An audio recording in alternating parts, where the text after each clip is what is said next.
Chapter 1. The War of the Dragon God. In the ancient era, the Douluo Continent was governed by the Dragon Clan.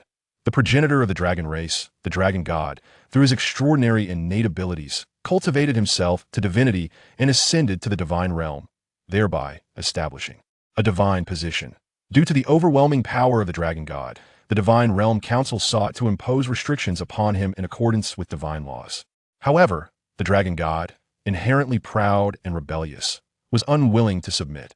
Under the relentless pressure from the Divine Realm Council, the Dragon God allied with other divine beasts to wage war against the gods.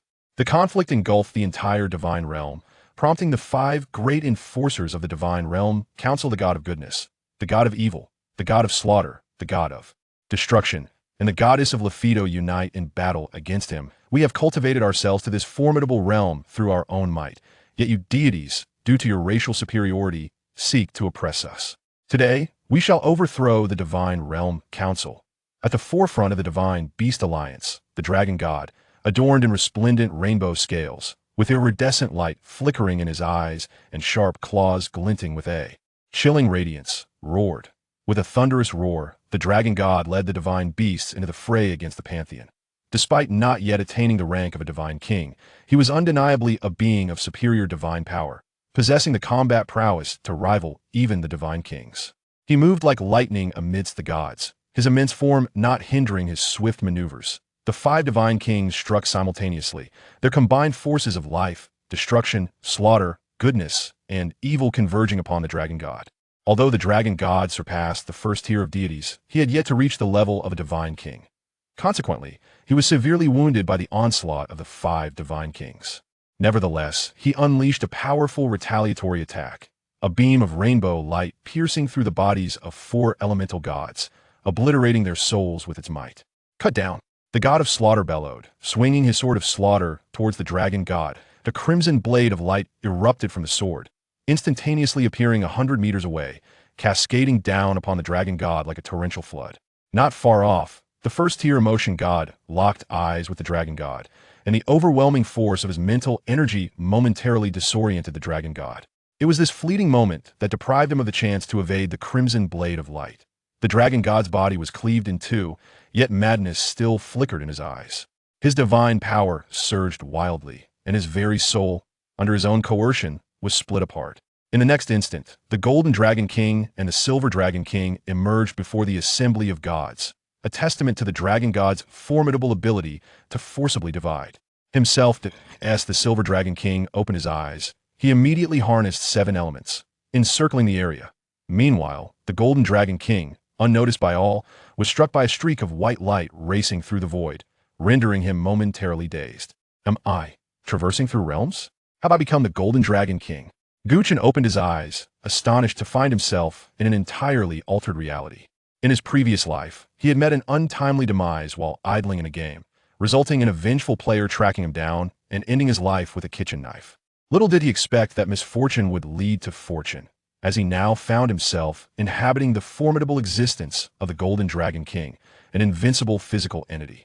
Wait, where am I? Gu Chen opened his eyes once more, bewildered. Alas, is this truly the war of the Dragon God? Must I, like the protagonist of the original tale, face a shattering of my very soul, left only with a reservoir of divine power, ultimately benefiting Tang Wulin? Ding! The Dragon God selection system has been bound. A melodious female voice echoed unexpectedly in Gu Chen's mind, instantly igniting his excitement. Is this the system that every transmigrator possesses? Dragon God selection system. Do enlighten me on your capabilities. With the aid of this system, Gu Chen might indeed escape the fate of the Golden Dragon King's shattered soul as depicted in the original narrative and flee the divine realm. Ding! This system is a selection system, designated number 0413. This system has activated 3 functions. 1. Plot selection function. 2. Task selection function. 3. Daily selection function. The plot selection allows the host to determine their developmental trajectory and provides certain rewards as assistance.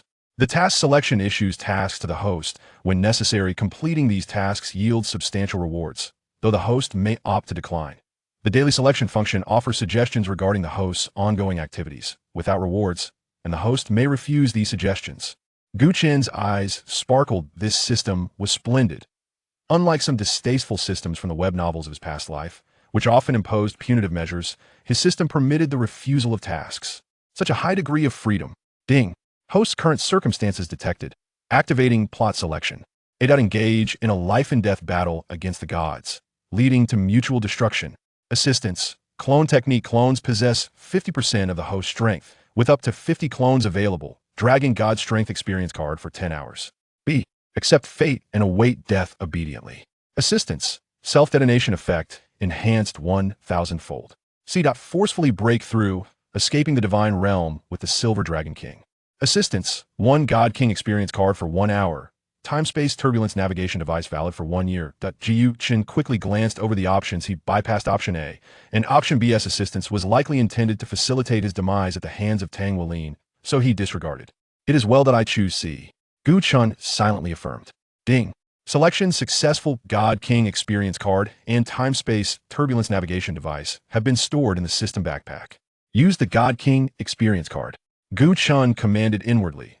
In the next instant, a warm energy erupted within Gu Chen, transforming into boundless divine power coursing through his being. Clenching his golden dragon claw, Gu Chen beheld Gu Yue Na not far ahead, besieged by the remaining 3 elemental gods, her scales shattered and blood flowing freely, clearly. Suffering considerable harm. Golden Dragon Roar. The innate divine skill from the depths of the Golden Dragon King's bloodline required no recollection with a mere thought. It was unleashed. A golden sound wave swept past the sides of the Silver Dragon King, swiftly crashing into the 3 elemental gods. The elemental gods, mere first-tier deities, stood no chance against a god king-level divine skill. One by one, the elemental gods fell before Gu Chen's strike. Silver Dragon King, move! Gu Chen roared, grasping the Silver Dragon King's right arm and pulling her as they surged towards the outskirts of the divine realm. The Silver Dragon King gazed at Gu Chen in astonishment, her violet eyes reflecting a hint of confusion. She could not fathom how Gu Chen, whose strength should have been comparable to hers, possessed a divine king's power that surpassed even that of the dragon god. This Golden Dragon King possesses divine, king-level strength. How is that possible? The dragon god has concealed himself too deeply. The 5 divine kings looked on in shock as Gu Chen soared into the distance, stammering their disbelief. At that moment, a blue figure flickered before Gu Chen and the Silver Dragon King. Grasping a trident, sharp light emanated from his eyes. It was none other than Poseidon, the god of the sea. Where do you think you're going? Unstable winds. Poseidon bellowed angrily, swinging his trident as waves of light surged toward Gu Chen. You dare to obstruct me, a mere first-tier deity? Gu Chen responded with a mocking smile, sidestepping to deliver a powerful tail swipe.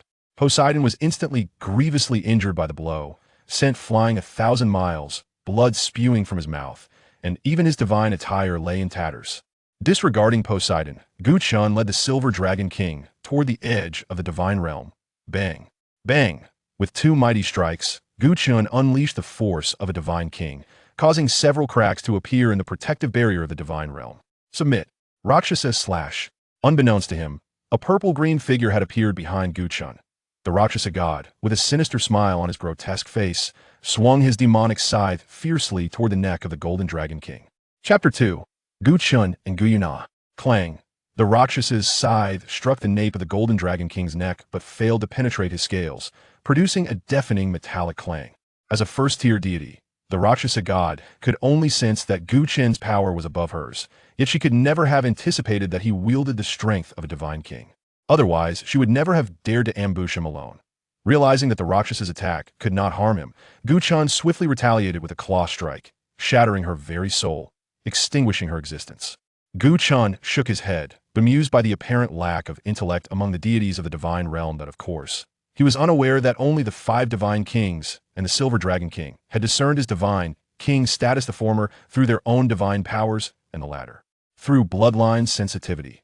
With 4 more brutal strikes of his golden claws, Gu Chen forcefully breached a gap in the divine barrier.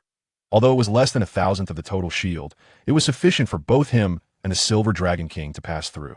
The 2 swiftly slipped through the breach, escaping the divine realm. This moment, Gu Chen's Divine King Experience card had expired.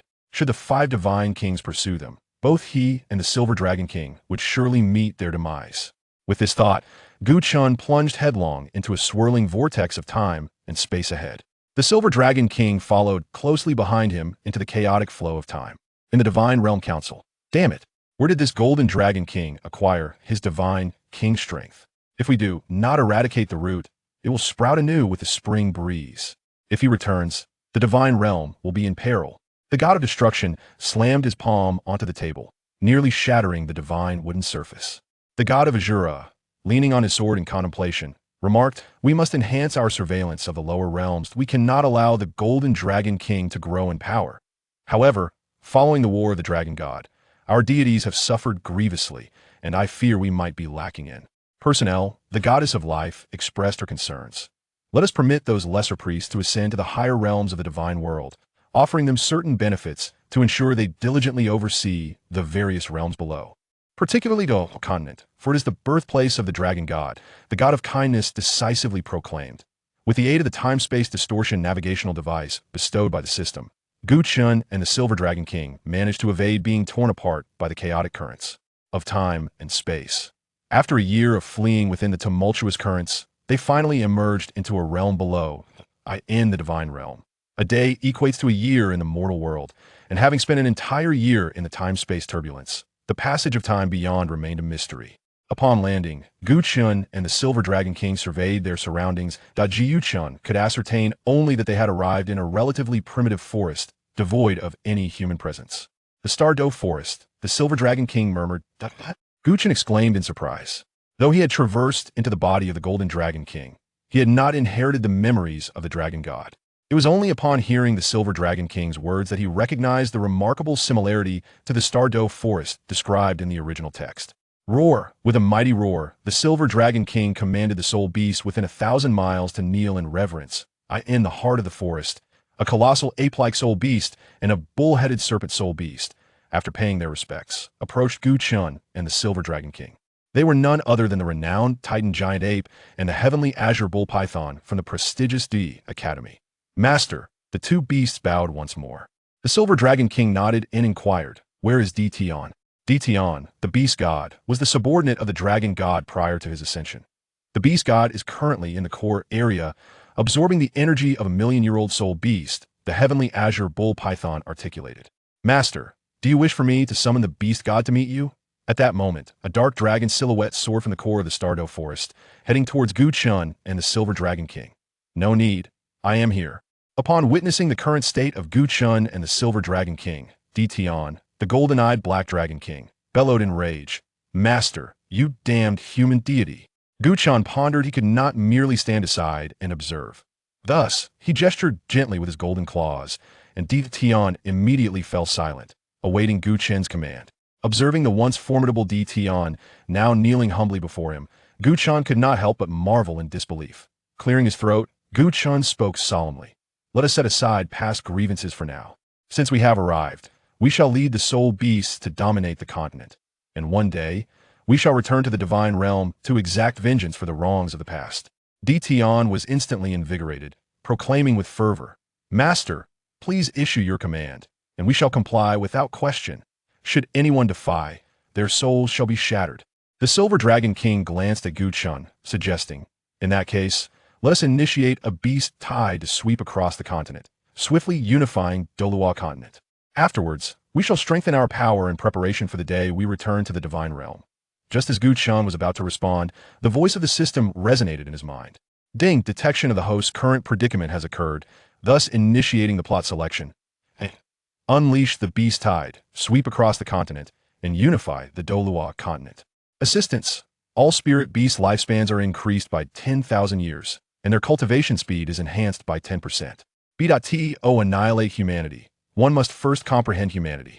Seal your power, transform into human form, and delve into the world of humans. Assistance. Completely conceal your essence and that of the Silver Dragon King, evading the scrutiny of the divine realm." Though the assistance for option A was undeniably alluring, upon witnessing the support for option B, Gu Chen was instantaneously awakened to clarity. Indeed, even if one were to unify the continent, a mere high-ranking deity could easily obliterate it. Thus, what significance would there be in unifying the continent? Conversely, option B, despite Gu Chen's previous existence as a human rendering such understanding unnecessary, offered assistance that was far more advantageous to him. Noticing Gu Chen lost in thought, the Silver Dragon King curiously waved a claw before him, Gu Chen swiftly regained his composure and declared, "It is unwise a single deity from the divine realm could devastate the continent. Rapid unification holds no merit. To eradicate humanity, we must first grasp its essence.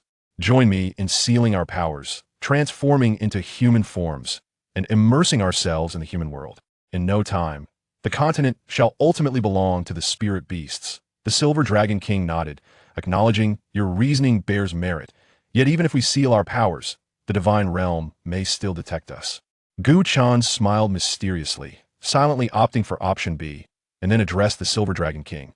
"Feel within has something new taken root in your being? With this, we can completely evade the divine realm surveillance." The Silver Dragon King sensed a warm energy pulsating within her body, an energy that evidently belonged to her, yet remained untouchable. At this moment, Gu Chen had set 18 layers of seals upon his power, akin to the sea god Tang San in the original narrative. Simultaneously, Gu Chen transformed into human form, appearing as a 6-year-old child. He quickly inspected his body, concluding that, indeed, he remained as handsome as in his previous life. He gazed at the Silver Dragon King, who had enacted 9 seals upon herself, her vast silver dragon form gradually morphing into an ethereal silhouette. Amidst this spectral form of the dragon, a breathtaking girl waved at him.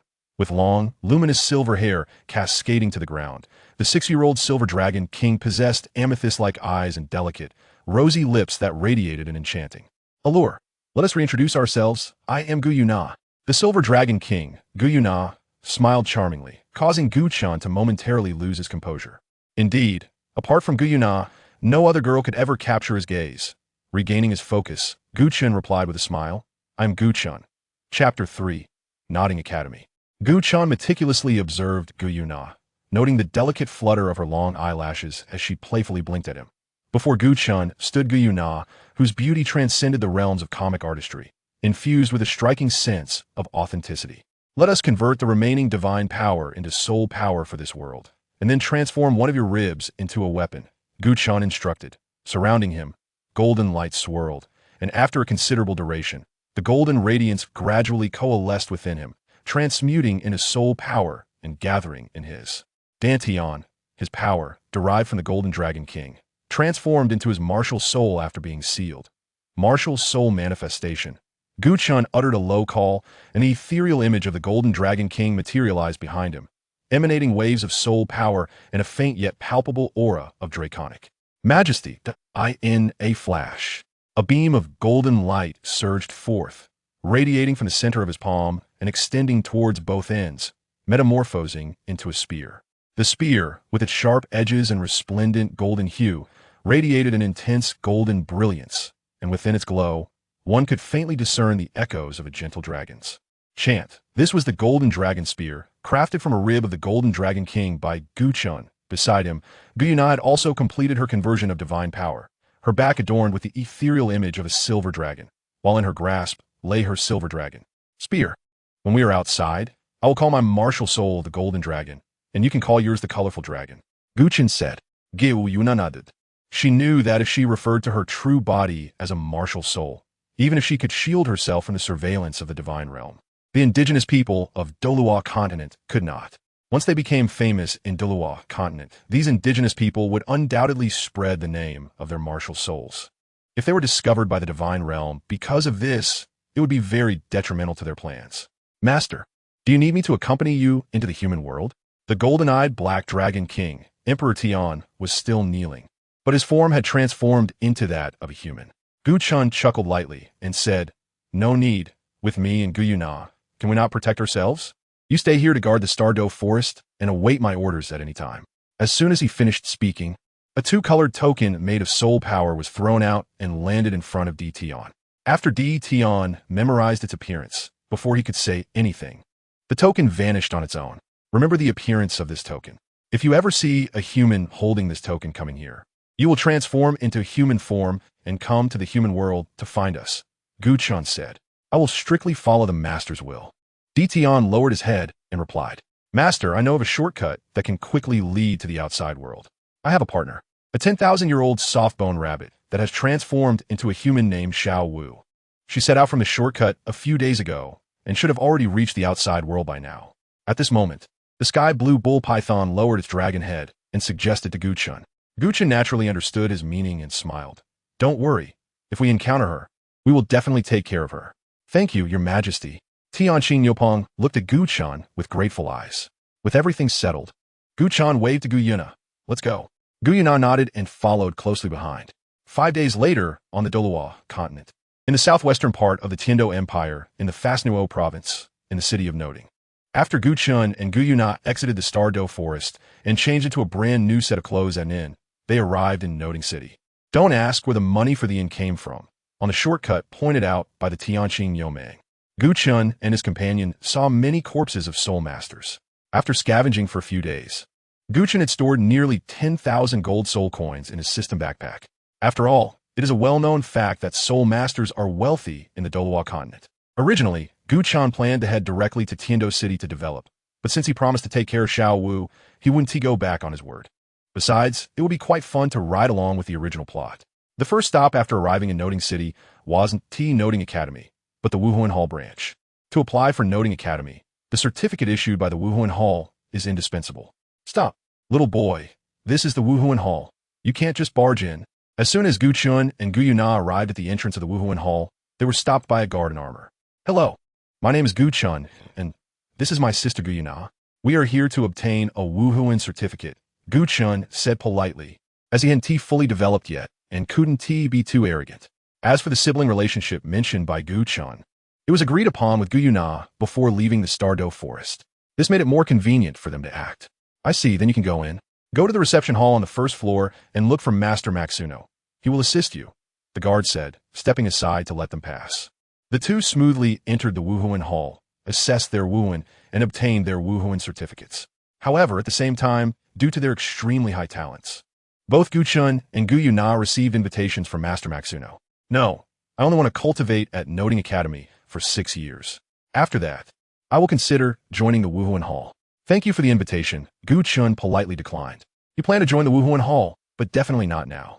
Slightly disappointed, Master Maxuno turned his gaze to Gu Yue Na. I'll listen to my brother, Gu Yue Na said softly. All right then. The doors of the Wuhuan Hall will always be open for you. If you change your mind, feel free to come find me, Master Maxuno sighed and said. Gu Chen immediately took Gu Yue Na away from the Spirit Hall. Noting Academy was very close to the Spirit Hall, and they arrived at the entrance of Noting Academy in just a few steps. Although they weren't wearing Noting Academy's uniform, they managed to enter the academy smoothly after Gu Chen tossed a gold soul coin at the face of the gatekeeper, who was known for bullying the weak. Although the registration period had already passed, Gu Chen's wealth could not be ignored. With a bag of gold soul coins, he quickly bribed the head teacher and obtained 2 work-study student slots. The dormitory for work-study students was in Building 7, as there were only a few of them, and they all fit into one dormitory. When he opened the dormitory door, he saw a boy and a girl fighting not far away. The girl had her legs wrapped around the boy's neck, and with her hands on the ground, she threw him down hard, causing him to fall on his back. This boy was probably Tang San, the main character from the original story. Gu Chen thought to himself, his eyes widening as golden light flickered in his gaze. The girl, on the other hand, appeared magnified in his eyes, and a faint phantom of a soft-bone rabbit appeared around her. This girl was Xiao Wu, the transformed 10,000-year soft-bone rabbit that Gu Chen had promised to look after for the sky blue bull python. I lost. Can you tell me what technique you just used? Tang San asked softly, willing to accept defeat. Xiao Wu, like a victorious general, smiled and said, I call this technique soft skill, a skill that utilizes the softness and resilience of my body. Thus, Tang San, like passing hot potato, handed over the position of leader to Xiao Wu. Leader? That sounds fun. Okay, from now on, I will be your leader, Xiao Wu exclaimed excitedly. At this moment, a boy inside the dormitory, who Gu Chen could identify as Wang Sheng from the previous conversation among the boys, lowered his voice and said to Xiao Wu, Leader, 2 newcomers have arrived. Let us give them a little warning. Hearing Wang Sheng's words, the others in the dormitory finally noticed Gu Chen and Gu Yue Na's presence. They were somewhat surprised by Gu Chen's good looks. However, when they saw Gu Yue Na, they were instantly captivated, and everyone, including Xiao Wu's future husband Tang San, lost their composure. Seeing this, Xiao Wu pouted and said unhappily, What is the big deal? Hey, newcomers, let us spar a bit. It's the rule of the dormitory. Gu Chen shook his head and directly brushed past Xiao Wu, ignoring her furious gaze. Boring. Xiao Wu immediately exploded. Hey, you guy, how can you be so rude? Take this. As she spoke, Xiao Wu activated her martial soul, and a pair of pure white rabbit ears sprouted from the top of her head. With a stomp of her foot, her body shot out like a sharp arrow, charging towards Gu Chen. Gu Chen sensed the movement behind him and turned his head, his eyes shining with golden light. The powerful dragon might instantly descended upon Xiao Wu. Under the dragon might, Xiao Wu slipped and knelt on the ground, her legs trembling uncontrollably, and her rabbit ears drooped down. She did not dare to move at all under Gu Chen's dragon might. Chapter 4. Gu Chen from Zhuan has gone online. Gu Chen took a step forward, reaching out to grab Xiao Wu's pair of rabbit ears, lifting her up. At this moment, Xiao Wu also realized the identities of Gu Chen and Gu Yue Na. She trembled, not daring to make a sound, and a pleading look appeared in her pink, beautiful eyes. Gu Chen had no intention of arguing with her and casually threw her onto a bed with a pink bag on it. Wang Sheng and the others stared blankly at this scene. After a long while, Wang Sheng came to his senses, took a step forward, and said, "From now on, you are our boss." The group of work-study students behind Wang Sheng also shouted in unison, "Boss." "By the way, what is your name, boss?" Wang Sheng asked. "Gu Chen. And this is my sister, Gu Yue Na." Gu Chen pointed Gu Yue Na and said indifferently. He was not interested in such faction-building activities. Wang Sheng shrank his neck. He had just wanted Gu Chen to give Gu Yue Na a lesson, but luckily he didn't say it out loud, otherwise he would have definitely received a beating. "Boss Gu, this bed is a good spot. You can rest here." Wang Sheng tidied up the bed by the window and flattered Gu Chen. Gu Chen nodded, expressionless, and walked towards the bed, arranging the bedding while also making the bed for Gu Yue Na in the adjacent bunk. Wang Sheng scratched his head. Gu Chen's emotionless demeanor made it difficult for him to gauge Gu Chen's thoughts. On the other hand, Gu Yue Na smiled slightly at Wang Sheng before sitting down on the bed that Gu Chen had prepared for her, placing her luggage. "Hello, my name is Tang San. I'm also a work-study student here. Could you tell me how you just defeated Xiao Wu?" At this moment, Tang San approached Gu Chen to ask for advice. Ding! The system has detected the host's current situation and activated the plot choice. Befriend Tang San. Having one more friend is better than having one more enemy. Assistance. Martial Arts Manual Xianyu Show from a Level 2 Low Martial Arts World, Earth. B. Make an enemy of Tang San. If you want to join the Spirit Hall, you must oppose him. Assistance. One slave symbol. Can enslave beings with a realm not exceeding 2 major realms below oneself. Ineffective against Tang San. C. Respond indifferently, becoming a bystander from now on. Assistance. A pair of desert eagles from a Level 2 technological world. 10,000 rounds of desert eagle ammunition. After Gu Chen looked at the options, he did not choose immediately, but instead asked, "Shouldn't this be a daily choice? Why is it a plot choice again?" Ding. Host, actually, plot choices and daily choices are quite similar. But the difference with plot choices is that your choices will affect the timeline. Gu Chen nodded in a somewhat confused manner and asked, "What does the so-called Level 2 plane mean?" Ding. In the 3,000 worlds. This system categorizes them into levels from Level 1 to Level 5. The rating standard is based on the average strength of the most powerful civilized beings in that plane. For example, a Level 1 plane is equivalent to the primitive society period of the host's previous life, while the plane level before the host's death in the previous life was a Level 2 technological plane. As for a Level 5 plane, the powerful beings of its civilization can easily destroy planets and even tear apart the universe. Gu Chen was somewhat shocked. The strength of a Level 5 plane was probably not even comparable to the divine realm, and he seemed to have a limited perspective. "So, what is the plane rating of Douluo Continent?" Gu Chen asked again. Ding. According to the average strength of soul masters in Douluo Continent, it belongs to a Level 3 fantasy plane. After receiving the system's answer, Gu Chen looked back at the 3 options. Although the rewards for the latter 2 options were very tempting, as the system said, having one more friend is always better than having one more enemy. "I choose A." Gu Chen silently thought. Based on his understanding of Tang San from the original work, Tang San could be considered someone who helps his friends rather than adhering to principles. If he could bring Tang San under his wing, he might become a great help in the future. Moreover, forming a grudge with Tang San so early on would not be a good thing. Gu Chen did not want to be bound by so-called grudges, as it would only affect the implementation of his plans. Defeating Xiao Wu was not a matter of skill. It was merely the bloodline pressure of a high-level beast martial soul over a low-level beast martial soul, Gu Chen explained to Tang San. Tang San nodded and asked, "So, what is your martial soul?" Gu Chen stood up. His martial soul manifested, and the phantom of the Golden Dragon King overwhelmed all the work-study students present. Except for Gu Yue Na and Tang San, who practiced the Xiantian skill, leaving them breathless. My martial soul is the golden dragon, Gu Chen said. Tang San snapped back to reality from his shock and extended his hand. Nice to meet you. Gu Chen likewise. Ding! The reward has been released. Would you like to automatically learn the Xinyu hand? Gu Chen was taken aback and thought to himself, learning. The next moment, it seemed that something had been added to his mind, which was exactly the cultivation method of the Xinyu hand. Gu Chen smiled bitterly. As expected, the Xinyu hand still needed to be cultivated by himself, rather than being directly perfected. Although his golden dragon claw could completely crush the Xinyu hand, it still provided him with some help before the seal was lifted. Ding! The host has completed 3 plot choices. System function. Character board opened. Gu Chen was once again taken aback and said to the system, check the character panel. Ding! System character panel. Character, Gu Chen age, 6 years old. Actual age, 200 million and 90 million years. Strength, 10,000. Normal level 10 Soul Master is 100. Spiritual power, 100. Normal level 10 Soul Master is 100. Bloodline, Golden Dragon King Bloodline 99. Dragon God Bloodline 1 level. Level 10 Soul Master. Seal has been unsealed 0 layers. Comprehensive evaluation. A big shot playing the fool. Quite good at pretending to be a newbie. System backpack. 9,130 gold soul coins. There wasn't much problem with the previous parts, but that comprehensive evaluation made Gu Chen a bit embarrassed. What does it mean to be a big shot pretending to be a newbie? I'm just trying to avoid the surveillance of the divine realm, okay? At this moment, Wang Shen got out of bed and stood up, saying, it's time for lunch. Gu Yue Na, Xiao Wu, Tang San, let's go together? The 3 of them, Gu Chen, slightly nodded, while Xiao Wu jumped up as if fully revived. Excitedly asking, great, what are we eating? Wang Sheng and the other work-study students exchanged glances and smiled wryly, saying, what good food can we work-study students eat? We could just grab some cheap meals in the cafeteria.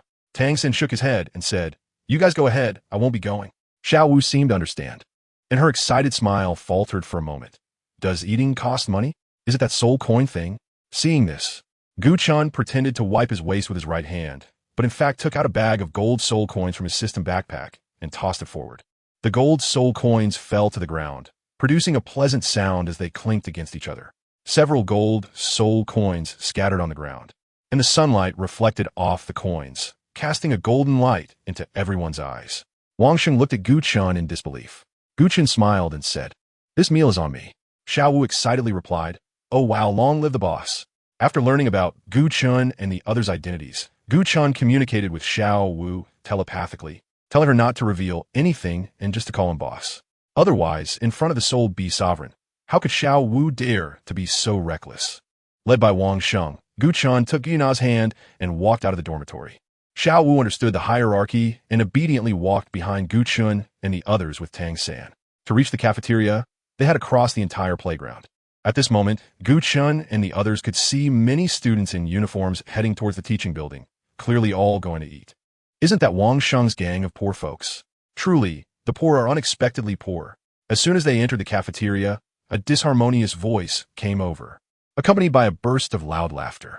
Gu Chen looked up and saw a group of senior students standing on the stairs between the first and second floors, disdainfully shaking their fingers at Wang Sheng, saying, what a remarkably poor guy, he probably can never think of eating on the second floor. At that moment, a senior male student spotted Gu Yue Na and was instantly stunned. After a few seconds, his eyes lit up, and he said to Gu Yue Na with great interest, what a beautiful girl. Do you want to hang out with me? Hearing that the senior student was interested in Gu Yue Na, Gu Chen couldn't hold back anymore. What's going on? Doesn't he know that Gu Yue Na is his? Gu Chen's expression darkened as he stepped forward. Amidst the puzzled gazes of the crowd, he took a deep breath and concentrated his soul power at his throat. I feel that when you say this, you are fabricating from nothing, secretly plotting, imagining out of thin air, concocting baseless claims, speechless, beyond redemption. May the deceased rest in peace, safe travels. You are endless, broke and can't buy medicine, mentally ill, oozing pus from your mouth, bubbles in your eyes, filthy language, reaping what you sow, affecting the innocent, harming all beings, flustered and at a loss. I have no face to meet the elders of nodding. Ding dong. Your friend, Gu Chen from Zuin, is now online. Chapter 5, Tang San's Teacher. Since Gu Chen gathered his soul power at his throat, his voice was amplified several times, allowing everyone in the cafeteria to hear him berating others. Yu. The senior student was momentarily at a loss for words.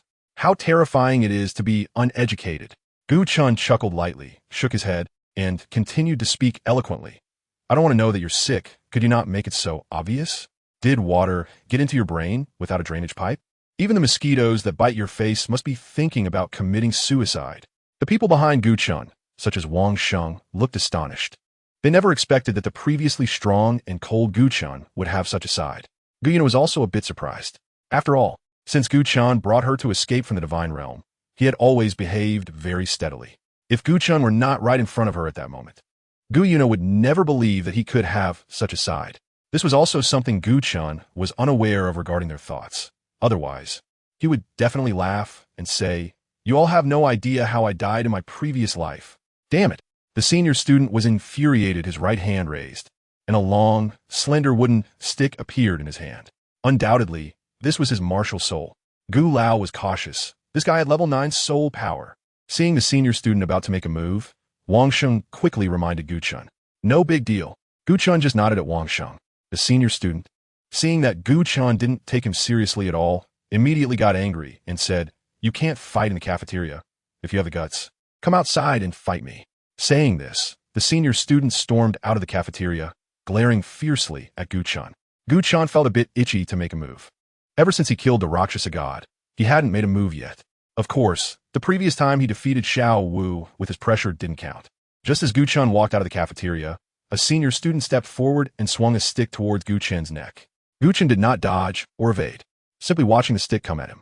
The senior student was taken aback by Gu Chen's lack of reaction, but he didn't want to seriously harm Gu Chen, so he eased up his strength and adjusted the direction of the swing slightly downward. Gu Chen smiled as he saw the senior student exerting strength. In fact, the senior student was not saving Gu Chen, but himself. Because with Gu Chen's physical strength, if the wooden stick were to hit his neck with full force, it would instead shatter due to the recoil. And we all know what the outcome of a shattered martial soul is, right? When the wooden stick struck Gu Chen, it was like hitting an incredibly hard piece of steel, rebounding directly back and hitting the senior student in the face. Whoosh! The senior student was caught off guard and hit by his own martial soul, causing blood to pour from his nose. Bang! Gu Chen casually slapped out a palm, lightly imprinting it on the abdomen of a senior student, but this caused him to fly out several meters and land heavily. This was still the result of Gu Chen not being possessed by the Golden Dragon King. If he had used the Golden Dragon Claw like this, even with his strength sealed, he could probably explode that senior student into a mist of blood. Boring. Gu Chen shook his head, turned around, and returned to the cafeteria. He took out a bag filled with golden soul coins and said to Gu Yue Na and the others, "Let's go, we're eating on the second floor." Accompanied by the cheers of the work-study students, Gu Chen led a group of work-study students to the second floor. At that moment, Tang San saw a familiar face and hurried over. "Teacher, are you here for a meal too?" It was none other than Master, who nodded at him and said, "Have you packed everything up?" Tang San respectfully nodded and said, "Thank you for the betting, teacher." Master had already seen what happened here and knew that Gu Chen would take Tang San and the others to eat on the second floor. So he didn't invite Tang San again and went straight up to the second floor. At this time, Wang Sheng approached Tang San. "Do you know Master?" Tang San nodded and said, "He is my teacher." Wang Sheng said sarcastically, "No way. You took Master as your teacher? His strength is not that impressive. In our academy, Master is just a guest lecturer. It's said that he stays here because of his good relationship with the principal. To put it harshly, he is just living off others. He is almost 50 years old, and his soul power hasn't even broken through the Great Soul Master level. With a martial soul only at level 29, he probably won't break through in his lifetime." Tang San looked up and seriously stared at Wang Sheng. "I won't allow you to arbitrarily evaluate my teacher. This is the first and last time. Otherwise, we don't need this friendship as classmates." Although Master S' strength is lacking, his theoretical knowledge is quite good. Look at Xiao San S' strength. What S lacking? What he needs is solid theory. Everyone needs different things. It's just about meeting each other's needs. At this moment, Gu Chen lazily said. Although Gu Chen also belittled Master S' strength, he still recognized Master S' theoretical knowledge, which made Tang San nod slightly at Gu Chen, gaining some goodwill towards him. When they reached the food-serving window on the second floor, Gu Chen handed a bag of golden soul coins to the cafeteria lady and ordered 2 large tables of high-end dishes. A whole bag of golden soul coins could sustain an ordinary soul master family for 3 years. The group of work-study students ate until they were full and happily returned to their dormitory. In their eyes, Gu Chen's status had even surpassed that of the school teachers at this point. After all, the the school teachers wouldn't invite them to dinner. After leaving the cafeteria, Tang San went off alone to find a master. It took him quite a while to return to the dormitory, and he apologetically said to Gu Chen and Xiao Wu, "Gu Lao Da, Xiao Wu, I might have to go out tomorrow. I don't know how long it will take for me to come back. Just wanted to give you a heads up." Gu Chen knew that Tang San was going to get his first spirit ring with the master, and he just lightly replied with an Xiao Wu, then curiously asked, "Going out? Where to?" Tang San didn't hide it. "The teacher said my soul power is already full, and I should get my first spirit ring as soon as possible to continue my training. He is preparing to take me to find a suitable spirit ring." "You're leaving even before school starts? Is the spirit ring really that important?" Xiao Wu frowned, and Gu Yue Na beside Gu Chen also seemed a bit off. Gu Chen touched Gu Yue Na's little head and whispered in a voice only Gu Yue Na and the nearby Xiao Wu could hear, "The survival of the fittest is the law of this world. Isn't it? If you want to change it, you must first possess the strength to completely change it." Gu Yue Na and Xiao Wu both trembled slightly and nodded discreetly. "Fine, let's go. But what about our work-study tasks?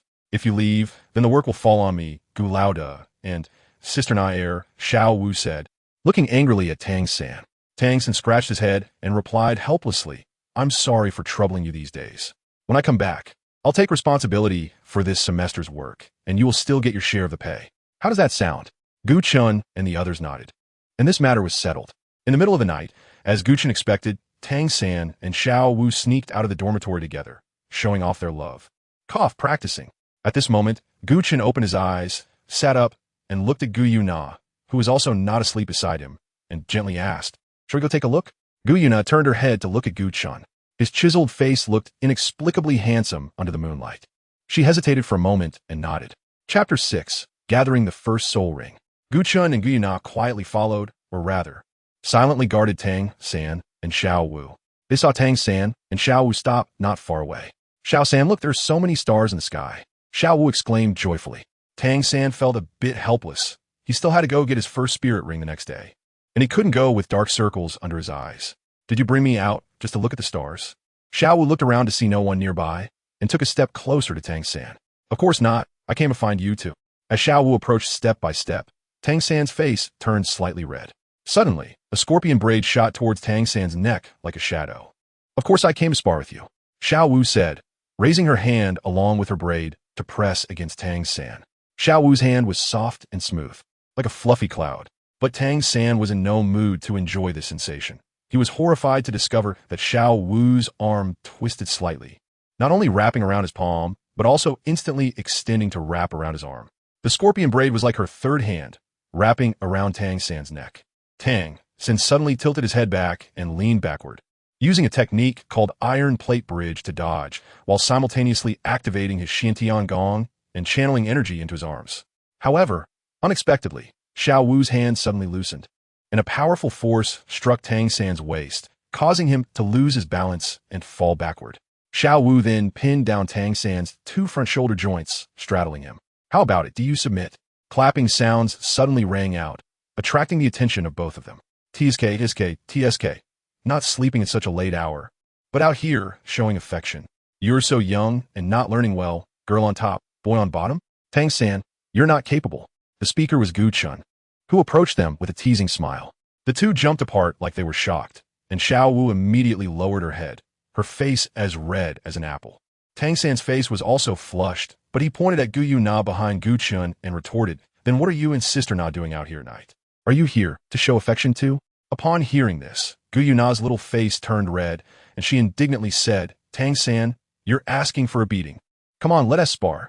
Tang San was unaware of Gu Yue Na's strength, as Gu Chen had protected her well when she entered the dormitory, and she hadn't fought at all. So it was no wonder that Tang San agreed to Gu Yue Na's sparring invitation. Gu Chen was chuckling to himself, thinking that Tang San was really a young bull who wasn't afraid of tigers. Even he wouldn't dare to guarantee that he could defeat Gu Yue Na. So this time, there would be a good show to watch. Gu Yue Na was the first to strike, sending a palm forward into thin air. Suddenly, a hand-shaped flame erupted, burning towards Tang San. Tang San was somewhat surprised. Was it a fire element martial soul? A faint purple light flashed in Tang San's eyes as he instinctively activated his purple extreme demon eyes, causing the speed of the flaming palm to noticeably slow down. He stepped into the ghost shadow misty steps and quickly dodged to the side. At that moment, The ground beneath Tang San suddenly turned into a muddy pit, sticking to his feet like glue and pulling him downwards. In an instant, Tang San's calves were already sunk into the ground, making it impossible for him to evade the flaming palm. However, Gu Yue Na's control over her soul power was evidently excellent. The flaming palm hit Tang San directly, only scorching his clothes while his body was unharmed, aside from feeling the heat. "I give up," Tang San said helplessly, as both of his legs were restrained. What else could he do? Gu Yue Na finally revealed a faint smile and walked back behind Gu Chen. Her silver hair danced in the night breeze, bringing a unique beauty. Gu Yue Na has successively used the abilities of fire and earth elements. Could she be a dual-element martial soul? Or is she, like him, a twin martial soul? Tang San was quite puzzled but felt too embarrassed to ask. The next day, Tang San got up early and went with the master to obtain the first spirit ring. Not long after Tang San left, Gu Chen also got up and woke the sleeping Gu Yue Na and Xiao Wu. "Xiao Wu, you probably haven't condensed your first spirit ring yet, right? Let's go and condense our first spirit rings together." Xiao Wu nodded and quietly said, "Master, are we going back to the Stardo Forest?" Gu Chen shook his head and said, "The Stardo Forest is too far from here. Let's go straight to the Soul Hunting Forest. Otherwise, it would be hard to explain where our soul rings came from." So, Gu Chen entrusted the work-study tasks of the past few days to Wang Sheng and the others, since he had treated them to a big meal yesterday. They all readily accepted the tasks. Gu Chen once again visited the Spirit Hall branch and applied for the lowest level pass token. Gu Chen, along with Xiao Wu and Gu Yue Na, rented a carriage and headed to the Soul Hunting Forest. The market outside the Soul Hunting Forest was bustling, but since the three of them were only going to gather spirit rings and not hunt spirit beasts, they didn't need many supplies. Therefore, Gu Chen and the others got off the carriage and walked to the entrance of the Soul Hunting Forest. After handing the token to the captain of the soldiers responsible for checking the passes and confirming their identities, Gu Chen and the others entered the Soul Hunting Forest. Once inside, Gu Chen and the others felt at home, as no spirit beast dared to approach them within 100 meters without permission. Gu Chen and the others quickly arrived at the center of the Soul Hunting Forest and temporarily borrowed the habitat of the only Millennium Soul beast that escaped the hunt, the Millennium Wise Ape. "Xiao Wu, you can start to condense your soul ring. Gu Yue Na and I will protect you," Gu Chen said. Xiao Wu nodded vigorously and gratefully said, "Thank you, master." Gu Chen gently shook his head and said, "It's all right. I promised the Tianqin Yopeng to take care of you." So was the Great Ming. Xiao Wu nodded, sitting cross-legged, her soul power slowly condensing into a circular shape. Behind Xiao Wu appeared the figure of a snow-white rabbit, which was her true form, the soft-bone rabbit of 100,000 years. The soul power circle behind her gradually transformed from transparent to a milky white, representing a 10-year soul ring. After an hour, it changed to a deep yellow. After a long time, the color of the soul ring no longer changed, and the fluctuations of soul power gradually weakened. The yellow first soul ring retracted into Xiao Wu's body, and she opened her pink eyes. "Thank you, my lord. Xiao Wu's first soul ring has been successfully condensed." Gu Chen gently nodded and said, "Next, Gu Yue Na and I will condense our soul rings. You protect us and don't let anyone come near here." Xiao Wu nodded. Gu Yue Na sat down gracefully, and the phantom of the colorful silver dragon emerged behind her, causing Xiao Wu, who was guarding them not far away, to shiver in fear. 7 light orbs appeared in Gu Yue Na's palms, their colors representing the 7 elements: water, fire, earth, wind, light, darkness, and space. Chapter 7. Are you teaching me how to do things? The 7 light orbs spiraled upwards, slowly coalescing into a rainbow halo above Gu Yue Na's head. After a long time, the colors of the halo gradually turned transparent, and then began to repeat the changes of Xiao Wu's soul rings. Gu Chen also sat cross-legged, preparing to condense the soul ring. Ding! The system detected the host's current situation and opened task selection. Task A: stop condensing the soul ring and help Tang San hunt the century-old soul beast, Mandala Snake, located 3,500 meters to the southeast.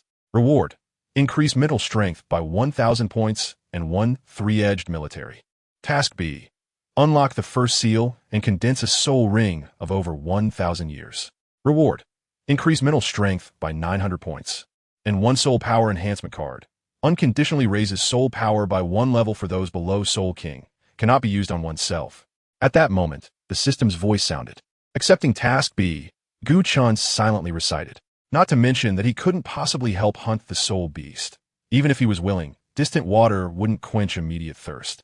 By the time he got there, Tang San would have already killed the mandala snake. Task B, on the other hand, was something he could easily accomplish. Although the increase in mental strength was 100 points less than task, 900 points of mental strength was still sufficient. Gu Chen closed his eyes, and the phantom of the Golden Dragon King slowly rose from behind him. The sharp claws of the Golden Dragon King shimmered with a cold light, instilling fear in the hearts of onlookers. Crack! Crack! A sound of shattering echoed as the first seal broke under Gu Chen's mental control. The powerful energy from the bloodline of the Golden Dragon King instantly filled his internal organs. At the same time, a golden light rose from his palm, transforming into a golden halo. After a long time, the golden halo turned transparent. The process of condensing the soul ring was repeated, but at the time of the 100-year soul ring, it did not directly merge into Gu Chen's body. Therefore, the soul ring continued to extract soul power from Gu Chen's body, pressing down on him. However, the body of the Golden Dragon King was not something an ordinary soul master could compare to. Even after layers of seals, Gu Chen's body was much stronger than that of an ordinary soul master. The deep yellow soul ring gradually transformed into a light purple color. After another hour, the color of the soul ring stabilized at a deep purple representing 8,000 years. As the soul ring condensed, Gu Chen opened his eyes. Not far away, Gu Yue Na had already condensed her first soul ring, which was light purple. Although Gu Yue Na also possessed the powerful physique of a dragon, she was ultimately focused on elemental control with immensely strong mental power, but her physical strength was significantly weaker than Gu Chen's. Gu Chen felt the seal within his body. The only advantage of the seal he set up himself, compared to others' 4 seals, was that he could unseal it autonomously without suffering backlash. However, Gu Chen would not foolishly unseal it directly. His strength as the Golden Dragon King ultimately came from the Dragon God. If he did not start from the beginning and progress step by step in his cultivation, he would never truly surpass the Dragon God. Since we have already condensed the soul rings, let's hurry back to Nodding Academy, Gu Yue Na said softly. Gu Chen nodded.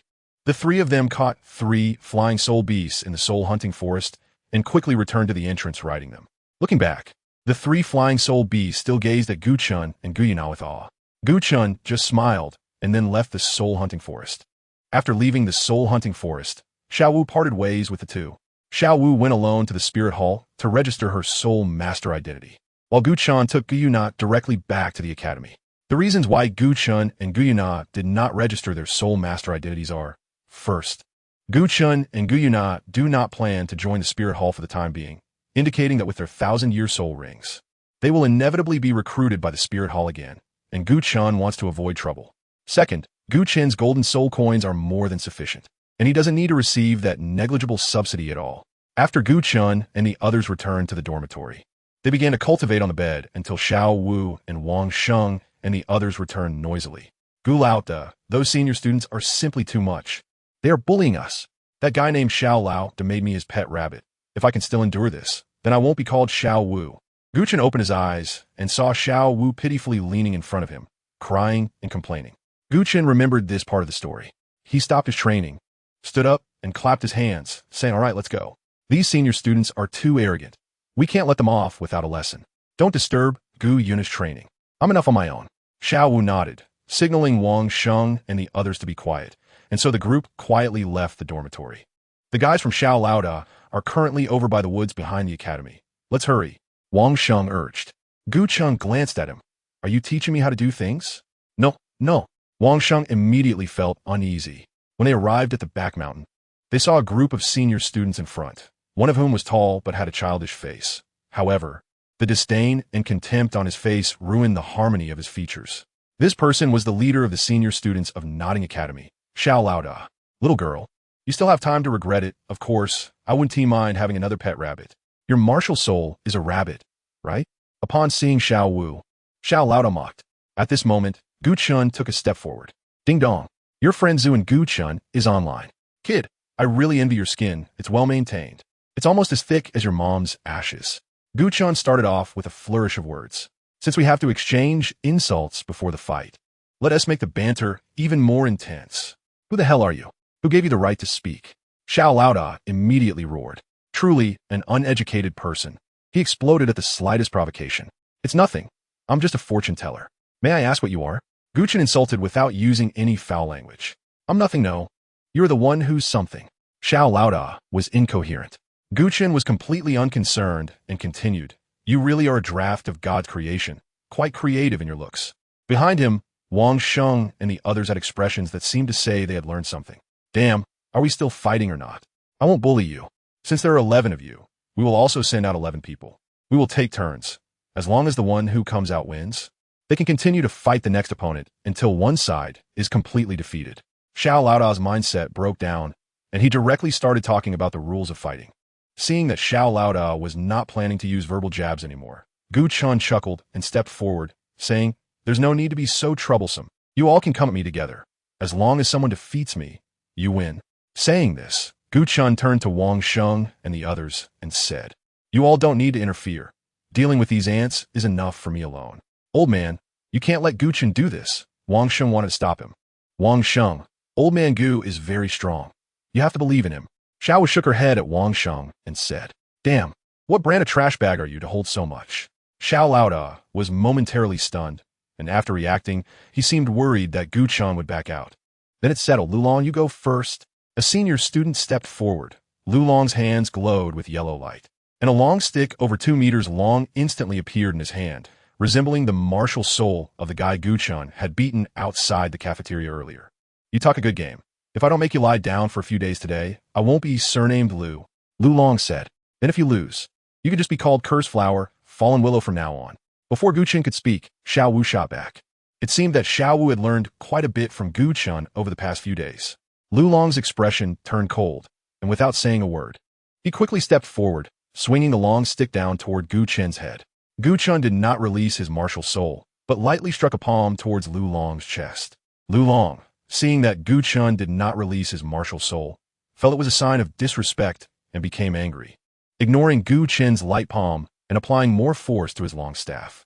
Xiao Wu and the others had witnessed how Gu Chen acted outside the cafeteria, and seeing Lulong completely disregard this palm, they couldn't help but mourn for Lulong for a few seconds. Slap! Gu Chen's palm struck first at Lulong's chest, causing it to cave in slightly.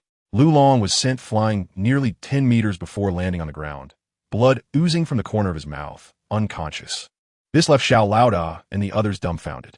Chapter 8. Is Xiao Wu meeting the parents? Xiao Laoda waved his hand, and a little brother came out to check on Lulong, reporting, Lulong is fine, just his soul power is sealed, and he is unconscious. Xiao Laoda nodded, his expression somewhat grim. I only sealed his soul power. It will automatically unseal in a day, Gu Chen said with a smile. Lin Feng, you're up.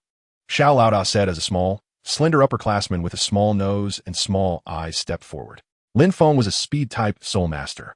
Seeing that Gu Chen's light palm had such power, Xiao Laoda believed he was a strength-type battle soul master, since speed-type soul masters are effective against strength-type soul masters. Xiao Laoda sent Lin Feng to battle. You better release your martial soul. Otherwise, you won't be able to defeat me, Lin Feng said. Gu Chen just shook his head and said, there's no need. Lin Feng, like a willow dragon, felt that he was being underestimated. His expression turned cold as he charged towards Gu Chen.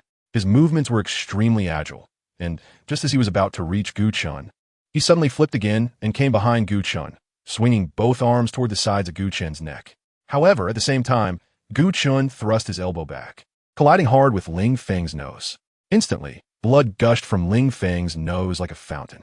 After completing the system's task B, Gu Chen obtained 900 points of spiritual power, which was not wasted. The moment Ling Feng arrived behind him, he had already detected Ling Feng's position. He turned around and delivered a side kick, sending Ling Feng's body flying like a kite with a broken string, crashing heavily into the ranks of the senior students. Boss Xiao muttered, damn, is it going to change? Are the low-grade students this powerful now? Next, Gu Chen said coldly, but it seemed to have a pretentious vibe. Seeing this, Wang Sheng, who had been beaten by Boss Xiao countless times, finally felt a sense of relief and said, how about it, Boss Xiao? Are you convinced? Our boss Gu didn't even use his soul power. I think you should just admit defeat to avoid suffering. Boss Xiao, with a gloomy face, stepped forward. After losing 2 matches, it was time for him to take the stage. He asked himself if anyone in his group was stronger than Ling Feng, and if the declining morale couldn't be salvaged in time, there would be no point in continuing the remaining duels. He had to defeat this kid in front of him with fierce means, and then beat Xiao Wu to regain his face as the academy's leader. Boss Xiao looked coldly at Gu Chen, and the disdain and contempt on his face had vanished, replaced by seriousness. Xiao Chenyu, 6th grade student, martial spirit. Wolf, level 11. One-ring battle spirit master. Announcing one's martial spirit and level is a sign of respect for the opponent, unless one fears the opponent becoming an eternal enemy. When the opponent announces their martial spirit, it is customary to also announce one's own martial spirit to show mutual respect and to compete in skills. Gu Chen learned this from the original work. Seeing this, Gu Chen activated the Golden Dragon King, layers of golden dragon scales covering his body, leaving only his face exposed to the air. The massive phantom of the Golden Dragon King exuded a heavy dragon might that suffocated Xiao Chenyu, who possessed a low-level beast martial spirit. At the same time, a circle of deep purple thousand-year soul rings slowly rose from Gu Chen's feet, hovering above his head. Gu Chen, 1st grade student, martial spirit, Golden Dragon, level 13, one-ring battle spirit master. Thousand-year soul ring. Not only were Xiao Chenyu and others shocked, but even Wang Sheng and others behind Xiao Wu were equally astonished. Tang San, who was observing from a nearby tree branch, couldn't contain himself and jumped down, quickly approaching Gu Chen, asking, "Boss Gu, how did you obtain a thousand-year soul ring? This exceeds the limit of soul rings mentioned by our teacher. Even I nearly failed to fuse with a 100-year soul ring." Tang San had suffered immensely while trying to absorb a 100-year mantis snake soul ring. He couldn't imagine how Gu Chen endured the pain of fusing a 1,000-year soul ring. We'll talk about that later. Gu Chen nodded to Tang San and then turned to Xiao Chenyu, saying, "Are we still fighting?" At this moment, Xiao Chenyu realized Gu Chen's extraordinary background and immediately surrendered. "No more fighting, no more fighting. From now on, you are the boss of Nodding Academy." As he spoke, Xiao Chenyu turned around. "Everyone, come and meet Boss Gu." A group of senior students bowed to Gu Chen, but he didn't care, casually waving his hand to let them leave. Then, Gu Chen said to Tang San, "What the teacher said about the limit of soul rings is indeed the limit for ordinary soul masters. But have you ever considered that the upper limit of the years of soul rings absorbed by soul masters is related to the physical quality of the soul master themselves?" What Gu Chen said seemed to open a new door for Tang San, and he was extremely shocked by Gu Chen's words. If you seriously train your body during this time, and if you have herbs or heavenly materials to assist, then when you reach level 20, you might be able to absorb a 1,000-year soul ring. Gu Chen patted Tang San's shoulder, encouraging him. "And what about you? At the same age of 6, you couldn't have started training your body right from the womb, could you? How could you absorb a 1,000-year soul ring? I see your soul ring is deep purple. It must be around 8,000 years, right? Such soul rings can only be absorbed by soul zone." Tang San countered. Gu Chen merely smiled and said, "My martial soul is the ancestor of strength, the Golden Dragon. Since the awakening of my martial soul, I have possessed extraordinary physical strength.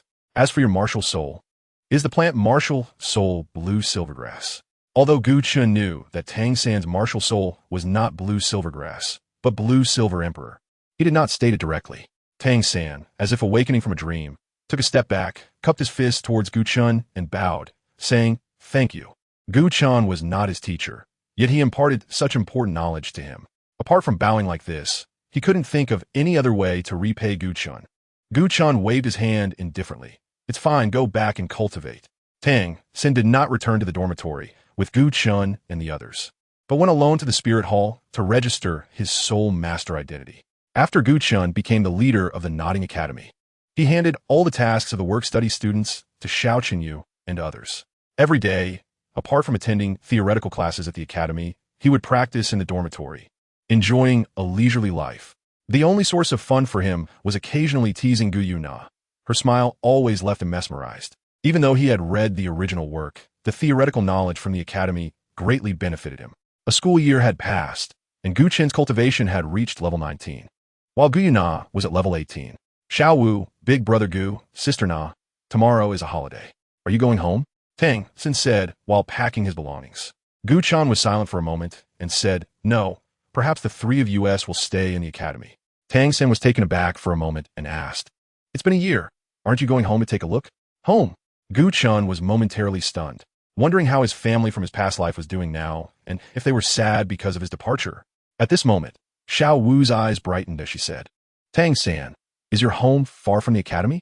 How about I go back with you to play? What do you think? Is this a meeting with the parents? Tang San smiled faintly. He understood Xiao Wu better. My family is quite poor. I don't have much to entertain you. Xiao Wu put her hands on her hips, glaring at Tang San, and said, You save so much on your monthly allowance, reluctant to spend it, and you're worried about entertaining me? Tang San just smiled.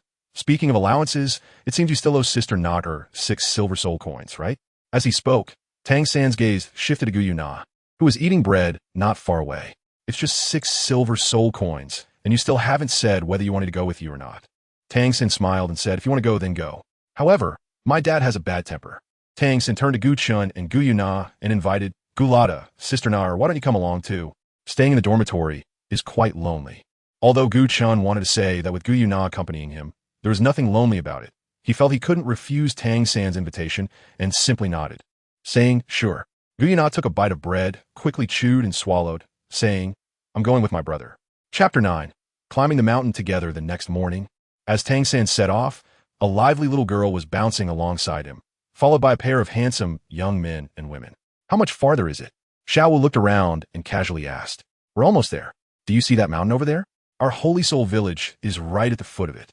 We're about to get home, Tang San said, unable to hide his excitement. Home, is it really that nice? Gu Yue Na asked, puzzled by Tang San's enthusiasm. Tang San looked at Gu Yue Na in surprise and said, Home is a harbor where the soul can rest after experiencing the hardships of the world. Every return journey is a kind of enjoyment, and each time coming home is a surprise. Haven't you ever been home? Surprise? I'm afraid that what starts as a surprise will soon turn into a fright. Gu Chen thought, recalling the plot. Gu Chen held Gu Yue Na's hand and apologetically said to Tang San, I'm sorry for ruining your mood. Gu Yue Na and I have been orphans since childhood and have never experienced the feeling of having a family, which is why she asked you that. In the ancient scene, a backstory was created, and it's not entirely wrong to say so, as they are indeed derived from the split of the dragon god. Saying they're orphans is also not inaccurate. Upon hearing this, Tang San felt quite apologetic. I'm sorry, I touched a nerve, didn't I? Gu Chen waved his hand, indicating that he didn't mind. Soon, the group had entered the Holy Soul village, and Tang San's home was right at the village entrance. He raised his hand and pointed to the old sign on the roof, saying to Gu Chen and the others, Look, that's my home. With his home in sight, Tang San's mood unconsciously became excited, and he quickened his pace, taking 3 steps at a time to reach the front door.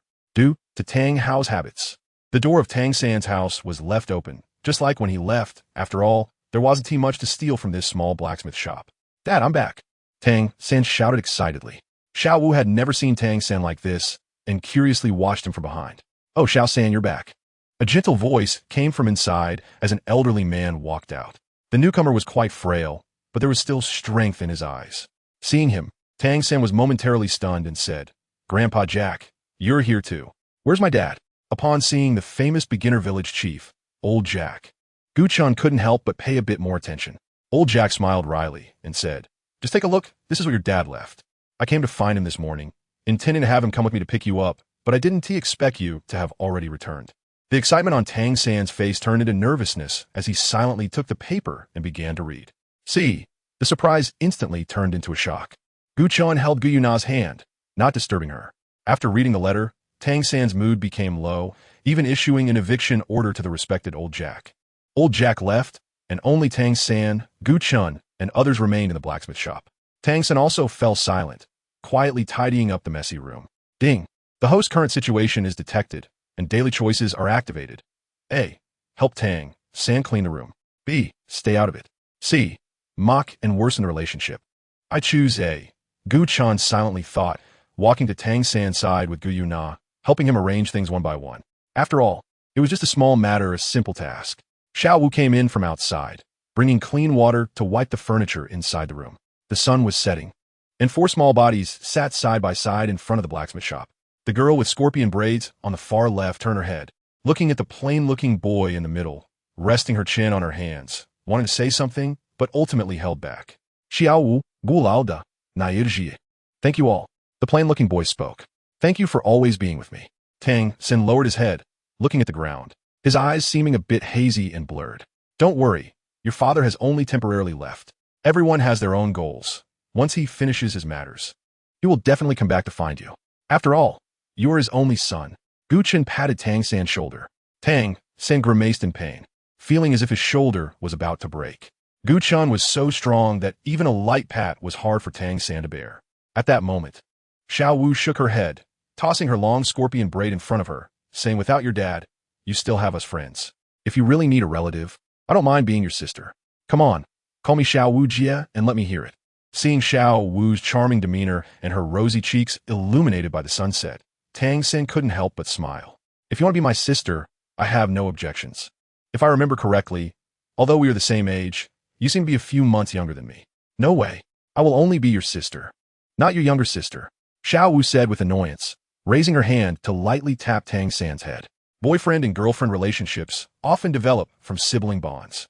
Gu Chen silently complained, but his eyes instinctively turned to Gu Yue Na beside him. At that moment, Gu Yue Na was hugging her knees, her amethyst-like eyes gazing dreamily at the sunset, seemingly lost in thought. Her long silver hair flowed down, with a few strands dancing in the wind, gently falling onto Gu Chen's palm. At this moment, Tang San's body flashed, and he dashed out, standing 3 meters in front of Gu Chen and the others.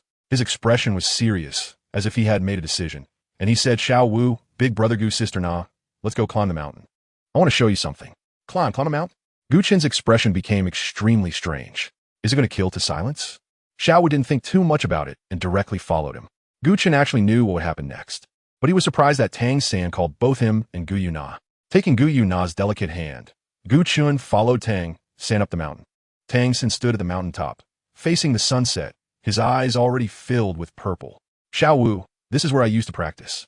I have a serious question to ask you, and I hope you can answer it seriously." Xiao Wu instinctively retorted, "Were you a towel in your past life? Why so twisted?"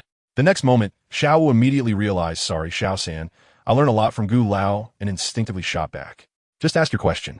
She completely failed to notice Gu Chen, who was not far away with a face full of black lines.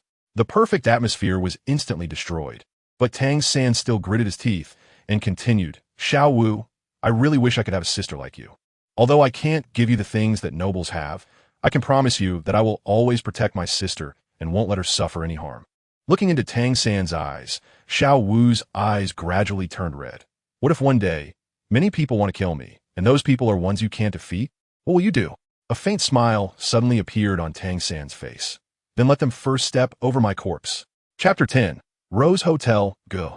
Xiao Wu's simple word broke the tranquility between the two. "Thank you, sister." Tang San trembled as he held Xiao Wu's hand. Then, Tang San looked at Gu Chen. "Gu Lao, would you like to be my brother?" Ding. Detecting the host's current situation, the plot choice is activated. A. Acknowledge Tang San as a brother and establish a brotherly relationship. Assistance. Wishing for the Autumn Water, Soul Power Amplification Card 1. Unconditionally increases soul power by 1 level for those below Soul King. Cannot be used on oneself. B. Maintain an ordinary friend relationship with Tang San. Assistance. Fairy Grade, Wonderful Fungi, Connecting Heaven Chrysanthemum 1, Mental Power Amplification 100 points. Gu Chen hesitated. Although his original intention was to befriend Tang San, he did not expect that Tang San would want to recognize him as an elder brother. However, if he could gain this relationship, then in the future, the only one Tang San would support would be him, not the divine realm.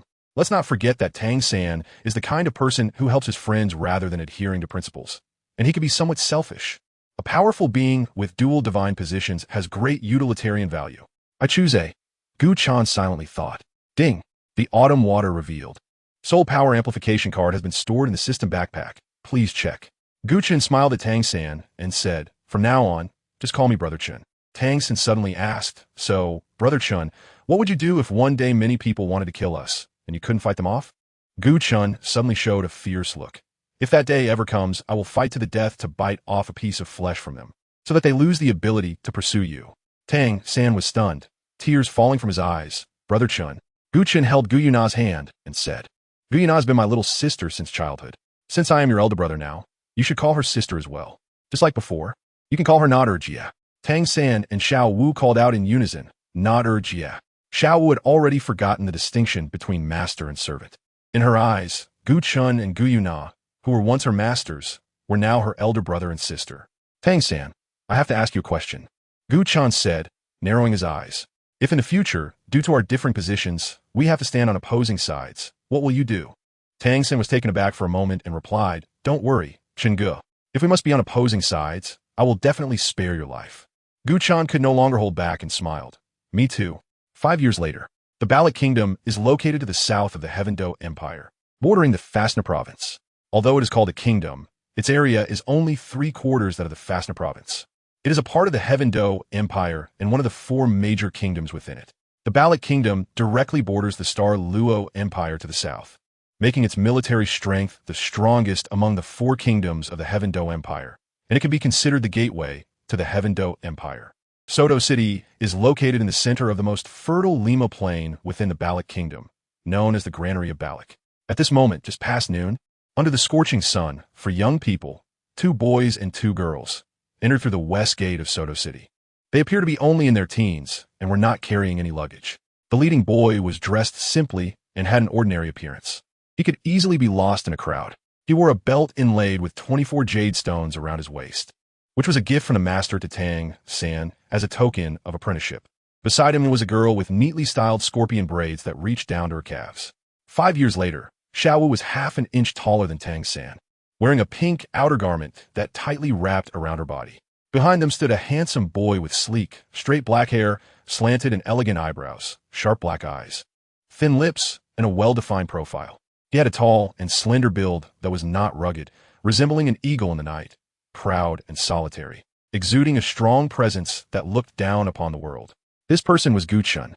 After reaching the sole sovereign level, Gu Chen completely reigned in the domineering and violent aura of the Golden Dragon King, while emanating an air of inviolable coldness. However, this was only towards strangers. He was still very approachable with his close ones, like an older brother next door. And in Gu Chen's hand was Gu Yue Na, who had changed a lot. Gu Yue Na's figure has become more voluptuous and impressive after 5 years of development. The light purple dress perfectly showcases her alluring beauty. Her slender eyebrows occasionally twitch, and her large, amethyst-like eyes are curiously observing the scenery of To City. Finally, we've arrived at this To City. I really don't know what Master is thinking. Clearly, several intermediate soul master academies have expressed their unconditional willingness to enroll us. Yet he insists on making you take the entrance exam for this worthless academy that doesn't even have a ranking. Xiaowu raised her hand to wipe the sweat from her forehead and complained. Tang San smiled slightly. The teacher asked me to take the exam, but he didn't ask you to come along. Who told you to insist on following? Fortunately, the Balik Kingdom borders the Fasna province. Otherwise, wouldn't you have even more to complain about? Xiaowu shot Tang San a glare. You're really heartless. Didn't I come here for you, along with Gu and Nair? Anyway, we don't start school until the day after tomorrow. I don't care. You have to accompany me to play in To City for 2 days to make up for the hurt my young heart has suffered. Right, Gu? Gu Chen smiled without speaking, merely nodding slightly. Gu Chen's companion, Gu Yue Na, was also amused by Xiaowu's playful demeanor, covering her mouth with a smile. Seeing Gu Yue Na smile, Gu Chen wished time could stop and freeze at that moment. The group first had a simple meal and then began to look for a place to stay. Before long, Xiaowu discovered a very unique hotel. It goes without saying that this was the Rose Hotel. Rose Hotel. Xiao San, Brother Chun, Sister Na, let's stay here, Xiaowu said, pointing at the sign of the Rose Hotel. Gu Chen just smiled and agreed. He naturally knew what kind of place the Rose Hotel was, but he didn't mind it. A group of people walked into the Rose Hotel, and Tang San approached the counter, saying, "Please book us 4 rooms." The attendant behind the counter quickly stood up, looking at Tang San, then at Xiaowu and Gu Chen, Gu Yue Na, with a hint of envy in his eyes. "Sir, are you sure you want to book 4 rooms?" Tang San nodded. "Is there something wrong?" The attendant's eye showed a hint of ambiguity. "I'm sorry, but we only have 1 room left." Gu Chen stepped forward and took out a bag of gold soul coins from his system backpack, slamming it heavily on the counter. "Are you sure there's only 1 room?" The waiter was in a dilemma, feeling a bit awkward, and could only honestly reply, there are only 2 rooms left." Gu Chen frowned slightly. He thought it would be fine to share a room with Tang San, while Gu Yue Na and Xiaowu could stay in another room. Seeing this, the waiter assumed Gu Chen was dissatisfied and quickly added, "Sir, please rest assured. Our rooms are very spacious and well-equipped. More than enough for 2 people. All right." Gu Chen handed over the bag containing the gold soul coins.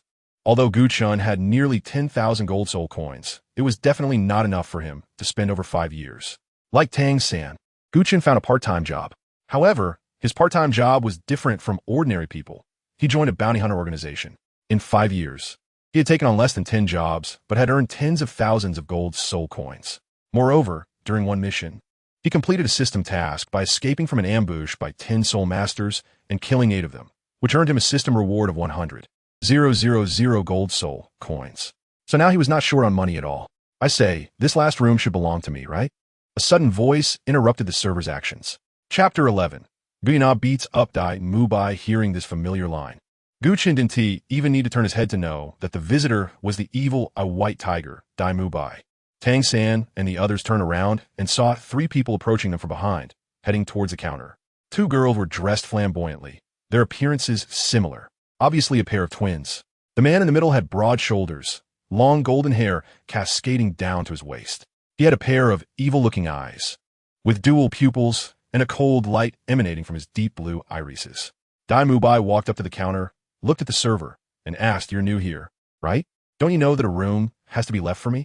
The server was taken aback and tentatively asked, "May I ask who you are?" Dai Mu Bai replied impatiently, "Get your manager out here." Tang San blurted out, "What brand of garbage bag are you? So good at holding stuff?" After saying that, he regretted it and secretly lamented that he had been poisoned by Gu Chen. Mocking someone without knowing their strength was an unwise move. Dai Mu Bai's cold and eerie gaze fell on Tang San, and he nodded, saying, "Very good. It's been a long time since anyone dared to speak to me like that. You also have a fluctuation of soul power, so you should be soul masters, right? Then let us all come at me together. If you can defeat me, I'll leave immediately. Otherwise, please get lost." Gu Chen then turned around. Among the people that Dai Mu Bai referred to as get lost was Gu Yue Na. She was his reverse scale. Just as Gu Chen was about to take action, Gu Yue Na grabbed his hand and said, "For the past 5 years, you've been protecting us. This time, let me handle it. Don't worry, I've used my spiritual power to assess his strength, and he's far inferior to me." Gu Yue Na's pride, as the Silver Dragon King, does not allow her to be protected like a vase. Gu Chen hesitated for a moment, nodded, and let go. He naturally understood how terrifying Gu Yue Na's mental power was. Over the past 5 years, he had made more than 100 daily choices through the system. He unlocked the treasure appraisal function on the 50th time and the ability to view others' attributes on the 100th time. He had seen Gu Yue Na's mental power attribute, which was more than 5 times his own. It should be noted that after taking the system's reward, the Autumn Water Potion, and with the increase in his level, his mental power had reached a full 5,000 points, equivalent to that of an ordinary Soul King. And 5 times the mental power of a Soul King would require at least a Soul Saint, right? When he saw the stunning girl walking out among the 4, Dai Mu Bai frowned, feeling somewhat insulted. What does this mean? Let a girl who couldn't even fight come and face me? Seeing Gu Yue Na's beautiful face, Dai Mu Bai couldn't bear to hurt her and advised, "How about you come with me in the future? I will protect you well, unlike them who would push you out as a shield." Cracking sound. Gu Chen clenched his fists tightly, suppressing the urge to act out of rage. He knew that if he stopped Gu Yue Na from this battle, she would instead blame him. Whoosh, whoosh, whoosh. Gu Yue Na's expression turned cold upon hearing Dai Mu Bai's words, and with a wave of her hand, 3 blades of wind burst forth. Gu Yue Na's martial soul did not manifest, and she relied solely on her powerful spiritual force to control the elements. This made her attacks even more concealed. Dai Mu Bai did not expect Gu Yue Na to unleash such a powerful attack without releasing her martial soul, and he quickly stepped back a few paces, activating his evil white tiger martial soul to block the wind blade's attack. Let's talk it out, please don't fight." At that moment, the previous waiter emerged from behind, accompanied by a middle-aged man, looking anxious. Dai Mu Bai glanced at him. "Manager Wong, you are getting better at business." Manager Wong wiped the sweat from his forehead and smiled apologetically. "Young Master Dai, please don't say that. It's all my subordinate's fault. This kid just started yesterday and doesn't know the rules. I'm sorry. I'll arrange a room for you right away." As he spoke, he turned to look at Gu Chen and the other 3, his face filled with regret. "I apologize for guests. That last room was booked by young Master Dai. If one room is not enough, please consider choosing another place." Gu Yue Na's expression darkened. She was naturally unhappy that this Manager Wong interrupted a good fight. The Silver Dragon King martial soul manifested, and 3 soul rings, purple, and black, rose from beneath her feet in succession.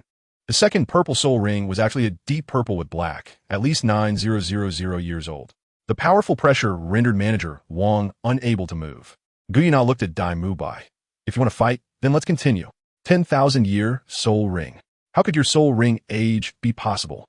Under the might of the Silver Dragon King, Dai Mu Bai's evil white tiger martial soul was significantly weakened, and he couldn't muster any fighting spirit. Gu Yue Na, martial soul, colorful dragon, level 39, 3-ring battle, soul master. Gu Yue Na said coldly. Dai Mubai was sweating profusely. It seemed that there was no way to avoid this battle. First soul skill, elemental tide. Gu Yue Na shouted softly, and a light purple soul ring lit up, surrounding her with colorful radiance. Gu Yue Na stomped her foot, and the ground beneath her instantly froze, spreading towards Dai Mubai. In the blink of an eye, the ice crystals had already reached him. Dai Mubai's pores stood on end, and he dared not be careless, releasing his third spirit ring skill, White Tiger Diamond Transformation, along with his first spirit skill, White Tiger Shield. However, how could Gu Yue Na's ice be ordinary ice? The cold air penetrated through the energy barrier, invading Dai Mubai's body and causing him to feel waves of chill. Whoosh! The fluctuation of spatial elements came, and in the next moment, Gu Yue Na's figure appeared behind Dai Mubai. A ball of scorching flame appeared in her palm as she struck towards Dai Mubai's back. Fila! The sound of burning was heard, and Dai Mubai let out a miserable scream, falling to the ground as the smell of roasted meat wafted out. Gu Yue Na showed no mercy, leaping forward and kicking Dai Mubai several meters away. Like a dead dog, Dai Mubai crashed to the ground, lying under the feet of Gu Chen and the others. At that moment, appeared in Gu Yue Na's hand, formed from the extreme condensation of light elements. Just as Gu Yue Na was about to stab the end of Dai Mubai's throat, Gu Chen quickly called out to stop her. Nar, stop. We have no deep grudge against him. Just teaching him a lesson is enough. Gu Yue Na heard Gu Chen's words and obediently withdrew the lightsaber that was just a centimeter away from Dai Mubai's throat. Walking to Gu Chen's side. At this moment, Dai Mubai seemed to have walked past the gates of death, his face only showing a look of terror and gratitude for Gu Chen's intervention. He couldn't imagine that such a beautiful girl could be so terrifying when she attacked. Every move lethal. Hiss! Dai Mubai gritted his teeth and stood up. The burning pain made him gasp for air. You must be here to enroll in Shrek Academy, right? If anyone gives you trouble at Shrek Academy, just mention my name, Evil Eye White Tiger Dai Mubai. The losses here will be counted on my head, Dai Mubai said to Manager Wong, then limped out of the hotel door. Chapter 12. Purple Rose. This person really loves to show off. Even after being beaten like this. Even if we get a Shrek Academy, we shouldn't deal with him, Xiao Wu said angrily. Tang San smiled slightly. Why not? I think this person is not bad. Even after being beaten like this, he is willing to accept defeat and doesn't harbor hatred against us. Moreover, from his expression when he left, it seems he might look out for us in the academy. Look out for us? With Brother Chun and Sister Na around. Do we need his help? Xiao Wu immediately retorted. Tang San remained silent. At this moment, Gu Chen walked towards the counter. Manager Wong peeked out from behind the counter. Seeing Gu Chen approach, he quickly put on a smiling face. Your partner is really impressive. Even Dai Xiao is willing to give up his room for you. Fortunately, that young lady didn't suffer any injuries. Otherwise, we wouldn't be able to explain it. Tang San looked at the mess in the lobby and, Manager, how much will it cost to fix this place? Manager Wong quickly shook his head, saying, No, it has nothing to do with you. Dai Xiao said earlier that all of this is on him. He is a VIP client here. You just need to charge it to his account. I sincerely apologize for taking up your time earlier and for almost causing you harm. I have decided to waive 3 days' rent for you 4. If you stay with us for no more than 3 days, you won't have to pay anything. Saying this, he handed 2 golden keys to Gu Chen with a smile on his face. Gu Chen took the key, somewhat surprised. Manager Wong really knows how to treat people. Tang San was about to say something else when Gu Chen directly interrupted. All right, we accept it. Saying this, he pulled Tang San and the others inside. I'll share a room with Xiao San and Nar. You can share with Xiao Wu. What does that sound? Gu Chen said. Tang San and Xiao Wu nodded in agreement, but Gu Yue Na spoke up in opposition. No, I want to share a room with you. Our martial spirits complement each other, and if we are too far apart, the training effect will be reduced. Oh, seeing Gu Yue Na so proactive. Gu Chen rubbed his nose and said to Tang San, All right then, I'll trouble you and Xiao Wu. Tang San frowned slightly. He still knew that men and women should keep their distance, but out of respect for Gu Chen, he didn't object. Xiao Wu naturally didn't mind. After all, having shared a bed with Tang San for so long at Nodding Academy, she didn't think it was anything embarrassing. The Red Ocean was the room for Tang San and the others. After handing the key to Tang San, Gu Chen took the remaining key and walked inside. Not far away, there was a deep purple door decorated with purple roses. A string of dark purple crystal roses hung on the door. and next to the purple crystal roses was a line of small vertical text. Purple rose. Upon seeing this line of text, Gu Chen was stunned. Gu Yue Na blinked her eyes, took the key from Gu Chen's hand, and directly opened the door to walk inside. Gu Chen came back to his senses and caught up. The room was very large, with the living room alone exceeding 50 square meters. In the hall, all the furniture was silver and intricately carved with exquisite patterns. The deep purple carpet was covered with freshly picked deep purple roses. In the center of the hall, the purple roses were even piled up into a large heart shape. The entire heart covered an area of nearly 2 square meters, requiring at least several thousand purple roses. Gu Chen hesitated and said, "Nah, if you don't like this rose, should I ask the waiter to take it away?" Gu Yue Na looked at Gu Chen. Her violet eyes filled with curiosity. "Is there a problem with this rose?" The blooming rose represents people's longing for and reverence of love. Love is not a virtual, beautiful dream, but a rose flower that can feel happiness. Each color of the rose represents different flower meanings and meanings of love, and the purple rose symbolizes a confined love. This rose hotel, however, is that kind of hotel, Gu Chen explained. Gu Yue Na blinked her big eyes, chuckled softly, and her gaze was filled with tenderness. "Is there any girl who doesn't like flowers? It's beautiful here, and I don't think there's anything wrong with it." Although Gu Chen had seen Gu Yue Na smile many times over the past 5 years, seeing her smile again at this moment made him unable to control himself and be mesmerized once more. He thought to himself, perhaps no one's smile could be more beautiful than hers. Gu Yue Na entered the bedroom, sitting on the bed to cultivate, while Gu Chen opened the system's character panel in the living room. Ding! System character panel. Character, Gu Chen age, 12 years old. Actual age, 200,000,006 years. Strength, 500,000. Normal 39th level Soul Master is 1,000. Spiritual power, 5,010. Normal 39th level Soul Master is 900. Bloodline, Golden Dragon King Bloodline 99. Dragon God Bloodline 1 level. 39th level Soul Master. 3 layers of seal have been unlocked. Soul rings. Purple, black. Black comprehensive evaluation. A big shot pretending to be a pig to eat a tiger, already beginning to show his sharpness. System backpack. 860 gold soul coins. Soul power enhancement cards too. Unlocking the 3 layers of the seal alone gives him a power enhancement that surpasses that of a soul master of the same level by 500 times. Once the 4th layer of the seal is unlocked, his strength is expected to double again. Check Gu Yue Na's attributes. Gu Chen thought to himself. Ding. System character panel. Character, Gu Yue Na age, 12 years old. Actual age, 200,000,006 years. Strength, 20,000.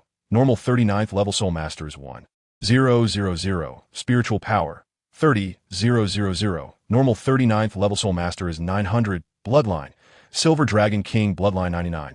Dragon God Bloodline 1 level. 39th level Soul Master. 3 layers of seal have been unlocked. Soul rings. Purple. Black comprehensive evaluation. Hidden behind an absolutely beautiful appearance is an unmatched strength. Gu Chen smiled with satisfaction. At this rate, it wouldn't be long before he and Gu Yue Na could attain powerful strength through their own cultivation. With the bloodline powers of the Golden Dragon King and Silver Dragon King, surpassing the Dragon God might just be a matter of time. "Brother Chen?" Gu Yue Na's voice came from inside the room. Gu Chen responded. "Why don't you come in too? Let's cultivate together," Gu Yue Na said softly.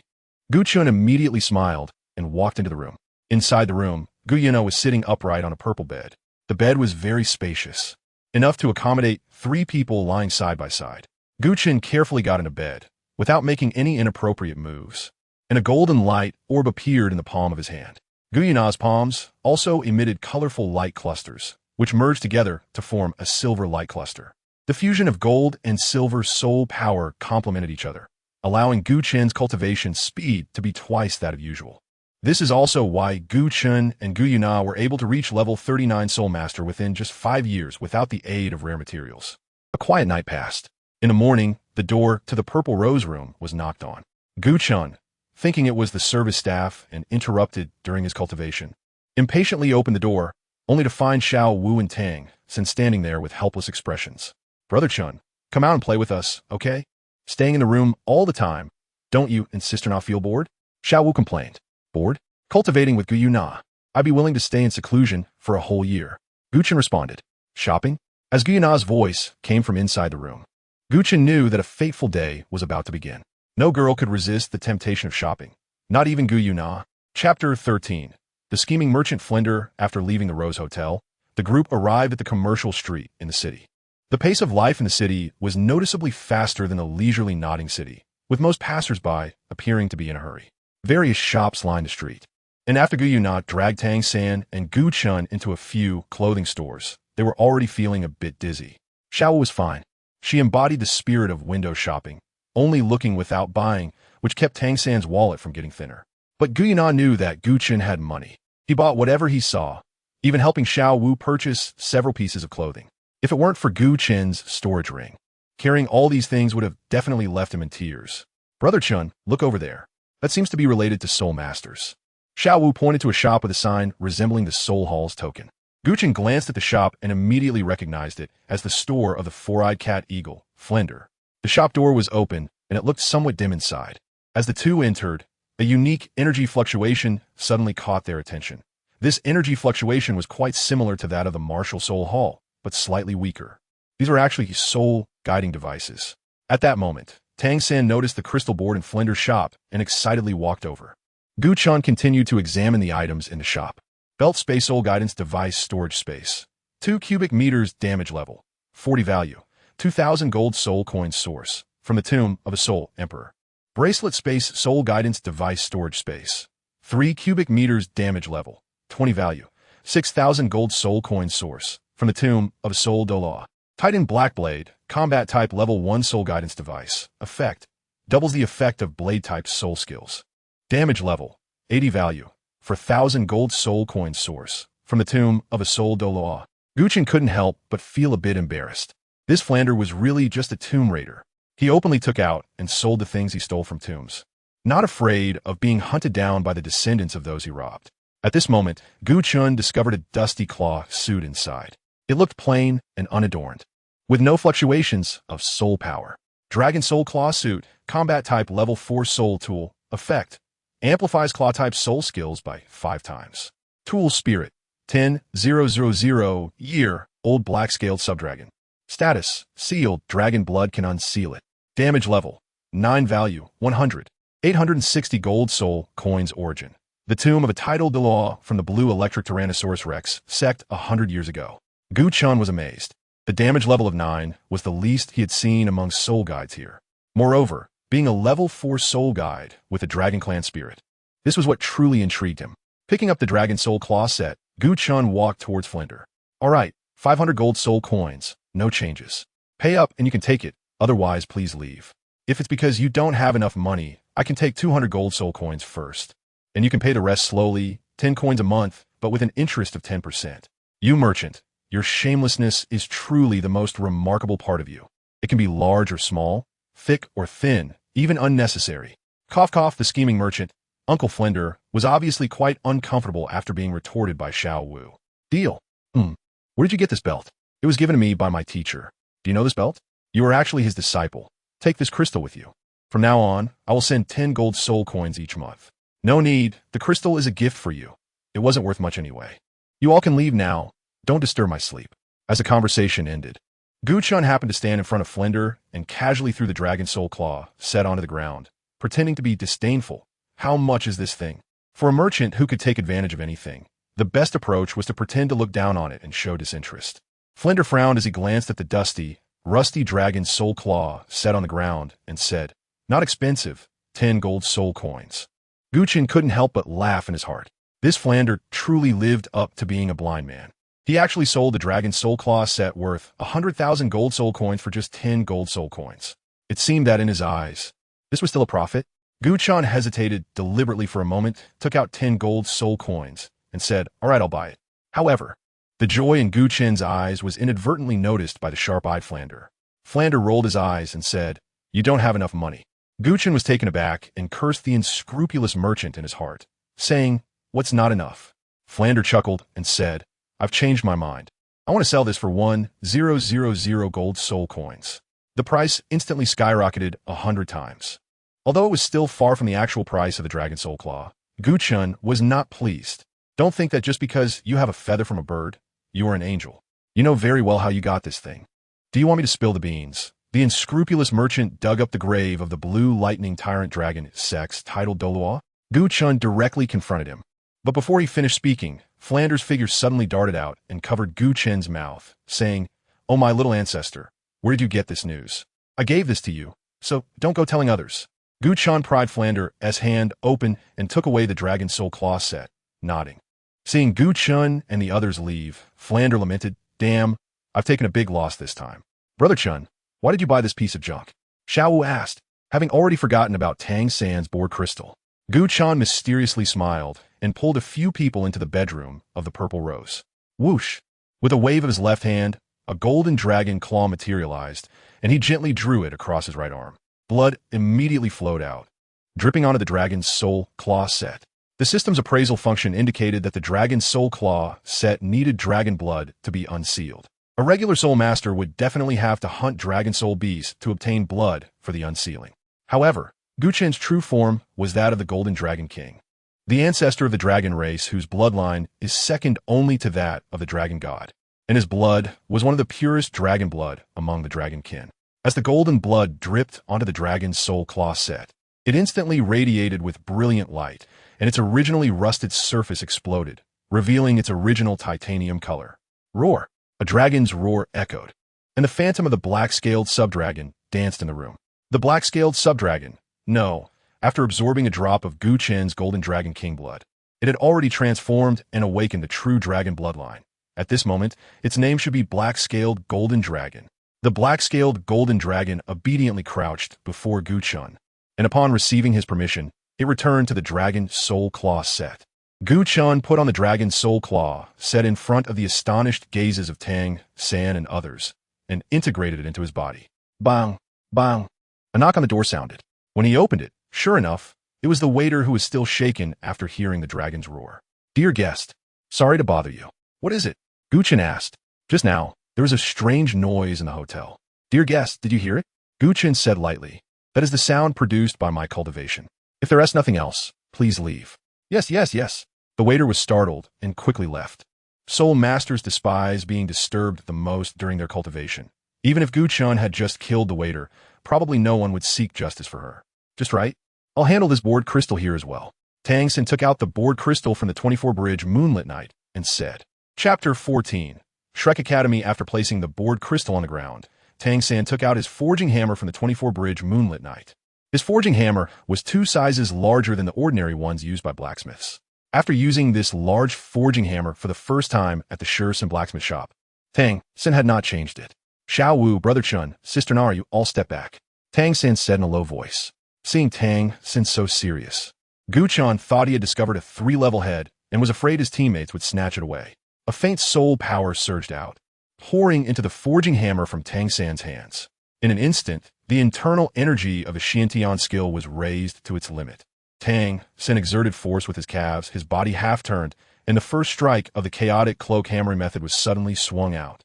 A strike that carried all of Tang San's internal energy.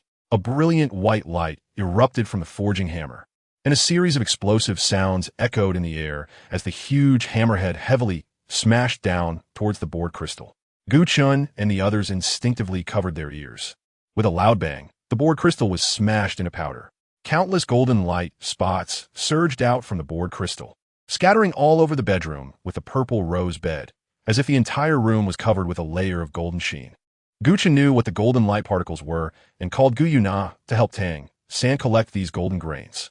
In Tang San's surprised gaze, Gu Chen handed the collected golden particles to him. "Brother, what exactly are these things?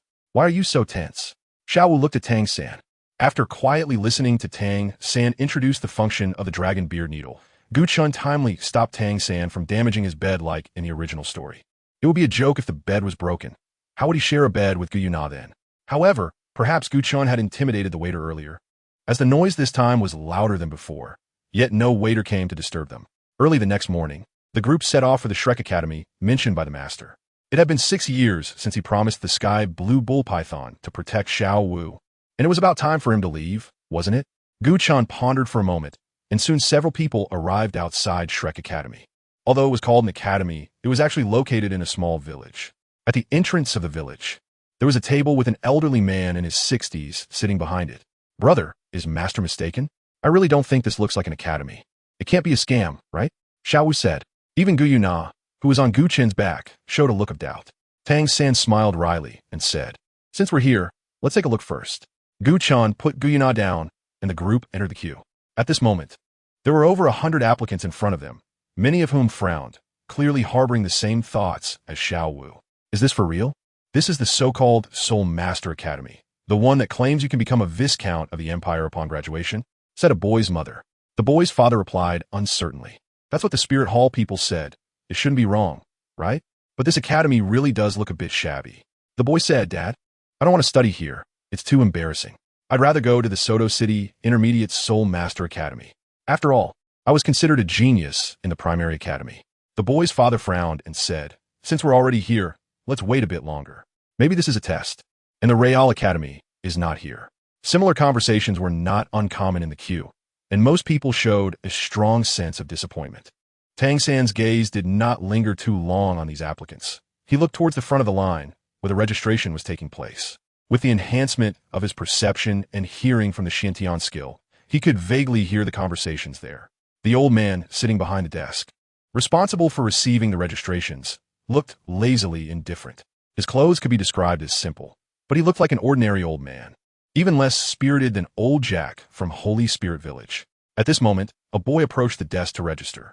The old man lazily said, the registration fee is 10 gold soul coins. Just put in that box. The boy's father hurriedly took out 10 gold soul coins and placed them in a box made of several nailed wooden boards. He extended a hand. The boy obediently stretched out his hand towards the old man, who pinched his hand a couple of times, shook his head, and said, your age doesn't meet the requirements. You can go. The boy was taken aback and turned to look at his father. Very few teenagers are as mature as Tang San, Gu Chen, and Gu Yue Na. His father quickly smiled apologetically and said, Teacher, my son just turned 13. Can't you make an exception? The old man replied impatiently, don't hold up the people behind you. Don't you know the academy's rules? We only accept children aged 13 and below. Anyone over 13 will not be accepted. You can leave. The boy's father said, but our registration fee. Once registered, it is non-refundable, the old man said bluntly, sounding like a bandit. Even a clay figurine has some temper. The boy's father couldn't help but angrily say, you're clearly just trying to scam money. Refund our registration fee, or we won't leave. If we had known this so-called Shrek Academy was so shabby, we wouldn't have come. The old man glanced at him and said flatly, Mubai, someone wants a refund on their registration fee. You handle it. On the ground beside him, Dai Mubai suddenly sprang up. If you want a refund, fine, but you have to beat me first. Dai Mubai wasted no words, directly activating his soul power to release 3 soul rings. Yellow, yellow, and purple. The surging soul power created an invisible pressure in the air, and his cold gaze flashed as he looked at the father and son. The boy's father turned pale, muttering that it was their bad luck, and hurriedly pulled his son away. At this moment, Dai Mubai happened to catch Gu Yue Na's gaze and felt a sudden pang in his back. He awkwardly smiled and returned to his seat. By this time, the number of applicants had decreased by a third. After another boy was rejected, the old man impatiently stood up from behind the desk. If you're here to register for Shrek Academy, you should first understand the rules. Coming here without knowing the rules is just throwing your registration fee away. It's not too late to regret now. Do you know the meaning of the name Shrek Academy? The old man continued. Shrek is a type of monster, an extremely peculiar existence, even among soul beasts. The meaning of our Shrek Academy is Monster Academy, which means we only accept monsters, not ordinary people. Anyone over 13 or with soul power below level 21 should not waste their time here. The old man said coldly, suddenly releasing an incredibly powerful aura. A rich red light suddenly burst forth from the old man, and a long staff covered in countless patterns appeared in his right hand. The most terrifying part being the 6 soul rings rising from beneath him. White, yellow, yellow, purple, purple, black. Even the optimal soul ring configuration was not achieved. If he didn't possess the strength of a soul emperor, he would have had no deterrent power whatsoever. Gu Chen looked down on this. The originally over 100 people in line dwindled to just over a dozen applicants in the blink of an eye. Suddenly, the old man's face showed a look of suspicion as a girl stood in front of him. The girl was alone, without any parents accompanying her. Dressed in a simple white long dress, she gave a very clean impression, with a neat bob cut, her height about half a head shorter than Xiao Wu. Since she was facing away from Gu Chen and the others, her appearance could not be seen, but from the skin on her neck, It was evident that her skin was very good and extremely fair. However, compared to Gu Yue Na, she had nothing to be proud of. "Excuse me, did I pass the preliminary test?" asked the little witch Ning Rongrong from the Seven Treasure Glazed Tile School. Her voice was melodious and pleasant, lacking a bit of heroism, but it was very nice to hear. The old man hesitated for a moment before waving to Dai Mu Bai, instructing him to take her inside.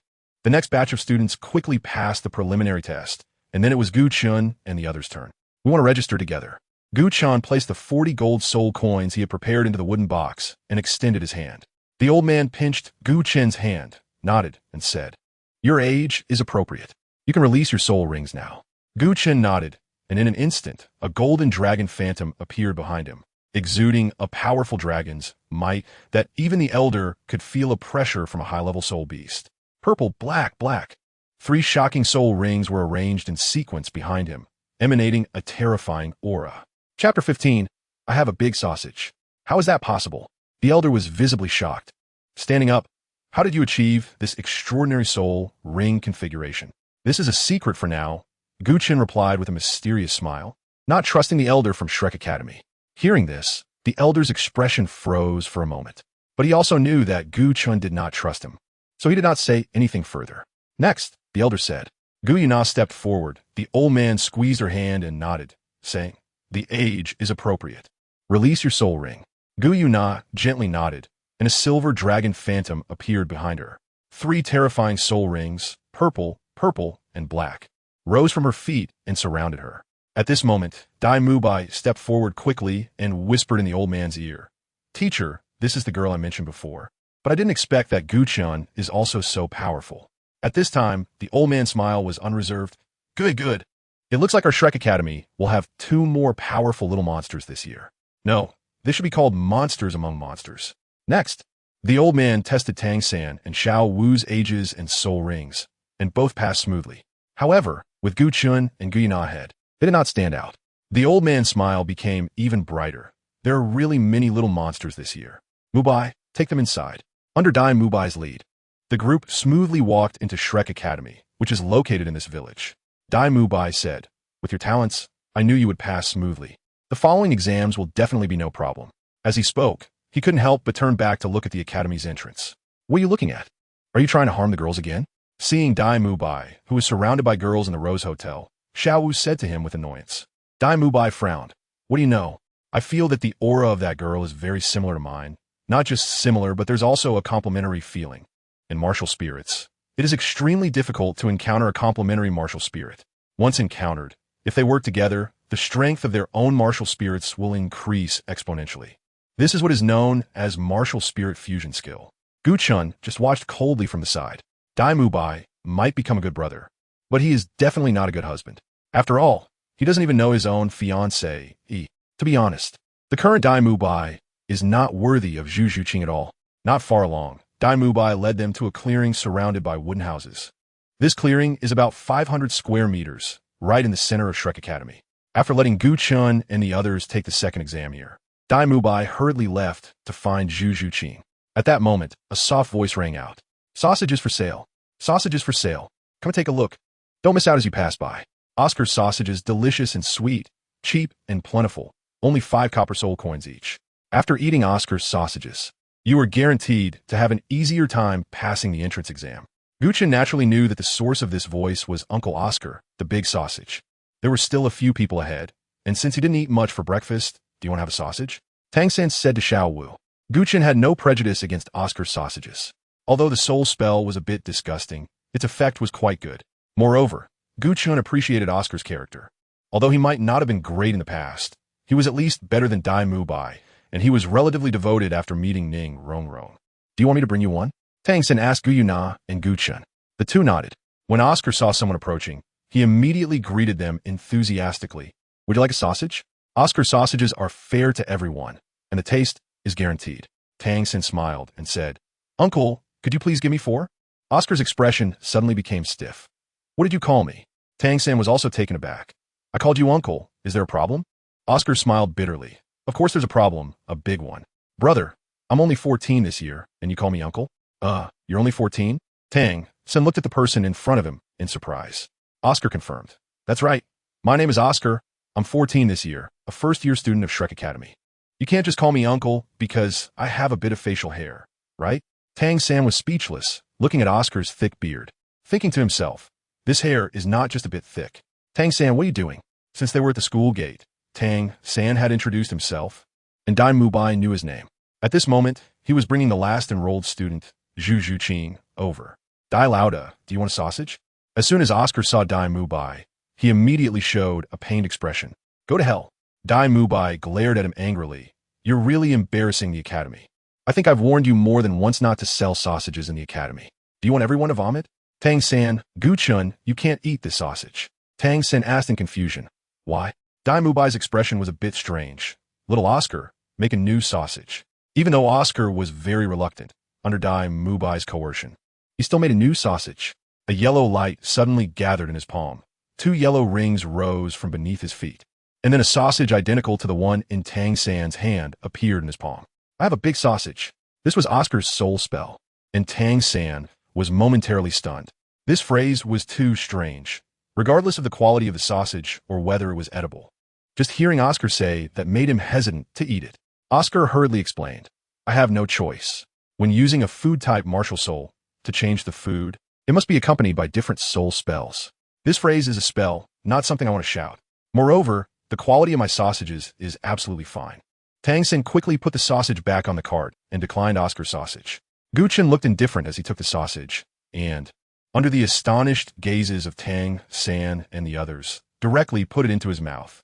The sausage instantly transformed into a surge of energy, lingering in his dantian. Warm and comforting. Gu Chen sighed at the wonders of food-type martial souls. When you are extremely hungry, not to mention this sausage, you might even be able to eat something like aioli gu. Although this sausage was a bit disgusting in terms of soul curse, it still tasted good and could replenish soul power, Gu Chen said. Dai Mubai and the others, although they didn't know what aioli gu was, figured it wasn't anything good. Oscar's eyes filled with tears as he wanted to leap forward, but Gu Chen sidestepped and dodged Oscar's pounce, causing Oscar to fall to the ground and tumble like a dog. Seeing Gu Chen like this, Tang San also felt embarrassed to look down on Oscar's sausage anymore. Took one from the cart and ate it while nodding at Oscar. Oscar then showed a grateful expression. After a few of them ate the sausage, Dai Mubai said, let's go, I'll take you to the exam, no need to queue. After Gu Chen and the others showed off and slapped the faces of some unconvinced students, they headed straight to the examination hall of the 4th round. Teacher Zhao, I brought people for the 4th round assessment. Huh, is there really someone coming for the 4th round this year? And it's 6 of them. A middle-aged man, who had been dozing off in a chair, opened his blurry eyes in surprise, as if he had encountered something incredible. Yes, these 6 not only came to the 4th round, but were also exempt from the tests of the 2nd and 3rd rounds. Dai Mubai nodded. As in the original story, Zhao Wuji's eyes lit up, and he stood up from his chair, deciding to personally test Gu Chen and the others. Ding! The system detected the host's current situation and activated task selection. Task A. The 6 of you join forces to beat Zhao Wuji. Reward. Secret technique sound as a line. Secret skill shrink the earth to an inch. Task B. Apply for a batch test. Team up with Gu Yue Na to beat Zhao Wuji. Reward. Secret technique sound transmission for 1,000 miles. Secret skill divine law of heaven. Chapter 16. The furious Gu Yue Na. Let's take task A, Gu Chen side. Although the rewards for task B were much better, and he was confident he could accomplish it, one should be honest. He had promised the sky blue bull python to take care of Xiao Wu, so he couldn't let her get hurt. In the original story, Tang San's team had Xiao Wu getting injured during the battle. To prevent this plot from happening again, the only way was to join Tang San's team and attack Zhao Wuji together to ensure Xiao Wu wouldn't get hurt. At this moment, Zhao Wuji's gaze swept over Gu Chen and the others, looking at them gently. My name is Zhao Wuji. Since you 6 are exempt from the 2nd and 3rd rounds, I will personally play with you. Now, I will give you an incense stick time to get to know each other and discuss. After the incense burns out, the test will begin. The content of the test is for you 6 to work together to withstand my attacks for the duration of the incense. As long as one person can hold out until the end, you will pass. I hope you understand. Do not try to take shortcuts. At the same time, I must remind you that it is impossible to withstand my attacks with just individual strength. Cooperation is your only chance of success. After saying this, it was unclear where he pulled out an incense stick from. He pinched the tip with his fingers and directly lit it. In the blink of an eye, the incense was already inserted into the ground, not trembling at all. After doing all this, Zhao Wujie sat back in his chair and closed his eyes to continue sleeping. At this moment, Dai Mubai looked serious and said to the six, "Come here for a moment." The six walked to his side. Dai Mubai said solemnly, "This time I can't help you.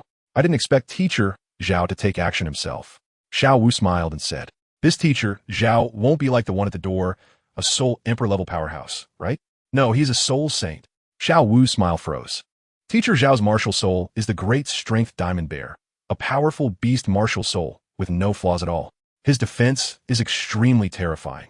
Even soul masters of the same level find it difficult to break through his defenses and deal damage to him. Although speed isn't Zhao's strong suit, the difference in soul power between you and him is too great.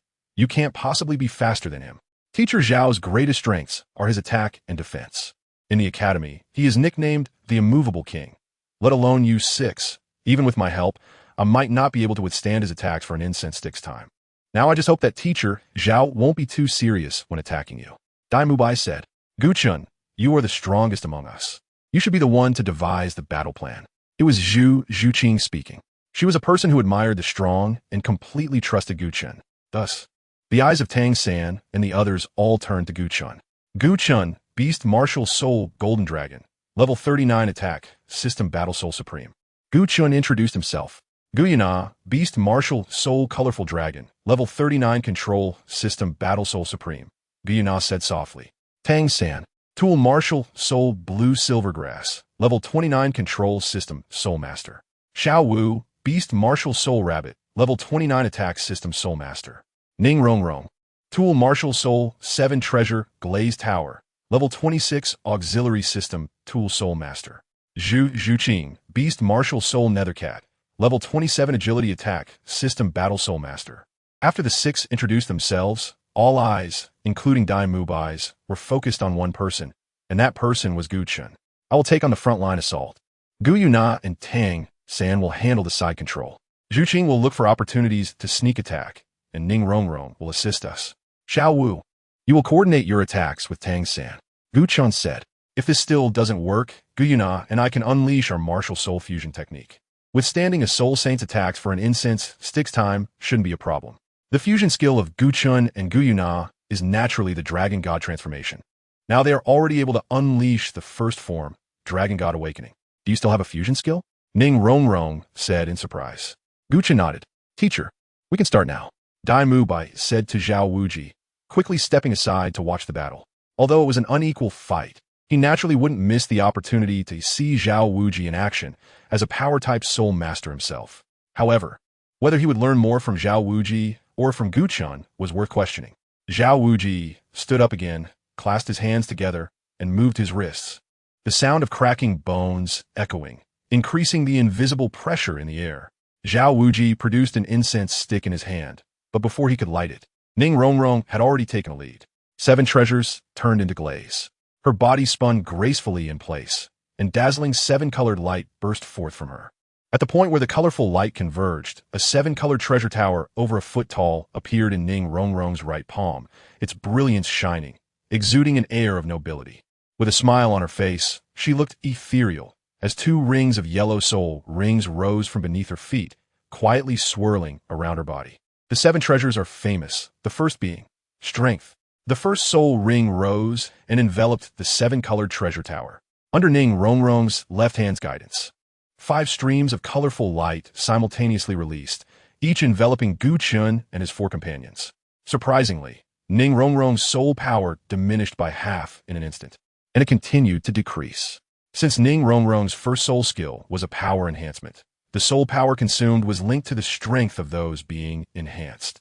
Gu Chen's strength was too great, so the soul power consumed for the same proportion of enhancement was naturally incomparable to what an ordinary soul sovereign would expend. Gu Chen stomped his foot, his body launching towards Zhao Wuji, and a loud explosion of air echoed from beneath his feet. With the Golden Dragon King possessing him, Gu Chen was clad in golden scales, and the golden dragon claws extended directly towards Zhao Wuji's chest. Due to the possession of the Golden Dragon King, Zhao Wuji also saw Gu Chen's terrifying soul ring ratio. However, facing a soul master, Zhao Wuji still underestimated him, merely condensing his soul power at his chest and pushing forward. When the golden dragon claw touched Zhao Wuji's chest, his expression changed drastically, and the powerful diamond bear martial soul instantly manifested. At the same time, a yellow soul ring behind him lit up. This was his first soul skill, immovable king body. However, even though his first soul skill greatly enhanced his defense, Gu Chen's golden dragon claw still pierced through this layer of energy defense and fiercely clawed at Zhao Wuji's chest. It should be noted that after Gu Chen released the first layer of seal, he gained the penetrating power of the right-hand golden dragon claw. This allowed him to completely overpower all defensive soul skills. Unless it was a title Douluo, there was no defensive soul skill that could withstand the penetration of his golden dragon claw. The second layer of seal he released provided his right-hand golden dragon claw with a tearing attribute. At this moment, his penetrating and tearing attributes worked together, and the golden dragon claw heavily pressed against Zhao Wuji's chest. Zhao Wuji's seventh soul ring lit up, and he, known as the immovable king, actually released his martial soul true body in the face of a soul master. Yet even so, his chest was a bloody mess. Had he not released his martial soul true body in time, that single claw could have heavily injured him. Damn it, my 80-year-old mother is collapsing. It seems I can't take you guys lightly anymore, Zhao Wuji said, his face filled with pain as he glared at Gu Chen. Fifth soul skill, gravity compression. The pain stimulated Zhao Wuji's nerves, and without thinking, he released his fifth soul skill. However, he immediately regretted it. Zhao Wuji's fifth soul skill had once crushed a soul master into pulp. But upon looking at Gu Chen, Zhao Wuji rubbed his eyes in disbelief, as Gu Chen showed no effect under his gravity compression. Good heavens, his physical body is so strong, Zhao Wuji exclaimed. But in the next moment, Zhao Wuji's figure suddenly moved, appearing dozens of meters away. He saw Gu Yue Na's figure at his original position, holding a lightsaber in her hand. Had Zhao Wuji not dodged in time, that lightsaber would have pierced his throat. You siblings are simply more abnormal than the other, Zhao Wuji said. Although Gu Chen had not introduced her, he could still discern their relationship from their surnames. Next, you all be careful, Zhao Wuji declared. Sixth soul skill, powerful diamond roar. A sound wave roared out, sweeping towards Gu Yue Na, who, having just used her spatial ability, would need at least 5 seconds to use spatial transfer again. Although she could shorten the interval to 1 second by releasing the fourth layer of seal, she clearly could not dodge before the sound wave arrived. Seeing this, Gu Chen's pupils contracted. He could not bear to see Gu Yue Na get hurt. He stomped hard on the ground, his body shooting out, positioning himself in front of Gu Yue Na just before the sound wave arrived. Without a doubt, Gu Chen was blown away by Zhao Wuji's full force attack, even spitting out a mouthful of blood in midair. Gu Yue Na panicked slightly, but the next second, her purple, beautiful eyes were filled with killing intent. Seeing Gu Chen spitting blood, she was now furious. First soul skill, elemental tide. Second soul skill, elemental control. Third soul skill, elemental fusion. Gu Yue Na's left and right hands each emitted a red and a blue sphere of energy, which slowly merged together. Ice and fire, a duality. Chapter 17, violently beating Zhao Wuji. The fusion of ice and fire released a terrifying force. Zhao Wuji's hair stood on end, a sense of danger spreading deep within him. Without hesitation, he suddenly lunged to the right. The ice and fire explosion erupted at his original position, the power of ice and fire instantly sweeping over dozens of meters, engulfing Zhao Wuji. 10 seconds later, the smoke from the explosion dissipated, revealing Zhao Wuji covered in charred marks from the flames. Yet he was encased in a block of cold ice. Crack! Crack! As a level 76 soul master, Zhao Wuji could easily break free from this ice block. But before he could say anything, a ripple of spatial elements emerged behind him, and Gu Yue Na's figure appeared at his back. Since there was no concept of evil soul masters in the world of Gu Yue Na released the dark elements without hesitation. A soul-devouring black hole appeared behind Zhao Wuji, the dark elements continuously eroding his body. Zhao Wuji's pupils widened as he roared in pain, activating his unmoving king body again. But at that moment, Gu Chen's figure also appeared beside Gu Yue Na. In fact, Gu Chen had not suffered much damage. It was just that Zhao Wuji's attack had been so sudden that Gu Chen hadn't had enough time to prepare. First soul skill, Golden Dragon, Shocking Heaven. The deep purple soul ring behind Gu Chen lit up. He had already decided to mimic the 9 skills of the Golden Dragon 9 styles from the original work of Tang Wuling. However, his imitation of Tang Wuling's Golden Dragon 9 styles was merely because this skill happened to suit him well. To be honest, Gu Chen looked down on Tang Wulin. In the original story, Gu Yue Na gave up the entire world for Tang Wulin, as she had promised, abandoning the fight for the interests of soul beasts, and even committing suicide through Tang Wulin's golden dragon spear. And what did Tang Wulin do? He killed his own woman for two people who had nothing to do with him, even if they ultimately died together. He still did not deserve Gu Yue Na and was unworthy of her. Since he had come to the Douluo Continent, he was determined to change all of this. Gu Chen secretly made up his mind. At this moment, with the release of the first soul skill, the golden dragon phantom wrapped around Zhao Wuji, and an immense power burst forth, sending Zhao Wuji flying several dozen meters in an instant. The third soul skill, golden dragon soars. Behind Gu Chen, a pair of golden dragon wings suddenly spread open. He soared into the sky, and a series of explosive sounds erupted from beneath his feet. In just an instant, he arrived in front of Zhao Wuji, who was flying backward and had yet to hit the ground. The second soul skill, Golden Dragon, quakes the earth. The Golden Dragon of Gu Chen directly unleashed its power on Zhao Wuji, actually kicking a soul saint's rib bone in half. Zhao Wuji's body crashed to the ground, embedded in the earth, unable to move. At this moment, the incense stick's time had passed, and Gu Chen walked in front of Gu Yue Na. Seeing that Gu Chen was fine, Gu Yue Na couldn't help but reveal a faint smile. Gu Chen couldn't help but rub her head, and under her dissatisfied gaze, he directly took her hand. Not far away, he saw Zhao Wuji, covered in blood, and Dai Mubai couldn't smile at all. He quickly shouted, "Oscar, Oscar, come here quickly. You have business." By using soul power to amplify his voice, it was unlikely that anyone within the academy wouldn't hear him. "Where's the business? Where's the business?" Oscar's distinctive soft voice came closer with a hint of excitement, and soon he appeared before everyone. Perhaps because he was too eager, he even abandoned his cart and ran over by himself. "Little Oscar, come here," Dai Mubai called out to him. Oscar hurried over. "Boss Dai, did you call me?" Dai Mubai nodded and said, "Quickly, bring out some sausages." Oscar was greatly delighted. 5 copper soul coins for one, and don't forget to settle the bill for me. "I have a big sausage." With his peculiar soul spell, a fragrant sausage appeared in his hand in a flash of light. "Oscar, come here, give me 2 sausages." At this moment, Zhao Wuji moved his injured body and forced himself to crawl out of the pit. Since it was Gu Chen who attacked, and not Tang San, Zhao Wuji was not poisoned, so he didn't ask Oscar for a small sausage. Zhao Wuji's voice was somewhat muffled, under the impact of Gu Chen's golden dragon. One of the 8 golden dragons derived from it smashed right into Zhao Wuji's mouth, even breaking one of his teeth. Oscar blinked his peach blossom eyes. "Who are you? How did you get to our Shrek Academy? And you even know my name? Bastard, do you want to be punished?" "I am Zhao Wuji."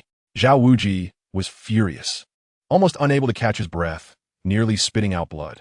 The loss he suffered today was significant. He just wanted to quickly treat his injuries and then threaten the few kids in front of him not to spread the news. Otherwise, he wouldn't be able to mix in the future as the unmovable king. Threaten. Looking at Gu Chen and Gu Yue Na in front of him, Zhao Wuji instantly dispelled his original thoughts. Unlike in the original story where he fought Tang San with all his strength, Zhao Wuji did not use his full power against Gu Chen and Gu Yue Na's joint effort. This meant that even Zhao Wuji going all out couldn't defeat the combined forces of Gu Chen and Gu Yue Na. Oscar really wanted to ask why Zhao Wuji had become like this. He was very clear about Zhao Wuji's strength, but he quickly noticed Dai Mubai's signaling glance. As an extremely smart person, Oscar immediately retracted his surprised expression, as if nothing had happened, and happily trotted over to Zhao Wuji, handing over the sausage he had just made while chanting a soul spell again to summon another big sausage for Zhao Wuji. After Zhao Wuji ate the sausage, his facial expression softened considerably, but the pain from his broken ribs still lingered. With mixed feelings, he glanced at Gu Chen and Gu Yue Na and waved his hand, saying, "You guys passed." Saying this, Zhao Wuji limped away. At this moment, Tang San and the others behind Gu Chen looked at each other, unable to find an opportunity to intervene.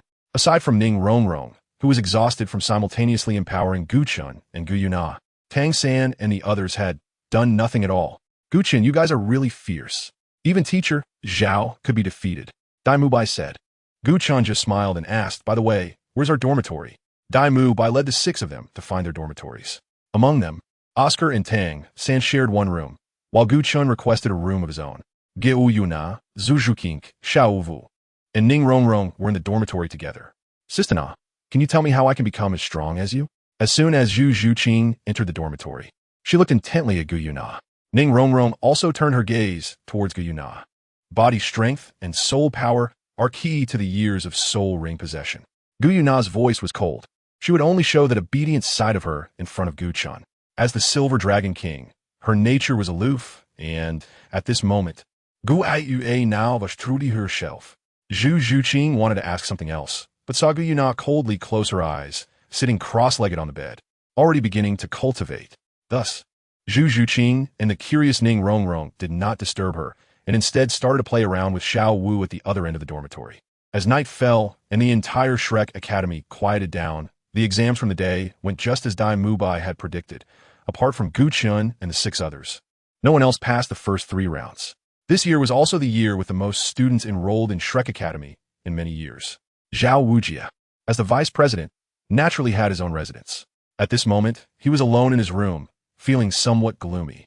He had changed into clean clothes, and his external injuries had healed, though his broken ribs, while mended, still throbbed faintly.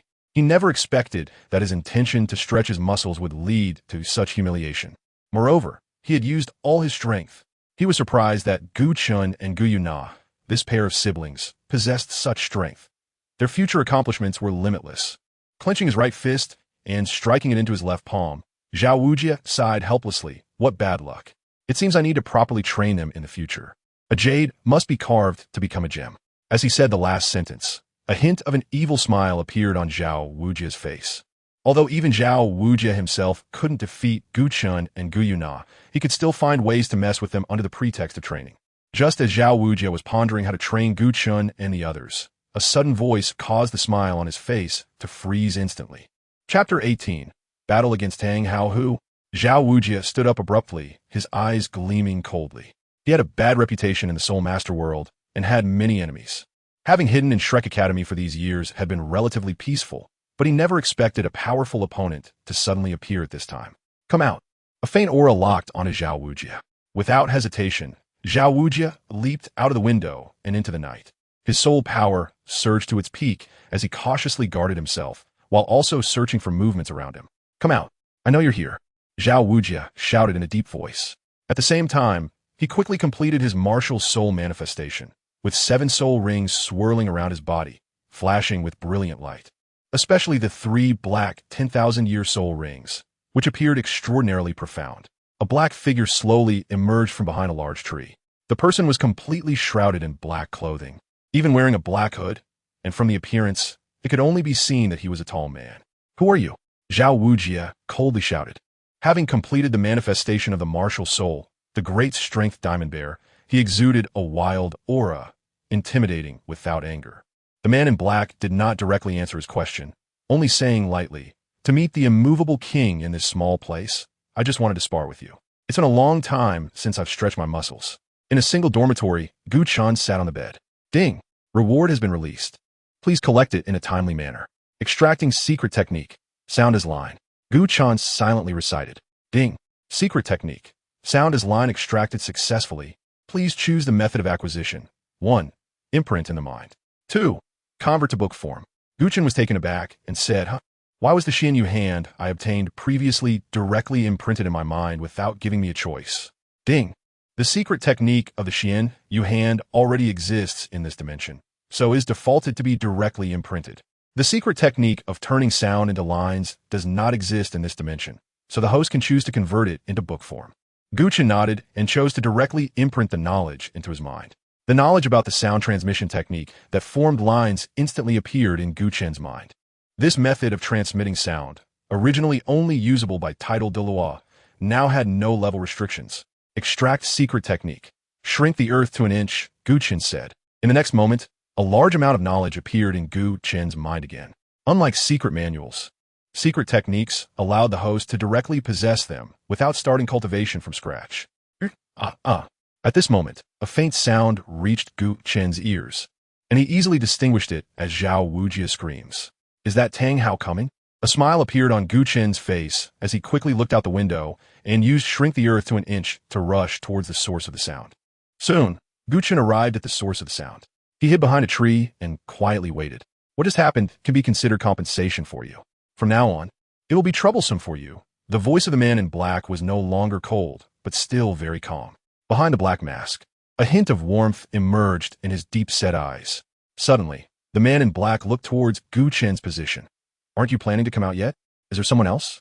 Zhao Wuji and Flinder, who were beside him, immediately became alert and looked towards the tree where Gu Chen was hiding.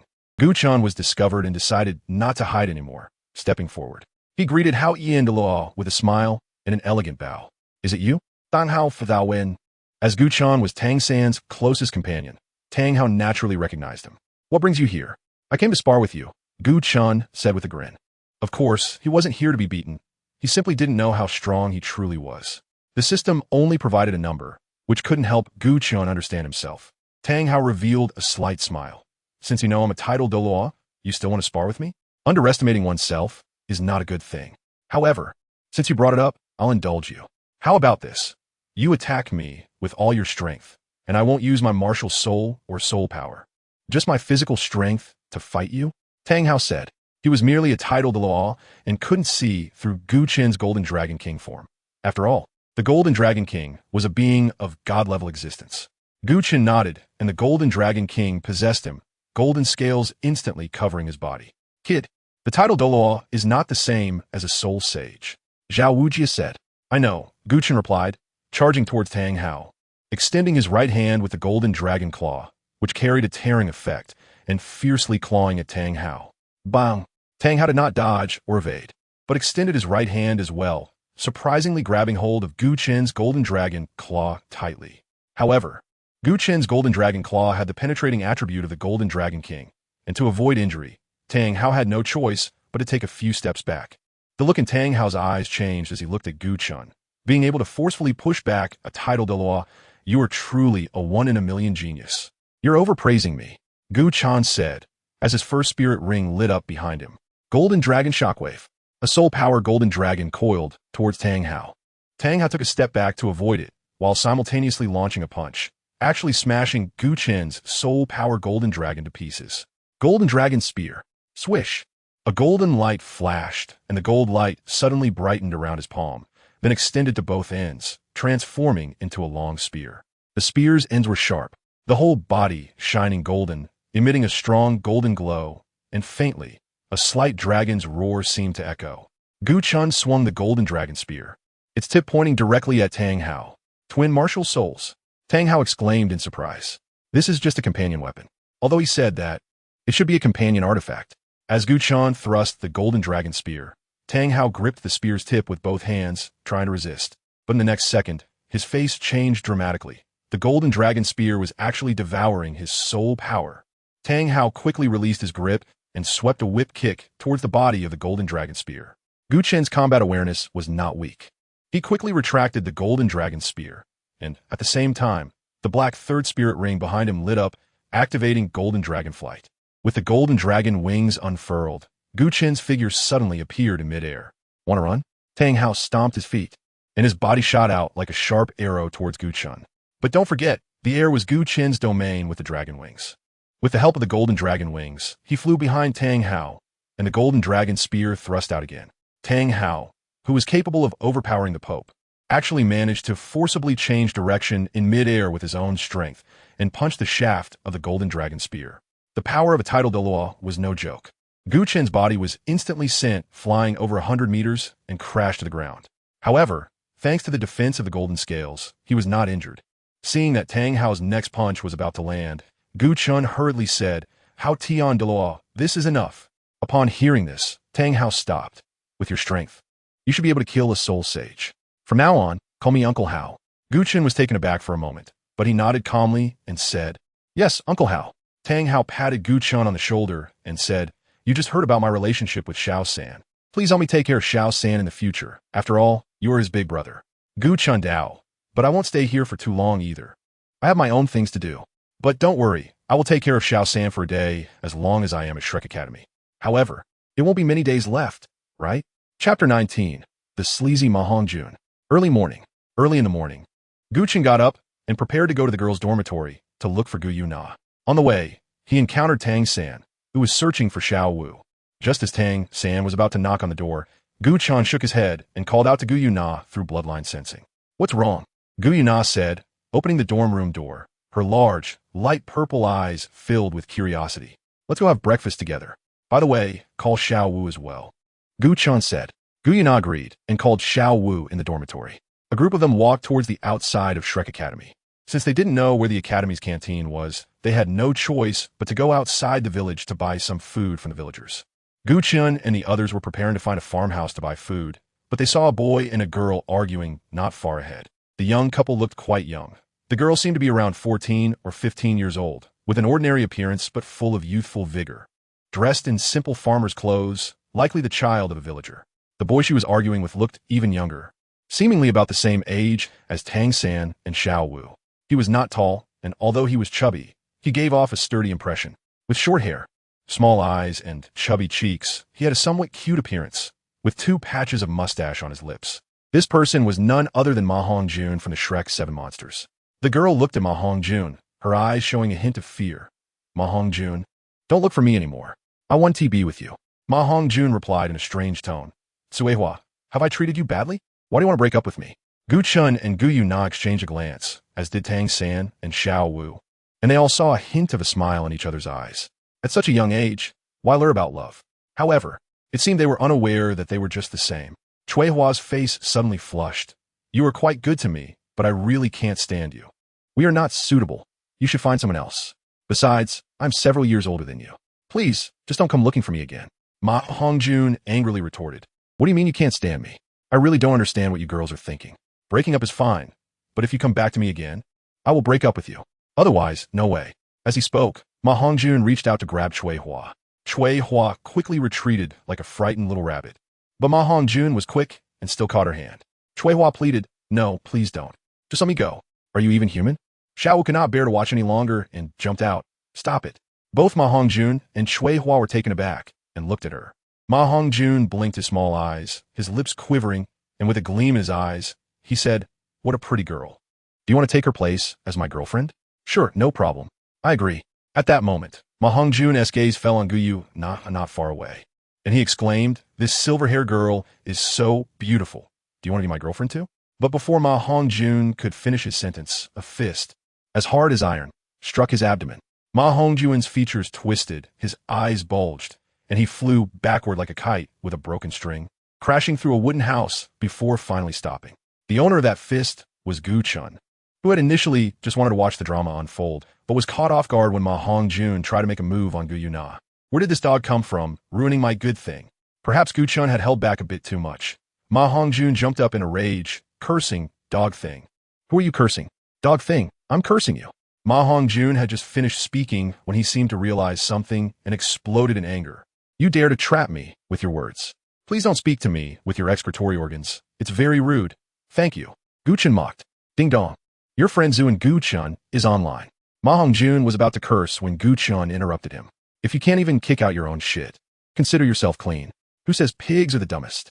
I say pigs are the smartest. They eat well and sleep, not thinking about anything, getting fat and healthy, which only shows that pigs are well maintained. Your brain is well maintained too. Gu Chen spat. I'll be damned, go die. Phoenix possession. Purple-red light surged out from Ma Hongjun's body. His short hair suddenly grew long and gathered at the center, forming a Mohican hairstyle. Wings did not appear, but as the purple-red light burst forth, it immediately released intense heat. 2 circles of yellow soul rings rose from beneath his feet, extending long feathers from his exposed, muscular arms. His hands also transformed into claw shapes. Seeing his appearance, Xiao Wu chuckled. Is there such a fat phoenix? It looks like a country chicken to me. Ma Hongjun seemed to be provoked and roared in anger. Who are you calling a country chicken? He raised his hands, and his first soul ring suddenly lit up. He opened his mouth wide, and a thin stream of purple-red flame sprayed toward Xiao Wu.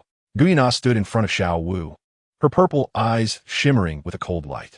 Her powerful control over the fire element forcibly stripped away the control of the purplish-red flames, directing the purple flames towards Ma Hongjun. What the hell? Ma Hongjun's second soul skill, Phoenix of Flames, was unleashed, resisting the flames from his own martial soul. But in the next second, Ma Hongjun trembled and stopped resisting. In the air, thousands of wind blades glimmered with sharp brilliance. With just a command from Gu Yue Na, these thousands of wind blades could shred Ma Hongjun to pieces. Don't hit him, please don't hit him. Suddenly, The girl, Suihua, spoke up, quickly running over to stand in front of Ma Hongjun, pleading, please don't fight. Actually, Hongjun is a good person. We just aren't suitable for each other. So I can only break up with him. You all go ahead. I'll make things clear with him. At that moment, a surprised voice rang out. Gu Yue Na. Fatty, what are you doing? Gu Chen and his companions, along with Ma Hongjun, turned to look in the direction from which the sound came. They saw Dai Mubai, dressed in white and with his hair meticulously arranged, walking towards them. Xiao Wu snorted and asked, what's going on? You ask him. This fat guy is bullying girls in broad daylight, and we can't stand by and let happen. We need to teach him a lesson. A sudden smile broke through Dai Mubai's stern face. Xiao Wu, I think you misunderstand. Miss Suihua, can't you stand him anymore? Suihua's face turned red, and she nodded before turning to run away. This time, Ma Hongjun did not try to stop her. He just looked dejected. Tang San walked up to Dai Mubai and asked in confusion, what exactly is going on? Swish. Thousands of wind blades dispersed. And Gu Yue Na walked to Gu Chen's side. Puff. Ma Hongjun stumbled and fell to the ground. Dai Mubai looked at the fat guy and said, you say it yourself, or should I say it for you? Ma Hongjun glanced at Dai Mubai and lowered his head. You say it. Dai Mubai laughed heartily. What? The fat guy can be shy too? All right, I'll say it for you. He turned to Tang San and the others, saying, do you remember I once told you that there are only 3 students in the academy, including me? Tang San immediately understood. You mean he is? Dai Mubai nodded. Yes, the fat guy is that 3rd one. He is also the last to join the academy before you. Although I didn't see what just happened. I can guess. Actually, you can't blame the fat guy. You can only blame his useless martial soul. Shut up. Your martial soul is the useless one. My martial soul is the phoenix. Even if my ancestors' martial souls were all chickens, mine is still a phoenix. Haven't you heard? There are golden phoenixes in the chicken coop too. Maon Gujun retorte dangridi. After Gu Chen and others reconciled with Ma Hongjun, the 6 of them returned to the Shrek Academy. Dai Mubai brought Gu Chen and the others to the school cafeteria. The so-called cafeteria was just an agreement between the academy and the village, employing a few villagers to take care of everyone's meals. Although breakfast was a bit simple, there was plenty of it, so no one had a problem getting full. After the meal, a bell suddenly rang outside. Dai Mubai quickly stood up and said, that's the bell for the dean to summon us. Fatty, you take them directly to the playground. I'll go get Zhu Qing. After saying that, he quickly left the cafeteria. When they arrived at the playground, they saw Oscar, who had shaved his beard, and soon after, Dai Mubai arrived with Zhu Qing. A middle-aged man walked over from another direction of the playground. Upon seeing this person, Tang San, Xiao Wu, and Gu Yue Na were clearly taken aback, while Gu Chen remained calm. Not to mention, he already knew the plot. He had even seen Flinder, while sparring with Tang Hao last night. The newcomer appeared to be in his 50s, with a robust build, a distinctive long face, a slightly protruding chin, wide cheekbones, a flat face, and a bit of a hook nose. If one had to compare his face to something, it could only be said to resemble the sole of a shoe. Although his eyes were closed, he had a somewhat cunning look. He wore a pair of black-framed crystal glasses with a rigid square frame. Xiao Wu exclaimed in surprise. Isn't this the shady businessman uncle? Oscar responded in astonishment. What shady businessman uncle? This is our dean, the founder of Shrek Academy, the four-eyed cat eagle, Flinder. He is a soul sage at level 78, even more formidable than Teacher Zhao. Moreover, he possesses a flying-type beast martial soul, which is quite rare among battle soul masters. Fatty is his direct disciple. Isn't he just a birdman with a feather stuck in him? I didn't see him being that strong in the original work. All he does is act cowardly. Gu Chen picked his nose and thought to himself. Xiao Wu said, Xiao San, do you think that shady businessman will remember us? With Gu Chen and Gu Yue Na, 2 big shots, guarding her, she wasn't afraid of being discovered. Tang San smiled wryly and said, it's only been 2 days. He shouldn't forget us. However, since he is the dean, he shouldn't hold a grudge against you for your offense. Oscar chuckled and whispered, you've got it wrong. Our Dean Flander is notorious for holding grudges. Of course, his greatest virtue is being protective. Just then, Flander, who was walking over, suddenly turned his gaze in their direction, landing right on Oscar with a hint of playful light in his eyes.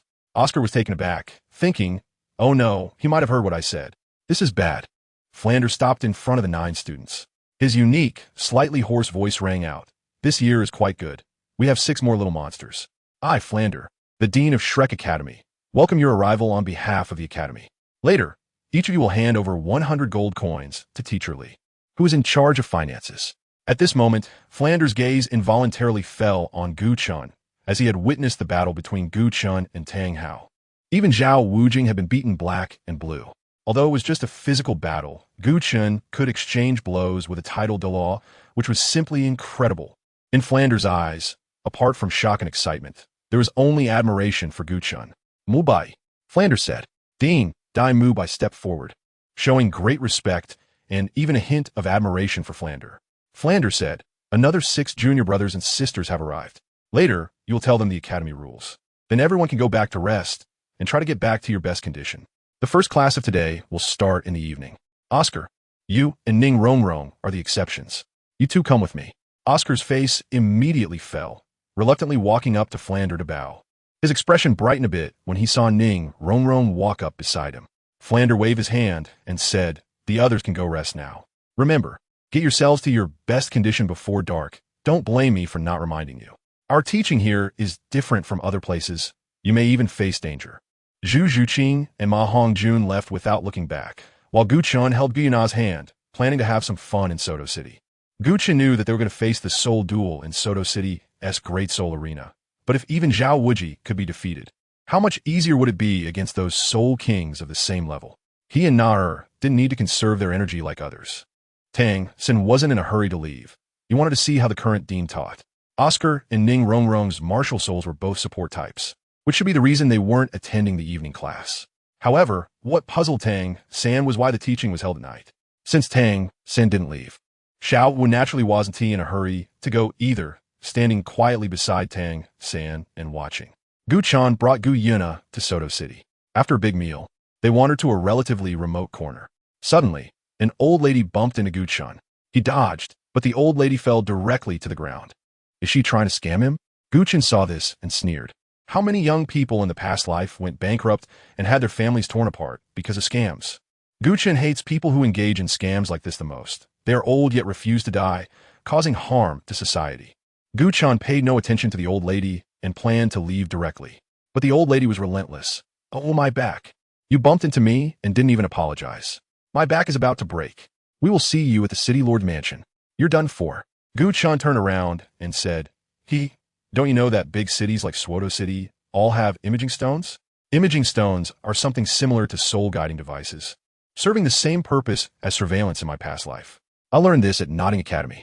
The old lady stood up, pointing her cane at Gu Chen and sneering. I've already checked. There are no imaging stones on the street. Damn it. How can someone trying to scam be so arrogant? Gu Chen immediately kicked out, and although he hardly used any force, he still sent the old lady crashing into the wall at the opposite corner, a trickle of fresh blood flowing from her mouth. Damn it. No surveillance and still so arrogant? Gu Chen left the sentence, taking Gu Yue Na away. The old lady, who was not seriously injured, was so angry at the words that she spat out a mouthful of blood and fainted. While shopping in Soto City, the two encountered Ning Rongrong, who had escaped to feast, but Gu Chen said nothing. After all, no one wanted to waste their time teaching a completely unrelated person a lesson. As night fell, the dean of Shrek Academy, the four-eyed cat Eagle Flinder, stood on the playground, looking at the 9 students before him. Gu Chen, Gu Yue Na, Dai Mubai, Tang San, Xiao Wu, Ma Hongjun, and the cold yet neat Zhu Zhuqing were all ready for class that evening, each one full of energy. However, Flinder's attention was not on them, but on 2 other students. Oscar, have you finished running 20 laps? Flinder's gaze fell sharp, making it hard for anyone to meet his eyes. Oscar coughed lightly, nodded, and said, Dean, I've finished. Flinder snorted, asked about you all, not just you. Oscar turned to look at Ning Rongrong, who was also looking at him with her big, innocent eyes. Oscar gritted his teeth, nodded, and said, yes, we both finished. Flinder smiled, and if one were to describe his smile in 2 words, insidious would be the most fitting. Very good, Oscar. I didn't expect you to have such a spirit of camaraderie. Come here. Flinder pointed to a spot in front of him. Oscar's face showed a hint of, but he didn't look at Ning Rongrong again and walked up to stand in front of Flinder. Flinder sealed his soul power and ordered him to run another 20 laps. His gaze turned to the innocent-looking and pitiful Ning Rongrong. Tell me, did you complete the task I assigned this morning? Ning Rongrong honestly shook her head. I didn't. The distance was too long, and I was hungry, so I couldn't keep going. Flinder smiled slightly. So, you ran off to Soto City by yourself, had a big meal, and just returned from wandering around the commercial street in Soto City, right? Gu Chen, you must have seen Ning Rongrong in Soto City, right? Ning Rongrong's beautiful eyes widened. You were spying on me?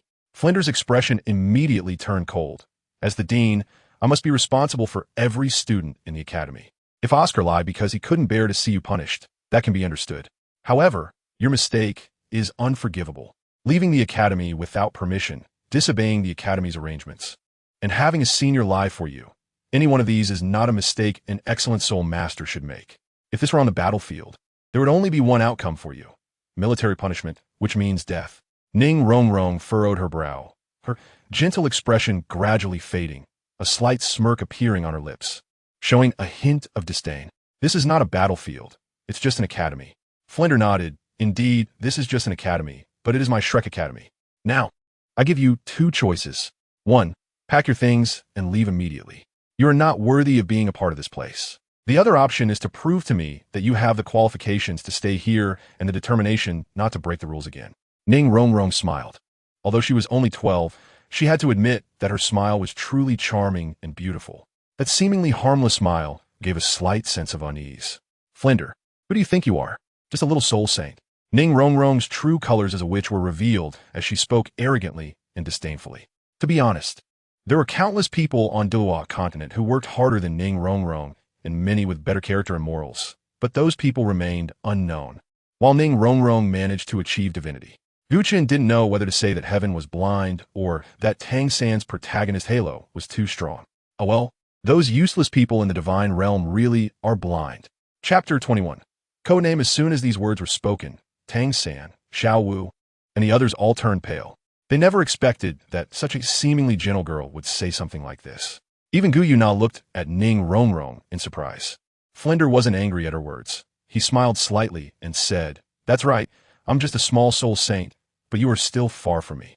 Even if you're the most talented one in this generation of the Seven Treasures Glazed Tile School, you are ultimately just a great soul master. There's an insurmountable gap between us. Since you look down on this place, please leave. Shrek Academy does not welcome students like you who do not follow the rules." Ning Rongrong sneered. "You want to drive me away? It's not that easy. Since I'm here, I have no intention of leaving early. Flinder, I advise you to mind your own business. Otherwise, the consequences are not something you can bear."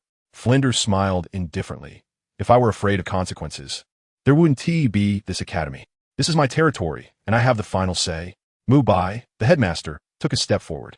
At this moment, his gaze towards Ning Rongrong was still filled with disbelief. He vaguely understood that the current Ning Rongrong was her true self, but yesterday she had concealed it too well. Flinder said, "You go and take this Miss Ning Rongrong's belongings from her room, and then escort her out of here. If she resists, I allow you to use any means necessary." "Flinder, you dare!" Ning Rongrong shouted, hands on her hips, exhibiting an extremely fierce aura for a 12-year-old girl. "I've grown up this big, and you're the first person to dare speak to me like this."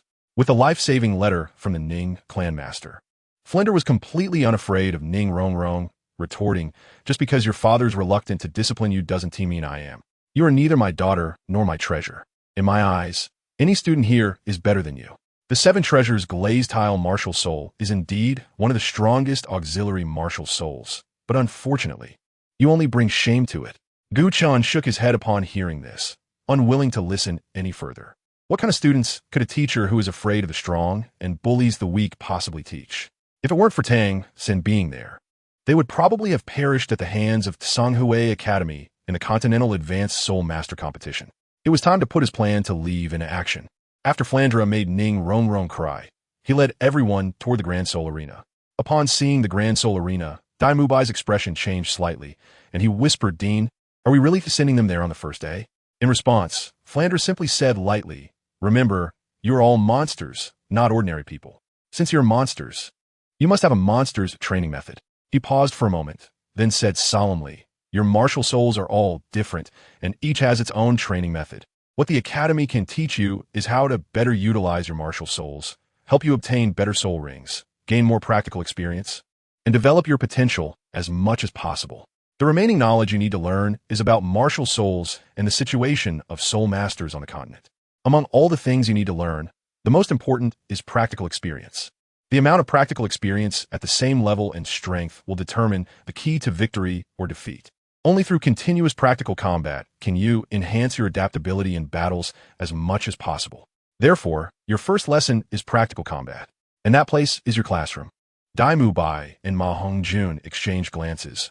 Ma Hongjun dared not speak, while Dai Mu Bai's eyes revealed helplessness, as they both clearly understood what kind of place it was.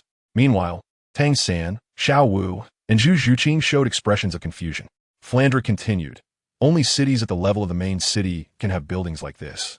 Its scale can be said to be a symbol of whether a city, or even a country, is prosperous. Such a building is called the Grand Seoul Arena, and it is named after the city it is located in. Therefore, the one in front of you is called the Soto Grand Seoul Arena. The so-called Grand Seoul Arena is a place for fighting martial souls, where soul masters engage in combat. Whether it is the Heaven-Do Empire or the Star Luo Empire. There is a saying that the Seoul Arena determines the rise and fall of a nation.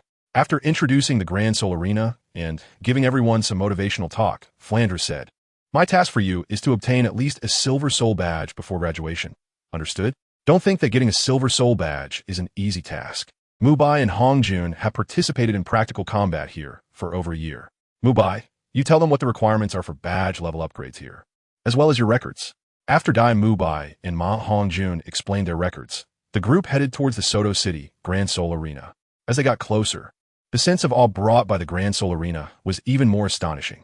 When Tang San and Xiao Wu first arrived in Soto City, they hadn't been to this part of the city, so they hadn't realized that such a magnificent building existed.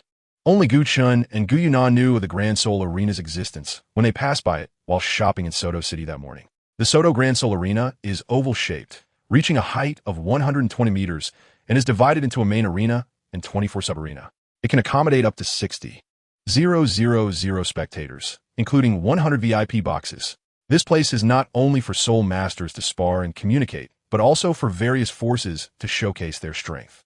As they walked toward the Soto Grand Seoul Arena, Flandre briefly explained some additional information about the Seoul Arena to Tang San and the others. Here, soul battles are divided into 3 categories. One is sparring, which is mutual practice, prohibiting lethal force. The second is life and death battles, used to resolve irreconcilable disputes. The last type is gambling battles. The Grand Seoul Arena serves as the referee, and both sides in a gambling battle send out an equal number of soul masters to compete, with the winner taking everything wagered. A gambling battle essentially begins as a life and death battle. Many nobles and clans often resort to this method when significant conflicts arise between them. The competition format can also be 1-on-1, 2-on-2, or group battles, with a number of participants in group battles negotiated, generally limited to 7 to 10 people according to the Grand Seoul Arena's rules. Upon entering the Grand Seoul Arena, the first thing that caught their eye was a massive stone tablet carved with dense names. Flandre told Tang San and the others that these names belonged to the deceased in soul battles. Gu Chen and the others completed their registrations. Gu Chen and Gu Yue Na did not use their real names. Gu Chen registered as the Golden Dragon God, while Gu Yue Na registered as the Silver Dragon God at Gu Chen's strong suggestion. Let's register for the 2v2 team first. After the 1v1 matches are over, we'll gather here to participate in the 2v2 soul fight, Gu Chen said to Gu Yue Na beside him. Gu Yue Na nodded, and the two lined up to register. In front of them were Tang San and Xiao Wu. The registration fee was 10 gold coins, and for each victory, they would receive a total of 10 gold coins. The staff member, with a business-like demeanor, collected the fees from Tang San and Xiao Wu. Since they were already registered at their level, they only needed to show their Iron Soul badge without having to fill out anything else. Please give your combination a name. Tang San thought for a moment and said, "Let's call it the San Wu combination." He took parts of his and Xiao Wu's names, as it didn't really matter much anyway. All right, the San Wu combination has been registered. Tang San and Xiao Wu's Iron Soul badges now had an additional line of 4 characters engraved on them, reading San Wu combination. However, the character for Wu was engraved as 5. Hey, that's wrong. It's Wu, not 5, Xiao Wu said unhappily. The staff member coldly replied, "Who told you not to clarify? If you want to change the name of the combination, you need to re-register the Iron Soul badge to make the change, and all your achievements will be erased." Just as Xiao Wu was about to explode, Dai Mu Bai's voice suddenly came. "Xiao Wu, your one-on-one soul fight is about to start. Hurry up and come over." Tang San patted Xiao Wu's shoulder and said, "Forget it. The San Wu combination is just the San Wu combination. It's just a name anyway." Xiao Wu made a face at the staff member and then ran towards the one-on-one soul fight area. The registration fee is 10 gold coins, and for each victory, you will receive a total of 10 gold coins, the staff member said to Gu Chen and Gu Yue Na. Gu Chen took out a bag containing gold soul coins and counted 10 for her. Please give your combination a name. Gu Chen said confidently, Gold and Silver Dragon God. Chapter 22. Soul Fight Soon. It was time for Gu Chen and Gu Yue Na's individual soul fights, but surprisingly, Gu Chen and Gu Yue Na were matched against each other. This meant that they were opponents on the soul fight stage. Gu Chen looked at Gu Yue Na and said, how about we don't use our martial souls and just fight with the golden dragon spear and the silver dragon spear, keeping it light and sharpening our spear techniques? Gu Yue Na gently nodded. Okay. On the soul fighting platform, a middle-aged man dressed in a tailcoat stood in the center. He cleared his throat and announced loudly, next, we will have the first match of our 15 soul fighting arenas, a one-on-one soul battle. The participants are two soul emperors, namely, the soul emperor golden dragon god, who possesses the beast martial soul golden dragon, and the soul emperor silver dragon god, who possesses the beast martial soul colorful dragon. Who will emerge victorious, the golden dragon god or the silver dragon god? Let's wait and see. Now, let's invite both soul emperors to the stage. As soon as Gu Chen and Gu Yue Na took the stage, cheers erupted from the audience. The girls of the audience cheered for the handsome Gu Chen, whose features were striking and well-defined. Indeed, as long as someone is good-looking, their values seem to follow their appearance. Meanwhile, the boys, seeing Gu Yue Na's delicate figure, all had shining eyes, each wishing they could transform into hungry wolves and pounce on her. Whoosh! Gu Chen summoned the golden dragon spear, and a flash of golden light appeared.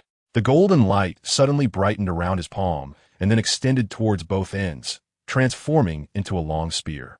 It was a silver long spear, over 12 feet in length and very slender. On the slender body of the spear, there were finely detailed silver scales, which were hexagonal in shape, very delicate and uniform. The spear had a pointed tip only at one end, which was about 1/3 the length of the spear. The tip was conical in shape, with a total of 12 grooves on it. Come on, Gu Yue Na said calmly. Gu Chen did not release his soul power, charging forward as the golden dragon spear thrust out. Gu Yue Na's combat awareness was completely on par with Gu Chen's. As she sidestepped, the silver-scaled silver dragon spear slashed towards Gu Chen. Gu Chen changed his thrust into a sweep, using the golden dragon spear to block the attack from the silver dragon spear. At the same time, he exceeded Gu Yue Na's physical capabilities, knocking aside the silver dragon spear, and then leaped high into the air, bringing the golden dragon spear down in a slicing motion. Gu Yue Na had no time to dodge and could only kneel halfway on the ground, raising the silver dragon spear with both hands to support it upwards, colliding with the golden dragon spear that struck in the middle of the spear handle, producing a metallic explosion sound. Gu Chen's strike was powerful and heavy, causing cracks to appear on the ground where Gu Yue Na was half kneeling. Seeing this, Gu Chen was afraid of hurting Gu Yue Na and quickly withdrew his strength, intending to lift the golden dragon spear. However, this movement was noticed by the king Gu Yue Na. At the moment when the combined force of the golden dragon spear and the silver dragon spear reached zero, Gu Yue Na stood up, turned around, and swung the silver dragon spear. In the next second, the silver dragon spear pierced right in front of Gu Chen's throat. Wow! At that moment, the silver dragon spear was only 0.00001 centimeters away from my throat. Gulp! Gu Chen swallowed hard, and the golden dragon spear dissipated. I lost. Gu Yue Na retracted the silver dragon spear, revealing a smile. Boom! Cheers erupted suddenly. A beautiful little girl, so powerful, instantly captured everyone's attention, and applause thundered. The host reacted quickly, hurriedly stepping onto the soul fighting platform and announcing loudly, Soul Master Silver Dragon God wins. Record: 1 win, 0 losses. Soul Master Golden Dragon God record: 0 wins, 1 loss. Please go off stage to register your scores. Gu Chen held Gu Yue Na's hand and walked out of the soul fighting platform. At that moment, Dai Mu Bai, who was watching Zhu Zhuqing and Tang San's battle, also happened to come out from the audience. So did you all win? Dai Mu Bai asked with a smile. She won. I lost, Gu Chen said calmly. Dai Mu Bai, unaware that Gu Chen's opponent was Gu Yue Na, exclaimed in surprise, how is that possible? Your strength could match the Soul Emperor. How could you lose? I was matched against Nar, Gu Chen replied. Dai Mu Bai had a sudden realization and said, oh, with your protective nature, you definitely wouldn't let her get hurt. Gu Chen's heart skipped a beat, and he disguised his emotions by saying, what nonsense are you talking about? She and I are siblings. The 6th match of the 2-on-2 battle, the Golden and Silver Dragon God against the Dragon and Snake combination. It's our turn. Let's chat later, Gu Chen said, leading Gu Yue Na towards the 2-on-2 battle arena. At the other end of the arena stood a man with blue hair and a face like white jade. Beside him was a girl with dark green hair. Yu Qianheng, Martial Soul, Blue Lightning Tyrannosaurus, Level 39 Powerful Attack System Soul Emperor. Gu Yue Na, Martial Soul, Green Scaled Snake, Level 38 Control System Soul Emperor. The man and woman across introduced themselves, and Gu Chen was surprised to find out that they were actually members of the Imperial Battle Team. However, since the Shrek 7 monsters later encountered them at the Soto City Battle Arena, it wasn't surprising that they were here as well. The original text mentioned that the Imperial Battle Team had only recently arrived in Soto City, but didn't specify how long recently was. Even if it was half a year earlier, it could still be considered as having come recently. Gu Chen, Martial Soul, Golden Dragon, Level 39 Powerful Attack System Soul Emperor. Gu Yue Na, Martial Soul, Colorful Dragon, Level 39 Control System Soul Emperor. Although Gu Chen and Gu Yue Na thought that fighting and announcing their martial souls was silly, they felt they should conform to local customs. At that moment, Yu Qianheng activated his martial soul. A dazzling blue light suddenly erupted from his forehead, and then the blue light quickly spread throughout his body. Blue and purple electric arcs burst forth like little snakes, swirling around his body. On the surface, Yu Qianheng's transformation wasn't very significant. Apart from a blue lightning symbol on his forehead, only his right arm had changed, transforming into a dragon claw covered in blue scales. However, this change alone was already more than most beast martial soul users possessed. But the opponents he faced were not ordinary beast martial soul users. Golden and silver scales covered Gu Chen and Gu Yue Na respectively, completing their full body transformations. At the same time, purple, black, and purple, black soul rings of extraordinary age appeared behind the two, leaving a stunning impression. In a VIP box within the battle arena, an old man could no longer contain himself, slamming the table and standing up, muttering to himself, "How can there be such genius in the world? No, these two must be used by my martial soul hall." Below in the battle arena, Gu Yan also completed her martial soul activation. With her green eyes, Gu Yan's body seemed to become extremely supple. She gently swayed her upper body, pressing closely against Yu Qianheng's back. Her green eyes became exceptionally sharp, her aura icy, devoid of any human emotions, as if she truly became a cold-blooded creature like a snake. A diamond-shaped green scale appeared on her forehead, and her legs fused together, transforming into a thick snake tail, quite similar to a giant eel. First soul skill, green scale, red poison. Second soul skill, green scale, blue poison. At the beginning of the battle, Gu Yan unleashed her first two soul skills, attempting to provide a tribute enhancement to Yu Qianheng. But how could Gu Chen, who was well-versed in the original text, let her have her way? He immediately pressed his voice into a line and said to Gu Yue Na, "This poisonous mist has attribute enhancement effects. Don't let touch Yu Qianheng." Gu Yue Na, although she didn't know how Gu Chen transmitted his voice to her, still nodded. First soul skill, Elemental Tide. Gaining stronger elemental control, Gu Yue Na directly manipulated the wind elemental particles around Gu Yan, who was dozens of meters away, creating a strong wind that blew the poisonous mist away in the opposite direction, directly clearing the battle arena. Gu Yan was furious and released her third soul skill, Azure Scale Purple Poison, but still could not escape the fate of being engulfed by the dispersed poison mist. Tianheng, with that girl around, my martial soul is almost useless. You need to take her down first. Gu Yan said to Yu Tianheng. Yu Tianheng responded and rushed towards Gu Yue Na, releasing his first soul skill, Thunder Dragon Claw. Chapter 23, Betrayed by All. Although facing Yu Tianheng, Gu Chen only needed a dragon might to dispel his martial soul possession state. However, he didn't come to the Great Soul Arena just to go through the motions. He came to hone his combat abilities. Second soul skill, Golden Dragon, Shakes the Earth. Gu Chen's figure appeared in front of Yu Tianheng, blocking his path to attack Gu Yue Na, while simultaneously releasing his soul skill and stomping heavily on the ground. 8 golden soul dragons emerged, fiercely charging towards Yu Tianheng. Even though Gu Chen only unleashed 1/3 of the power of the Golden Dragon Earthquake, the soul dragons still knocked Yu Tianheng to the edge of the arena, causing blood to spill from the corner of his mouth. With his third soul skill, Golden Dragon Flight, Gu Chen soared into the air, unfolding a pair of golden dragon wings behind him and diving towards Gu Yan. Although Yu Tianheng was not knocked off the stage, he knew he could not reach Gu Yan's position before Gu Chen. To protect Gu Yan from harm, he bitterly declared, "Referee, we concede."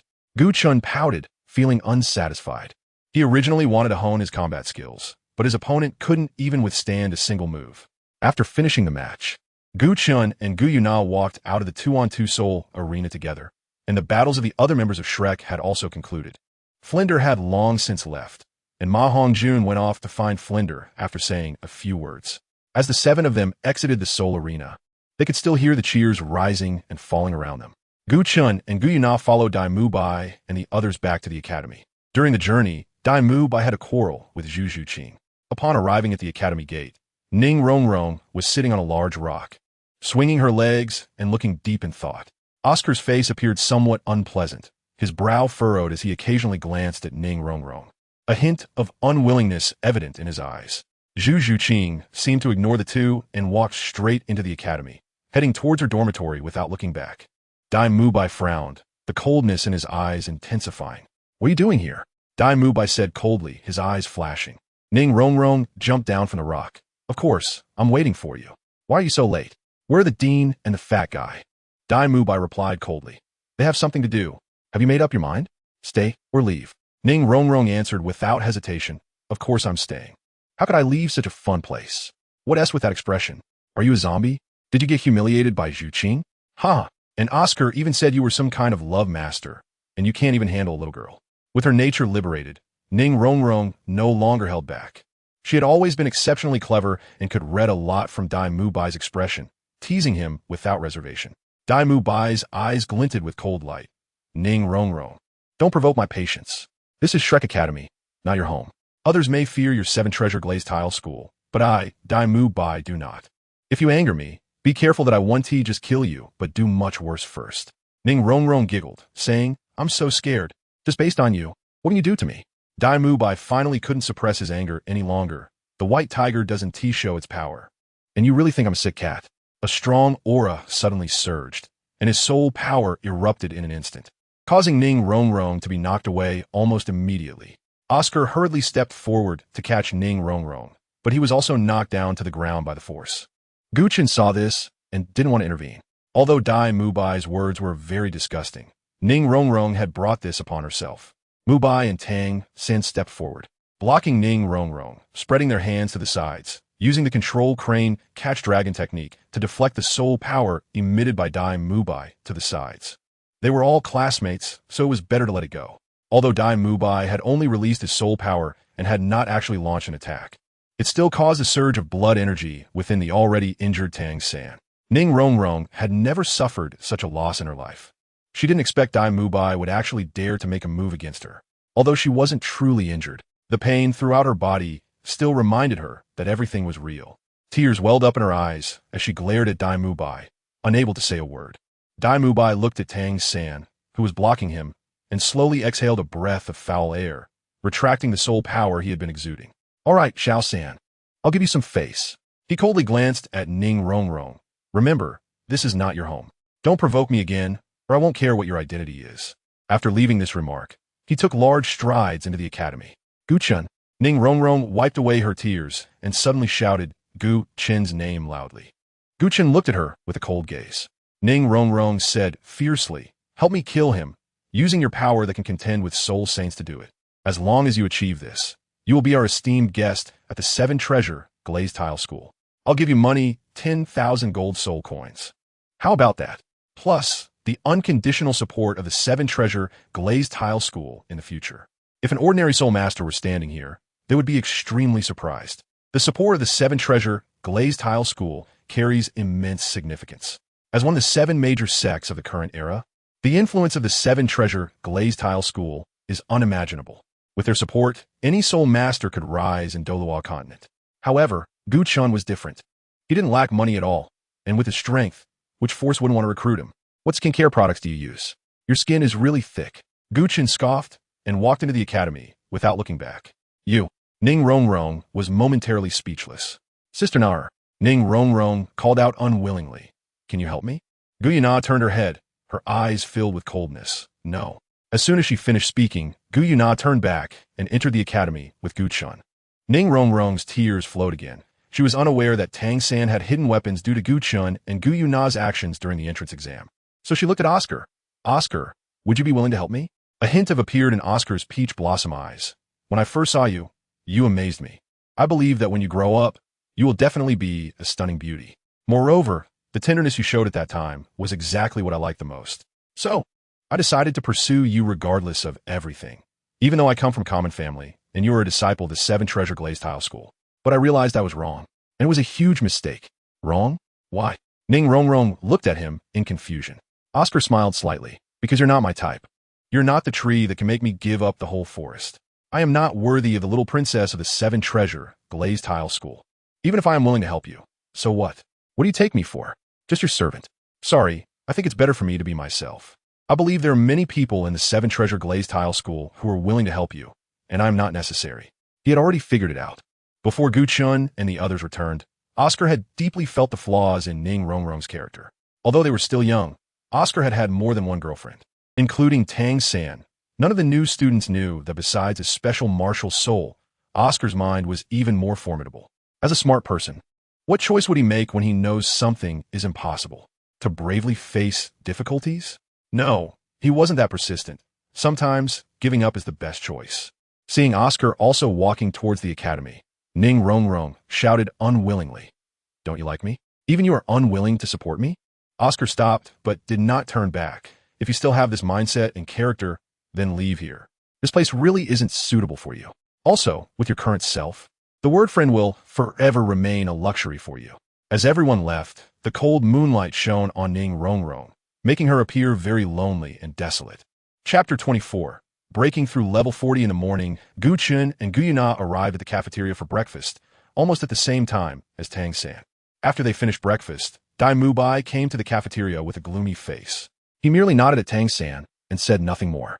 After Dai Mubai, the fifth to appear was Xiao Wu, followed by Zhu Zhuqing and Ma Hongjun. Ma Hongjun looked refreshed, as if he had lost a few pounds. Although the fat man was rough, he could read the atmosphere.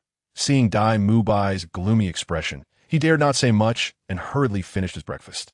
As for Oscar and Ning Rongrong, neither of them came to the cafeteria. "Fatty, you're not going out tonight, right?" After breakfast, Dai Mubai suddenly spoke. Dai Mubai said, "All right, stay in the dormitory tonight. I need to go out. I'm going to find that pair of twins from last time." Ma Hongjun's eyes lit up. "Boss Dai, if you eat meat, do I get any soup?" Dai Mubai replied irritably. "Such things need to be consensual to be enjoyable. A forced situation is not sweet." As he said this, he deliberately glanced at Zhu Zhuqing. Gu Chen looked down on this, clearly the one who cheated first, yet unable to tolerate the other's dissatisfaction, even attempting to hurt the other again. If it weren't for the marriage contract of the Xingluo royal family, Gu Chen felt that Zhu Zhuqing would definitely leave Dai Mubai without hesitation. Crack! Seeing the arrogant and smug Dai Mubai, Gu Yue Na had already broken her chopsticks in half.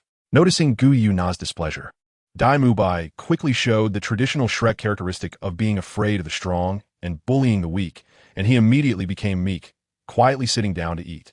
Zhu Zhuqing showed no reaction, as if she hadn't heard their conversation at all. This cold little girl was just sipping the rice soup in front of her. Soon, the class bell rang, and everyone hurriedly finished breakfast and went to the playground. Neither Flinder nor the other teachers had arrived yet, but there was already one person on the playground, and that was Ning Rongrong. However, Oscar was still nowhere to be seen. Her delicate and beautiful little face looked somewhat haggard, her eyes were red, and she seemed quite downcast. However, having brought this upon herself, she deserved such an outcome. Today, the one giving them class was still Flinder. Tang San and the others waited a full 15 minutes before this dean finally strolled in. What show off? Does he think he has a title Douluo? Gu Chen was thinking unhappily. Flander's gaze first fell on Ning Rongrong, but he didn't say anything to her. Today is the second class. Where's Oscar? Is he still sleeping? Tang San hurriedly said. He was still cultivating when I left this morning. Maybe he is in a meditative state and hasn't woken up in time. Flander frowned. He can't miss this class today. Tang San, go call him. Just as Tang San was about to head back to the dormitory, he saw Oscar rushing over from the direction of the dorm. However, there was no panic of being laid on his face, but rather full of excitement. "Oscar, are you planning to run laps again?" Dean Flander glared at him. Oscar quickly shook his head. "No, Dean, let me explain. I've broken through. I've reached level 30. Flander's eyes clearly lit up. Good, good, good. Oscar, you didn't let me down. You are the fourth student among the current members to reach level 30. On behalf of the academy, I congratulate you." At this moment, even Dai Mubai's expression was no longer gloomy. He walked over to Oscar and patted him on the shoulder. Little Oscar, congratulations. Although you reached level 30 a bit later than me, as a food system soul master, you're the most outstanding talent I've ever seen. Could it be that heartbreak can help a soul master's martial soul break through? Little Oscar awkwardly glared at Dai Mubai, then looked at Ning Rongrong, whose eyes were red and bitterly smiled. I've never been in love, so how could I talk about heartbreak? Don't make fun of me. Tang San, Xiao Wu, and Ma Hongjun all stepped forward to express their congratulations. Ning Rongrong stood in place, looking at Oscar with a complex expression, while Zhu Zhuqing lowered her head, not knowing what she was thinking. Only Gu Chen and Gu Yue Na remained indifferent, looking out of place among the others. All right, today's class starts now. Flander's voice pulled everyone back from their congratulations to little Oscar. Today's lesson is very simple. Oscar, you're the main character today. Today's lesson is that besides Oscar, each of you must eat at least one sausage made by Oscar's soul power, 2 types in total. Flanders stated grandly, this is called adaptive training. I ask you, is life important or face important? When you can only choose one, which will you choose? Although Oscar's soul skill is a bit sneaky, I mentioned yesterday that he is a food system soul master with innate full soul power, with extremely high talent. The martial soul sausages he produces are the best food system martial souls I've ever seen.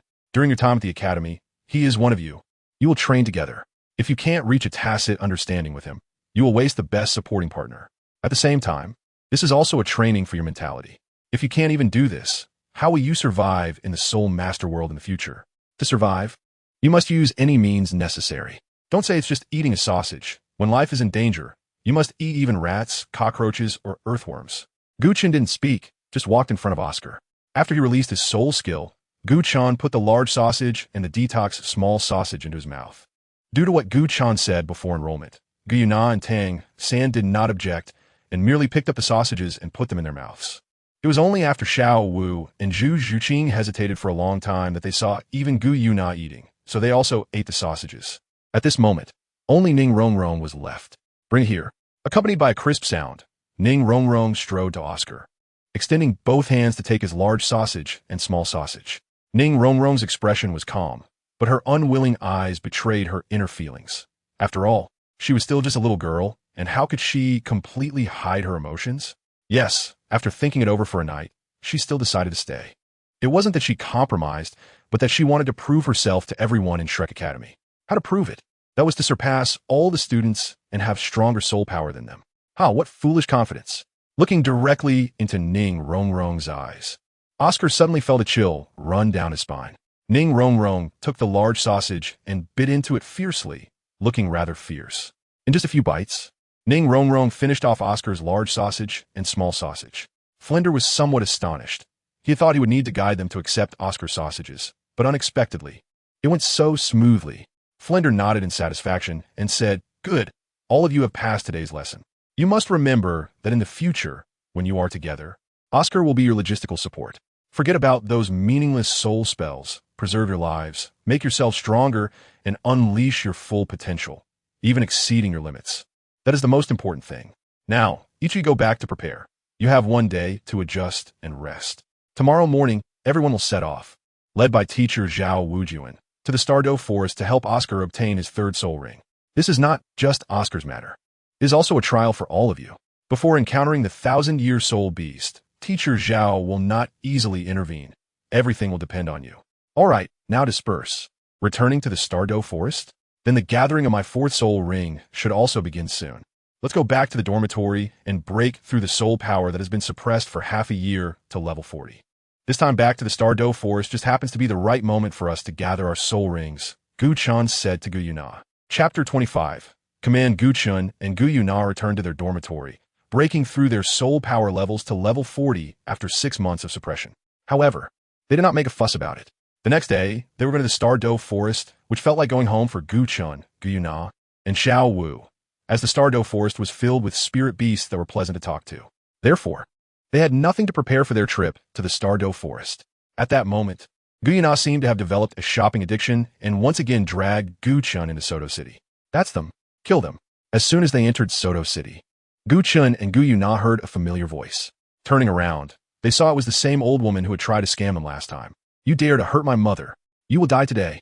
Beside the old woman was a middle-aged man with gray hair and a hooked nose. Looking for trouble? Gu Chen directly mocked, living old without dying is a thief. You can't take care of your own bitch, and you don't let others take care of it either? You. The old woman was so furious that she spat out a mouthful of blood and fell to the ground. Mother. The middle-aged man quickly supported the old woman, helping her to sit down to the side, then looked at Gu Chen with fierce eyes. A dark purple long spear appeared in his hand, and at the same time, 6 soul rings in white, yellow, purple, and black appeared behind him. Although this middle-aged man was at the soul emperor level, his soul ring configuration was really too mediocre. First soul skill, gutting gun. The purple-black long spear transformed into 3 spear shadows, attacking Gu Chen's head, chest, and lower abdomen respectively. Playing with guns? Gu Chen's eyes lit up, and the golden dragon spear instantly appeared in his hand. He mimicked the middle-aged man's soul skill, and 3 golden spear shadows clashed with the middle-aged man's first soul skill. The golden spear shadows collided with the middle-aged man's first soul skill, canceling each other out. Although the quality of the golden dragon spear was far superior to the middle-aged man's martial soul, the 3 spear shadows were still his first soul skill. Kid, how do you know my soul skill? The middle-aged man exclaimed in shock. What? You call this a soul skill? It's just this thing. Anyone with hands can do it. Gu Chen mocked. Kid, you've angered me. Today you will surely die here. The middle-aged man was about to unleash his 5th soul skill. But in an instant, Gu Chen disappeared from his spot and appeared behind the middle-aged man, having already completed the martial soul possession. In the next second, the golden dragon claw reached out and pierced through the middle-aged man's chest, while a beating heart was caught in his dragon claw. With a gentle squeeze of the golden dragon claw, the heart exploded into a mist of blood. With the penetrating property of his golden dragon claw, it was already easy to pierce through the chest of a soul emperor. Although Gu Chen did not want to kill anyone, he showed no mercy when faced with an enemy who had developed a killing intent. My son. At this moment, the old woman slowly regained consciousness, saw the middle-aged man dead, and immediately became disoriented, charging at Gu Chen with a reckless demeanor. Gu Chen kicked out, and the old woman instantly exploded into a blood mist. Ha! I spared your life, yet you still dared to come trouble me. You can't blame me for sending you to the coffin early. Having killed 2 people in succession, Gu Chen felt no guilt at all. Instead, he had a sense of eliminating harm for the people. Just thinking about the countless families in his previous life that were shattered and ruined by scam artists made Gu Chen extremely disgusted with such behavior. After Gu Chen committed the murder, neither he nor Gu Yue Na beside him had the interest to continue shopping, so they had no choice but to return to the academy. After Gu Chen returned to the dormitory, he washed off the blood on his body, which was, of course, the blood splattered on him by that middle-aged man. Ding! System character panel. Character, Gu Chen age, 12 years old. Actual age, 200,006 years. Strength, 501. 000. Normal level 39 Soul Master is 1,000. Spiritual power, 5,030. Normal level 39 Soul Master is 900. Bloodline, Golden Dragon King Bloodline 99. Dragon God Bloodline 1 level. Level 40 Soul Master. 3 layers of seal have been lifted. Soul rings, purple, black. Black comprehensive evaluation. A big shot pretending to be a pig to eat a tiger has already started to show his brilliance. System backpack, 980 gold soul coins. 2 soul power amplification cards. After breaking through to level 40, Gu Chen's strength and spiritual power have increased accordingly. The next day, after breakfast, when everyone gathered on the playground, Zhao Wuji was already waiting for them there. Seeing Zhao Wuji, the students were a bit stunned, wanting to laugh, but not daring to actually do so. Zhao Wuji looked somewhat disheveled, with at least 3 bruises on his face that had not yet faded, especially the panda eye appearance around his left eye, which was truly hard to stifle a laugh at. What are you looking at, you bunch of little brats? Are you itching for a fight? Upon hearing the words little brats, Xiao Wu appeared somewhat unwilling and murmured, why not say little bear blind? Zhao Wuji's eyes widened. Xiao Wu, what are you talking about? Tang San instinctively took a step sideways, waving his hand behind him at Xiao Wu while shielding her behind him, his protective feelings evident. Not far away, Gu Chen coldly glanced at him. Zhao Wuji had not seen Tang San's strength. Although Tang Hao was his father, Zhao Wuji still somewhat underestimated him. However, seeing the glance Gu Chen shot over, Zhao Wuji's expression clearly showed a hint of embarrassment, and he no longer pursued Xiao Wu's teasing. He snorted and said, all right, everyone, let's get going. Mubai, you lead the team. It should be known that Gu Chen had sparred with Tang Hao, who had beaten up Zhao Wuji, Although he lost, his strength was evident. Dai Mubai nodded, and his expression immediately became serious as he said to the others, "The Star-Do Forest is not a place to mess around. There are many soul beasts inside, and they are highly aggressive, with little regard for us humans. Everyone must be careful. Tang San, you take the lead. Oscar, Ningrongrong, you two follow behind Tang San. Fatty, Xiao Wu, you two stay on the left and right sides. I and Zhu Zhuqing will be at the back. Gu Chen and Gu Yue Na, you two will be on either side of Tang San. Once we enter the forest, we must maintain this formation and stay vigilant at all times. Let's set off." Gu Chen directly mocked, "Control in the front, output on both sides? Are you kidding? Can you even command? And having one strong attack and one agile attack in the same position? Are you sure this isn't just to give you and Zhu Zhuqing an opportunity?" Upon hearing this, Zhu Zhuqing shot a cold glance at Dai Mubai. Her eyes filled with disgust. "Gu Chen, your strength is the strongest among us, and for what you just said, you should understand how to command. How about we let you take charge?" Ignoring Dai Mubai's awkwardness, Zhu Zhuqing said to Gu Chen. Gu Chen nodded and confidently took over the command. "We will form 4 lines. In the first line, I will be the only one at the front. The second line will consist of Nader and Tang San from the control system. The third line will have Oscar and Ning Rongrong from the support system. And the fourth line will have Dai Mubai and Xiao Wu as the rear guard. Ma Hongjun as a strong attack system output, but with weak defense, will be on the left side of the third line, while Zhu Zhuqing, being a swift attack system, will be on the right side of the third line. Zhu Zhuqing, you can change positions at any time, and you are responsible for scouting. Going to the Star-Do Great Forest is not like playing a game. We must have 2 strong attack system members at the back. As for why there's only Gu Chen in the front line, well, it seems that Tendai Mubai can't match one Gu Chen, right? Chapter 26. Bullying the weak and fearing the strong, Zhao Wujia merely watched coldly from the side, not joining their formation as he walked out of the academy with the 9 students. Given Shrek Academy's miserly nature, there were, of course, no horse-drawn carriages. Once they left the academy, everyone started running. As they continued on their way, even Dai Mubai and Tang San were gradually consuming their stamina. Only Gu Chen and Gu Yue Na, with their powerful dragon bodies, were merely sweating lightly after running for so long. Unlike Tang San and the others who were drenched in sweat. This is also why Gu Chen and Gu Yue Na could have 1,000-year first spirit rings, while Tang San and the others could only have 100-year ones. It must be said that due to Gu Chen's words, Tang San paid more attention to body refinement in his later training, and his second spirit ring had already reached 1,080 years.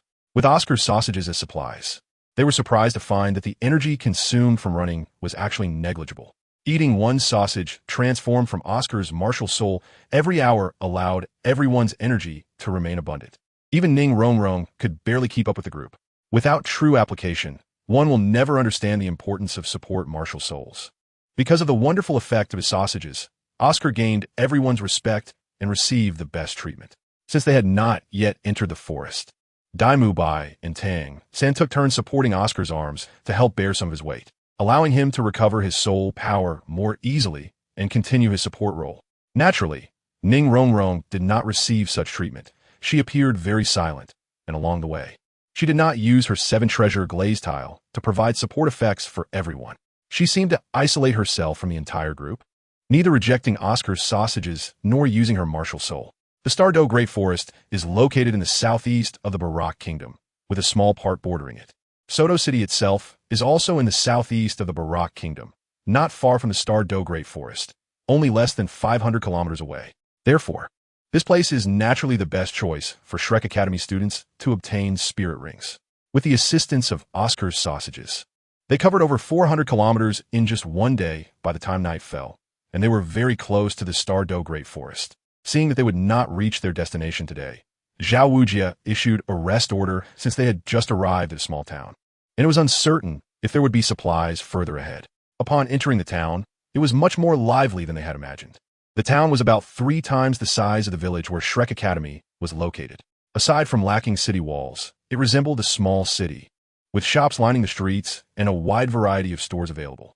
Tang San and the others observed carefully and found that the shops here mainly dealt with items related to spirit masters, such as those selling weapons, armor, detoxification and recovery potions, and even clothing, special outfits with dozens of pockets suitable for spirit masters' adventures.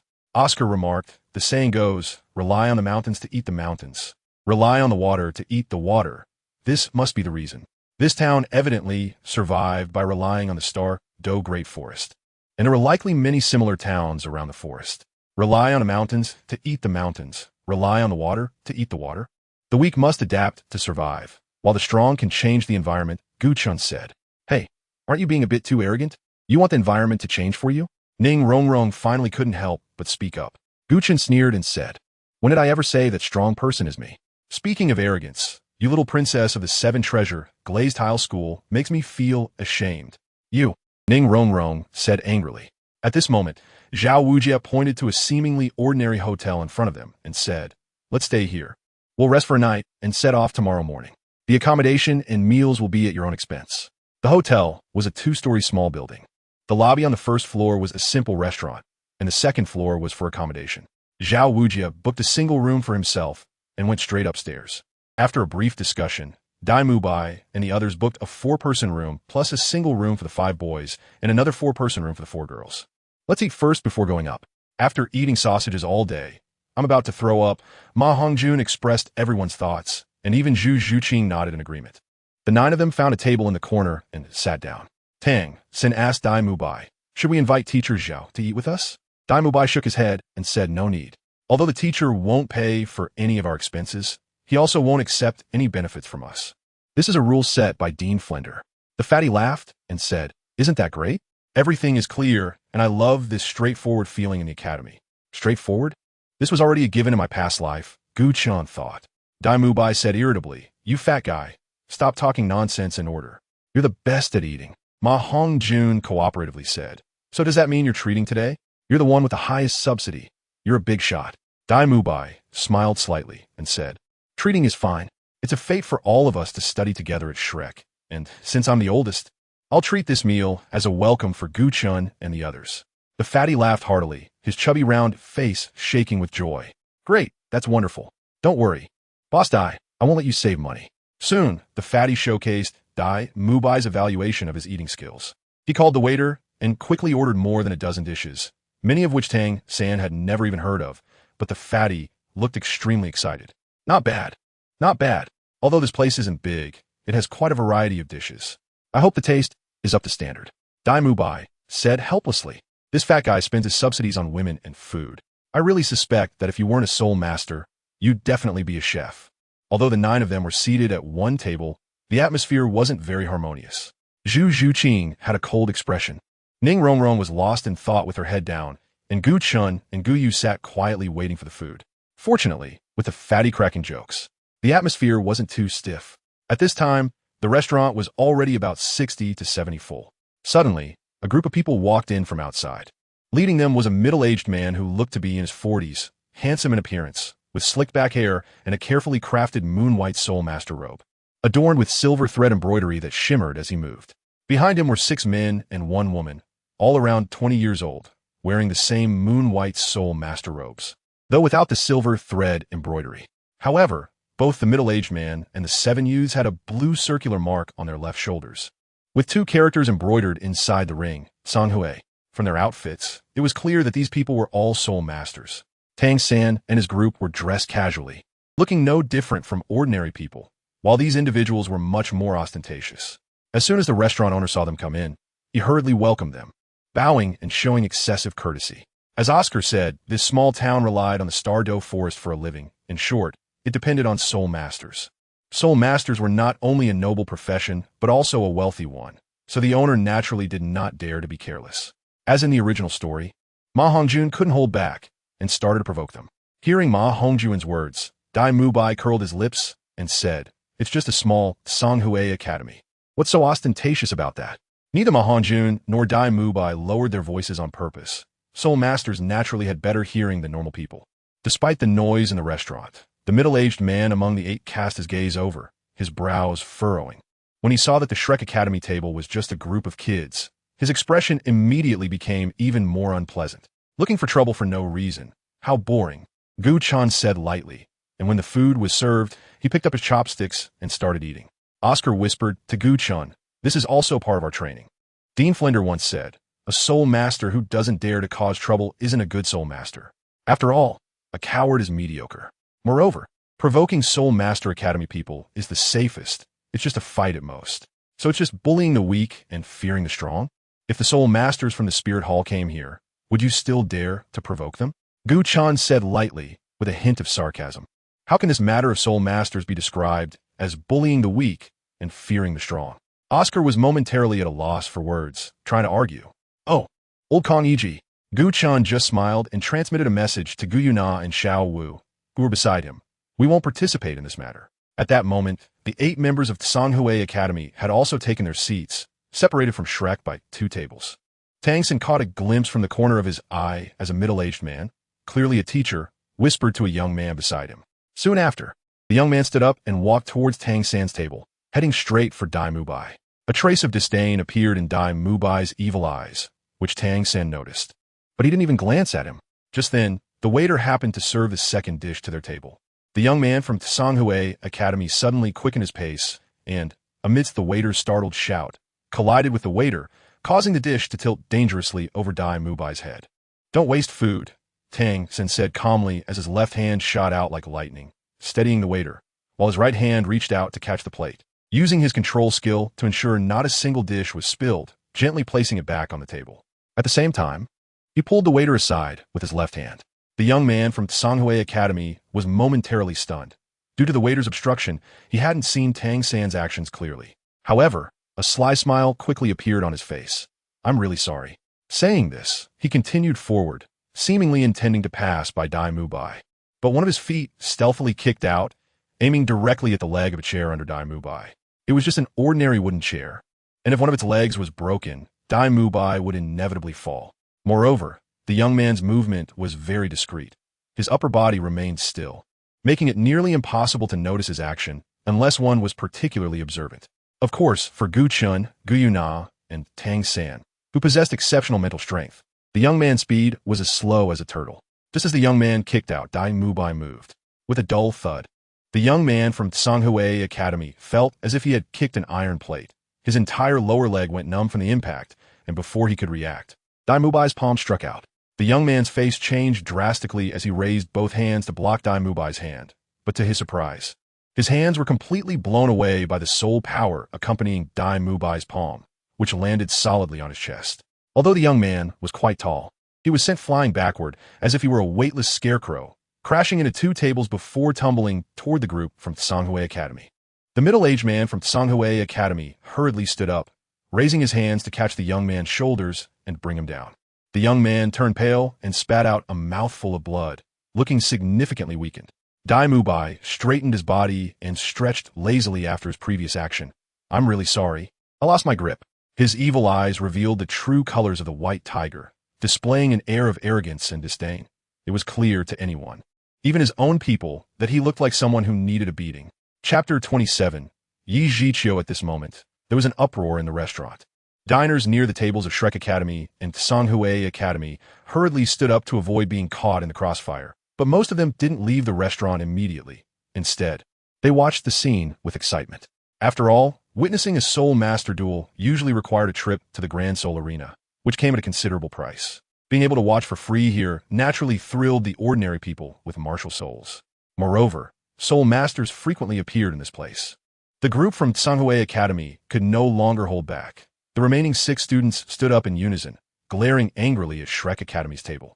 They wanted to rush over, but were stopped by the middle-aged man. He helped the injured young man back into his seat and, with a stern face, shouted at Dai Mubai, "Which academy are you kids from?" Dai Mubai's evil eyes sparkled. "What do you mean by which academy? You're not even worthy." With that, he returned to his seat. The teacher from Tsanghui Academy was livid, his face turning ashen. What a bunch of arrogant kids. Teach them a lesson. The students from Tsanghui Academy were waiting for his command. Aside from the injured young man and the only female student, the other 5 immediately charged toward Tang San's table. Thanks to Gu Chen's warning, Xiao refrained from acting as she did in the original story and quietly sat at the table, eating. Although she wanted to jump in and fight, she dared not defy Gu Chen's words. At this moment, Tang San took action.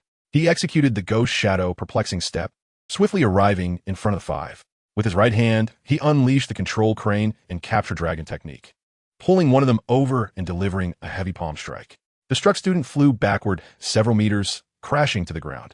After taking down one, Tang San quickly kicked out, creating a flurry of leg shadows that struck the chests of the other three, sending them stumbling back several meters to sit down on the ground. Before the last student could react, Tang San's left hand condensed cold energy, and with a strike from his Xianyu hand, he hit the last student's abdomen. The student's features twisted in pain as he vomited blood and collapsed to the ground, gasping for breath. The teacher from Tsanghui Academy was taken aback by Tang San's fighting style, and in a mix of shock and anger, he roared, "Idiot!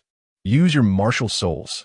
But Yi Zhiqiu didn't realize that, given Tang San's attack speed, these ordinary students couldn't possibly react in time. Ma Hongjun, having taken a couple of big bites, reluctantly stepped out, standing beside Dai Mubai, his chubby hands cracking with a popping sound. Since Gu Chen didn't intend to intervene, only 3 from Shrek Academy stepped forward.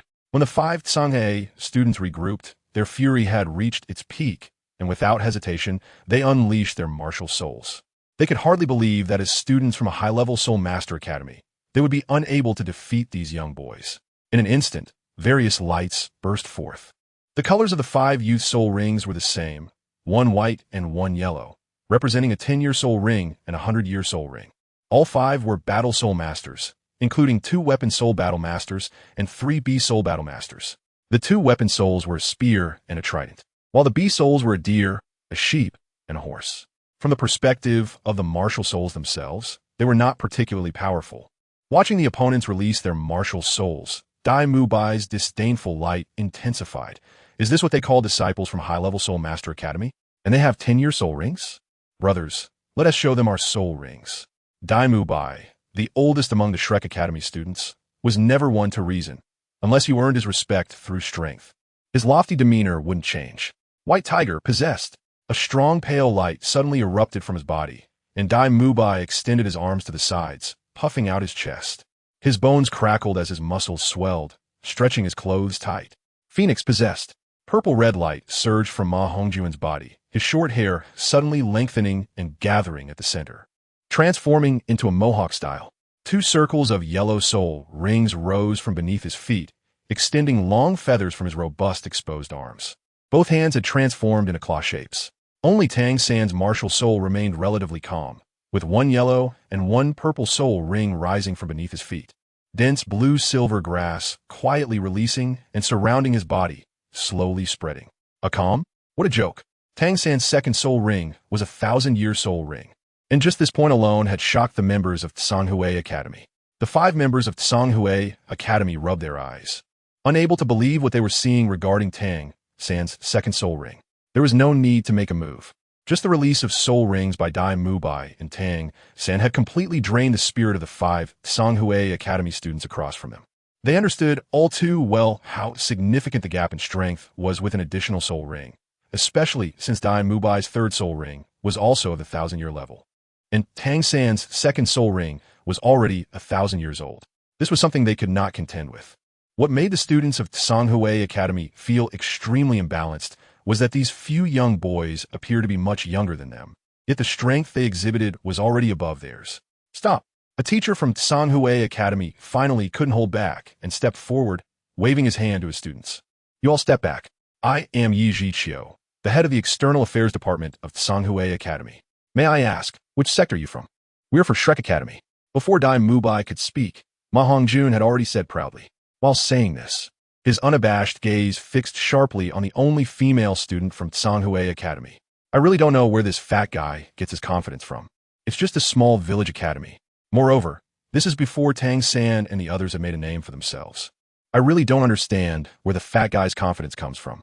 Hearing that the other party was not from any sect, Yi Zhiqiu felt a sense of relief in his heart, but he couldn't help feeling somewhat powerless. However, he did not realize that among the other party's members were those with powerful backgrounds like Hao Yian Sect, 7 Treasure Glazed Tile School, Star Luo Royal Family, and the Star Do Forest.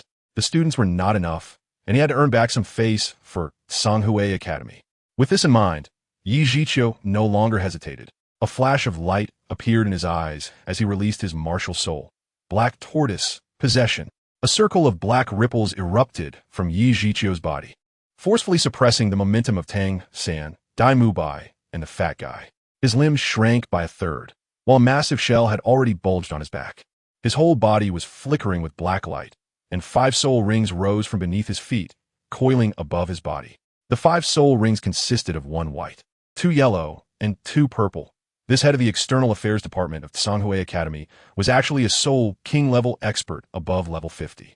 Although Yi Zhiqiu's soul rings were not particularly strong for his rank, his soul power of over 50 levels instantly suppressed Shrek Academy's side. Of course, this so-called suppression was only based on the premise that Gu Chen and Gu Yue Na did not take action. Chapter 28. The unfortunate Yi Zhiqiu. Yi Zhiqiu spoke beautifully. You kids don't understand. Don't speak recklessly in the future. Call your academy's teacher out. The fat guy let out a strange cry. With you, old turtle, you still want to see our teacher? We are enough to deal with you. To be honest, Ma Hongjuan's words were indeed quite infuriating. Ladies and gentlemen, esteemed soul masters, please do not fight in the small shop. It's a small business. The shop owner had no choice but to run out at this point. If he didn't intervene, the next moment the entire shop would probably be caught in a storm. Yi Zhiqiu possessed the black tortoise martial soul, and the 2 words old turtle were the most taboo in his life. Originally, he just wanted to scare the few young boys in front of him. After all, he didn't want to be labeled as bullying the weak, especially since he was unclear about the strength of the academy behind these kids. However, the fat guy touched his taboo, and Yi Zhiqiu was furious, laughing in anger. All right, I'll educate you on behalf of your teacher. Let's go outside. After saying that, he turned and walked outside. The swaying of the black tortoise shell on his back looked somewhat comical, but the soul power he released was quite substantial. The students of Shanghai Academy also followed Yi Zhiqiu out of the hotel. Dai Mubai whispered to Tang San, "This old guy is over level 50, and his martial soul, Black Tortoise, is quite a good beast martial soul. Be careful later. I'll take the brunt of his attacks, and you need to move quickly." "I'm afraid I can't hold on for too long," Tang San replied. "We might not necessarily lose. His soul power is stronger than ours, but his martial soul has its flaws." At this moment, the others also gathered around, leaving only Gu Chen, Gu Yue Na, and Xiao Wu sitting in their original positions. "Gu, aren't you coming?" Tang San asked. If Gu Chen were to take action, it was likely that Yi Zhiqiu wouldn't be able to withstand even a single hit. Gu Chen stood up. His expressionless face said, "Looking for trouble when there's nothing to do, isn't that boring? I won't take action, but if you're at risk of getting hurt, I will step in to save you." Tang San hesitated for a moment, nodded. With Gu Chen's assurance that their side wouldn't be harmed, that was enough. However, he seemed to forget that Gu Chen only promised to protect him alone and didn't agree to protect Dai Mubai and the others. Tang San said, "His martial soul is the Xian Gue. I can be certain he's a defensive-type soul master, and most of his active and passive skills should be for defense. Therefore, although his martial soul is much stronger than ours, he doesn't pose a significant threat to us in terms of attack. High soul power without suitable attack means, what threat can he bring us? So, I suggest 2 methods to deal with him." As a disciple of the master, Tang San knew much more about martial soul theory than Dai Mubai and the others. Just by taking a look at Yi Zhiqiu's martial soul, he had already made many judgments. After he made the arrangements, everyone couldn't help but applaud. But one person was not happy. "Tang San, what about me?" Ning Rongrong frowned, staring at Tang San. Tang San had arranged tactics at length, but hadn't mentioned her at all. Tang San was taken aback. The reason he hadn't included Ning Rongrong in the lineup was that after witnessing the girl's fierceness, he was afraid she would have a counterproductive effect. After thinking it over, he said, "Your martial soul is special. Just adapt as needed." Ning Rongrong gritted her teeth, feeling the strange looks from the others, and secretly felt indignant. She knew she seemed to have been excluded from this group, and that feeling was not pleasant for her. Of course, she didn't know that 2 people here had not really integrated themselves into this small group at all. To be honest, the real teamwork of the Shrek 7 monsters came after the master's devilish training. Before that, whether it was Tang San or Zhu Zhuqing and others, they all had their own concerns. Soon, they arrived outside the town, perhaps because of the 5 soul rings on Yi Zhiqiu being too eye-catching. Their group attracted quite a few spectators as they left the small town. As Yi Zhiqiu watched the 7 youths emerging, his mind calmed a bit. He said in a deep voice, "I'll give you one more chance. It's not too late to admit your mistake now." Yi Zhiqiu had already given Dai Mubai and the others a way out, but they were ungrateful. Dai Mubai grinned maliciously. "Mistake? What is wrong and what is right? Whoever has the bigger fist is right. Let us see if you can defeat us first." At this point, Yi Zhiqiu couldn't hold back any longer. He snorted in anger. "Come at me together. I'll teach you how to behave." Ma Hongjun chuckled and said, "Remember, we are not humans, we are monsters." Before Yi Zhiqiu could make a move, Dai Mubai had already acted first. his second soul ring shining brightly, a strong white light coalescing into his sphere. And a round light bomb was shot out from his mouth, which was the second soul ring skill of the evil eye white tiger, the white tiger fierce light wave. As Dai Mubai unleashed his white tiger fierce light wave, Zhu Zhuqing darted to the side, instantly accelerating towards Yi Zhiqiu's flank, while Tang San also moved, charging towards Yi Zhiqiu from another direction. The fat guy's mohawk shook as his first soul ring shone brightly, unleashing a purple-red phoenix fire line. The four of them launched their attacks almost simultaneously, showing no fear even though their opponent was a soul king over level 50. Facing the simultaneous attacks from afore, Yi Zhiqiu's body was enveloped in a surge of black light, letting out a low growl as his first and second soul rings lit up simultaneously. His body spun quickly half a turn, revealing the turtle shell on his back, while a flowing black light with a chilling aura spread out. As soon as the battle began, Yi Zhiqiu used his two soul ring skills. One was the Xian Gui protective shield, and the other was the Xian Shui Eye seal. His goal was simple, to quickly subdue these youths, give them a profound lesson, both to vent his frustration and to showcase the strength of the Songhui Academy. Although the Shrek Academy students were powerful, they were still young, and their soul power was significantly lower than his. Yi Zhiqiu believed that with his 53rd level soul power releasing the Xian Shui Eye seal, he could freeze them all. The white tiger fierce light wave exploded against Yi Zhiqiu's back, just as Tang San had judged. The defensive power of the Xian Gui ranked among the top of beast martial souls, and his soul power was much higher than Dai Mubai's. This attack had no effect. Yi Zhiqiu's body didn't even budge. At this moment, Tang San had already closed in on Yi Zhiqiu, being the closest to his opponent. He felt an extreme cold aura rushing towards him, as if his entire bloodline was about to freeze. Feeling a chill in his heart, he quickly urged his internal Xian Tiangong to operate rapidly to resist the cold, halting his forward motion, but the blue-silver grass martial soul quickly spread out, wrapping around Yi Zhiqiu from all directions. At that moment, the fat guy's phoenix fire line reached Yi Zhiqiu's turtle shell. Although the heat of the fat guy's phoenix fire was significantly weakened by the Xian Shui Eye seal, similarly, with the arrival of the phoenix fire line, the chill of the Xian Shui Eye seal also decreased considerably. The purple-red flames clung to the turtle shell without being able to penetrate, but did not extinguish. As if they were sticky, after avoiding another wave of attacks from the group, Yi Zhiqiu showcased the aggressiveness of his Xian Gui martial soul. The chilling aura froze towards Dai Mubai and the others. At this moment, Gu Chen, who was watching from a distance, spotted Zhao Wujin and said lightly, "Teacher Zhao, don't you think they're being too arrogant? Why not let Yi Zhiqiu teach them a lesson?" Zhao Wujin also noticed Gu Chen and replied, "What do you mean? Your classmates are being bullied, and instead of helping, you speak up for the enemy?" Gu Chen sneered, "As a soul sage, you should know the cause of the incident, right? Yi Zhiqiu originally didn't plan to take action, but now, are you going to bully the weak?" "Oof." Zhao Wujia coldly snorted, no longer paying attention to Gu Chen, and walked towards the center of the battlefield. "It's late at night. Why aren't you all resting? Go back to sleep." Zhao Wujia didn't even glance at the side of the Songhui Academy, waving his hand to order all the Shrek Academy students back to the hotel. With this disturbance, Yi Zhiqiu was not willing to let it go. "Wait a minute." Zhao Wujia turned back with some impatience. "What is it?" Yi Zhiqiu coldly said. "Your teacher from that Shrek Academy, right? Just now, several of your academy's students insulted our Songhui Academy. Shouldn't you give us an explanation?" "Explanation? What's there to explain? Isn't Songhui Academy just a garbage academy? Their words aren't even considered insults." Zhao Wujia was a prominent figure in the Soul Master world, and facing a Soul Master of only over level 50, he naturally wouldn't take the opponent seriously. Seeing that Yi Zhiqiu was about to be beaten, Gu Chen couldn't help but mourn for him.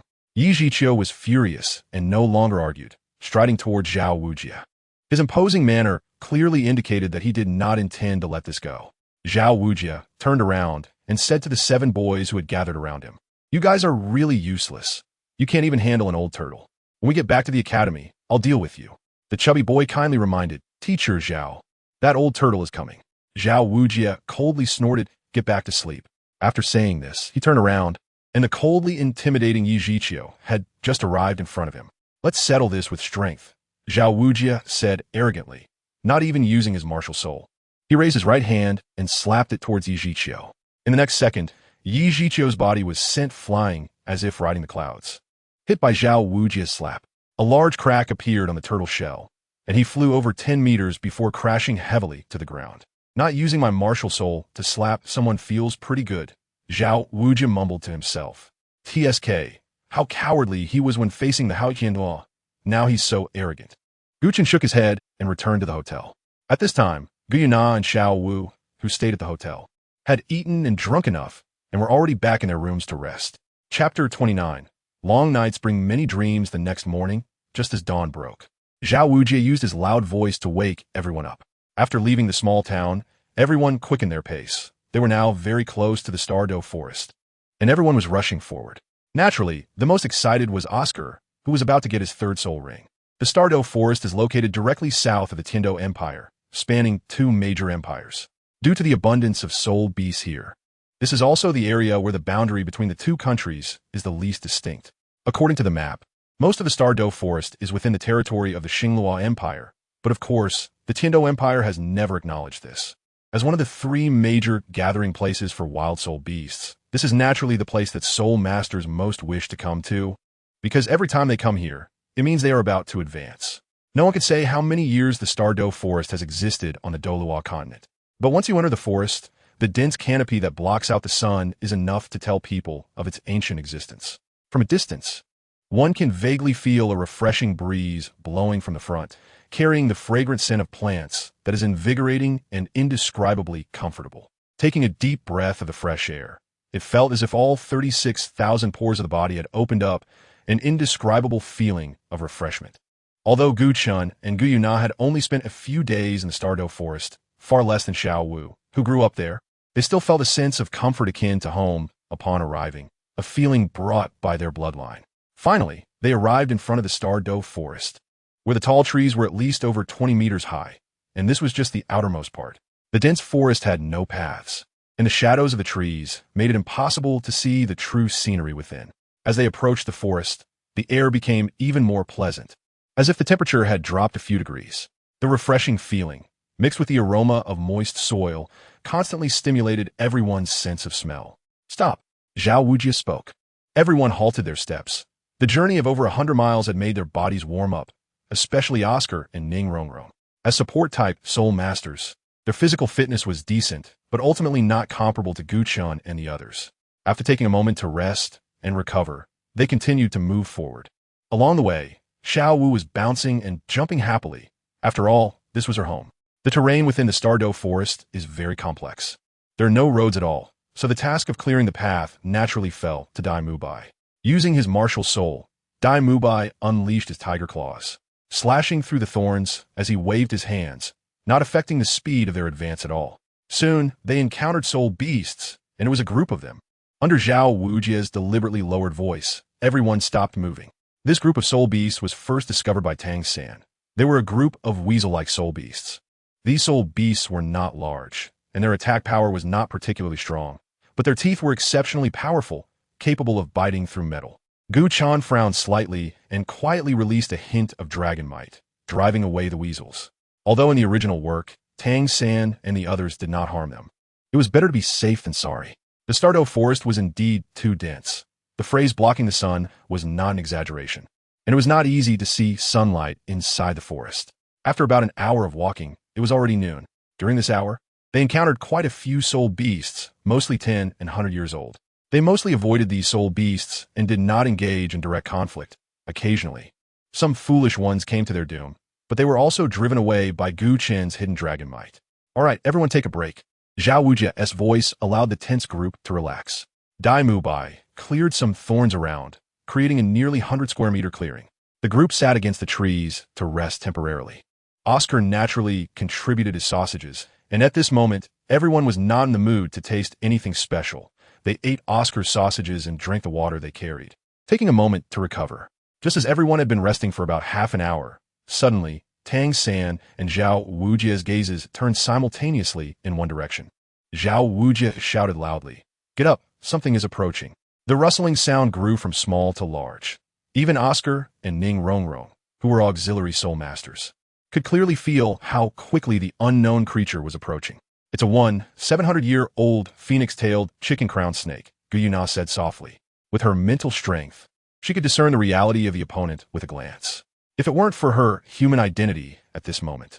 And Gu Chen had also told her the principle of the survival of the fittest. Gu Yue Na would definitely have stopped them from hunting soul beasts.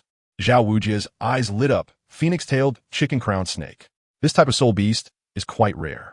The fleshy crown on its head has many marvelous effects. Oscar, you're in luck. Unfortunately, we don't know how many years this one has lived. Gu Yue Na, keep an eye on its direction. Report to me immediately if there's any change.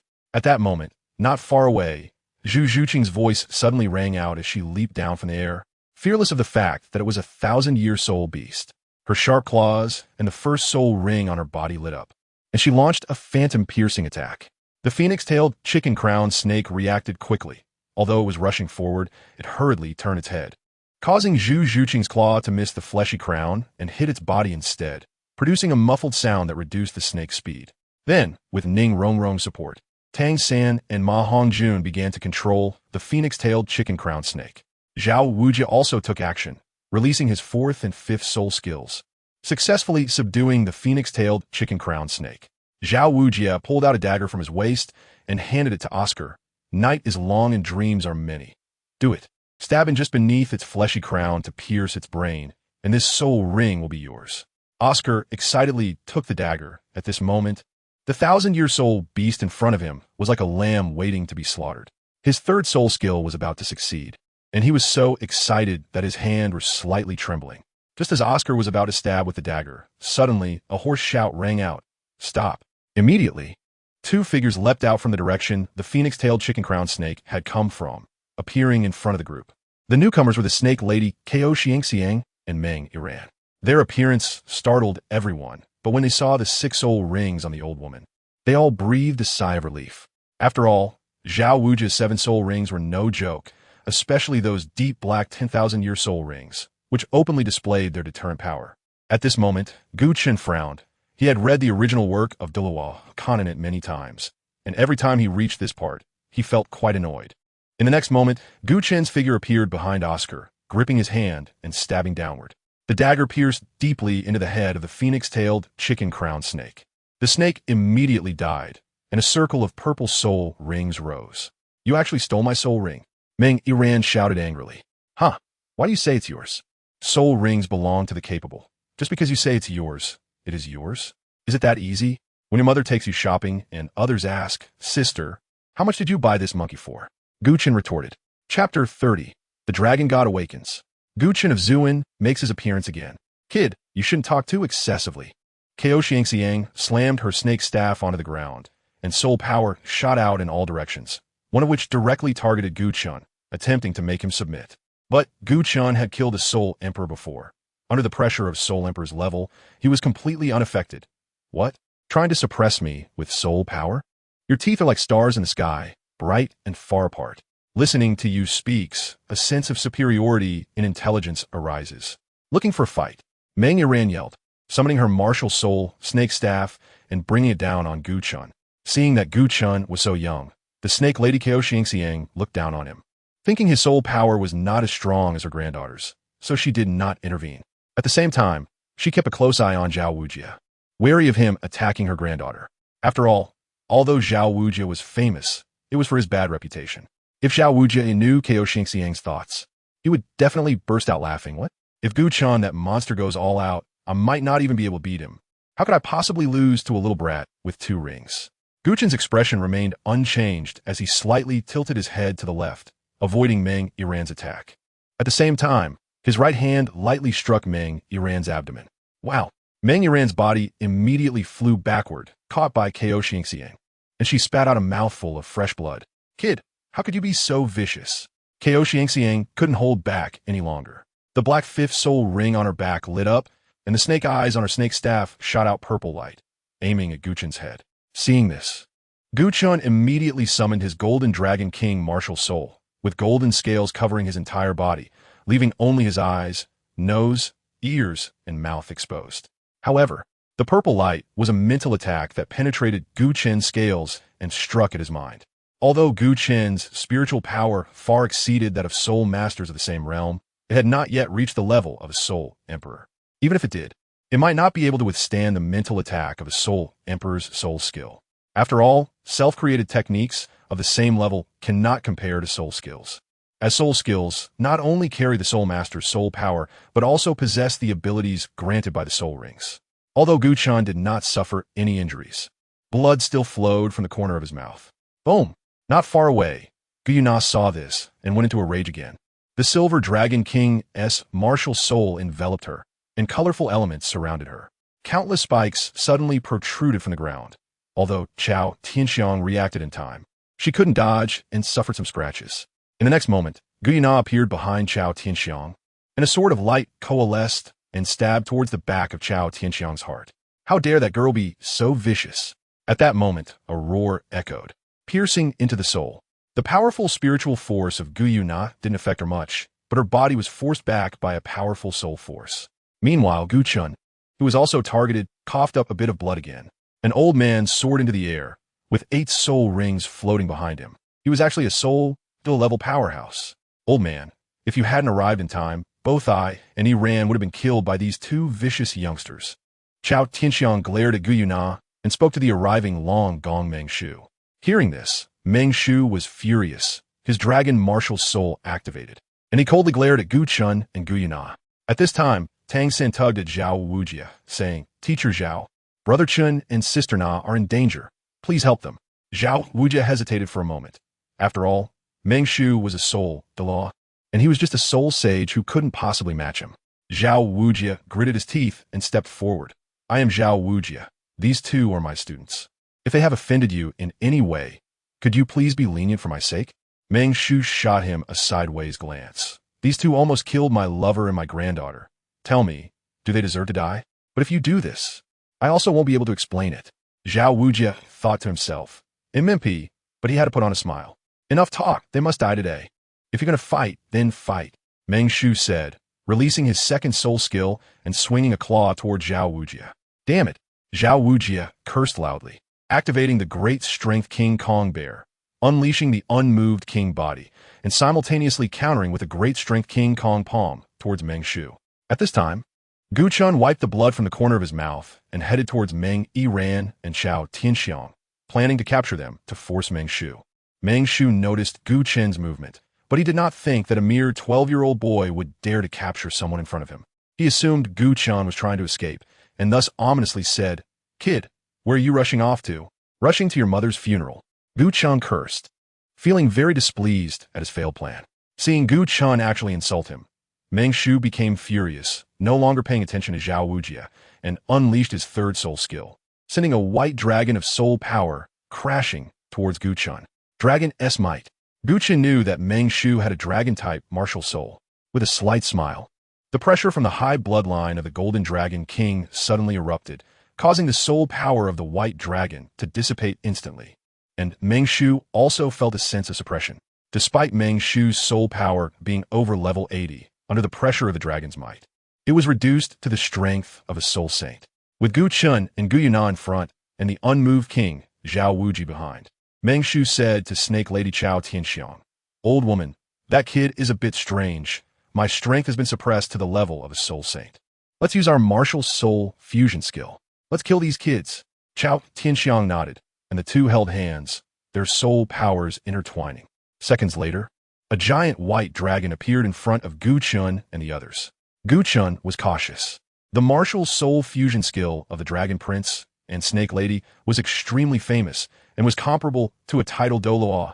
Zhao Wuji, seeing that Meng Shu was using a martial soul fusion skill against several younger generations, anxiously said. Gu Chen nodded and, together with Gu Yue Na, released their spirit rings. Purple, black, black, and purple, black spirit rings appear behind them, shocking the fused white dragon, Meng Shu. However, there was no turning back. Even if Gu Chen had a tremendous background, Meng Shu had to kill him. Although it could lead to endless trouble, it was still better than certain death. The strength of a title Douluo? Nar, Gu Chen said to Gu Yue Na. Gu Yue Na gently hummed and embraced Gu Chen. In order to achieve a higher compatibility for their martial soul fusion skill, Gu Yue Na softly kissed Gu Chen's lips. Gu Chen was stunned. The thing he had dreamed of for so long had actually come true under such circumstances.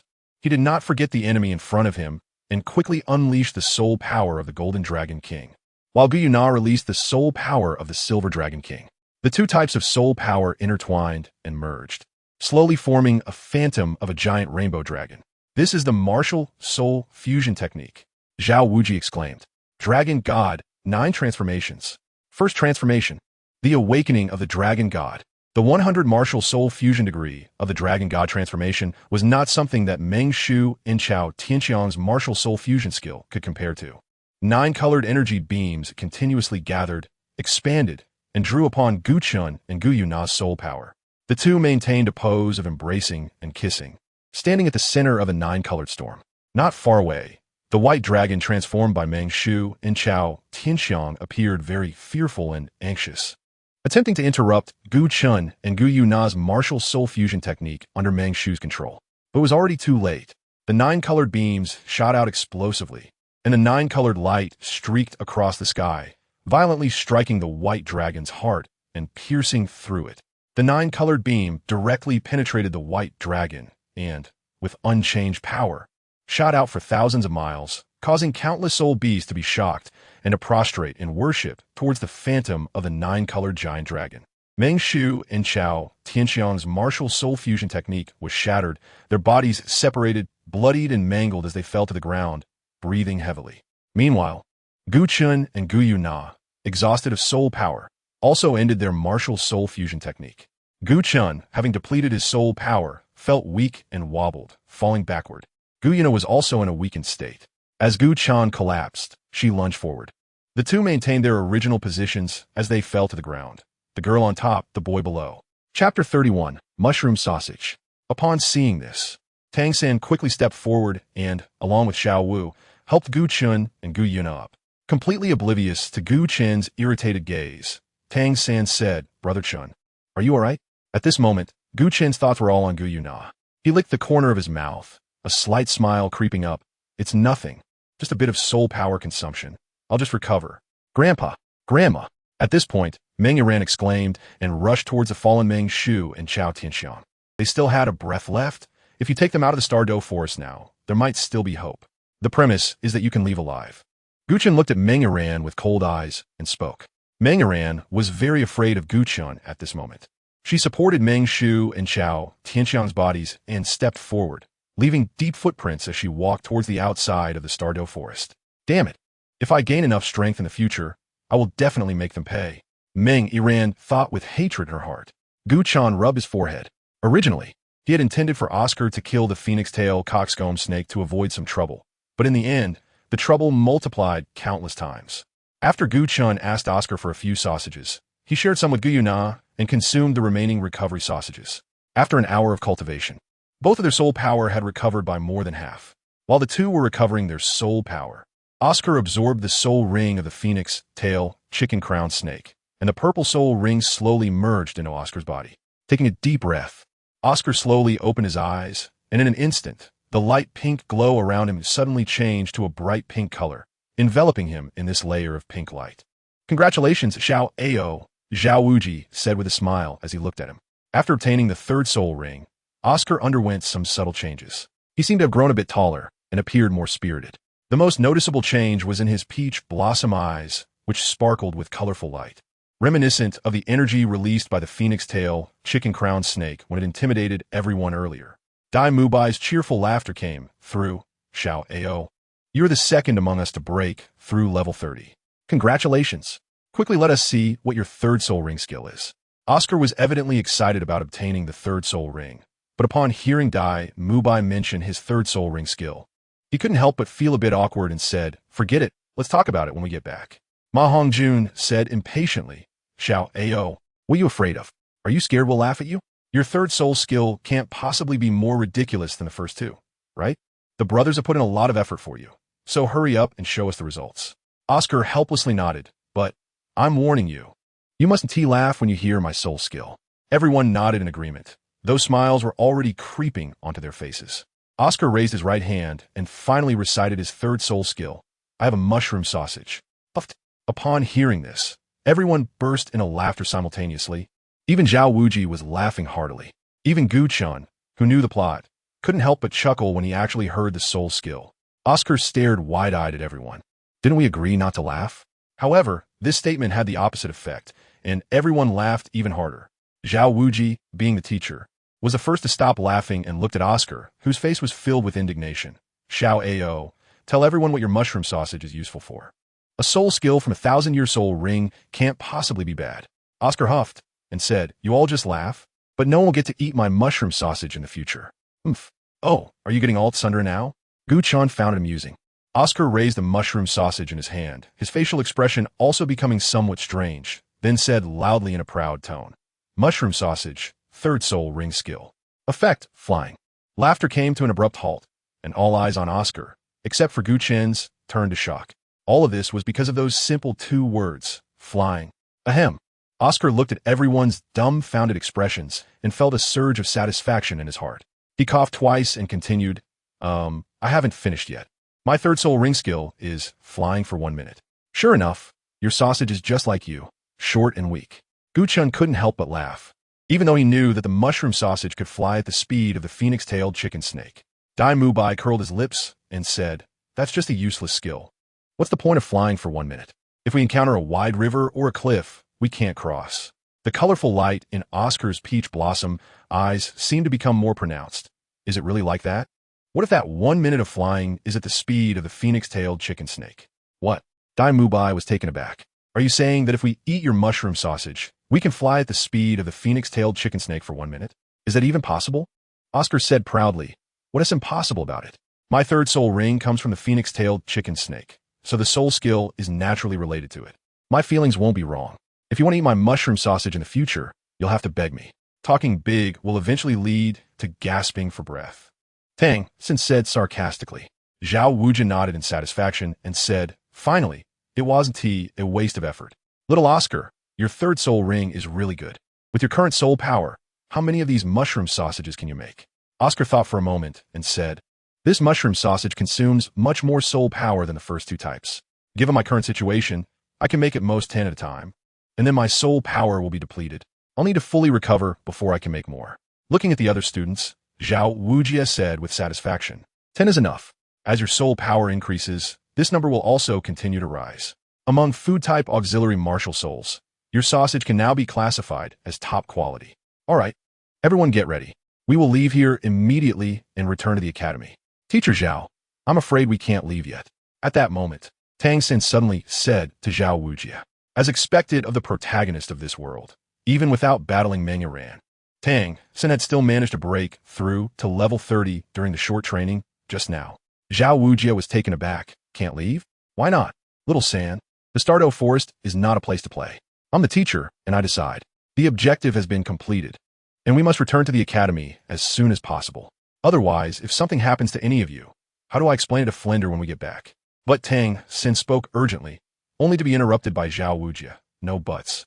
Since you're awake, everyone should stop resting. We'll talk after we leave the Douluo Forest. While it's still not completely dark, we'll set off right away. Teacher Zhao, can you wait for me to finish speaking? Tang San looked at Zhao Wujia helplessly. Zhao Wujia's eyes flashed with cold light, but he seemed to recall something, and the cold light quickly faded. In the past, who would dare to go against his wishes? He would have slapped them with his bare paw long ago. But when he thought of Tang Hao, Zhao Wujia backed down again. Without waiting for Zhao Wujia to speak, Tang San quickly said, I also need a soul ring. Why don't we find a soul beast this time? It would save us from making another trip later. No way. Do you not understand what I'm saying? Zhao Wujia said without thinking. Suddenly, his body stiffened, and he stared wide-eyed at Tang San, saying, what did you just say? Tang San seriously repeated, I said, I also need a soul ring. I watched Brother Chun and Sister Nara fight, and I learned a lot. In the recent training, I also broke through to level 30. So, I also need a soul ring. What do you think, can we? Zhao Wujia stared at Tang San with wide eyes. Oscar, who was proudly gesturing with his mushroom sausage, accidentally dropped it to the ground. Dai Mubai's eyes merged into one weird pupil. The fat Ma Hongjun opened his mouth wide, while Zhu Zhuqing's cold expression turned to astonishment. Ning Rongrong's gentle face added 2 dimples, and Xiao Wu excitedly hugged Tang San's arm. Although Tang San's talent was far inferior to Gu Chen and Gu Yue Na, being a soul master at the age of 12 was still something a genius could achieve. Chapter 32. Master, Air Ming has come to rescue. Everyone surrounded Tang San, all expressing their congratulations, including Gu Chen and Gu Yue Na, who also smiled slightly and said in unison, congratulations, little San. Teacher Zhao, Can you see that we can stay here to find a suitable soul beast for me? Tang San asked tentatively. Zhao Wujie smiled slightly. Of course, this is what you deserve. We will not only look for a soul beast for your third soul ring, but we will also find the one that suits you best. It seems we will have to extend our time in the Do forest a bit. After a night of rest, everyone's energy was back to its best state. The next morning, they began the process of searching for soul beasts again, but this time, the one obtaining the soul beast would be Tang San, not Oscar. The master had already planned what kind of soul beast Tang San should choose for his third soul ring. So Tang San thought that finding a soul beast should be easier for him than for Oscar. After all, among the types of soul beasts planned by the master, some are relatively common. As long as the years of cultivation were suitable, they could become his third soul ring. However, contrary to expectations, 2 full days passed, and although everyone searched carefully under Zhao Wujie's guidance, they still did not find a suitable soul beast for Tang San. Although they encountered several thousand-year soul beasts along the way, those soul beasts were not suitable for Tang San. The remaining ones were all 100-year soul beasts. 2 days later, although food supplies were not an issue for everyone, living in the perilous forest every day still kept them in a state of heightened tension, making them feel more fatigued. In fact, when it comes to danger, it wasn't entirely the case. Most soul beasts would be sensed by Gu Chen when they approached within 100 meters of him and others, as long as they were not suitable for Tang San. Most would be driven away by Gu Chen's dragon might, leaving only a few to approach the group to avoid raising suspicion. Night fell, and it was time to rest again. In the Do forest, fires could not be lit, although most soul beasts feared flames. A small portion of them were extremely fond of fire, and among this small portion were mostly deadly existences. Without needing Zhao Wujie to direct them, the male students were responsible for setting up temporary tents, while the female students took care of preparing food. Of course, Oscar was an exception, as he was directly categorized by Dai Mubai and Tang San into the female student category. Little San, are you anxious? Suddenly, Zhao Wujie smiled as he looked at the boy in front of him and asked. Tang San shook his head and said, looking for a soul beast is just a matter of luck. Being anxious won't help. Teacher Zhao, don't worry, I have patience. The two sat down and began a chat. Suddenly, the smile in Zhao Wujie's eyes vanished in an instant, and he fiercely grabbed Tang San's shoulder, pulling him to his side. A cold and fierce aura erupted from Zhao Wujie, accompanied by a low growl as he summoned his martial soul, the great power diamond bear, which instantly enveloped him. Everyone leave the tent, quickly. Zhao Wujie roared, his deep voice echoing inside the tent. After days of cooperation, the students had already developed a certain level of tacit understanding and quickly rushed out of the tent. Teacher Zhao, what's wrong? Dai Mubai asked, stepping forward with a look of confusion. Zhao Wujie did not answer his question. Everyone, get behind me. If anything happens, don't worry about me. Just leave here immediately and get out of the Do forest first.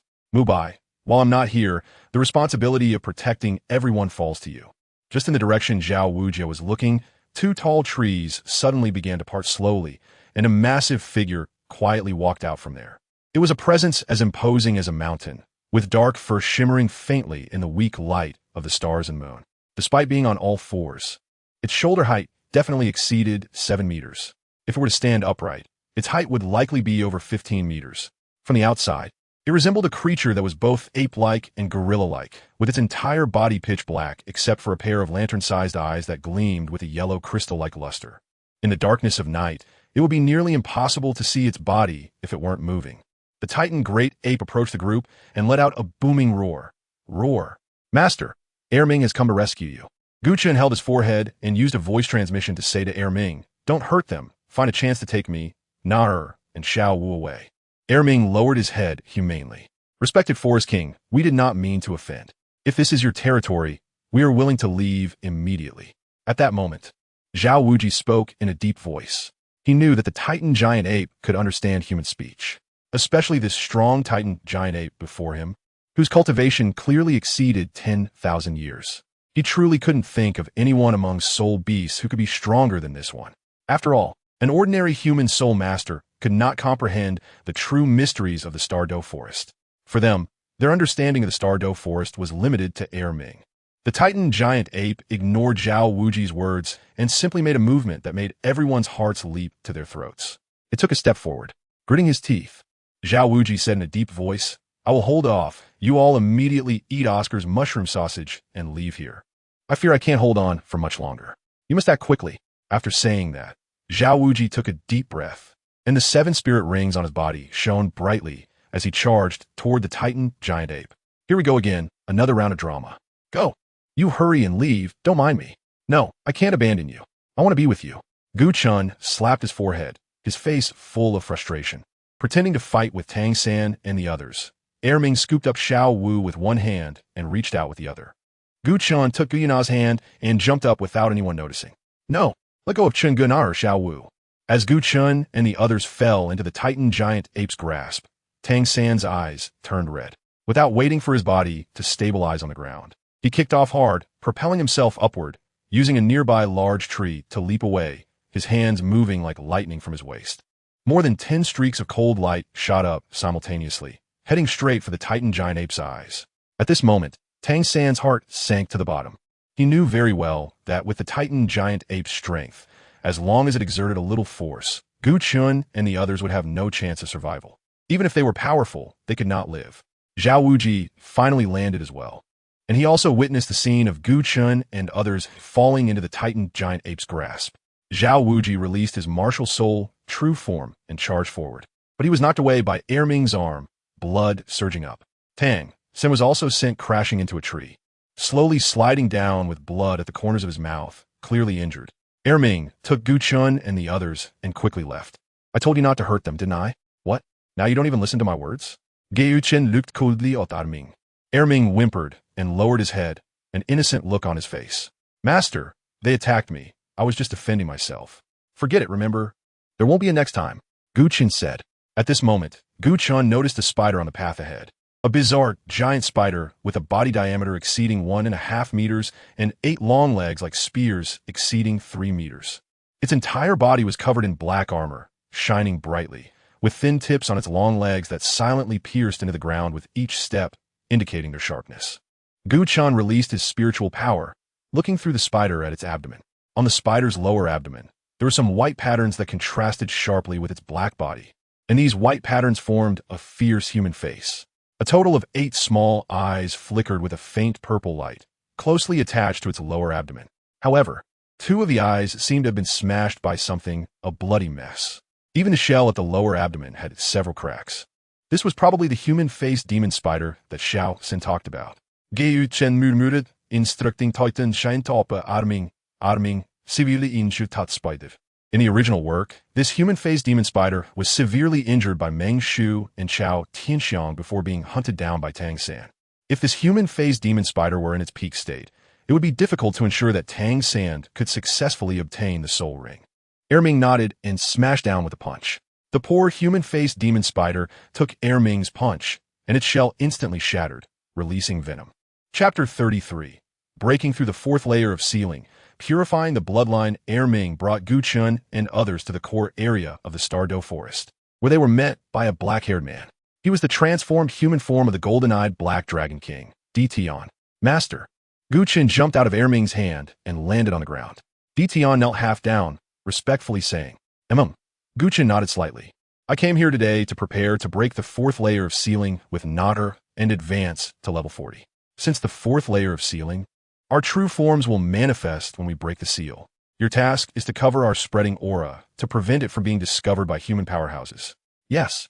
Dtion nodded vigorously, releasing the power of the beast god, driving away the soul beasts within 1,000 miles. At the same time, he instructed Deming and Erming to guard the edges of the core area and not let anyone intrude. Dtion soared into the sky. A faint aura spread out, covering this small area of the sky, preventing the aura within from leaking out. Gu Chen nodded in satisfaction and said to Gu Yue Na, Nar, unlock the 4th seal and condense the 4th soul ring. Gu Yue Na nodded and sat cross-legged. She had already completed the process of unsealing and condensing the soul ring 3 times, and she was now very familiar with it. Gu Chen also sat down, circulating the soul power within his body to break through the 4th layer of the seal. The ancient man, Gu Chen, suddenly expanded, transforming into a colossal dragon reaching the heavens. The golden dragon king shimmered with golden light as it landed on the ground, creating a deep pit. Behind the golden dragon king, Gu Yue Na's figure vanished, transforming into the silver dragon king, with rows of scales covering her body, unleashing countless divine powers. The 4th layer of the seal shattered, and the immense divine power baptized Gu Chen's body. However, since Gu Chen had already completed the cultivation of his level 10 soul power, this divine power did not convert into his soul power, leading to no increase in his soul power. This divine power split into two streams. One circulated throughout Gu Chen's body, strengthening his physique, causing his skin to emanate a faint golden glow. The other stream of divine power fused with his soul power, enhancing the quality of his Golden Dragon King's soul power. This was the reason why he needed to cultivate again. Only by cultivating his own power could he achieve a qualitative improvement in his strength. Normally, divine power would cause some loss, but Gu Chen took advantage of the divine power before it dissipated, operating it together with his own soul power to condense his soul rings. After breaking the fourth layer of the seal, his physical strength had already surpassed that of an average soldier. Gu Chen transformed his body back into human form, and a handsome boy appeared on the ground again, sitting cross-legged as a soul ring slowly rose behind him. The soul ring directly skipped the white, yellow, and purple stages, turning black, while the dark color continued to deepen.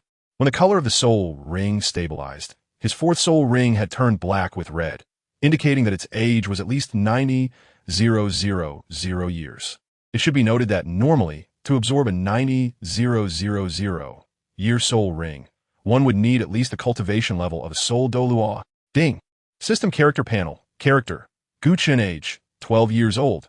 Actual age, 200,000,006 years. Strength, 1,000,000. Normal 41st level Soul Master is 2,000. Mental Power, 6,030. Normal 41st level Soul Master is 1,000. Bloodline, Golden Dragon King, Bloodline 99. 075, Dragon God, Bloodline 0. 925 level, 41st level Soul Master. For layers of seal have been lifted. Soul rings. Purple, black, black, black comprehensive evaluation.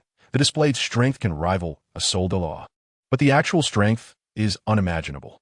System Backpack, 99, 980 gold soul coins. Soul Power Amplification Card 2. System, what is going on with my bloodline? Gu Chen asked. Ding. Host, you have refined and purified your Golden Dragon King bloodline through recultivation, and now your bloodline has become even purer. All right. Gu Chen nodded. After breaking through to the 41st level, Gu Chen's strength actually doubled, equivalent to 500 times that of a Soul Master of the same level. It should be noted that as the level of the Soul Master increases, the gap in attributes actually becomes smaller. The strength of Gu Chen at level 39 and at level 41, although both are 500 times that of a Soul Master of the same level, the quality has far exceeded the original 500 times. Gu Chen slowly exhaled a breath of turbid air and looked towards Gu Yue Na, not far away. The beautiful girl had her lovely eyes tightly closed, her beautiful silver hair cascading beneath her, and the elemental energy swirled around her with colorful radiance that was enchanting. Behind her, the deep black soul ring's color gradually stabilized, presumably around 60 to 70,000 years old. The soul ring retracted into her body, and the girl opened her eyes. How is it? Gu Chen revealed a hint of a smile. Gu Yue Na smiled and nodded. The mental power has increased again. Ding. System Character Panel. Character. Gu Yue Na age, 12 years old. Actual age, 200,090,006 years. Strength, 40,000. Normal 41st level Soul Master is 2,000. Mental Power, 100,000. Normal 41st level Soul Master is 1,000. Bloodline, Silver Dragon King, Bloodline 99. 15. Dragon God, Bloodline 0. 85 level. 41st level Soul Master. 4th layer seal has been lifted. Soul rings. Purple, purple, black. Black comprehensive evaluation. Hidden beneath an exquisite appearance is unmatched strength. System, why is Nar's bloodline purity higher than mine after unsealing the 4th layer? Gu Chen asked in confusion. Ding. Host, are you silly? You set an 18-layer seal on yourself, while she only has 9 layers. How can they be the same? I feel insulted. That's enough. It's time to go back and find Xiao San and the others. As Gu Chen said this, he looked around and asked, Where's Xiao Wu? The head of the sky blue bull python rose from the lake in the distance. Xiao Wu is condensing her soul ring, and she will finish in at most 10 minutes. My lord, thank you for taking care of Xiao Wu. Gu Chen waved his hand and said, Just do it as it comes. By the way, I'll be entering the spirit hall after I return. At that time, We'll have to part ways with Xiao Wu and the others, and I fear I won't be able to take care of her. The sky blue bull python quickly replied, It's all right, it's all right. Your Majesty, I am grateful that you are willing to take care of her during this time. I dare not have any more extravagant requests. Gu Chen didn't say much, just quietly waited. When the golden-eyed black dragon king, Emperor Tian, saw Gu Chen and Gu Yue Na break through the seal, he lifted the concealment of his aura from the outside world and approached the two. You continue to cultivate in the Stardo forest. If there's a need, I'll find you, Gu Chen said. The golden-eyed black dragon king responded. At that moment, a wave of soul power surged, and a flash of pink light appeared as Xiao Wu's figure appeared before the beasts. She stuck out her tongue and said, Sorry, master. I just went to condense my spirit ring. Seeing Xiao Wu, Gu Chen smiled slightly. It's fine. Just continue to call me Brother Chen and call her Sister Na. Master, this is absolutely unacceptable. Xiao didn't say anything, but the sky blue bull python exclaimed. It's fine. Let's leave it like that. This girl Xiao Wu is quite cute. Gu Chen chuckled. A glimmer of brilliance flashed in the golden-eyed black dragon king's eyes as he said to Xiao Wu, since the master trusts you so much, you must not let down his hopes. Xiao Wu's rabbit ears perked up, and she happily replied, Yes. Go back, or your little third will get anxious, Gu Chen said. Xiao Wu's little face flushed, and she nodded. Chapter 34, Burying One's Head. At this moment, Tang San had already killed the heavily injured, faceless demon spider and began to absorb its spirit ring. Since the couple of the peerless dragon and serpent had been severely injured by Gu Chen and Gu Yue Na, they naturally wouldn't come out to snatch the spirit ring. Due to the exceeding age limit for absorbing the spirit ring, even though Tang San had refined his body for several years, absorbing the faceless demon spider's spirit ring was still quite difficult. The expressions of everyone from Shrek Academy had turned very serious.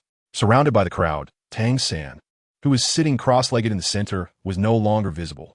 He was enveloped in a layer of faint red mist. The red in the mist was not the glow of soul power, but Tang San's blood. Not long ago, with the violent fluctuations of soul power, a layer of fine blood beads began to seep out from Tang San's skin. As the soul power evaporated into the air, it transformed into this faint red mist.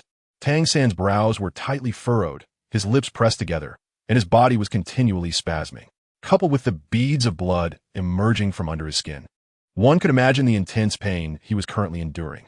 However, due to the accumulation from years of body refinement, Tang San's absorption of the faceless demon spider spirit ring was actually not high. After all, his second spirit ring was already a 1,000-year one.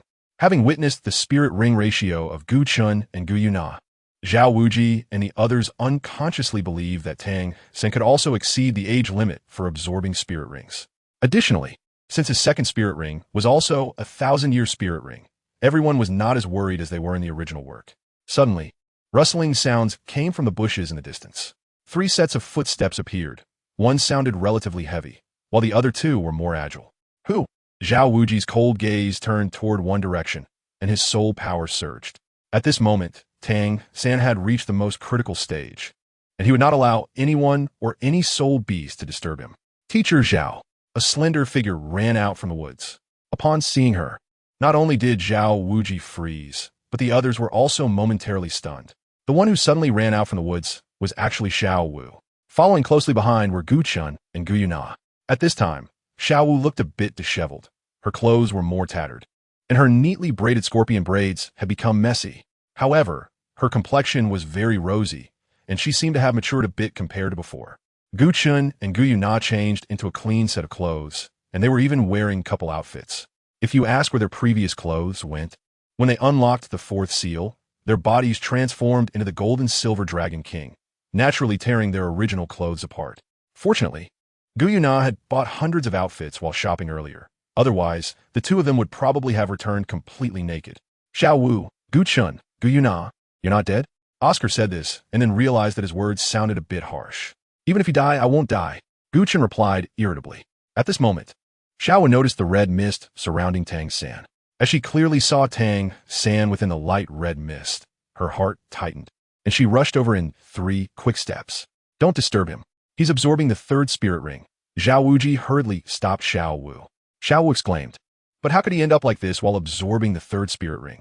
Turning her head to look at the corpse of the man-faced demon spider beside her, she somewhat understood. It's a man-faced demon spider. This is bad.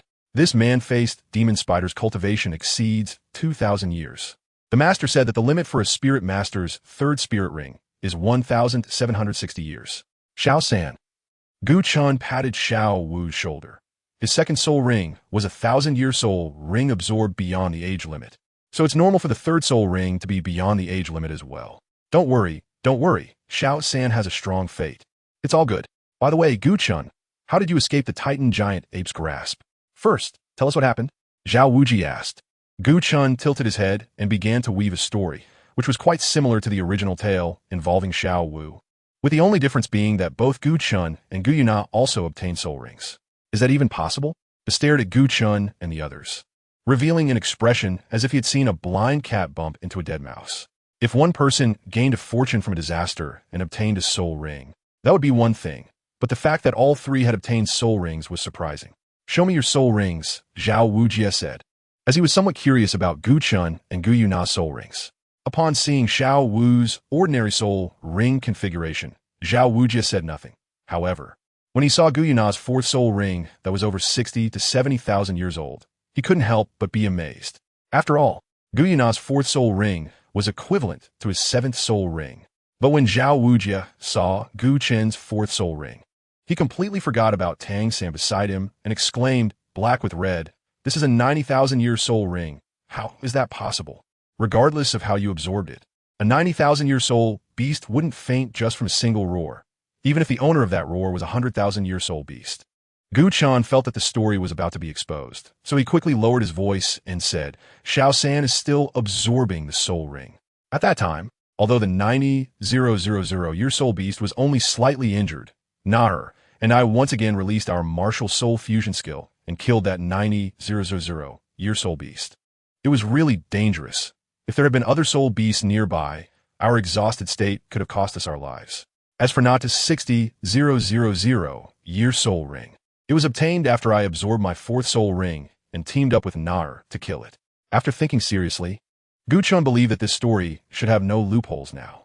You and Gu Yue Na's martial soul fusion skill are so powerful that you can even kill a 90,000-year soul beast, Zhao Wujie exclaimed.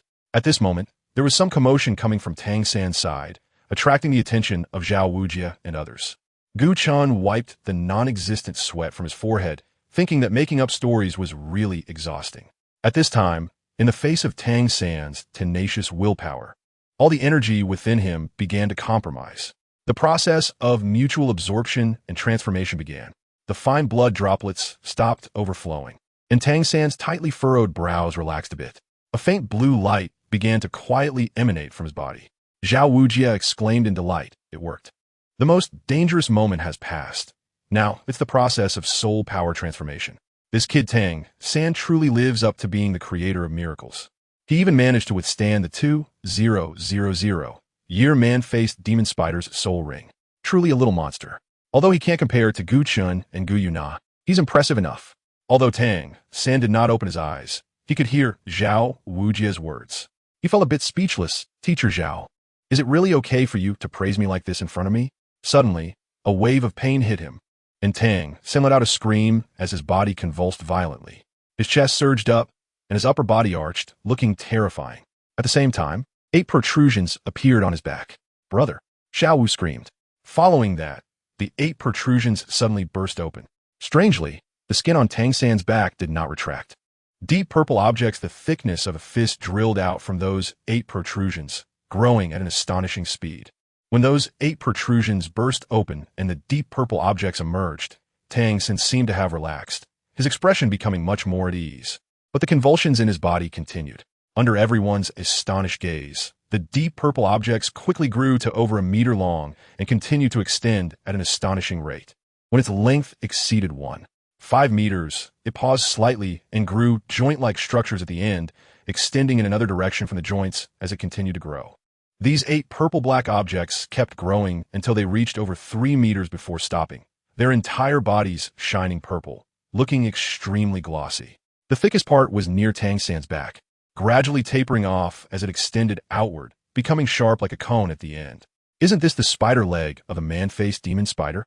Ma Hongjun said. It's nothing. Gu Chen said, his gaze fixed on the spider legs of the man-faced demon spider on Tang San's back. He was truly lucky to have obtained an external soul bone. External soul bone? The Shrek group looked puzzled. External soul bones are a miraculous existence, a special existence apart from the 6 main soul bones. If the probability of ordinary soul bones appearing from soul beasts is 1 in 1,000, then the probability of external soul bones appearing is less than 1 in 10,000. To absorb an external soul bone, one must first absorb the soul ring of that soul beast. I can assure you, this is an external soul bone, Gu Chen explained. What? Everyone exclaimed in surprise. Their gazes towards Tang San filled with envy. At this moment, the blue-silver grass curled up, wrapping Tang San inside like a giant cocoon. Just like that, 12 hours, or 24 hours, passed. Gu Chen almost wanted to tear apart the blue-silver grass and pull Tang San out, thinking, isn't it just an external soul bone? Why is it so troublesome? Finally, when Tang San emerged, he appeared naked in front of everyone, causing several girls to quickly turn their heads away. Brother Chun, Sister Nar, Xiao Wu, Tang San exclaimed in surprise upon seeing Gu Chen and the others return safely. Just as he was about to walk towards them, the spider legs pulled out, and Tang San himself was unaware of the changes in his body. He immediately lost his balance and fell from the air. Be careful, Xiao Wu screamed, spreading her arms to catch Tang San's body. Fortunately, her strength was decent, and the impact from Tang San falling from about 2 meters wasn't too great, allowing her to catch him just in time. The 8 spider legs rose up behind him. Although they looked strange, they did not affect Tang San's movements. A familiar scent wafted to his nose, and Tang San instinctively wrapped his arms around Xiao Wu's body. Hey, Xiao San, are you shameless? What are you doing naked in front of the girl? Put some clothes on, Gu Chen said irritably, pulling out a suit from the system backpack and tossing it to Tang San. Damn it, throwing dog food in front of me. Tang San was taken aback and instinctively looked at himself, only to realize he was completely naked. Xiao Wu also came to her senses at this moment, her face turning bright red. She hurriedly closed her eyes, but couldn't bear to leave Tang San's embrace, burying her head in his chest and refusing to lift it. Why are you burying your head there? What kind of operation is this? Gu Chen looked confused. Chapter 35, Zhuge Divine Crossbow. Tang San felt a bit embarrassed as he put on the formal attire handed to him by Gu Chen and said, Brother Chun, I also heard what you just said about the external soul bones. Thank you for letting me know. Gu Chen waved his hand, indicating that he didn't care. At this moment, Ma Hongjun curiously looked at the 8 spider lances behind Tang San and reached out to touch them, but his hand was swatted away by Gu Chen. Gu Chen, what are you doing? Ma Hongjun said aggrievedly. Gu Chen felt a bit of chills seeing his aggrieved expression and said irritably, if you want to touch the man-faced demon spider's poison and die here, go ahead. Ma Hongjun shivered in fear and quickly retreated a few steps. I won't touch it. I won't touch it. Thank you for reminding me, Gu Chen. Zhao Wujia looked at the children in front of him with a smile, feeling much more relaxed. Although we have encountered a lot of trouble this time and experienced several dangers, we finally made it through. Oscar, Tang San, Xiao Wu, Gu Chen, Gu Yue Na, the 5 of us successfully obtained soul rings and advanced to a new realm. The harvest is quite good. It's time to go back now. Let us head to Shrek Academy. Although some time had passed, Zhao Wujia's strength was only at 50% of his best state, due to using his martial soul's true form. So everyone remained very cautious while leaving the Star-Do forest. Not only did each person carry an Oscar's mushroom sausage and recovery sausage, but they also maintained the best defensive formation. During the process of exiting the Star-Do forest, Xiao Wu repeated what Gu Chen had told everyone to Tang San, also informing him about her 3rd soul ring. Xiao Wu, old Gu, Sister Na, what are your new soul ring skills? Tang San asked curiously. It's a secret. The 3 answered in unison. Tang San suddenly said, oh right, I almost forgot something. Teacher Zhao, let us wait a moment before leaving. Zhao Wujia stopped and looked at Tang San. What is the matter? Tang San raised his hand and wiped over the bridge of the 24 bridges under the bright moon, taking out the Zhuge Divine crossbow. He had just remembered that his Zhuge Divine crossbow hadn't been fired after being set up for the 2nd time that day. If it remained in a ready state for too long, it would damage the crossbow body. Luckily, only a little over a day had passed, and it was still timely to release the mechanism. Once the Zhuge Divine crossbow was set up, it had to be fired to be disarmed, which was one of its drawbacks. Seeing the Zhuge Divine crossbow in Tang San's hand, Xiao Wu suddenly realized, so you killed the man-faced demon spider with this. This thing is indeed powerful. The eyes of the man-faced demon spider definitely couldn't withstand it. Although she already knew that the man-faced demon spider was in a heavily injured state, even a severely injured man-faced demon spider couldn't be killed by an ordinary great soul master. Only upon seeing the Zhuge divine crossbow did Xiao Wu understand Tang San's means of killing the man-faced demon spider. Xiao Wu's words were naturally heard by others. Previously, due to being in a tense state, everyone hadn't noticed how the man-faced demon spider had died. After Tang San began to absorb the soul ring, everyone was only concerned about his safety. Now, hearing Xiao Wu mention it, they recalled how terrifying the man-faced demon spider was.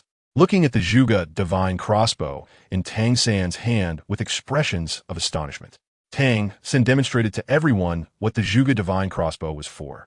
After this incident in the Stardo Forest, he had already acknowledged these partners in his heart. Mechanism-type hidden weapons were not the true secrets of the Tang sect, so he had nothing to hide. Raising his hand, Tang San aimed the Zhuge divine crossbow at a nearby large tree and pressed the switch. A series of crisp mechanical sounds rang out, and everyone felt a flash before hearing a series of thumping sounds. The explosive speed in that moment changed even Zhao Wuji's expression. Even Gu Yue Na's expression shifted. Only Gu Chen remained calm, as he had known in advance due to reasons that could only be attributed to the original work.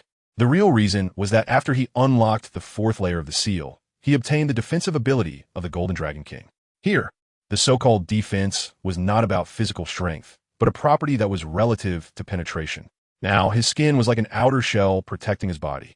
The first 3 layers of the seals he unlocked granted him the Golden Dragon King's penetrating power, tearing attribute, and shattering attribute, while the 4th layer was defense. To be honest, given the power of the Zhuge divine crossbow, Gu Chen before unlocking the 4th layer might not have been able to withstand it. Everyone's expressions changed. Clearly shocked. As they approached the tree, they saw clearly that on the large tree that required 3 people to hug, there were now 2 rows of small holes, each the thickness of a finger, totaling 16. The small holes were translucent, allowing light to pass through from one side to the other. Zhao Wujia couldn't help but ask, Tang San, what is this? How did you do it? Tang San raised the Zhuge divine crossbow in front of everyone. I call it the Zhuge divine crossbow. It is a very domineering mechanism-type hidden weapon. Anyone can use it. It contains 48 crossbow arrows, and each time it is set up, it can instantaneously shoot out 16 arrows through the mechanism, just like just now. Once set up, it must be fired. Otherwise, maintaining the mechanism in a tense state for too long will damage the crossbow body. Because the mechanism's force is quite large, the metal can easily become unable to withstand it. This is also a drawback of the Zhuge divine crossbow. Dai Mubai asked in confusion, Are you saying that the arrows shot just now were crossbow arrows? But where did your arrows go? Tang San smiled slightly and pointed to another large tree behind them.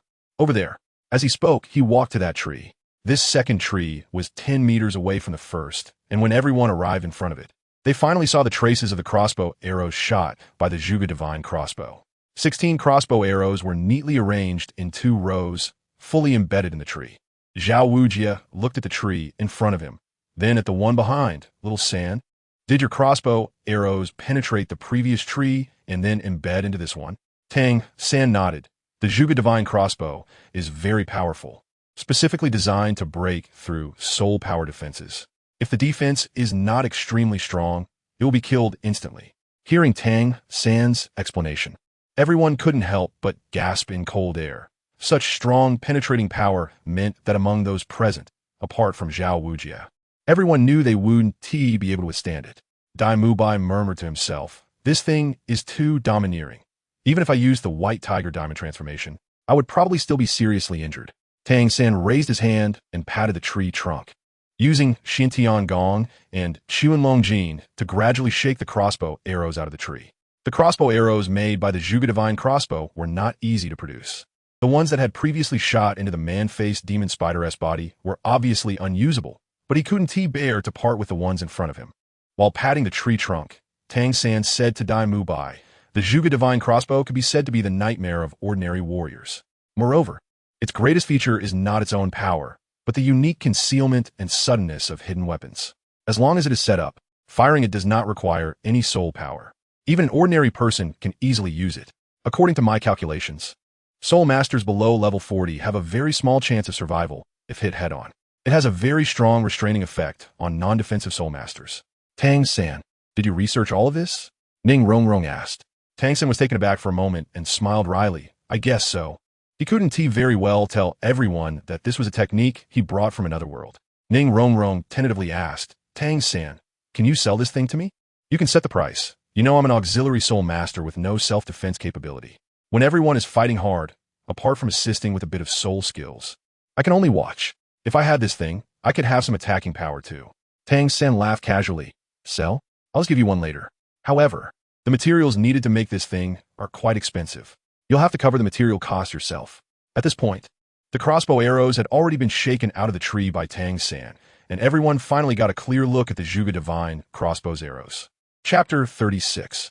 Only by mastering the Spirit Hall can soul beasts have a chance to turn the tables. End of this volume. After Tang San retrieved the crossbow arrows, he promised to give everyone a Zhuge crossbow, but everyone declined, expressing a desire to buy instead. Tang San could only nod and say, "All right then. Since everyone is interested in mechanism-type hidden weapons, I will strive to help you all arm yourselves in the future." After all, having more weapons means more protection. It was evident that everyone was very interested in hidden weapons, which was largely related to the effects produced by Tang San's use of hidden weapons. After all, this was a weapon capable of killing the faceless demon spider. Not to mention these students, even Zhao Wujin was somewhat tempted. Finally, they exited the Stardo forest. Although the fresh air was no longer present outside the forest, everyone felt as if a layer of pressure had been lifted, and they felt much more relaxed. After resting for 2 days in the small town, the 10 of them made their way back to Shrek Academy outside Soto City after 2 days of travel. However, before the crowd could cheer, a wave of soul power fluctuations suddenly erupted from within Shrek Academy, causing everyone's expressions to change dramatically. They hurriedly entered Shrek Academy and saw that aside from the master who had just arrived and was only at level 29, all the teachers, including Flander, had risen in level. At the same time, not far away, 2 old men wearing the Wuhuan Temple insignia and dressed in teaching robes held dragon-patterned sticks in their hands. The most terrifying part was that both of them had 9 soul rings behind them, and they had the best soul ring ratios. Behind the 2 old men, dozens of powerful figures from the Wuhuan Temple hovered in the air, each with 6 or 7 soul rings. They were all soul emperors and soul saints. When had the people of Shrek ever witnessed such a scene? Especially Ma Hongjun, who collapsed to the ground as his legs went weak. Zhao Wujin gestured for everyone to be quiet, and then his diligent golden bear Wuhuan manifested, with 7 soul rings floating behind him. Zhao Wujin soared into the air, joining the ranks of the teachers at Shrek Academy. "Your Excellencies, I do not know what merits my Shrek Academy has to deserve your presence," Flander said, breaking into a cold sweat.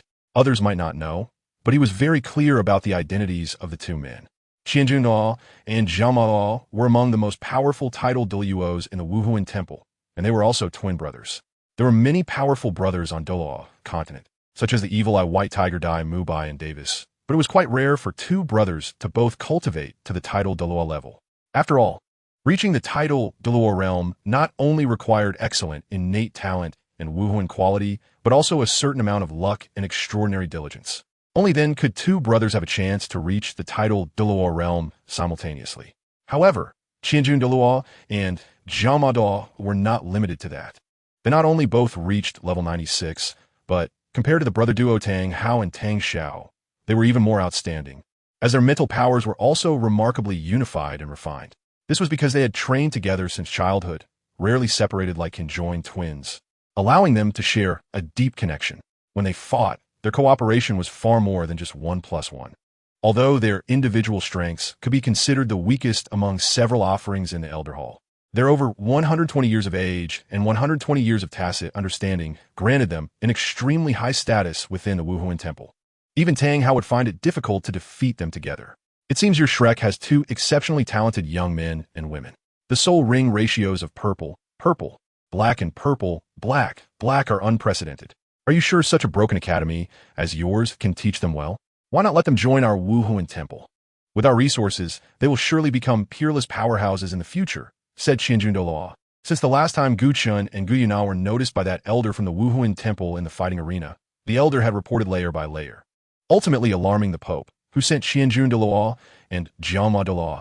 At that moment, the elder was flying behind the 2, one of the soul saints among the strong of the Wuhuan Temple. Damn!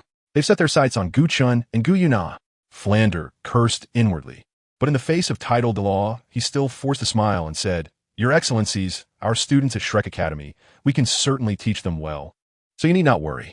At this time, Zhao Ma clearly showed a hint of impatience, and a powerful wave of soul power erupted. The pressure from the title Douluo made the teachers of Shrek Academy spit blood from their mouths.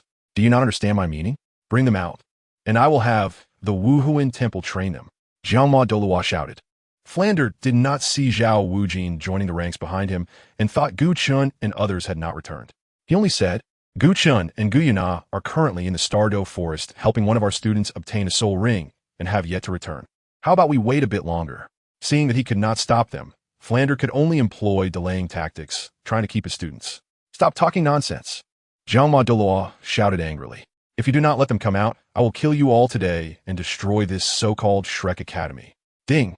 The system detected the host's current situation and opened a plot choice. A. Tang San is the protagonist of Douluo Continent. Following him will surely lead to divinity. Join Shrek. Assistance. Arthur Inheritance from the level 3 Mythological Plane, Honor of Kings. M24 Sniper Rifle 1 from the level 2 Technological Plane, Earth. 1,000 rounds of M24 Sniper Rifle ammunition. System malfunction activated. 1,000 system points. B. Only by joining the Wuhuan Temple can the soul beasts have a chance to rise. Join the Wuhuan Temple. Assistance. Yuan Gu Inheritance from the level 3 Mythological Plane, Honor of Kings. Scorpion Pistol 1 from the level 2 Technological Plane, Earth. Scorpion Pistol Suppressor. Scorpion Pistol Bullets 1,000. System lottery function activated. 1,000 system points. C. Leave Shrek, refuse the Wuhuan Temple, and become a chivalrous traveler. Assistance. Li Bai Inheritance from the level 3 Mythological Plane, Honor of Kings. Xin Yuan Sword from the level 4 Mythological Plane, Heaven. System enhancement function activated. 1,000 system points. Why is the assistance this time so generous? Gu Chen exclaimed. Ding. This choice determines the host's future life direction, a matter of destiny selection. Therefore, the assistance is exceptionally excellent. Gu Chen nodded. Although the assistance from option C was somewhat enticing, it was an item from a level 4 plane. However, he had already made up his mind. I choose B, Gu Chen muttered. Ding. Selection successful. Yuan Ye Inheritance, Scorpion Pistol Silencer, Scorpion Pistol Bullets. System points have been credited to the system backpack. Please check. System function. Lottery function has been activated. Gu Chen held Gu Yue Na's hand and walked out. Since he was planning to join the Spirit Hall anyway, it was just unexpected that the title Douluo came to recruit him. However, since it had come to this, joining the Spirit Hall in this way might not be bad. Your Excellencies, we are willing to join the Spirit Hall. Please spare my academy and my teachers. Gu Chen said to the two titled Douluos in the sky. Your Excellencies, they are Gu Chen and Gu Yue Na. The Soul Sage Elder flew forward and whispered in the ears of the two titled Douluos. The Thousand Jin Douluo nodded, looked at Gu Chen and Gu Yue Na, and couldn't help but show a hint of eagerness for talent, revealing a slight smile. Are you willing to join the Spirit Hall? Gu Chen nodded and said, as long as you don't harm my teacher and classmates, I am willing to join. Flander felt a chill in his heart. The talented student he had worked hard to recruit was just leaving like that.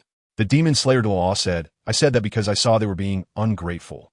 Since you are willing to join, we will not make things difficult for them. Gu Chen slightly bowed.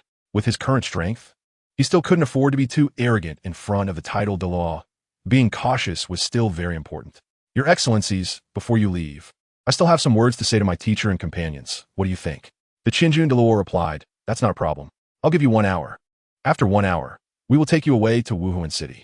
With that, Qinjun Douluo and the demon subduing Douluo left with a group of powerful soul masters from the Spirit Hall. Flander looked at Gu Chen with concern. Gu Chen, I'm sorry. It's because we lack the ability that we couldn't keep you. Gu Chen shook his head slightly and said, it's not your fault. We can only say that we are temporarily leaving. We will have the chance to meet again in the future. Flander sighed, shook his head, and seemed to age several decades as he walked back to the dean's office.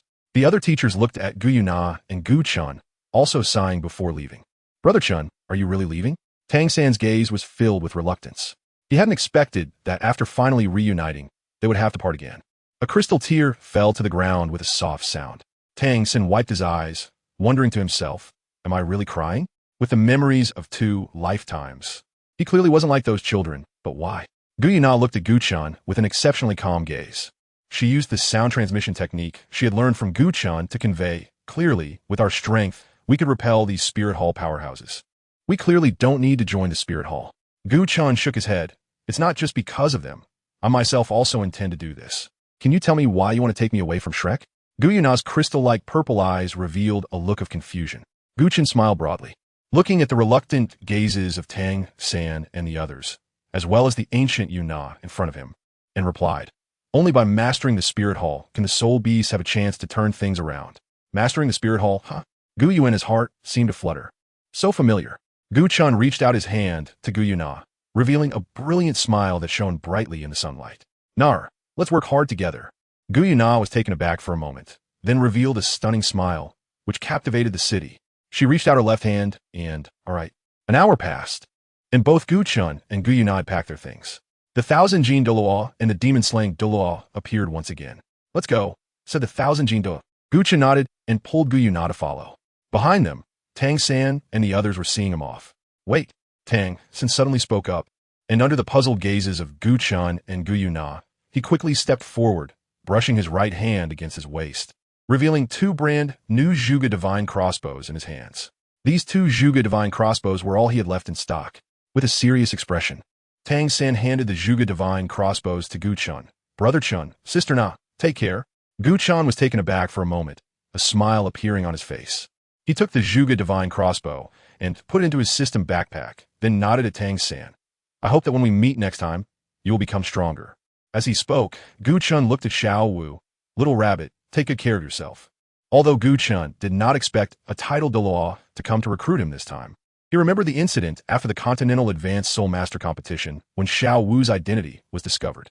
Therefore, in the Star-Do forest, while Xiao Wu was condensing her spirit ring, he used the heavenly materials and earthly treasures of the Star-Do forest to make a talisman for Xiao Wu that could conceal her aura and prevent the titled Douluo from discovering her identity as a 100,000-year soft-bone rabbit. This is also why, despite the presence of Qianjun Douluo and Zhang Mo Douluo, they did not discover Xiao Wu's identity. Tears filled Xiao Wu's eyes as she nodded vigorously at Gu Chen. "Let's go." Gu Chen turned back and said to Qianjun Douluo and Zhang Mo Douluo, The two titled Douluos took Gu Chen and Gu Yue Na onto the exclusive carriage of the Spirit Hall and instructed the coachman to drive away. The bumpy journey made Gu Chen look at the increasingly smaller shadow of Shrek Academy outside the window, and he silently said in his heart, "Goodbye, Shrek. Spirit Hall, here I come." Into this volume. Author's note. This book has been free for a month and a half now. During this time, I have held many lottery activities and appreciation events for my readers, with prizes including customized pillows of Gu Yue Na, customized mugs of Gu Yue Na, and customized t-shirts and stickers of Douluo's Golden and Silver Dragon God. Tomorrow, our Douluo's Golden and Silver Dragon God will be officially launched. According to the conventions in the web novel community, should I sell my misery? Woo TT, I'm so miserable. Winky face. Oh, alright, the sad selling ends here. To be honest, as a new high school freshman, I don't have much pressure in life or financially. The only pressure I have is squeezing out time every day to write. After all, very few peers will be willing to spend their time at this age coding instead of playing games, playing football, or basketball. Writing this book, Douluo's Golden and Silver Dragon God, is not only for my dreams, but also to prove that what I can achieve as an adult, I can also achieve. Although, for a student with zero pocket money, everyone's subscriptions and rewards are my only way to improve my life. The most important thing about your subscriptions and rewards is the support and recognition for the success of my book. Tomorrow's launch was originally planned for 5 chapters. But our reader Xiaoyao should be a big shot, saying he would give a lot of rewards upon launch. So tomorrow we will release 10 chapters. Let's all worship the big shot. Additionally, the long-awaited update rules are here. 1. If the total amount of rewards in a single day exceeds 10,000 book coins, 1 chapter will be added. 2. If the total number of recommendation votes in a single day exceeds 2,000, 1 chapter will be added. 3. If the monthly votes enter the top 10 of the new book monthly vote list or the overall list, 5 chapters will be added. 4. If the monthly votes enter the top 6 of the new book monthly vote list or the overall list, 10 chapters will be added. 5. If the monthly votes enter the top 3 of the new book monthly vote list or the overall list, 15 chapters will be added. 6. If the monthly votes enter the first place of the new book monthly vote list or the overall list, 20 chapters will be added. The new book monthly vote list is relatively easier to enter, but it is only possible to enter this month, starting next month. It will only be competitive in the overall list. As the author is a student and has limited time for writing, if there are too many overdue updates, they may be compensated over several days. Please understand. Those who have been following this book for a long time should know that I have never added updates before. Tomorrow's 10-chapter explosion can be said to have exhausted all of Xiaobai's stored manuscripts. Regarding the reader group for this book, due to the jealousy of other authors, it has been reported repeatedly, leading to multiple group closures and a loss of many readers. Next is the result of tonight's lottery activity. The winner of this lottery is Yin Yu Menglong. Congratulations to the reader, Yin Yu Menglong, for winning the prizes of this event. 1 customized sticker of Douluo's Golden and Silver Dragon God. 3 customized stickers of Gu Yue Na, and 1 customized sticker of the Wise Little White Tiger. Please contact the author via private message within 3 days to claim your reward and provide your address. Overdue claims will not be accepted. Finally, I ask for another wave of first subscriptions. Xiaobai knows that this launch will result in a loss of at least 4/5 of the readers. And I do not blame everyone, as everyone has their difficulties. However, I hope everyone can subscribe tomorrow, as a chapter is only 10 book coins, which is enough to subscribe to 25 chapters with the price of a pack of spicy strips. The first subscription is crucial for the direction of this book. If it goes well, our story will be even more exciting and will end in the most perfect way. If the first subscriptions are few, then our story may end quickly, which is an unspoken rule in the web novel community. First subscriptions are very important. I beg all readers to subscribe. Thank you. The 10-chapter explosion will be released in the morning or noon tomorrow, and the future of this book relies on everyone. Oh, by the way, here's a secret. In tomorrow's plot, Gu Chen will confess to Gu Yue Na, and they will officially transition from sibling to couple. Also, here are the upcoming activities. Activity name: Monthly Vote Lottery Activity dates, from tomorrow, September 11th, until 11:59 p.m. on September 30th.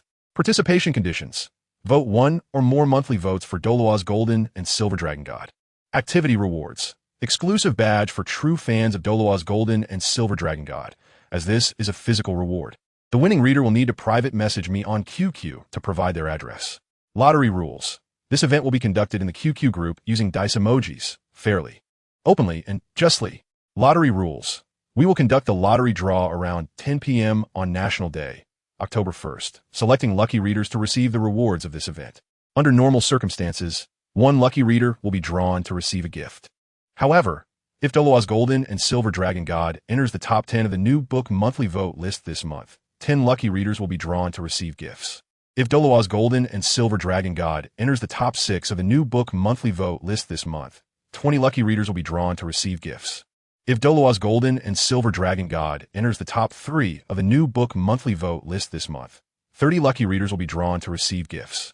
If Douluo's Golden and Silver Dragon God enters the first place of the new book monthly vote list this month, 50 lucky readers will be drawn to receive gifts. Winners must private message the author within 3 days after the draw. Overdue claims will be considered forfeited. Welcome all readers to participate in the activity. Wait a minute. There's one last important thing. The author's new book, Hogwarts Ice and Fire Demon God. Please support it. Chapter 37. Qian Xuanji Didn't He Die? The journey from Soto City to the Spirit Hall is long, needing to go around the entire Stardew Forest. During the journey, Qian Junduo looked at Gu Chen. Gu Chen, right? Can I take a look at your spirit rings? Although he believed that the old man would not deceive him. Seeing is believing. Moreover, he was very interested in Gu Chen's spirit rings. The exclusive carriage of the Spirit Hall is very spacious, with a living room-sized space inside, completely enough for Gu Chen and Gu Yue Na to display their spirit possession. Gu Chen nodded, stood up, and walked to the center of the internal space of the carriage. The Golden Dragon King martial spirit enveloped his body with layers of golden scales, and 4 soul rings, 1 purple and 3 black, slowly rose. Seeing this, 1,000 Jeans Douluo's eyes widened in shock. You are already a soul zone. No, wait, that 4th soul ring. The nearby demon suppression Douluo couldn't help but interrupt, saying, black with red, this is only possible with a 90,000 year soul ring. Gu Chen, how did you do it? Gu Chen had long known that the 2-titled Douluo would be shocked by this. With a smile on his face, he said, Your Excellencies, my martial soul is the Golden Dragon, and my physical strength is extraordinarily powerful, which is why my body can absorb a 90,000 year soul ring. It's truly a once-in-a-century genius. Gu Yue Na, show us your soul ring. Qian Junduo clicked his tongue in amazement and then looked at Gu Yue Na. Gu Yue Na followed her words, and the Silver Dragon King possessed her, causing 2 purple and 2 black soul rings to rise. You're also a soul master. Your joining is a blessing for the Spirit Hall. The demon subduing Douluo praised. Boom! Suddenly, The carriage shook, and the entire compartment was heavily thrown to the ground. What happened? The two titled Douluos thought something was wrong and quickly flew out of the carriage. They saw that the four white horses pulling the carriage had collapsed on the ground, their limbs trembling and their eyes filled with fear. My lord, for some reason, the horses just fell to the ground and won't move. The coachman also fell but quickly got up and said to the Douluo, "If you can't even handle the horses, what use are you?" As he spoke, the Douluo intended to kill the coachman. "Your Highness." Gu Chen quickly stopped him. "The horses fell because of the pressure from my and Na as martial soul aura.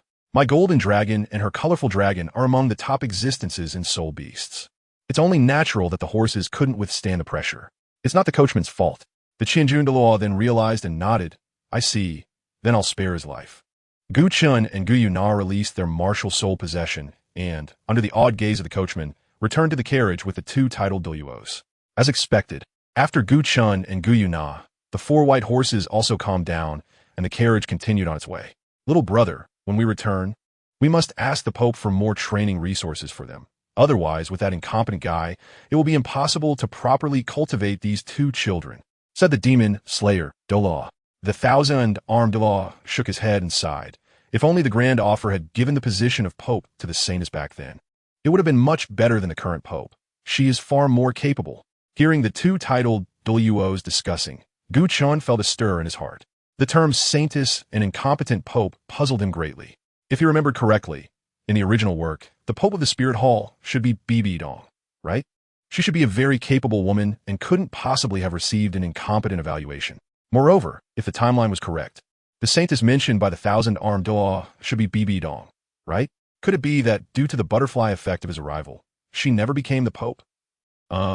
Your Excellencies, may I ask who you are referring to as the Pope? Gu Chen couldn't help but interrupt.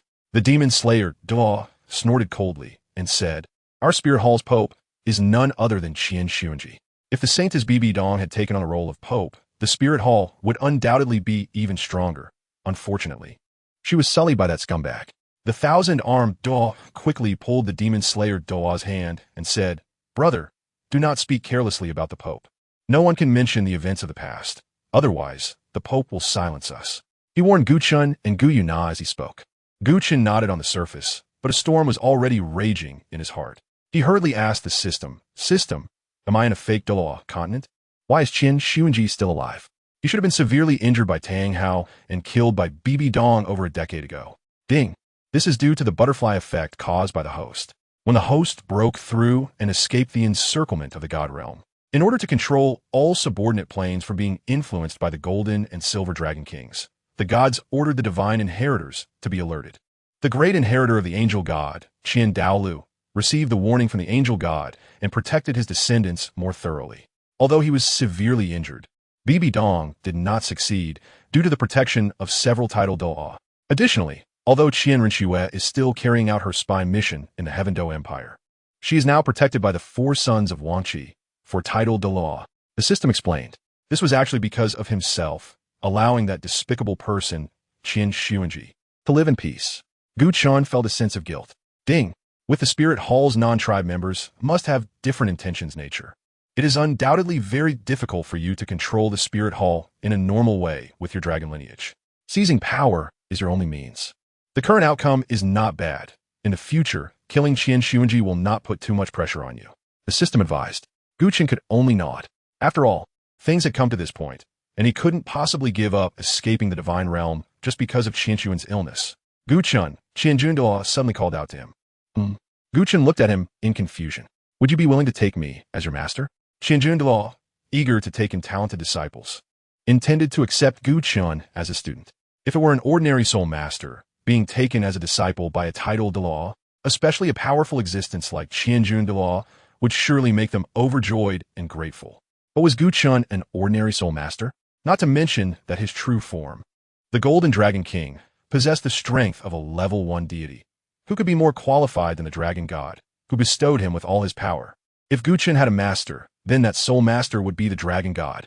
Gu Yue Na is the same. "Sorry, Nair and I already have a master." Gu Chen declined.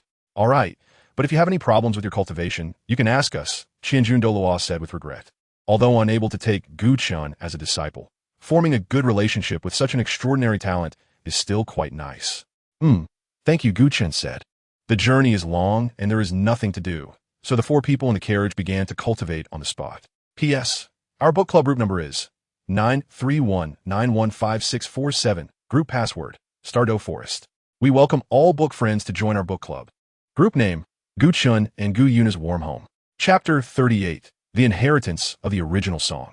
Gu Chen practiced for a while before stopping, turning his back to Qianjun Douluo and Jiama Douluo, and took out a scorpion pistol from his system backpack.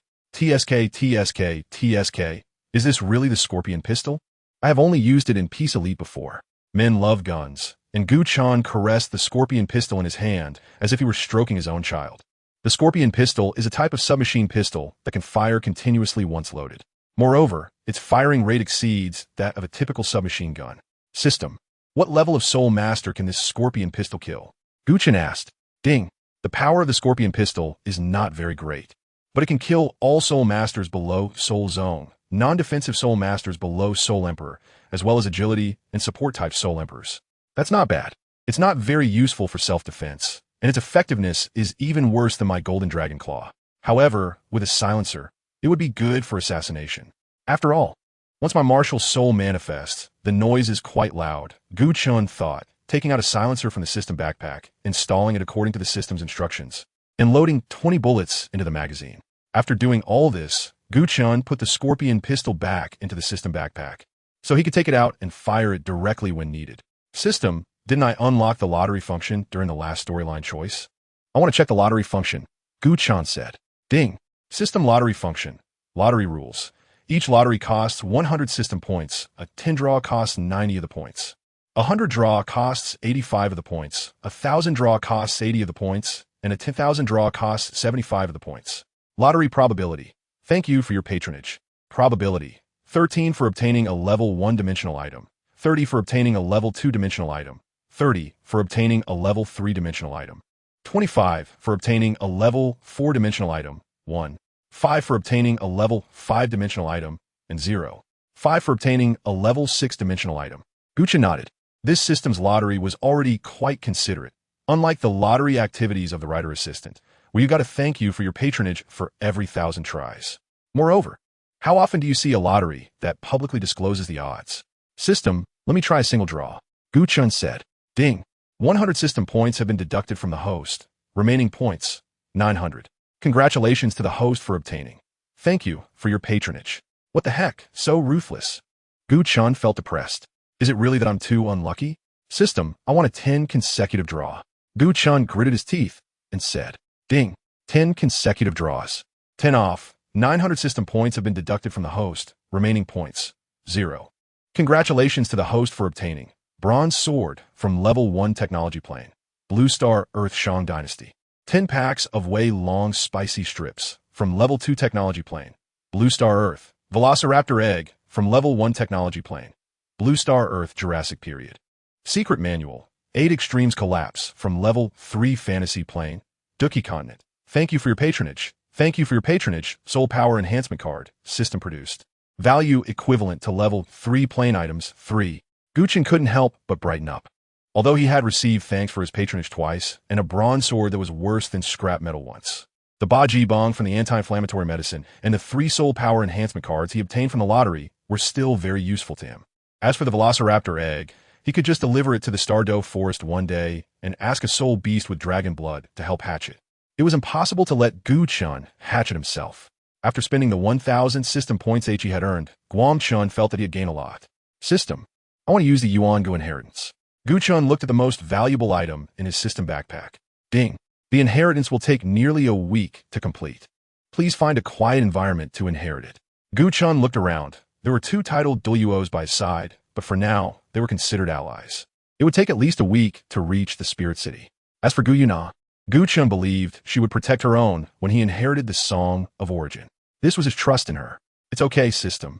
I want to inherit the Song of Origin, Gu Chen said with a smile. Ding.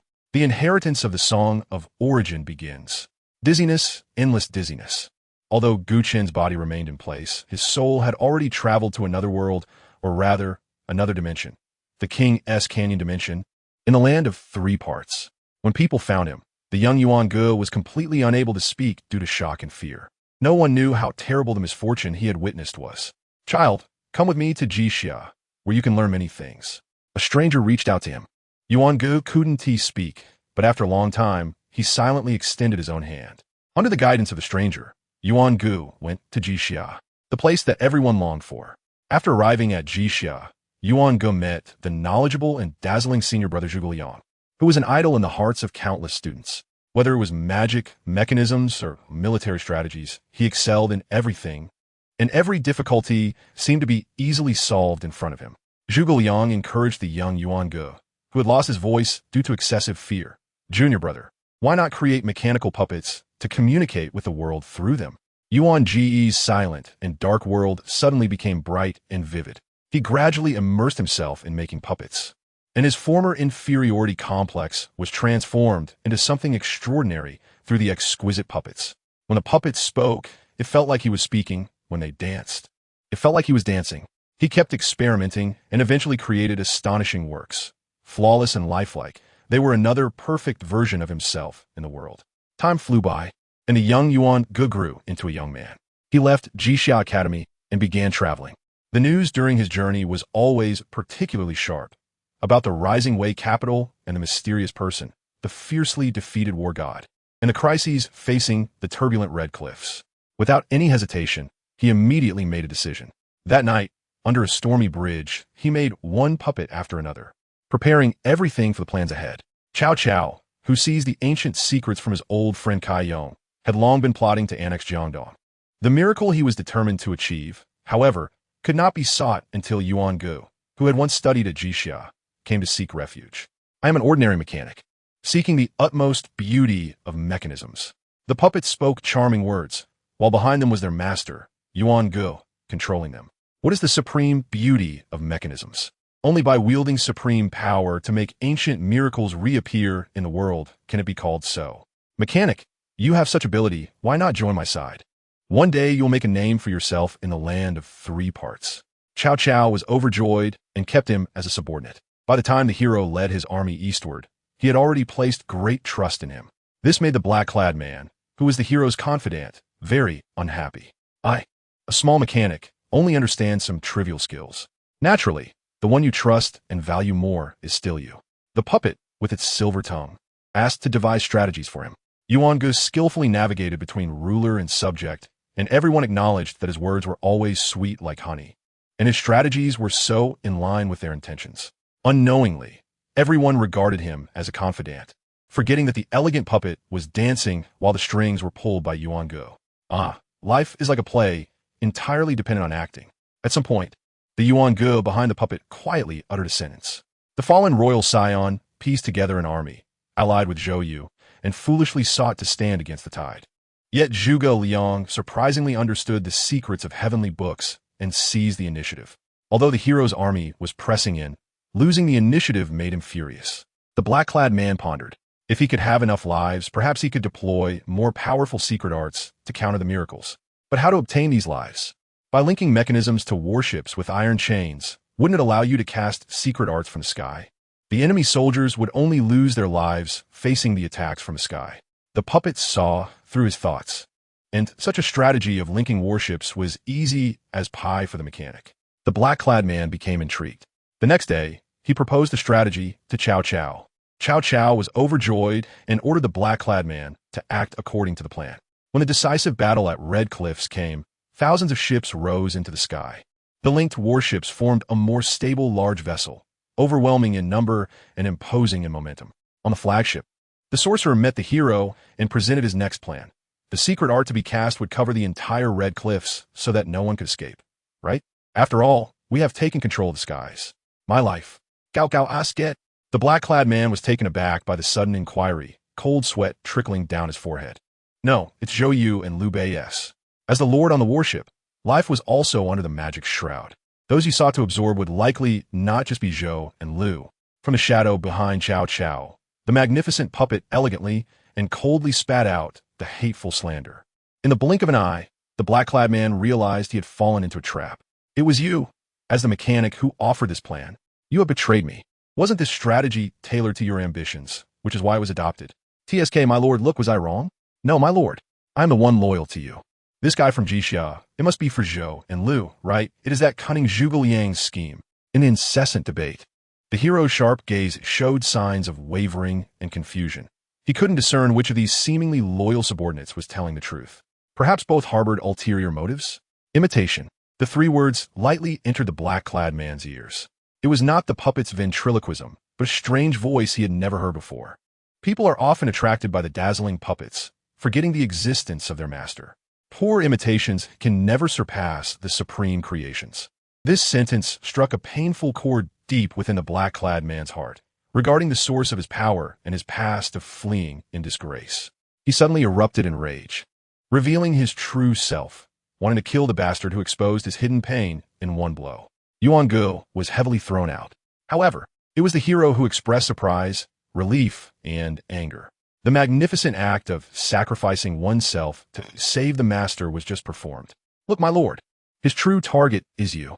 The last words vanished along with Yuan Ji's body beneath the ship's railing. The puppet, which had been chattering on the deck, instantly fell to the ground. Yuan Gu directed the entire play while playing the role of the loyal minister, sacrificing himself to save the master. The black-clad man understood that he had completely failed. The attendants surged forward to protect the hero, swords and spears pointing at the black-clad man. The tide had turned. Countless black bats frantically flew towards the soldiers capturing the traitor. When people came to their senses, the black-clad man vanished without a trace.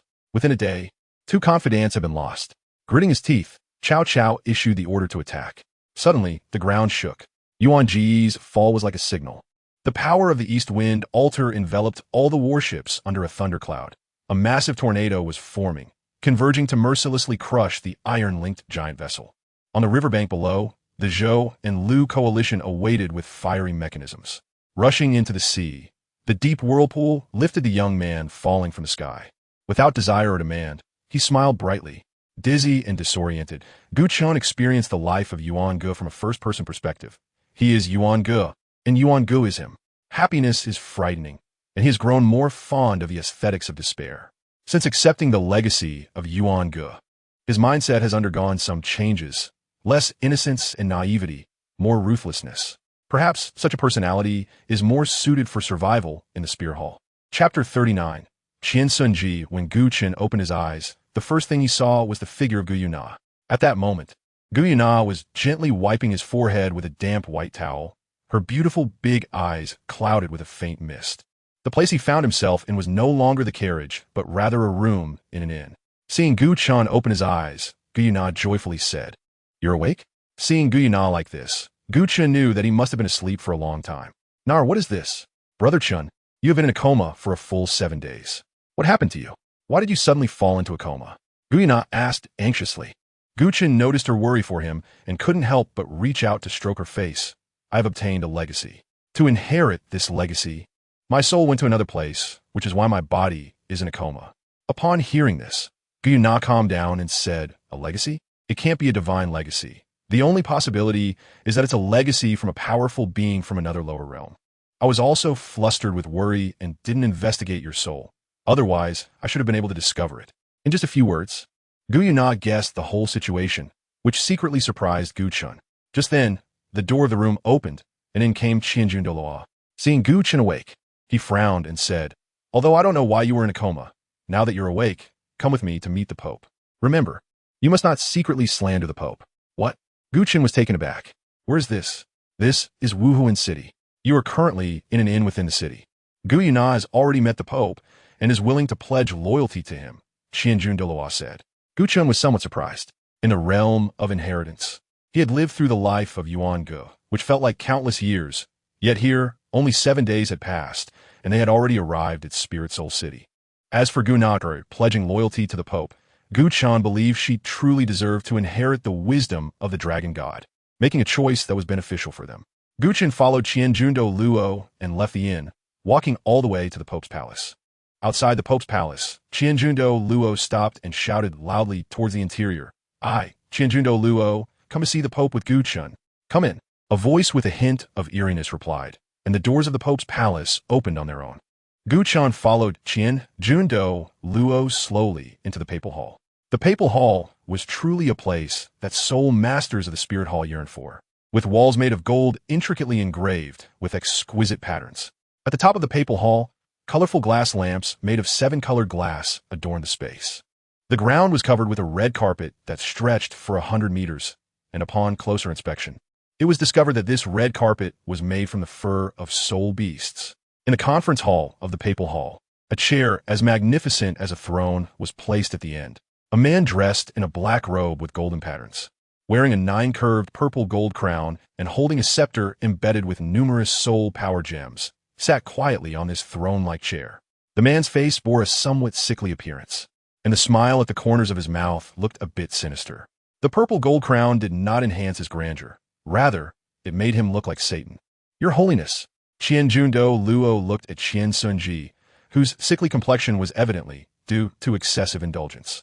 Although Douluo's expression was respectful, there was deep disdain in his eyes. Qian Sunji nodded at Douluo. Although he was the Pope of the Spirit Hall, he still had to show necessary respect to Douluo, who also possessed the strength of a titled Douluo. It should be noted that after his battle with Tang Hao, Qian Sunji had sustained serious injuries, and his strength had repeatedly declined, now only at level 91. Comparable to the poisoned Douluo, who was regarded as the weakest titled Douluo on the entire continent. The reason Qian Sunji could firmly hold the position of Pope was still due to his father, Qian Douluo, who was the grand enshrinement of the Spirit Hall and a 99 level limit Douluo. "You are Gu Chen, right? I have already seen your sister's soul ring. Truly a rare talent. Now, release your soul ring," Qian Sunji said, looking at Gu Chen. Gu Chen nodded, and the Golden Dragon King possessed him, with 1 purple and 3 black soul rings slowly rising, captivating the heart and mind. Truly a monster. As far as I know, you're only 12 years old, right? To possess the strength of a soul sect at just 12 years old, and with such an extraordinary soul ring configuration. Qian Xuanji had heard of Gu Chen's soul rings, but seeing them in person was still astonishing. However, Qian Xuanji paused, his gaze becoming sharp. With the 6-winged angel martial soul manifested, 9 soul rings slowly rose, and the aura of a title Dua swept around him. "Are you willing to pledge allegiance to the Spirit Hall? Or rather, are you willing to pledge allegiance to me?" Ding!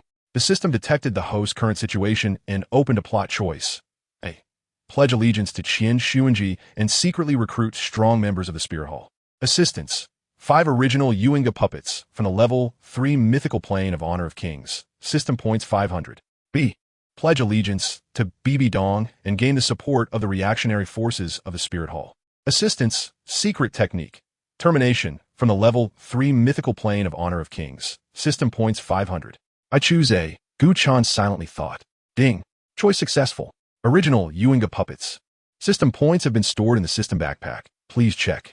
Gu Chen looked at Qian Sunji's sharp gaze, now on one knee, and slightly lowered his head to show respect. "I am willing to swear allegiance to your holiness the Pope." Seeing this, Qian Sunji smiled. "Haha, I have gained 2 extraordinary talents in a row. The revival of the Spirit Hall is promising. You're quite good." 6th offering. Take him and Gu Yue Na, who came earlier, to handle the procedures for joining the Shrek Academy and arrange training resources for them. As for the training resources, let's allocate them according to 3/4 of the specifications for the Holy Son of the Spirit Hall. Qian Sunji instructed, addressing the Titan Douluo. The Titan Douluo nodded and took Gu Chen down. Once they exited the Pope's palace, they saw an elderly man waiting. This elderly man was the Demon Suppression Douluo. "Now, you're also a member of the Spirit Hall. When we return to the inn, I will inform you of some important matters regarding the Spirit Hall," the Demon Suppression Douluo said, leading the way towards the inn.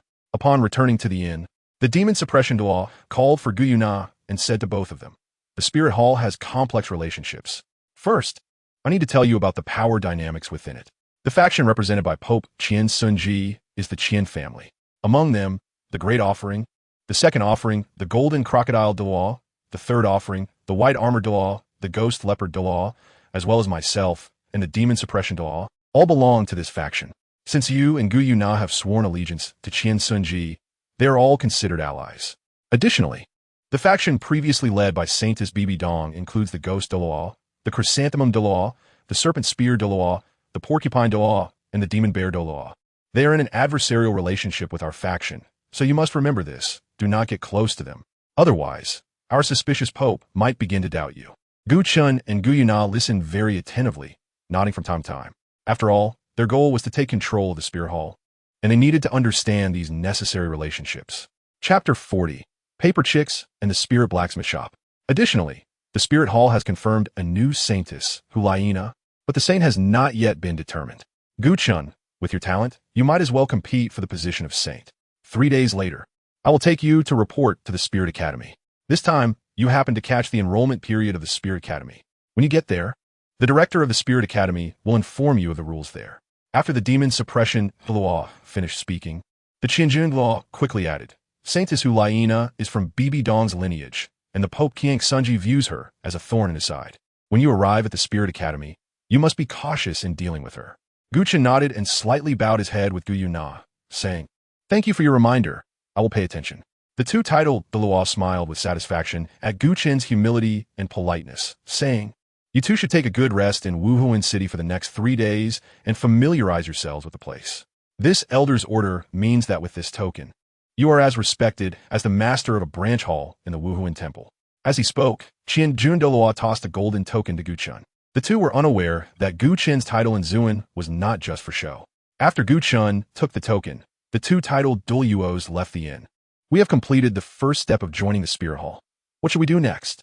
Gu Yue Na was originally a very opinionated girl, but at some point, her dependence on Gu Chen had deepened significantly. Gu Chen smiled slightly and slowly uttered 8 words. Eliminate dissent when people's hearts. These 8-word guidelines are what they will primarily focus on in the coming years. Let's change clothes and go for a stroll in Spirit City. Gu Chen glanced at Gu Yue Na, who was wearing a cute little bear pajamas, and said softly. Gu Yue Na nodded and entered the bathroom. System. I want to draw once. Ding. 100 system points have been deducted from the host. Remaining points, 400. Congratulations to the host for obtaining. Thank you for your patronage. Gu Chen was left speechless. Let's try again. Gu Chen said. This time he only planned to test the waters, leaving 300 points to save for a 10 consecutive draw. Ding. 100 system points have been deducted from the host. Remaining points, 300. Congratulations to the host for obtaining low-level enslavement talisman 1. Gu Chen raised an eyebrow and said, View low-level enslavement talisman. Ding. Low-level enslavement talisman. Usable times, 1. Usage method. Write the name and birth date of the enslaved subject on the talisman paper and then ignite this talisman. Usage conditions. The enslaved person's loyalty to the host must be greater than 60, and the enslaved person's cultivation must be below title Douluo. And the enslaved person cannot be Tang San, Xiao Wu, Tang Hao, Qian Daolu, Qian Xuanji, Ain, or Gu Yue Na. By the way, this is a low-level enslavement talisman. So are there also intermediate and advanced enslavement talismans? Can I view their attributes? Gu Chen didn't have higher-level enslavement talismans, but he still wanted to know their attributes. Ding. Intermediate enslavement talisman. Usable times, 1. Usage method. Write the name and birth date of the enslaved subject on the talisman paper, and then ignite this talisman.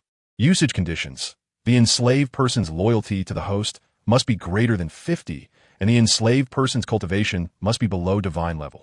And the enslaved person cannot be Tang San, Xiao Wu, Tang Hao, Qian Daolu, Qian Xuanji, Ain, or Gu Yue Na. Advanced enslavement talisman. Usable times, 1. Usage method. Write the name and birth date of the enslaved subject on the talisman paper, and then ignite this talisman. Usage conditions. The enslaved person's cultivation must be below divine level, and the enslaved person cannot be Tang San, Xiao Wu, Tang Hao, Qian Daolu, Qian Xuanji, Ain, or Gu Yue Na. Divine level enslavement talisman. Usable times, 1. Usage method. Write the name and birth date of the enslaved subject on the talisman paper, and then ignite this talisman. Usage conditions. The enslaved person cannot be Tang San, Xiao Wu, Tang Hao, Qian Daolu, Qian Xuanji, Ain, or Gu Yue Na. There really are higher-level enslavement talismans? Gu Chen was taken aback for a moment, then curiously asked, What is the use of this loyalty level? I didn't see this option when I checked other people's character panels. Ding. When the host checks the character panels of Tang San, Xiao Wu, Tang Hao, Qian Daolu, Qian Xuanji, Ain, Gu Yue Na, and the host himself, the loyalty level cannot be displayed. Host, in the past 5 years, beside your own task panel, you have only looked at Gu Yue Na's panel. You really are a wife-pampering fanatic. Shut up, broken system. Who's a wife-pampering fanatic? Gu Chen said, embarrassed and annoyed. The system fell silent. Let's go. At that moment, Gu Yue Na came out of the bathroom, and the cute little bear pajamas were already stored in the storage soul guide. Now she was wearing a snow-white knee-length dress. The white dress, paired with her silvery hair, amethyst-like eyes, and cherry-red lips, created a unique beauty. Wait a minute, Gu Chen said, taking out a parchment scroll, dipping a brush in ink, and writing on the parchment. Gu Yue Na curiously watched beside him, but could only tell that it was something similar to a paper phoenix. After half an hour, Gu Chen finally let out a long breath and carefully stored the parchment scroll in his system backpack. Let's go. Gu Chen smiled, and the two walked out of the inn together, strolling around the Spirit City. As one of the three major cities, Spirit City was indeed bustling with activity, featuring streets similar to the food streets from Gu Chen's previous life, with an entire street filled with delicious food. Gu Yue Na seems to have revealed her foodie nature, as her hands have been busy the whole way. What surprised Gu Chen is that the food street in Seoul City actually has candied hawthorns and malt sugar from his previous life. After Gu Yue Na finished the malt sugar in her hand, she fixed her gaze on the candied hawthorn in Gu Chen's hand. Gu Chen spoiled Gu Yue Na with a smile and handed her a candied hawthorn stick, which she immediately started eating. Hey, wait a minute. This one seems to be the one I had before. Gu Chen suddenly remembered something. After finishing the food street, they arrived at the business street of Spirit City, a long street stretching for thousands of meters, which successfully added hundreds of outfits to Gu Yue Na's storage ring. Hold on. Gu Chen noticed a blacksmith shop not far away at the corner, and the sign seemed to read Spirit Blacksmith Shop. What's wrong? Gu Yue Na asked, her words unclear as she chewed on the candied hawthorn. I'm going to this blacksmith shop for a bit. Wait for me at the door, Gu Chen said. Gu Yue Na nodded and obediently waited at the door. Gu Chen entered the blacksmith shop, where the scene was bustling with activity.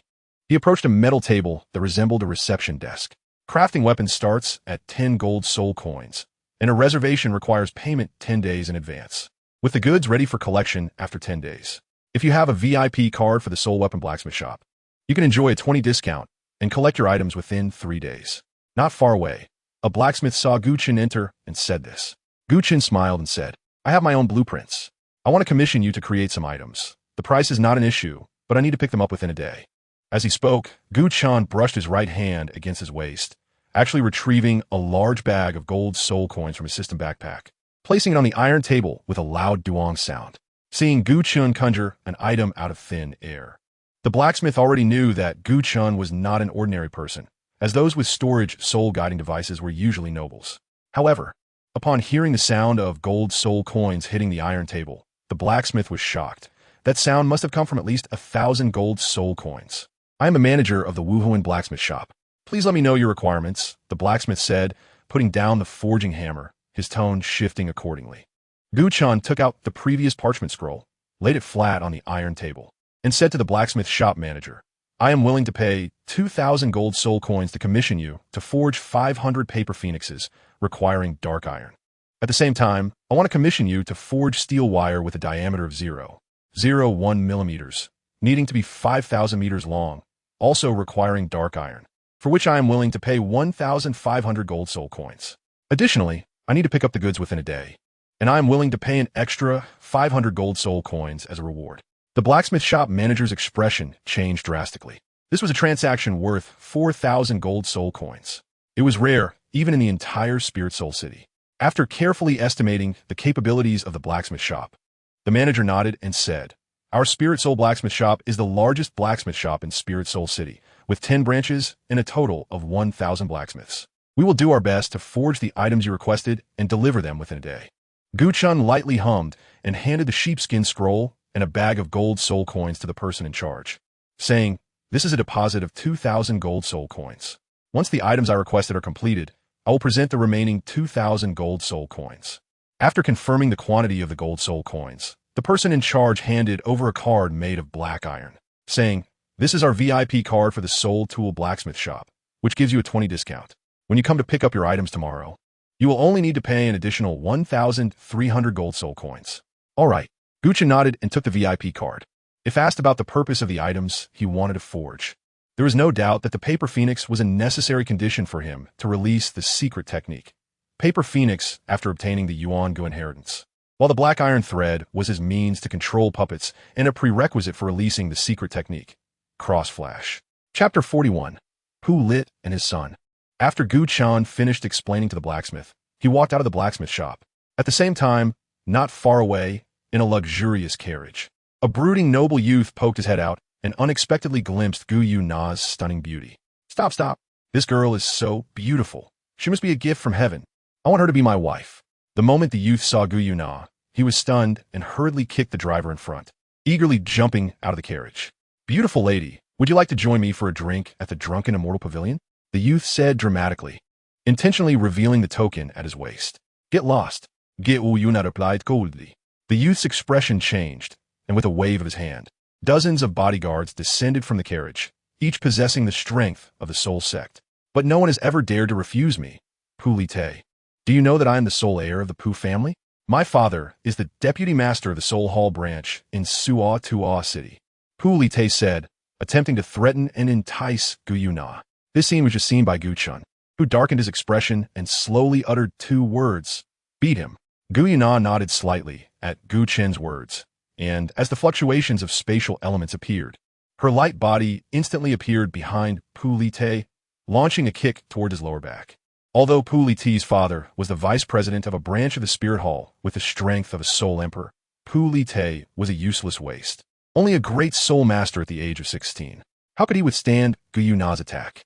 He was kicked several meters away, spitting out blood and landing face first on the ground, grinding along the surface for a few meters. If you don't drink the toast, you'll have to drink the punishment wine. Kill that damned woman. Pu Li Te discovered that his face was covered in wounds, and pain continued to radiate from his lower back as he held it and roared. With Pu Li Te's power, he might not face punishment for killing ordinary people in the Spirit City. But were Gu Chen and Gu Yue Na ordinary people? Dozens of soul sect guards simultaneously released their soul rings, countless soul rings floating in the air, radiating a terrifying aura, causing the residents within hundreds of meters to flee in panic. The blacksmith from the Spirit Forge looked fearful and dared not come out. Kill, said a man who appeared to be the head of the guards, whose martial spirit was a knife.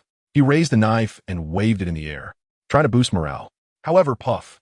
A pair of sharp claws pierced through the heart of the head guard, blood flowing down through the gaps in the claws. Dancing with the fingertips, behind the head guard appeared a puppet made of metal mechanisms, its sinister face somewhat enchanting, and its sharp claws ruthlessly pierced through the bodies of one guard after another. Where did this monster come from? Brothers, let's surround and kill it. Smash it to pieces. A guard roared, as his tiger martial spirit's first soul ring lit up, and a pair of tiger claws struck towards the puppet. The puppet looks beautiful, but you wish. The puppet grinned wickedly, and a cloud of black mist erupted from within it, slowing down the speed of all the guards that surrounded it. Before the guards could react, countless steel wires burst out from the puppet, tightly wrapping around their bodies. As the wires pulled inward, the guards' limbs were instantly severed, scattered on the ground, with many guards lying on the ground screaming in agony. The controller behind the puppet was naturally Gu Chen. Don't ask where the wires for controlling the puppet came from. When Gu Chen took out the puppet from his system backpack, he found it was already equipped with 10-meter-long steel wires. Of course, these wires were one-time use. However, the puppet itself was not one-time use. Gu Chen raised his hand to summon it back, retracting the puppet into his system backpack. Boom!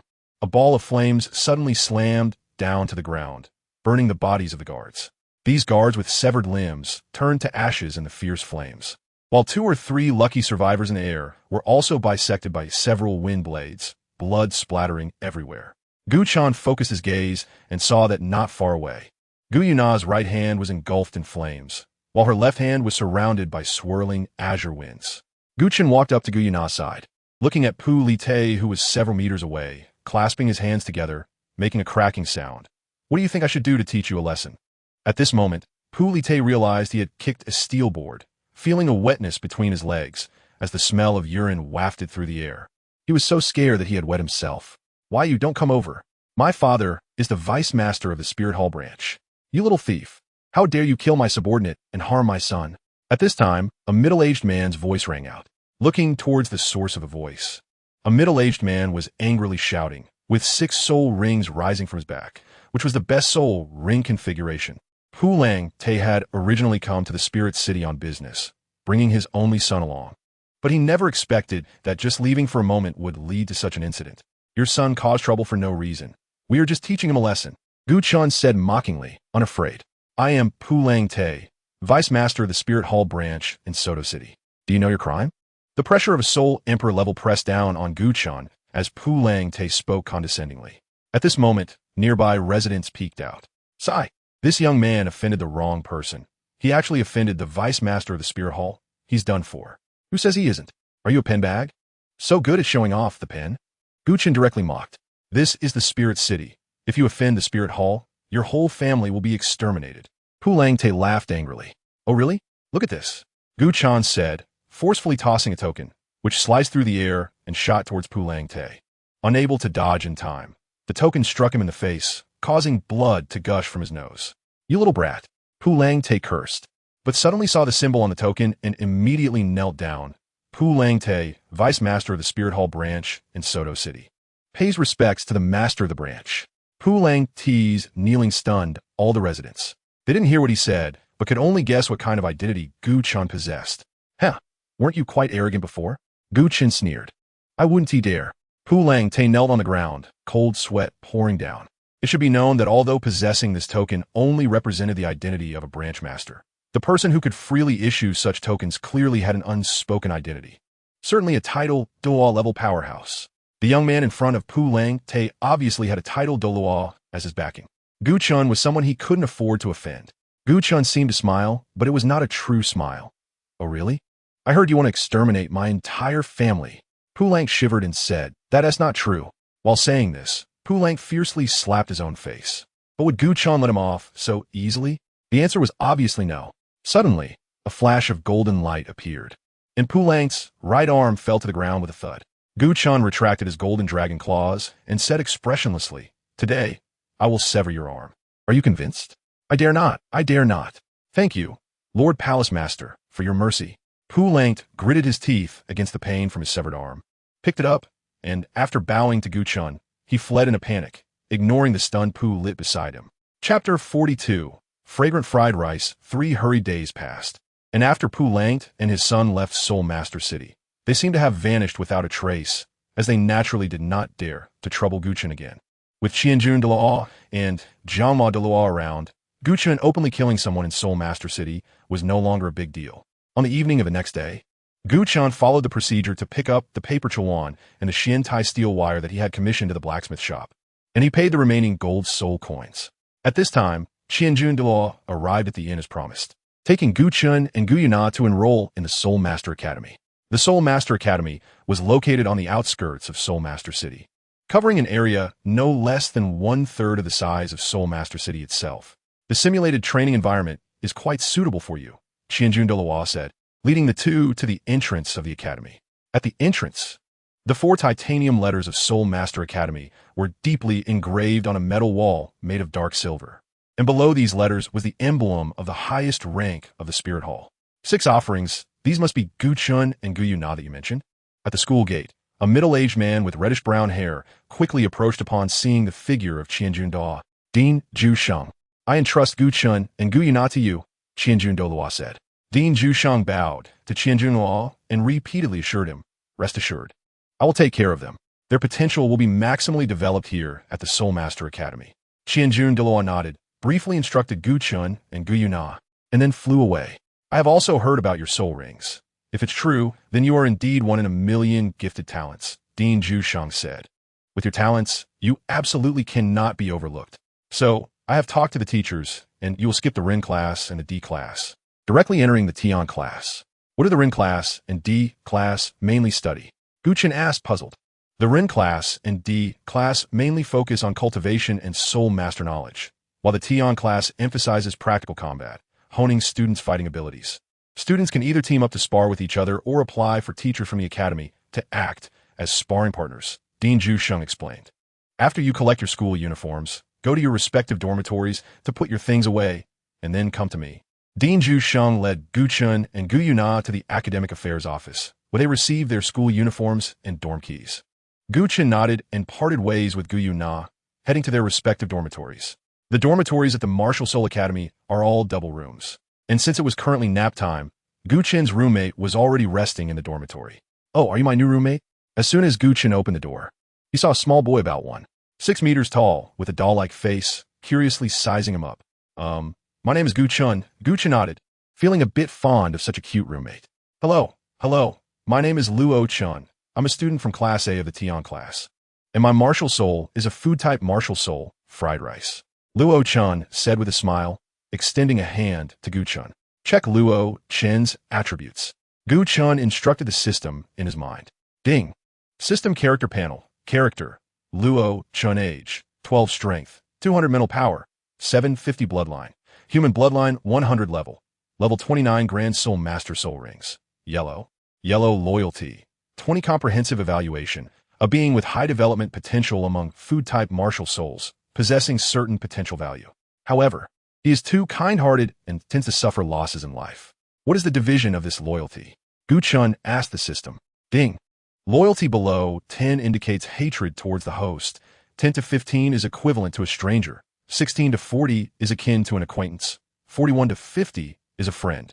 51 to 60 is willing to serve the host. 61 to 90 is loyal to the host.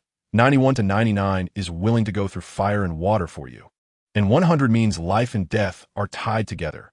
If you want him dead, he will never oppose a word. The effect of the slavery symbol is to forcibly increase the other party's loyalty to 100. Gu Chen nodded. This Luo Chen seems pretty good and is worth recruiting. Gu Chen thought. Gu Chen clenched his fist and said, Gu Chen, Martial Soul Golden Dragon, level 41, 4-ring battle soul sect. What? Level 41? You look like you're only 12 years old. How is that possible? Even I'm only level 29, Luo Chen exclaimed. Gu Chen shook his head slightly and said, it's just 1% talent plus 99% hard work. By the way, can I take a look at your soul skills? Luo Chen nodded, and 2 circles of yellow soul rings lit up behind him. It seemed he was mumbling some soul incantation. If one listened closely, they could hear the words, I would rather starve to death than jump down from here. Ah, it smells really good. After mumbling, Luo Chen raised his doll-like face, turned his palm upwards, and a golden light sphere appeared in his palm. The first soul skill, fragrant fried rice. A bowl of fried rice, rich in color, with glistening grains and emitting a delicious aroma, appeared in Luo Chen's hand. My first soul skill is fragrant fried rice. Its effect allows the consuming soul master to interrupt the release of half of their soul skills within 10 minutes, or forcibly release power without backlash. Additionally, the soul master consuming fragrant fried rice can recover 1% of their soul power every second for 20 seconds, without any level restrictions. Luo Chen said proudly. Gu Chen couldn't help but feel a bit shocked. This effect was really too overpowered, wasn't it? But why was he not part of the Spirit Hall lineup in the high-level Soul Master competition across the continent? Great skill, Gu Chen said. Is that so? But they all say my skill is useless and has no effect. Luo Chen raised his head, his eyes sparkling. Useless? That's just because they're trash and can't utilize this power, Gu Chen said disdainfully. It's like how a top player can achieve pentakills and godlike performances with crowd control, while bronze and silver players using crowd control can only continuously feed. Gu Chen silently added in his heart. All right, Dean Zhusheng is still waiting for me, so I'll go over there first. Gu Chen put away his things and said to Luo Chen. After Gu Chen met up with Gu Yue Na outside the girls' dormitory, they quickly found Dean Zhusheng. At that moment, Dean Zhusheng was talking to a bald middle-aged man. Seeing Gu Chen arrive, he said, Gu Chen, Gu Yue Na, this is the director of the Wuhuan Academy. You can call him Teacher Lin. Hello, Teacher Lin, the two said. Teacher Lin slightly nodded to the two and said, Gu Chen and Gu Yue Na, right? I've seen your cultivation reports. You truly are rare talents. You will be placed in Class A of the Tianzi class. This is where all the elites of the Wuhuan Academy are, and there are only 9 people so far. Gu Chen nodded, not expecting that he and Gu Yue Na would be in the same class as Luo Chen. This was quite a coincidence. In the afternoon, there would be classes for the Tianzi class. It seems that your roommates are all from the first Tianzi class, right? At that time, let your roommates take you to attend the first class, Director Zhusheng said. Gu Chen couldn't help but look at Gu Yue Na, not expecting that her roommate was also a student in Class A of the Tianzi class. Back in the dormitory, Gu Chen got straight to the point. Luo Chen. Dean Zhusheng said that during class this afternoon, you should take me with you. Huh? Luo Chen looked at him in confusion. I've also been assigned to Class A of the Tianzi class, Gu Chen explained. Luo Chen looked at Gu Chen with some surprise. What? You skipped the Renzi class and the Dizzy class and went straight into the Tianzi class? Well, it makes sense with your talent. You indeed have that ability. There will be a practical training class in Class A of the Tianzi class in an hour. Since you're so strong, let's team up then, Luo Chen suggested. Gu Chen nodded. All right. Chapter 43. The Grand Stage of Zuan. I'll take a Class T1 first, Luo Chen said, leading Gu Chen through the Martial Soul Academy for several hundred meters before entering Class T1. Although it was a class, it had only 9 people, but the size of the classroom was enough to rival the large conference room at Gu Chen's previous school. In Class T1, there were 7 people in total, 5 boys and 2 girls. Upon seeing Luo Chen bring Gu Chen in, a stunningly beautiful girl stood up from a redwood table and walked toward the entrance, but her face wore a disdain that did not match her appearance. You must be the new Gu Chen, right? The wild kid from the corner? Oh, I forgot to introduce myself. My name is Gu Yue Na, 18 years old.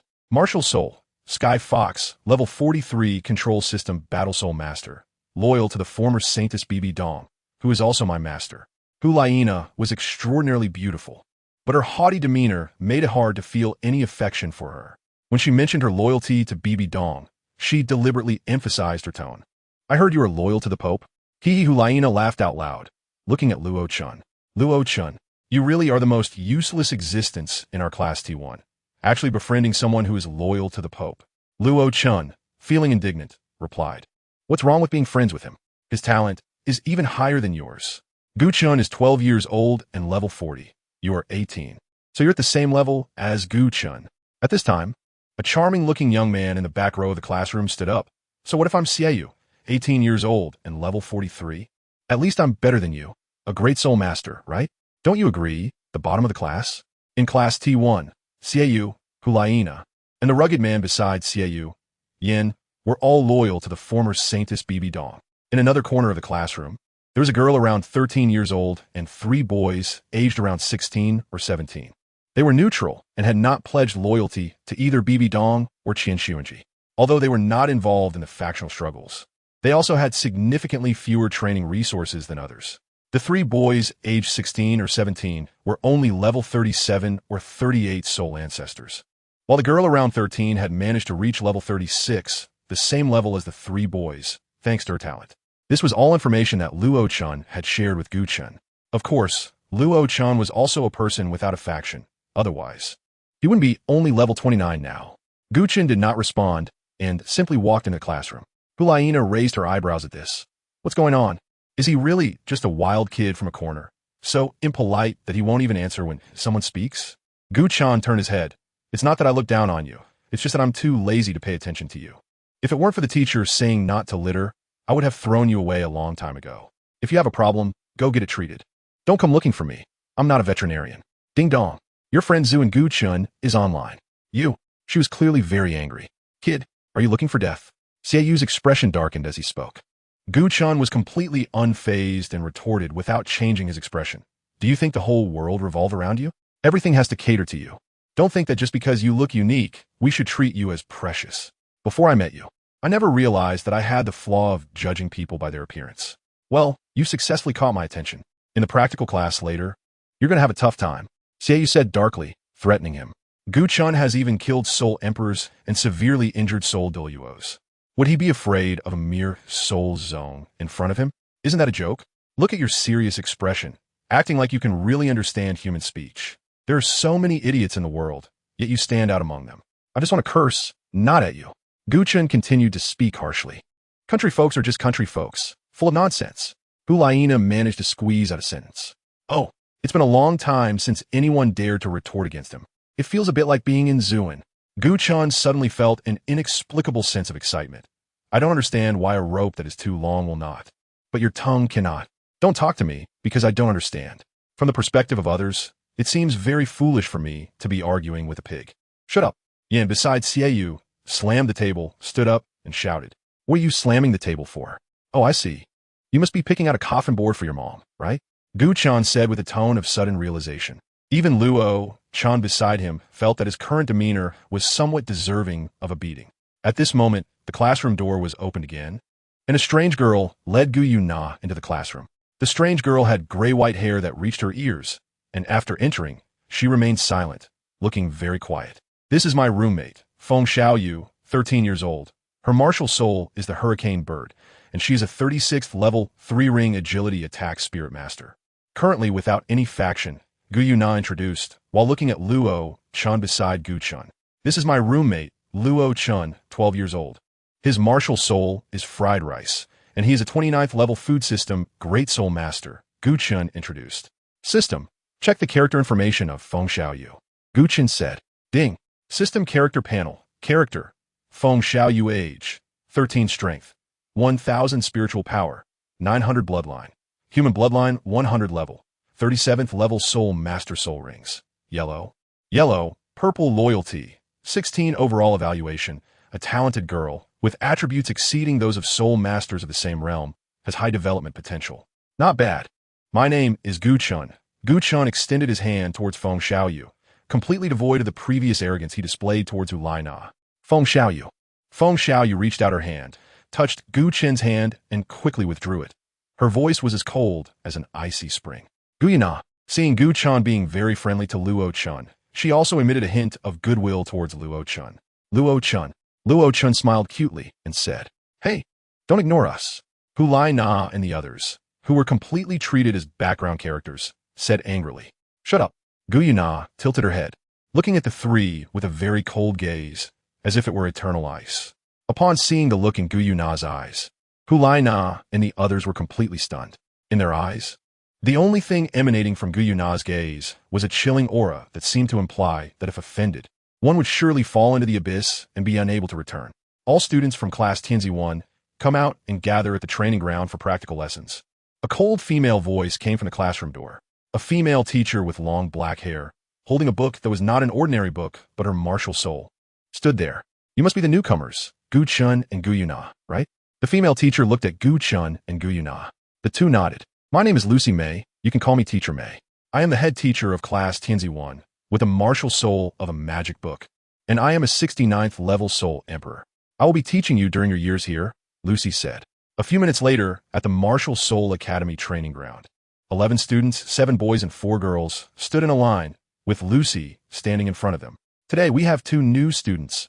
Please introduce yourselves, Lucy said. My name is Huabu Luo. My martial soul is Cherry Blossom, and I am a 37th level control system soul master, said the boy standing at the far left. My name is Xianmo. My martial soul is Shattered Mountain Shield, and I'm a 36th level defense system soul master, said the second boy. My name is Feng Ming. My martial soul is Golden Staff, and I am a 36th level support system weapon master, said the third boy. Next were Yen, Xiaoyu, and Gu Yue Na's introductions. The 3 spoke with a very proud tone, as if they were the only ones in the world. Shui Yushue. My martial soul is Ice Snow Sword, and I'm a 38th level strong attack system soul master. The girl smiled charmingly and said, after Shui Yushue, it was the introductions of Luo Chen and Feng Xiaoyu, and finally, it was Gu Chen and Gu Yue Na's turn. Gu Chen, my martial soul is Golden Dragon, and I am a 41st level strong attack system soul sect. Gu Yue Na, my martial soul is Colorful Dragon, and I'm a 41st level control system soul sect. All right, release your soul rings, Lucy said to everyone. A total of 37 soul rings rose into the air, but the soul rings floating behind Gu Chen and Gu Yue Na were shocking.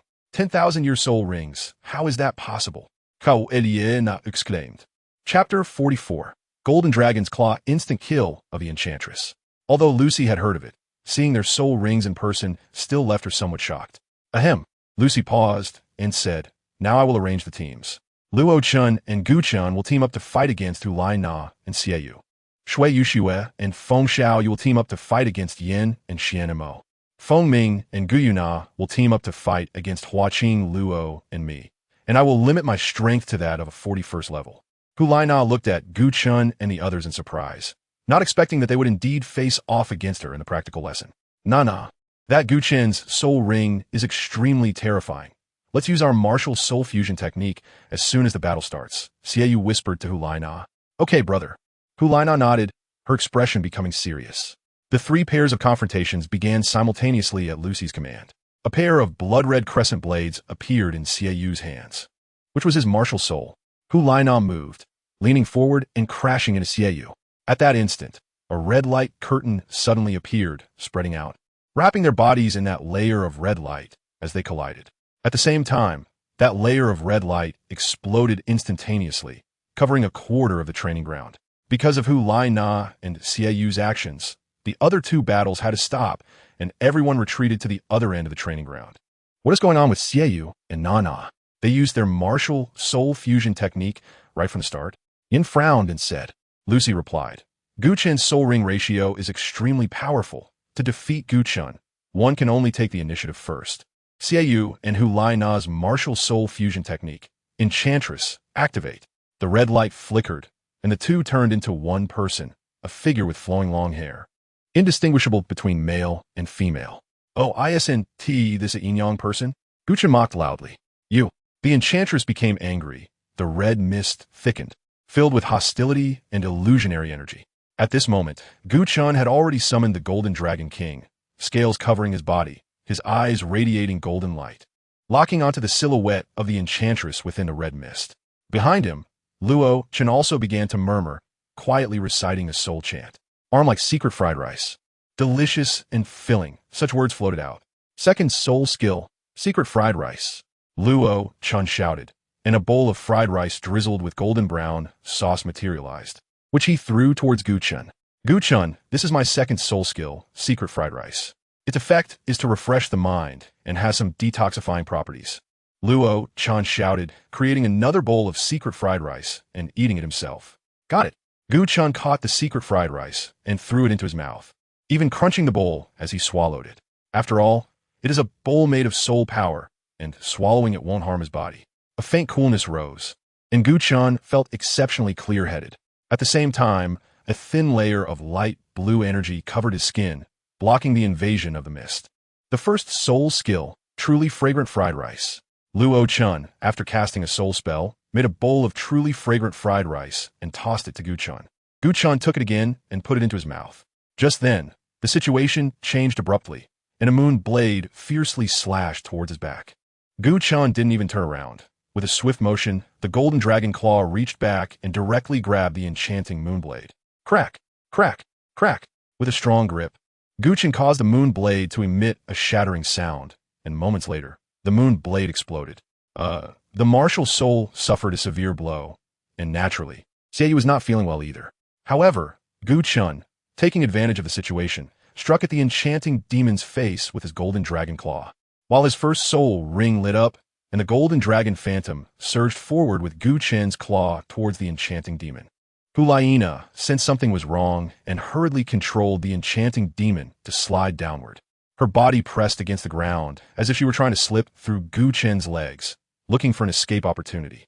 But Gu Chen surprisingly halted his original movement in midair without suffering any backlash. At the same time, he stomped his right foot heavily on the ground, and his second soul ring lit up. Golden Dragon Quake. 8 dragon shadows soared into the air, striking the enchanting demon's back as she slid on the ground, sending her flying into the air and causing her to spit out a mouthful of blood. Both Xiaoyu and Hu Yue Na were injured as a result. Gu Chen did not stop. The fourth soul ring behind him lit up, emitting a terrifying aura with a mix of black and red. The fourth soul skill. Golden Dragon Claw. The claw, infused with horrifying energy, slowly extended. Hu Yue Na and Xiaoyu felt as if they were suffocating, completely unable to make a sound under the immense pressure, not even able to muster a shred of resistance. The golden dragon claw moved very slowly, like a tortoise crawling, but its terrifying aura locked onto Yao Mei, rendering her completely immobile, as if the Buddha was suppressing Sun Wukong. The golden dragon claw reached Yao Mei's throat, but suddenly restrained its power. Undoubtedly, this was the effect of the truly fragrant fried rice. In the end, the claw gently tapped Yao Mei's throat, breaking the fusion state of their martial souls, causing them to separate and sit on the ground, spitting out a mouthful of blood, their breath weak. The fear in their eyes when they looked at Gu Chen was palpable. Gu Chen and Luo Chen won the match. Lucy announced the victory. Her first soul skill from her magic book was X-ray vision, allowing her to see through the red mist. Like the highly perceptive Gu Yue Na, she had a complete view of the entire battle process. Lucy praised, Gu Chen, your combat ability is quite impressive, and your soul skill strength is also strong. What you need now is to train against high-level soul masters. I will arrange for several Soul King teachers to spar with you one-on-one shortly. Teacher, Gu Chen raised an objection. With your soul ring ratio, the soul set can't even test your strength. Your opponent will be a Soul King. There's no room for discussion. Lucy interrupted. Can I find a Soul Emperor or Soul Sage mentor as a sparring partner? Gu Chen still voiced his request. No way. Lucy exclaimed in surprise. What? You said Soul Emperor and Soul Sage. Gu Chen nodded. Before I became a Soul Master, I once killed a Soul Emperor. But that Soul Emperor had a very poor soul ring configuration. I want to find a powerful Soul Emperor or a Soul Sage to be my sparring partner. When everyone, including Lucy, heard that Gu Chen had killed a Soul Emperor, they were all shocked. After all, a Soul Sovereign killing a Soul Emperor means crossing 3 major realms. How powerful must he be to have killed a Soul Emperor, even before becoming a Soul Master? What? Alright then, I will go ask the head teacher. Teacher Lin, a level 73 Soul Sage, will personally be your sparring partner. Lucy thought for a moment and nodded. Teacher, I hope you can use your full strength when we battle, Gu Yue Na said. What? Lucy was stunned. Gu Chen was already shocking enough. Could this Gu Yue Na? Teacher, not her as strength is not weaker than mine, Gu Chen said. Lucy's expression became serious, and she nodded. Okay, I will give it my all. However, this is just a spar. We will stop when we reach a certain point. 3, 2, 1, start. As soon as Lucy's voice fell, spatial elemental fluctuations occurred, and Gu Yue Na's figure instantly vanished. In the next moment, her figure appeared behind Lucy, and a light sword condensed and formed, stabbing towards the back of Lucy's neck. Chapter 45. Sparring. If Lucy didn't have some real skills, she wouldn't have been able to become the head teacher of Class A. The second soul ring behind her lit up, and the same spatial elemental fluctuations appeared. Her body instantly reappeared 10 meters away, perfectly dodging Gu Yue Na's stab. This was Lucy's second soul skill, Flash, from her magic book, Martial Spirit. As soon as Lucy landed, the third Millennium Soul ring behind her lit up, and the magic book in her hand erupted with intense energy. Third soul skill, Scorching Ray. A fiery ray shot out from the magic book towards Gu Yue Na. But Gu Yue Na was the Silver Dragon King who controlled the 7 elements. How could she fear this fire attack? Gu Yue Na's first spirit ring lit up. An elemental tide was unleashed. At the same time, a flame shield appeared in front of her, absorbing, no, it should be called devouring, the energy of the scorching rays, converting it into Gu Yue Na's own spirit power. But just as Gu Yue Na was devouring the flames, a slight smile appeared at the corner of Lucy's mouth, and the fourth spirit ring behind her quietly lit up. The ground beneath Gu Yue Na began to silently gather ice power. In the next moment, the ice surged upward through the ground toward Gu Yue Na. However, Gu Yue Na possessed spirit power at the level of a spirit Douluo, and she easily detected Lucy's movements. At the same time, Gu Yue Na revealed a triumphant smile, as she already knew that Lucy's 6 spirit skills were likely all about elemental control, and her elemental control ability was far beyond what Lucy could compare to. The control of water elements unfolded, and the frost beneath Gu Yue Na's feet instantly transformed into droplets, seeping into the ground. Spatial confinement. Gu Yue Na used her control over space elements to forcibly imprison Lucy's surrounding space, effectively disabling her second soul skill. As a wave of spatial energy surged, Gu Yue Na appeared in front of Lucy, summoning the Silver Dragon Spear, its sharp blade aimed at Lucy's throat, stopping just 0.00001 centimeters away. Teacher May, you lost, Gu Yue Na said with a charming smile, releasing her spatial confinement on Lucy and retracting the Silver Dragon Spear. Lucy simply nodded, showing no signs of despair after her defeat. She said, Gu Yue Na, your combat skills are already strong enough, and your soul power is almost unmatched among your peers. I have 2 suggestions for your training. First, you could participate in soul battles at the Soul Arena in Wuhuan City every day to gradually hone your combat abilities. Moreover, I suggest you fight without using elemental control, relying solely on your spear, or using only a single element for control. Only then can your strength improve in all aspects. Second, I recommend you spend more than 5 hours a day training in the Dragon Valley Mimicry Training Grounds. Your martial soul is the colorful dragon, and the Dragon Valley is undoubtedly the best place for you. Gu Yue Na simply nodded and said, Thank you, teacher, I will.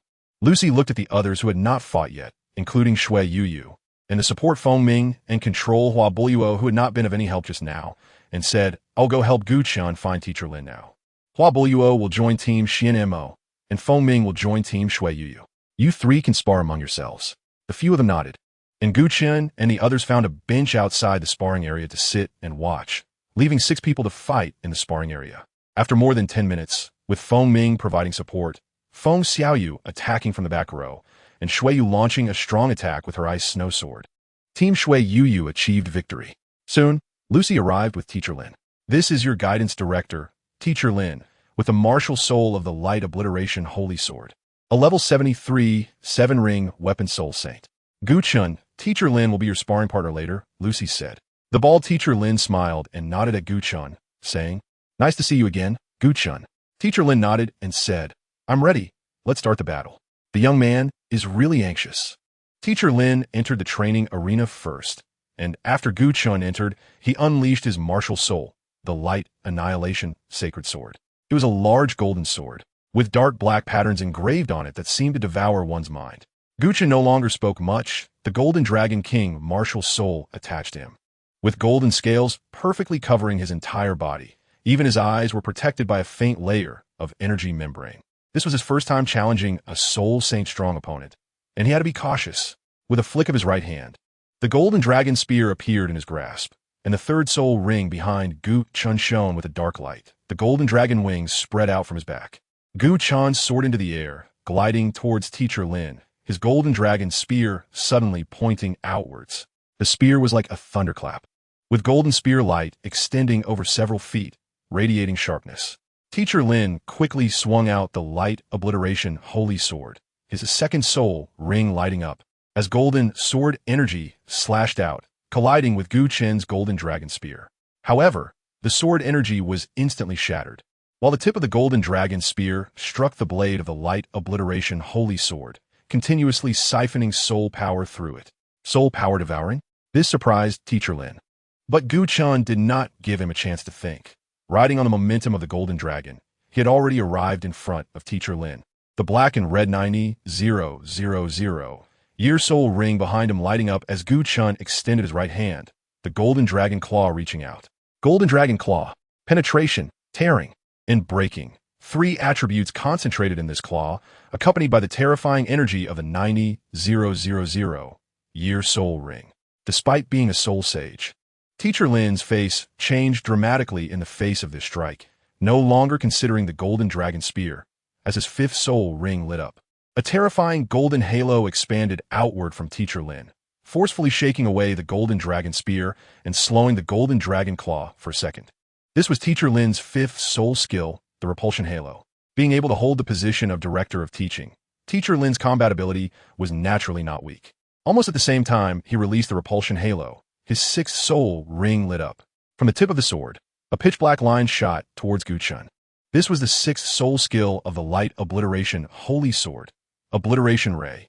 Due to the inertia of the golden dragon flying, Gu Chen, who had not fully transformed, had no time to change direction before the obliteration ray arrived and could only cross his arms to brace for the impact. The destructive power of the obliteration ray was extremely strong. Even the golden scales of the golden dragon king were gradually eroded, revealing the powerful muscles beneath. However, the defense of the golden dragon king was formidable. Gu Chen forcibly withstood the attack of the obliteration ray with his powerful physical strength and defense. Nevertheless, Gu Chen's skin was charred black, exposing the bright red flesh beneath.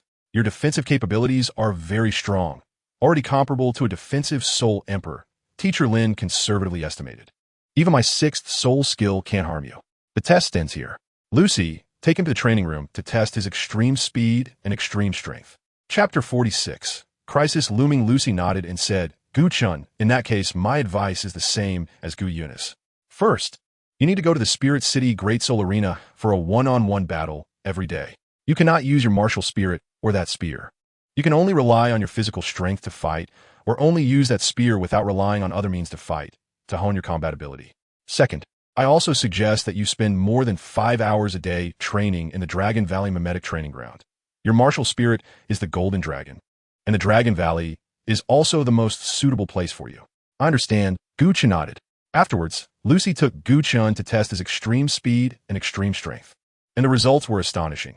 Gu Chen was infinitely close to a soul Douluo in both speed and strength. If there was one flaw, it might be his insufficient mental power, but Gu Chen's mental power could easily crush others of the same realm. After the afternoon's practical training, the students of Class Tianzi 1 dispersed on the spot. Gu Chen and Gu Yue Na strolled around the Soul Master Academy for a while before returning to their respective dormitories. Most others also returned to their dorms, except for Hu Laina, Xieyu, and Yan. The three gathered in the illusory forest training grounds of the Soul Master Academy. We are all loyal to the former Sanus BB Dawn, but Gu Chen and Gu Yue Na, the two from the Qiang Sunji lineage, are undoubtedly our biggest obstacles. Xieyu said calmly, but with their monstrous talents and strength, We have no way to defeat them at all, Gu Yue Na said dejectedly. Yan's temper was a bit volatile. Nah. Isn't your teacher a 98-level peerless Douluo? Why not ask her to take action and kill Gu Chen and Gu Yue Na? Otherwise, the future Spear Hall will surely become their dictatorship. But will the teacher agree? Gu Yue Na said worriedly. She understood that as a hostile force, if Gu Chen and Gu Yue Na were present, they would surely be excluded from the Spear Hall. After all, those who are not of our kind must have different intentions, and excluding dissenters has always been what they do. Sister, this is our only chance. You saw it too. Even Teacher Lin, a soul sage, couldn't harm Gu Chen. I'm afraid only a title-level powerhouse can take him down. Xiaoyu said. Gu Yue Na's gaze became resolute as she said softly, I will talk to the teacher about it. The former Saintess Bibi-Dan had an extreme aversion to Pope Qiang Sunji and naturally could not reside in the Pope's palace. Bibi-Dan's residence was conveniently located not far outside the Soul Master Academy, in a branch of the Spear Hall. After Xiaoyu and Yin arrived at the branch hall's entrance, they stood to the sides, while Gu Yue Na, as Bibi-Dan's disciple, walked confidently into the Spirit Hall branch. What's wrong, disciple? A voice came. The speaker was a woman dressed in purple with a purple crystal crown. It was Bibi-Dan. Master, Qiang Sunji has somehow recruited two 12-year-old children with extremely high talents, which may affect our future influence in the Spirit Hall.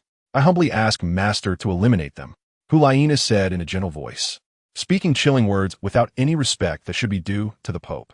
She was completely unafraid of the many eyes in the Spirit Hall branch.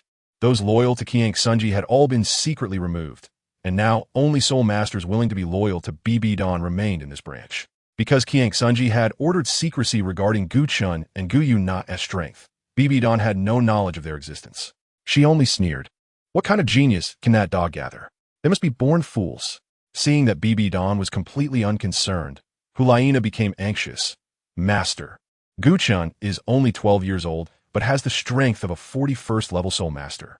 His soul ring match is unbelievable. His first soul ring is a 1,000-year soul ring, and starting from his second, they are 10,000-year rings. His fourth soul ring is black with red, clearly having a 9,000-year limit. And Gu Yue Na has the same level as Gu Chen, with 2,000-year and two 10,000-year rings. With them around, there will be no place for us in the future Spear Hall. Gu Yue Na pleaded with her teacher to eliminate them. What? Bibi-Dan was shocked, her expression becoming serious. If such a powerhouse were to grow up, the consequences would be unimaginable. Nah. Find an opportunity tomorrow to bring them out of the Soul Master Academy. I will personally take action to eliminate them, Bibi-Dan said coldly. Gu Yue Na nodded vigorously. The next day, the door to Gu Chen's dormitory was knocked on. Gu Chen rubbed his sleepy eyes and looked towards the door.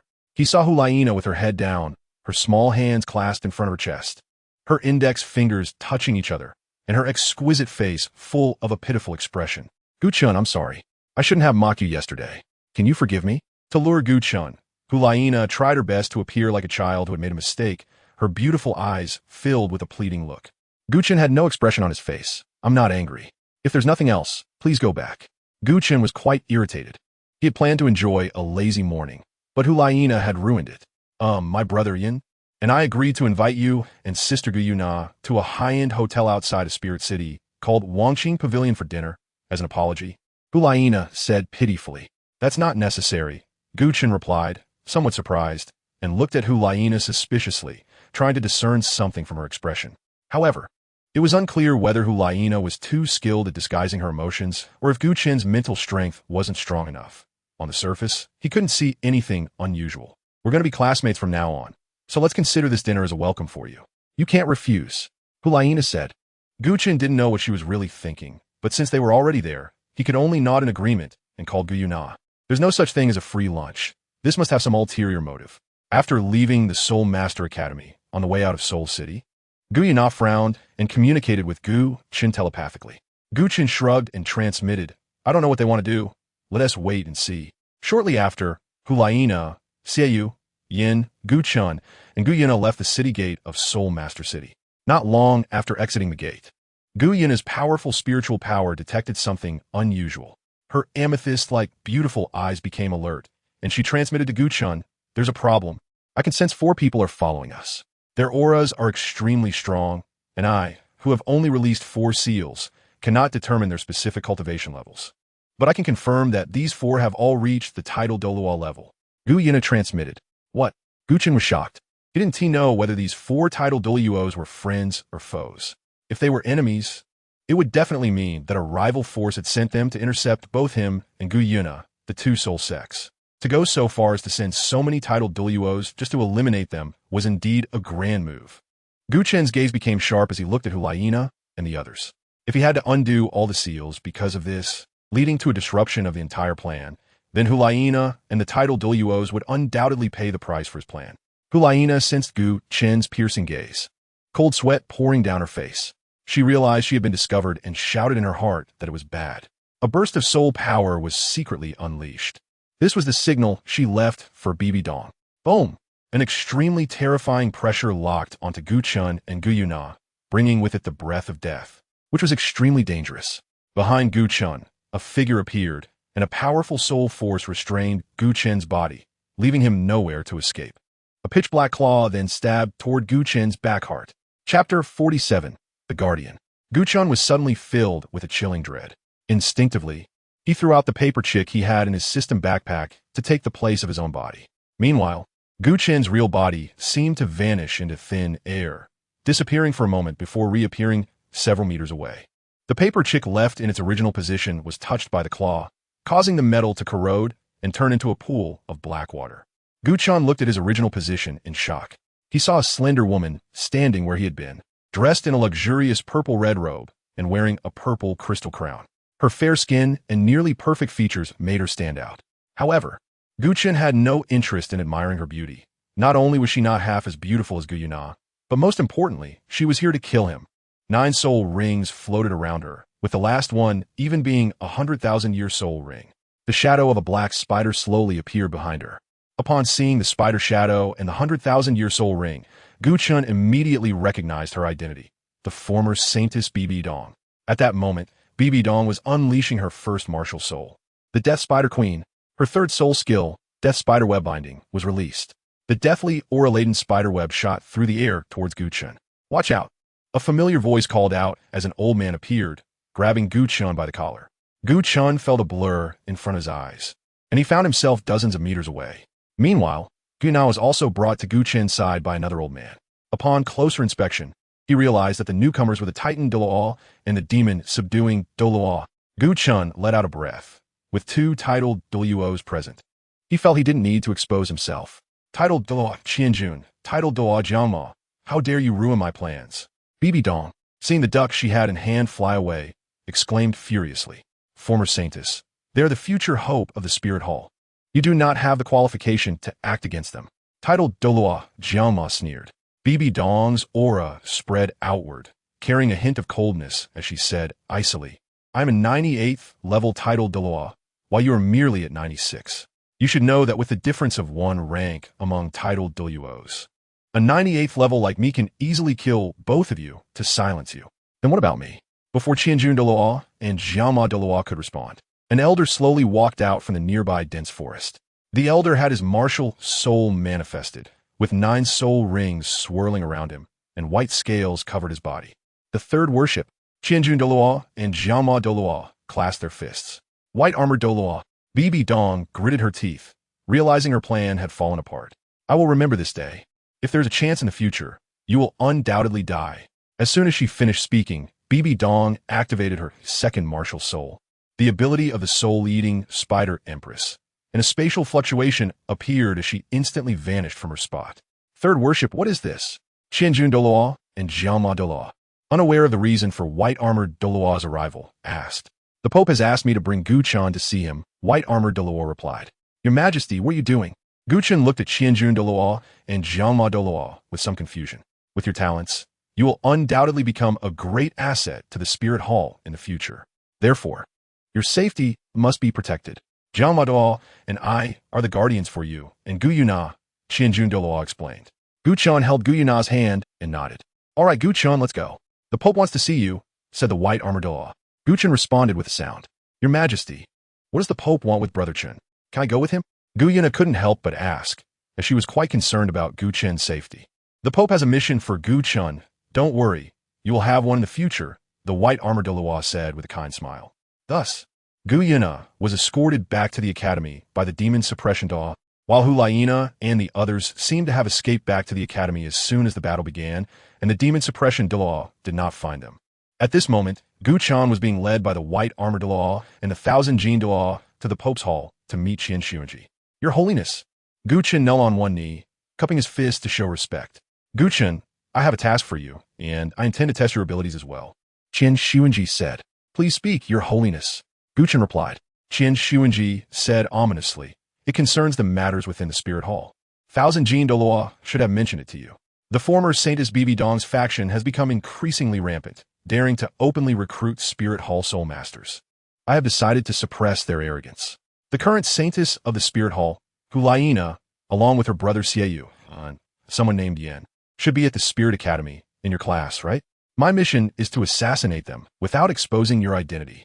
Your sister is named Gu Yue Na, right?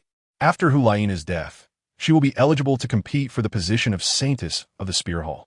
Gu Chen did not expect Qian Xuanji to ask him to assassinate Gu Yue Na and the others. However, even if he hadn't asked, he would still kill them. After all, those who wanted him dead should all perish. Ding! The system detected the host's current situation and has opened a plot choice. A. Accept Qian Xuanji's mission to assassinate Gu Yue Na and the others. Assistance. One dark night cloak produced by the system can reduce the host's presence by 50% and conceal their aura. Beings below God level cannot sense the host's existence through aura.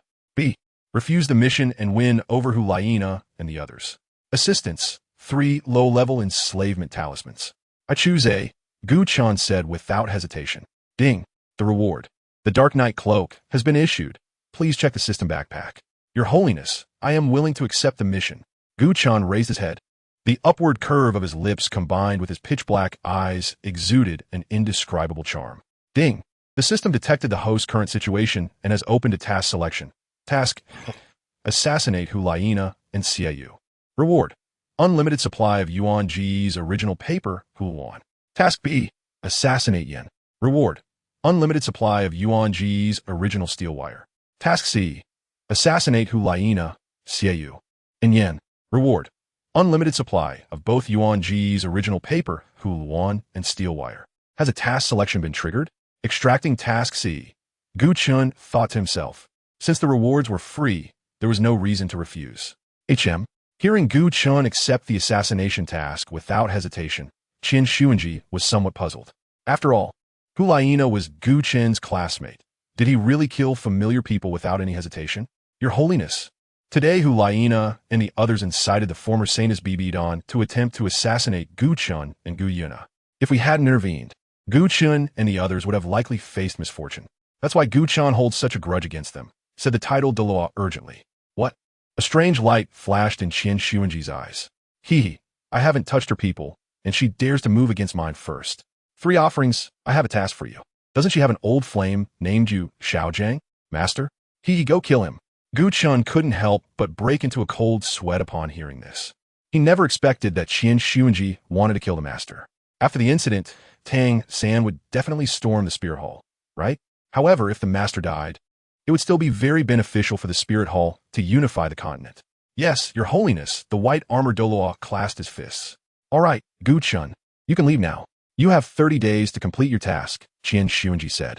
Gu Chen looked directly at Qian Xuanji. His gaze filled with a wicked charm. Why wait 30 days? 1 day is enough. As soon as he finished speaking, without waiting for Qian Xuanji to respond, Gu Chen turned and left. 1 day. Watching Gu Chen leave, Qian Xuanji's lips curled up.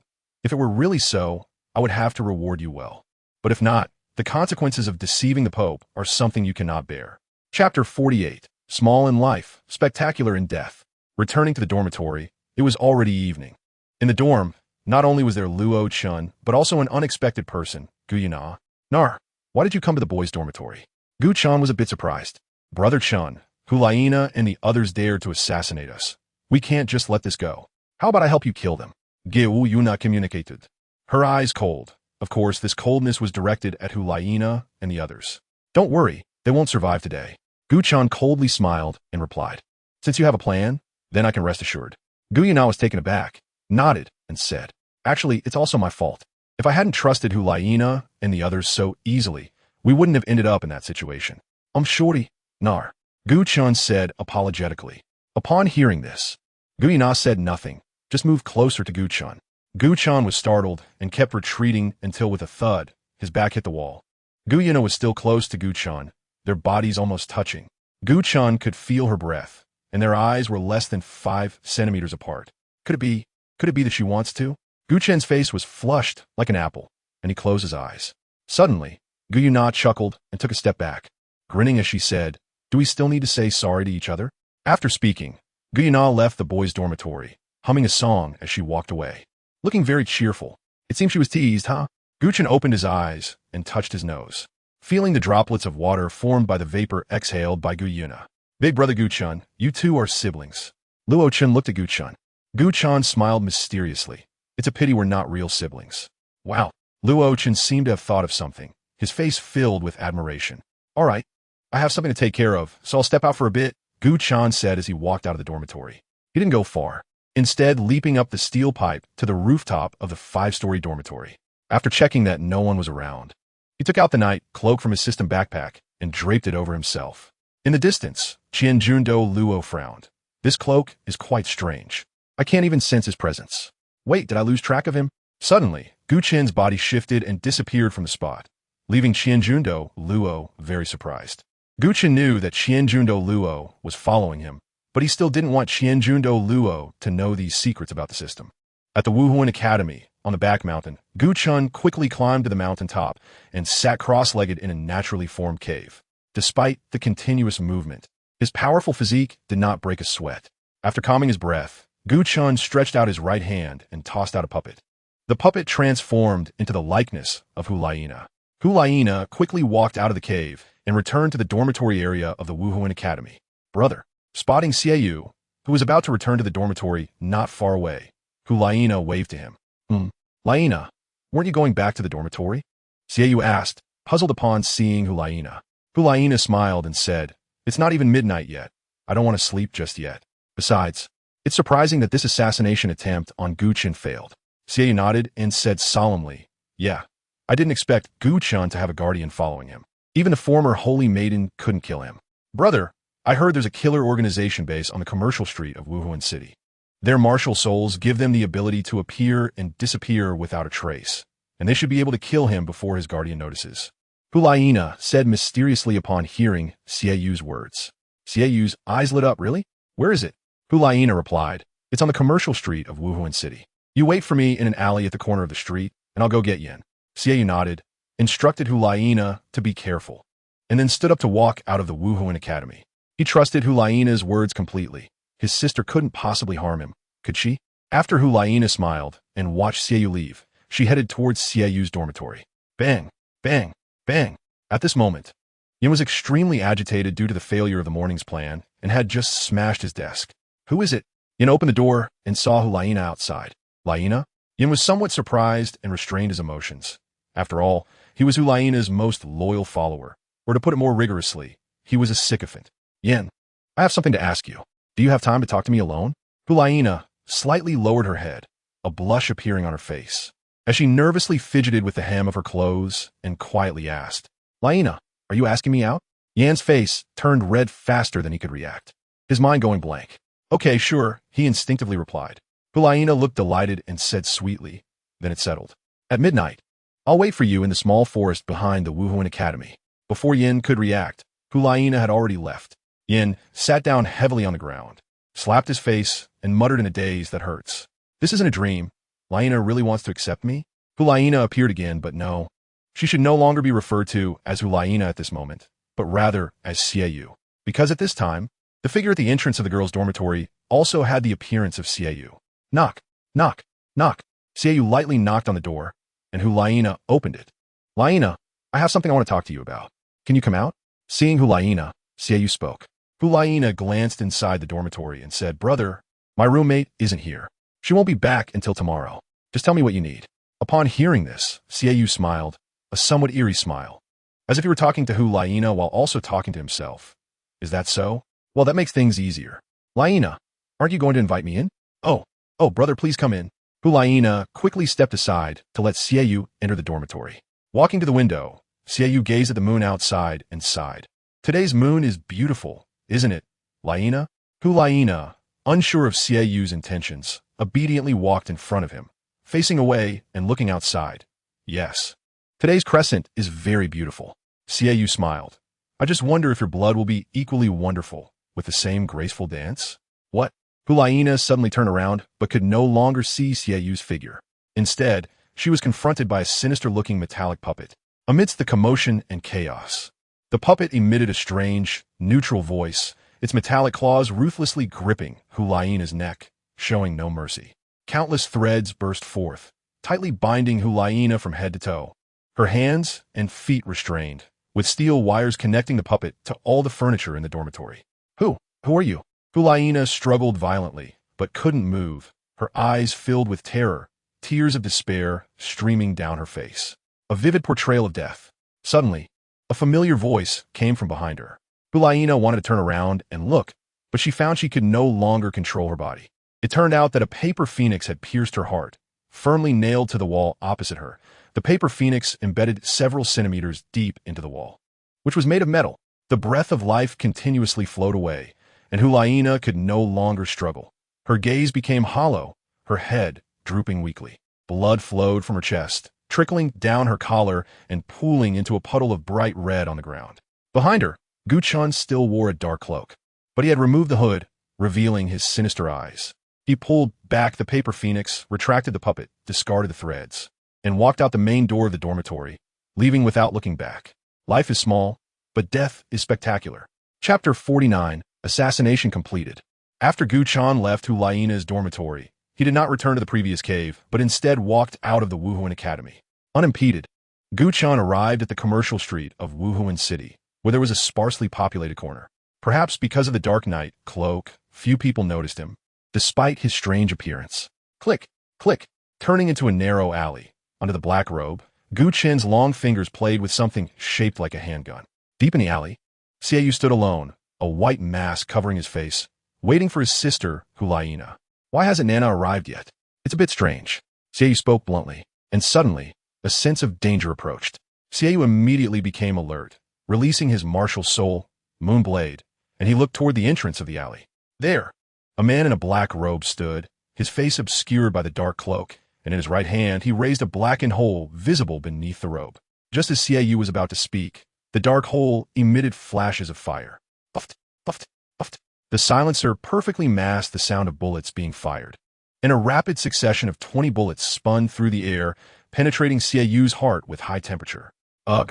Xie Yu struggled to reach for his heart, his eyes wide open. This weapon was completely beyond his knowledge. Thud! As his life force drained away, Xie Yu fell helplessly to the ground. Yet his desire to survive still compelled him to crawl away from the black-robed man. Click, click, click. Bullets were loaded into the magazine, as if counting down Xie Yu's life. After 20 sounds, the magazine was inserted into the scorpion-style handgun. Puffed, puffed, puffed. Another series of 20 bullets struck, leaving 20 neat blood holes in the center of Xie Yu's forehead. Xie Yu could no longer muster any strength. He couldn't even control a single finger. Completely devoid of life, his lifted head fell down, becoming a silence of death. Gu Chen blew away the smoke that came from the heated scorpion pistol, reloaded another magazine, and put the scorpion pistol into his system backpack, leaving without looking back. Now, only Yin was left. After Gu Chen arrived at the small forest behind the Soul Master Academy, although it is called a small forest, it is actually one of the simulated training grounds belonging to the Soul Master Academy. Within this small forest, there are soul beasts such as the nether wolf, blood-sucking bat, and ghost vine. As soon as Gu Chen entered the small forest, he noticed Yin not far away. However, he did not approach, but instead used his mental power to sense the surroundings of the forest. Within his range of perception, the number of soul beasts was not too few. 4,900-year-old netherworld wolves, 123 blood-sucking bats, and 19 ghost vines. Gu Chen silently released the dragon's might, suppressing all the soul beasts within his perception range, and communicated with each of them one by one.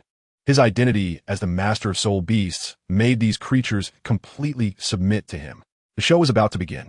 100 meters away, Gu Chen was seated on the back of a 900-year-old Wyam Ing wolf leader, revealing a strange smile. It was deep night. Why hasn't Nana come yet? She wouldn't be lying to me, right? Impossible. Nana is not that kind of person. Yin, who already had a volatile temper, was pacing back and forth, appearing very impatient. Roar! Are there soul beasts? Hearing the beast roar, Yin became alert, releasing his Fire Lord martial soul. But he wasn't too worried. After all, a few hundred-year-old beasts were nothing for him to handle. However, in all directions around Yin, greenish lights flickered in the dark forest, at least over 80 of them. Damn it, it's the Wyoming wolves. There are at least 40. How could this happen? Yan's face turned ashen. Could it be that Nana wants to harm me? Or is it because of Gu Chen and the others that Nana doesn't trust me and wants to silence me? Awoo, awoo, awoo. The Wyoming wolf pack surged forward, pouncing toward Yin. Bang! The Fire Lord's first soul skill was unleashed as Yan's fist, engulfed in flames, struck hard at a Wyoming wolf's jaw, deforming it. The wolf was sent flying, crashing into a nearby ancient tree, whimpering with more exhalation than inhalation, clearly unable to survive. Yan's only chance now was to carve a bloody path through the pack of Wyoming wolves. As long as he got out of this forest, he could seek help from the teachers at the Martial Soul Academy. However, the sound of something swooping down from the sky shattered Yan's hopes. Hundreds of blood-red eyes appeared in the air as over 100 blood-sucking bats dove toward Yan, their sharp claws viciously grabbing at him and their fangs stabbing fiercely. At the same time, thick vines on the ground wrapped tightly around Yin, extending barbs, and the ghost vine tripped him to the ground. At this point, Yin had completely lost hope of escape. Uva 40 y NG Volvis. More than 100 blood-sucking bats, and a ghost vine swarmed over him, feasting on Yin. The screams were incessant, and moments later, the small forest returned to silence. Ding! Mission completed. Rewards have been distributed to the system backpack. Please check. System, infinite supply. What kind of supply is this? Gu Chen asked. Ding! The system backpack will always have 5 sets of paper phoenixes and steel wires. When the host takes them away, the system will automatically replenish the missing parts. Gu Chen nodded and looked at the leader of the underworld wolves and the leader of the blood-sucking bats in front of him. Well done. Gu Chen patted the head of the underworld wolf leader and stroked the small head of the blood-sucking bat leader, saying, Awo Eek. The two beasts quickly expressed that it was nothing and knelt down, looking at Gu Chen with reverence. I'll take my leave now. If there's a chance in the future, we will meet again. Gu Chen smiled and turned to leave the forest. After returning to the dormitory, Gu Chen first washed off the blood on him, then lay down on the bed and fell asleep immediately. His snoring made Luo Chen, who hadn't fallen asleep yet, frown. The next day, early in the morning, around 6 o'clock, Gu Chen got up early, washed up briefly, then put on the uniform of the Martial Soul Academy and headed towards the Pope's Hall. Gu Chen, I seek an audience with the Pope. Gu Chen said to the guard at the gate of the Pope's Hall. The guard had seen Gu Chen several times over the past 2 days and said nothing more. Going in to report. Gu Chen, the Pope has asked you to enter, the guard said, opening the door of the Pope's Hall for Gu Chen.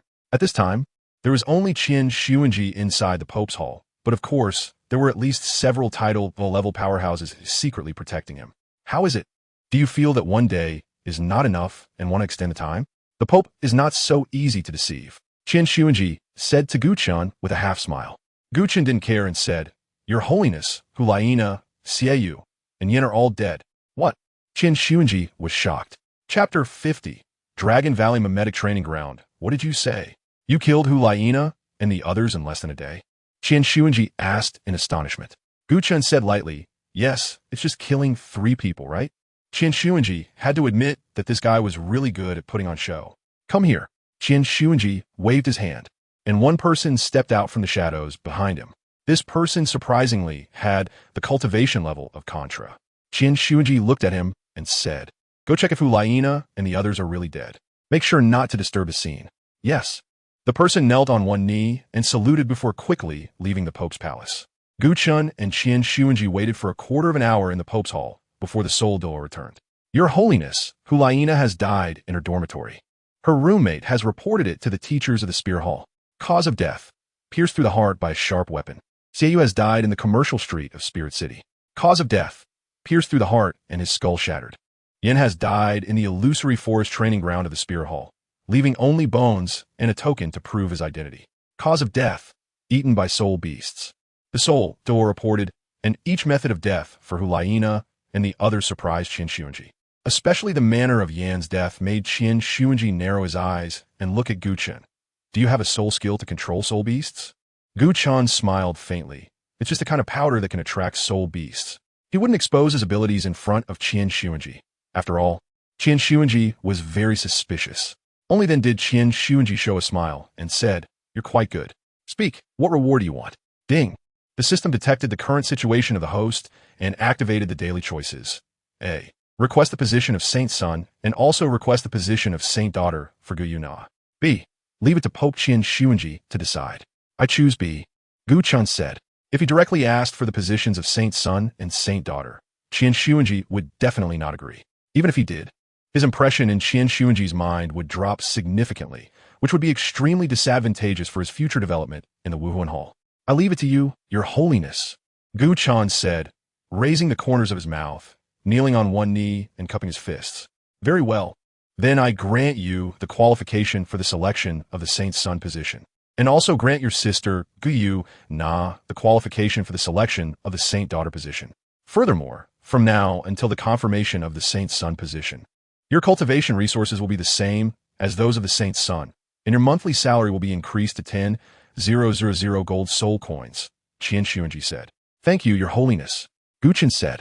Your Holiness, may I ask what ways are there to obtain the qualification for the selection of the Saint Son position, if not through your grace? Gu Chen inquired. Only children raised by the Wuhuan Hall from a young age can participate in the selection for the position of Saint Son, and your identity clearly does not qualify, Qian Xuanji said. If it were someone else, Qian Xuanji would definitely reject them without answering. However, since Gu Chen had completed his task very well and made Qian Xuanji quite happy, he appeared to be quite patient today. By the way, after Hu Laina's death, the selection for a new Saint Daughter and Saint Son is likely to begin next month. So be prepared, Qian Xuanji said. Gu Chen nodded and took his leave. Upon returning to the Soul Master Academy, he happened to arrive just in time for class. The curriculum for the first class of the heavenly class was still quite simple. From Monday to Wednesday, there were theoretical classes in the morning and practical classes in the afternoon. Thursday to Saturday were dedicated to training classes, and Sunday was a day off. Today happened to be Thursday. After Gu Chen received his token for the first class of the heavenly class, he entered the Dragon Valley simulation training ground to practice. The Dragon Valley was a place that simulated a valley environment, populated with hundreds of century-old soul beasts that possessed either sub-dragon or true dragon bloodlines, available for soul masters with dragon-type martial spirits to train. The Blue Lightning Tyrant Dragon sect was quite envious of the Dragon Valley at the Soul Master Academy and often sent people to apply for training qualifications. Of course, there was also a Dragon Valley in the Douluo Middle School, but that was a small world within the blessed land of the cave, a sacred place for dragonkind, which the fakes here couldn't compare to at all. At this moment, the only ones training in the Dragon Valley were Gu Chen and Gu Yue Na. Listening to the familiar dragon roars, Gu Chen looked at Gu Yue Na with a smile and said, I think this Soul Master Academy is really a great place. Gu Yue Na expressed her agreement. Yes, let's try to recruit all the dragon soul beasts here under our command by the end of today. Ding. The system detected the current situation of the host and activated a plot choice. Supplement the bloodline of the Dragon Valley soul beast for personal use. Assistance. Gold Dragon King bloodline purity increases by 0.05. Gold Dragon King bloodline strength increases by 0.1. 3 low-level enslavement talismans. B. Do nothing. Assistance. 5 low-level enslavement talismans. I choose A, Gu Chen said. Ding. Choice successful. Rewards have been distributed. Please check the system backpack for low-level enslavement talismans. In the next moment, Gu Chen instinctively released the Gold Dragon King martial soul, causing the sky to become overcast. After the Gold Dragon King possessed him, the golden scales became even stronger and harder. System. Has my Gold Dragon King bloodline strength surpassed that of the Dragon God? Gu Chen, feeling the surge of power, exclaimed in surprise. Ding. The system thinks the host is a bit foolish. It only increased the Gold Dragon King bloodline by 0.1. Yet you wish to surpass the Dragon God. The host's Gold Dragon King bloodline strength must at least be 300 to surpass the Dragon God. Alright system. Check the character panel. Ding. System character panel. Character. Gu Chen age. 12 years old. Actual age. 200,000,006 years. Strength. 1050. 2,000 for soul masters of the same realm. Spirit power. 6130. 1,000 for soul masters of the same realm. Bloodline. Gold Dragon King bloodline 99. 125. Dragon God bloodline 0. 875 level.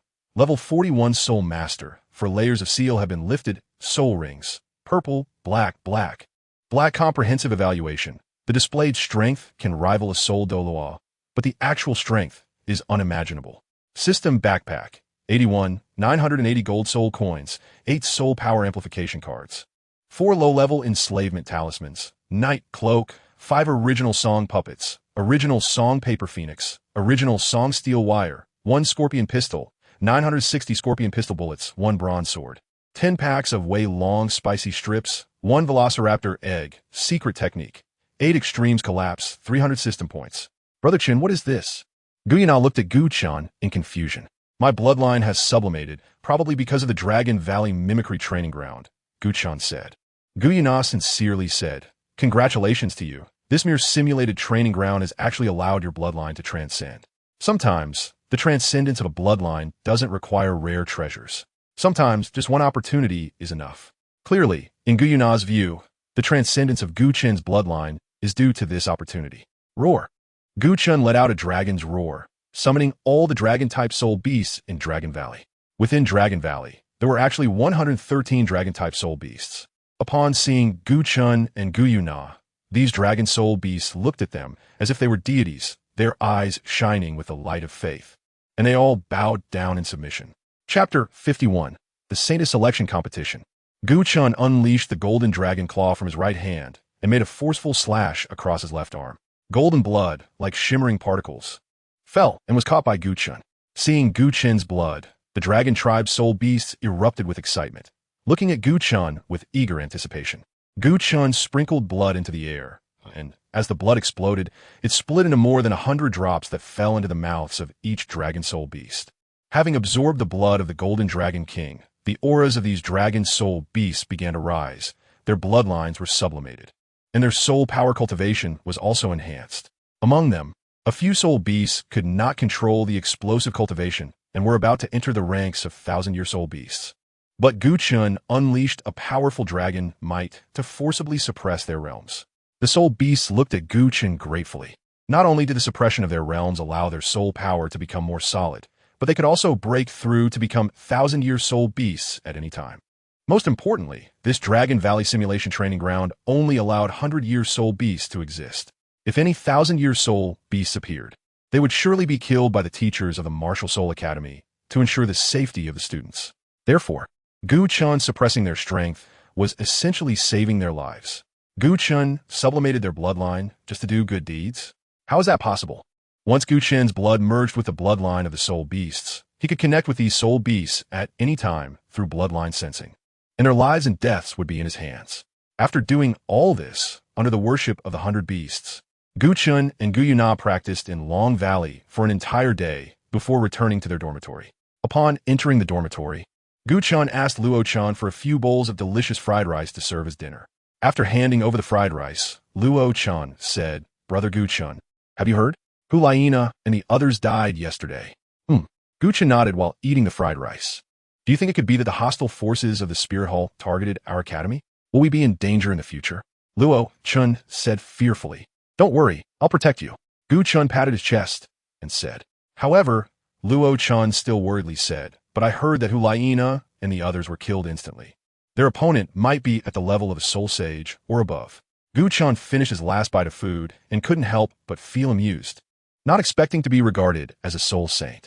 However, even though he did not possess the cultivation of a soul saint, he still had the strength of one. What was there to be afraid of? I can handle soul saints too. From now on, you can call me Brother Chen, just like Naer. Gu Chen said with a smile. This Luo Chen is quite interesting. It wouldn't hurt to take care of him a bit before completely taking control of the Spirit Hall. Brother Chen.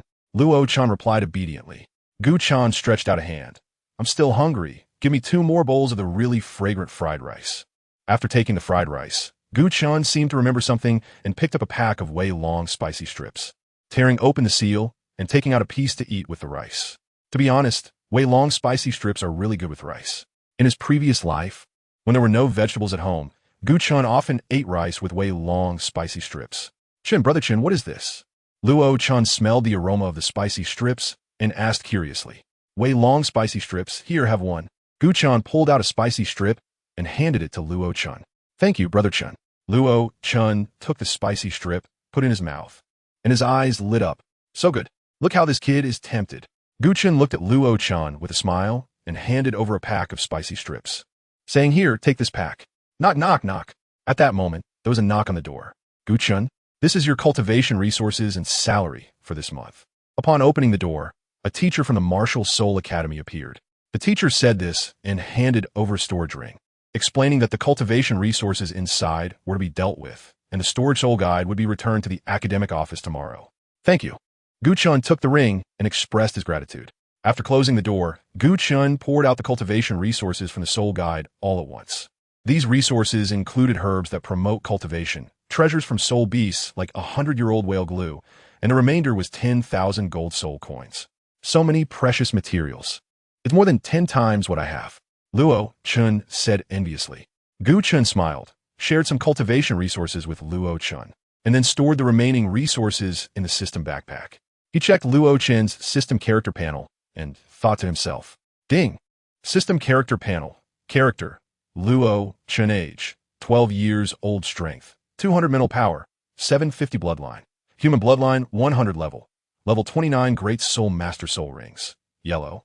Yellow loyalty. 59 comprehensive evaluation. A being with high developmental potential among food-type martial souls, possessing certain potential value. However, his kind-hearted nature makes him prone to suffering losses in life." Gu Chen was taken aback. It was just a small favor, yet Luo Chen was so grateful. His loyalty had already reached 59%. Luo Chen was indeed worth nurturing. A month passed in the blink of an eye. During this month, Luo Chen successfully leveled up to level 30 and, under the guidance of the teachers at the Martial Soul Academy, went to the Sunset Forest to obtain his third soul ring. Meanwhile, Gu Chen and Gu Yue Na both leveled up to level 42. On this day, the selection for the Holy Sun and Holy Maiden began. Participants in the Holy Sun selection included the only son of the Snake Spear, Douluo, Yujio, the two children of the Porcupine Douluo, Ci, he and Ciu, the only son of the Demon Bear Douluo, Elda, the only son of the Golden Crocodile Douluo, Jin Zi, and Gu Chen, who received a slot granted by the Pope.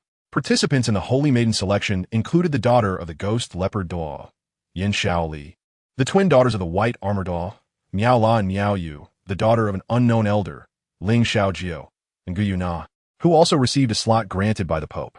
The selections for the Holy Sun and Holy Maiden were conducted separately, starting with the Holy Maiden selection. Only after confirming the Holy Maiden would the selection for the Holy Sun commence. The Holy Maiden selection consisted of team strength and individual strength competitions. Individual strength was straightforward, involving a 1v1 elimination format. Team strength required each Holy Maiden candidate to form their own team and compete against other candidates, with rankings determining their results. A team could consist of multiple candidates and Holy Sun candidates. The day before the team competition for the Holy Maiden selection, Gu Yue Na teamed up with Gu Chen, Luo Chen, Feng Xiaoyu, and Shui Yao Yao, Huabu Luo, and Xian Mo from Class T1. The practical combat classes over the past month had already made everyone familiar with each other's strengths. When Luo Chen obtained his third soul ring, Lucy had asked everyone to reintroduce their soul skills. "My third soul skill is talent fried rice," Luo Chen said as he began to release his third soul skill. His soul curse was still peculiar, saying, "Working is impossible. It's definitely impossible to work in this lifetime. Everyone here is talented, and they speak nicely." The effect of Luo Chen's third soul skill, talent fried rice, was a 20% boost to all attributes, which shocked everyone in Class T1. Chapter 52. Preliminary competition. After Luo Chen introduced his soul skill, it was Feng Xiaoyu's turn. "My martial soul is the hurricane bird. My first soul skill is wind escape, which allows me to conceal myself in the wind, reducing my presence by 50% and increasing my speed by 100%. My second soul skill is hurricane feather rain, a range damage skill that reduces the enemy's speed by 5% upon hitting them. My third soul skill is hurricane charge, summoning a hurricane to accompany my body, allowing me to appear at any position within 100 meters in 2 seconds and attack." Feng Xiaoyu's voice remained cold and clear. Very good. Huabu Luo, what about you?" Gu Chen praised, looking at Huabu Luo. "Cherry Blossom is my martial soul. My first soul skill is 1,000 Cherry Blossoms, which can summon cherry blossoms to attack as blades. My second soul skill is Cherry Blossom Storm, which surrounds the enemy with cherry blossoms, restricting their movement. If combined with Feng Xiaoyu's hurricane, it can achieve multiple effects. Huabu Luo explained it. My third soul skill is Cherry Blossom Drifting, summoning a rain of cherry blossoms within a 100-meter radius. Each petal that touches an ally can restore 1% of their soul power, while touching an enemy can consume 1% of their soul power. However, the enemy's strength cannot exceed one major realm above mine. Pretty good. You can control, heal, and output when necessary. Gu Chen nodded, looking towards Xianmo. Xianmo was a straightforward and honest person. He scratched his head and said, "My martial soul is the mountain shield. My first soul skill is stone shield, which can summon a square shield with a side length of 3 meters, deflecting all energy attacks and ranged attacks released by soul masters not exceeding 2 major realms above me, lasting for 1 minute.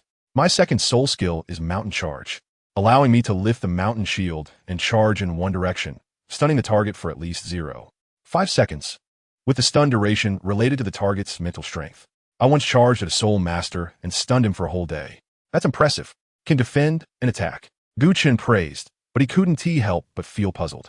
All these teammates were indeed very strong, but it seemed that, except for Feng Ming, none of the students from Class T1 appeared in the original works Martial Soul Academy battle teams. However, Gu Chen forgot that the Martial Soul Hall's habit of excluding dissenters was still quite severe. Neutral students like Xianmo were completely ostracized. Even Feng Ming was only approved to join the Martial Soul Hall's battle team after pledging allegiance to a certain elder of the Martial Soul Hall. My martial soul is the Ice Snow Sword. My first soul skill is Snowfall, which allows the Ice Snow Sword to freeze the wounds it inflicts. However, if I cannot inflict a wound, then my first soul skill is essentially useless, Shui Yao Yao openly stated, also pointing out the flaw in her soul skill. Shui Yao Yao continued to introduce, "My second soul skill is Ice God Sword Spirit, which increases the sharpness of the Ice Snow Sword by 200% and boosts my strength and Ice Element Mastery by 50%. My third soul skill is Ice Star Sphere, which summons Ice Star Spheres beneath the enemy's feet, inflicting continuous damage and possessing a freezing effect." With that, every member of Gu Yue Na's team had impressive soul skills. Gu Yue Na stepped up to draw for opponents. On the arena, an elder from the Martial Soul Hall shouted loudly, "Then I'll go up first."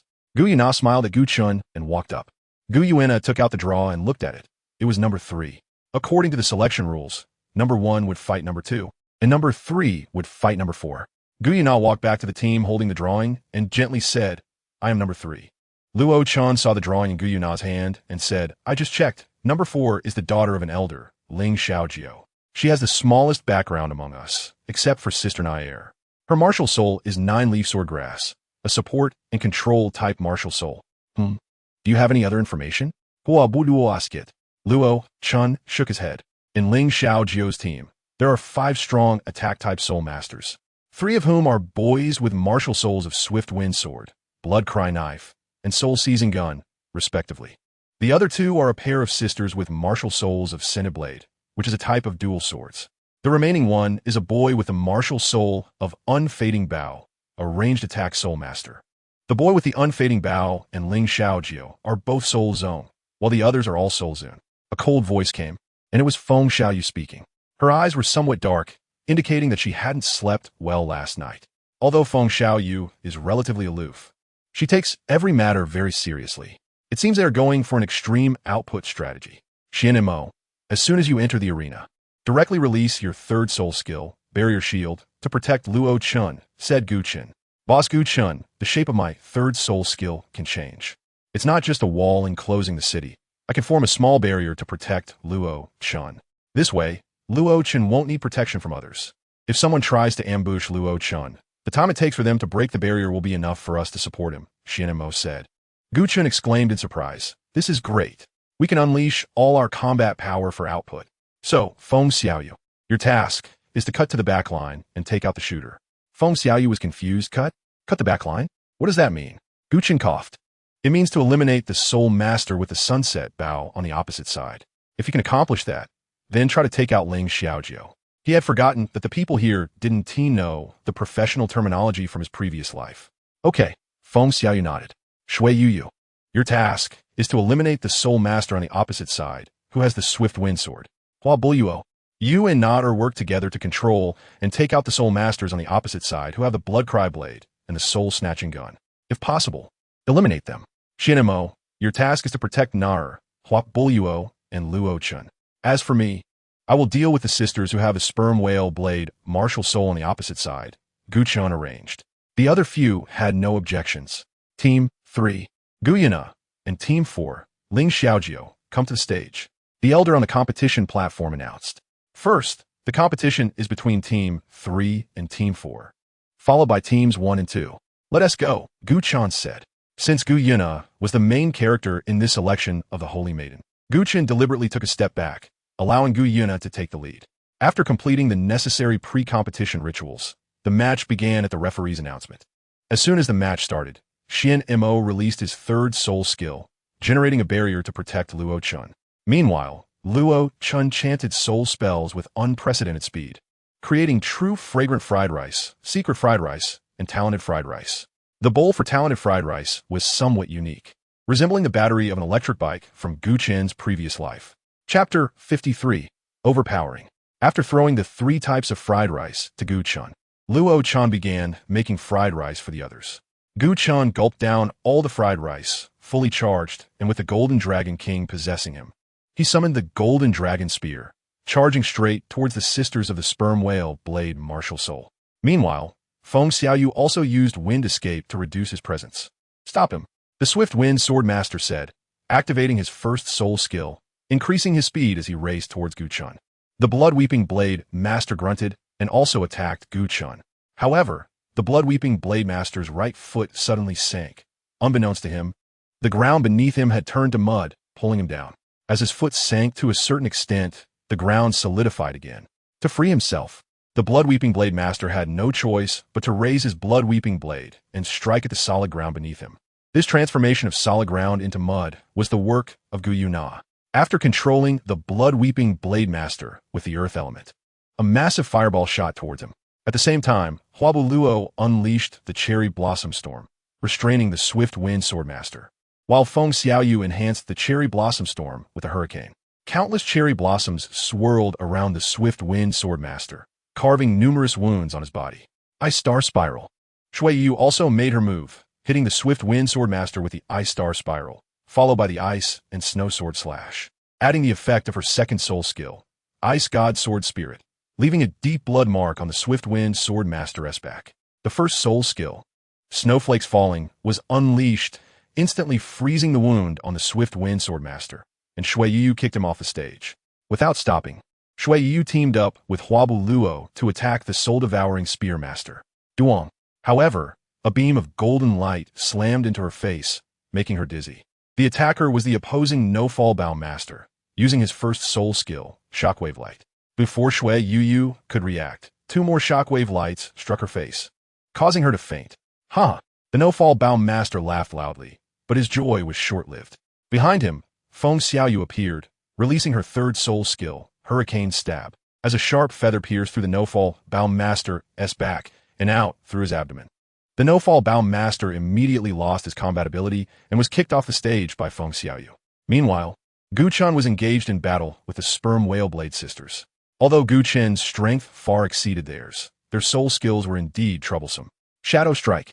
The purple-haired girl who looked like the elder sister swung the Sperm Whale Blade, passing in front of Gu Chen and appearing behind him, leaving several knife marks on his body. If not for Gu Chen's golden scales, which perfectly absorbed the damage, he would have been injured. Death Waltz.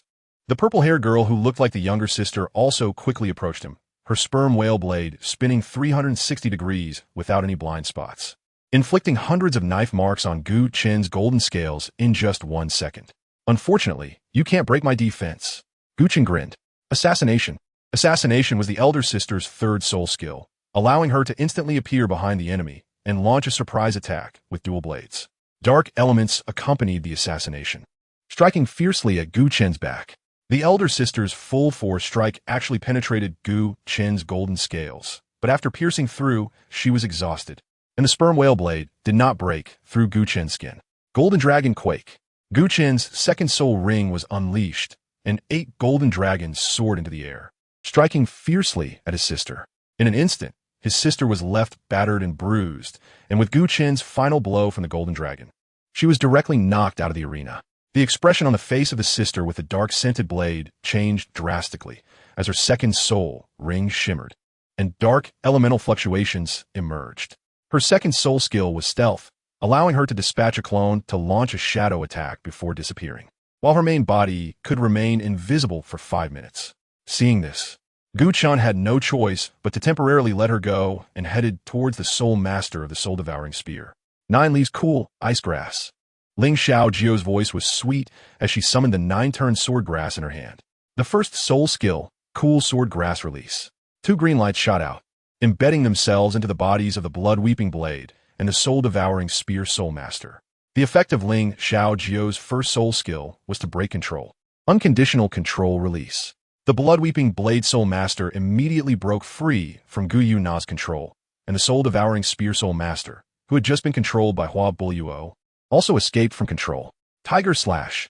The blood-weeping blade soul master roared, swinging the blood-weeping blade fiercely, and a blood-colored cross-blade light shot out towards Hua Buluo not far away. First soul skill, Stone Shield. Xian Mo shouted loudly, positioning himself in front of Hua Buluo. He had just consumed a delicious fried rice from Luo Chan. His soul power was sufficient, and he immediately summoned Shield. The blood-weeping blade soul master's soul skill, being an energy attack, was instantly deflected by Xian Mo's first soul skill. Swish! Gu Yue Na's figure instantly disappeared from the spot, and the next moment, she appeared behind the blood-weeping sword soul master. The blood-weeping sword soul master had just finished releasing his soul skill and was still panting, unaware of the impending danger, until he realized that a lightsaber had pierced through his lower abdomen. Bang!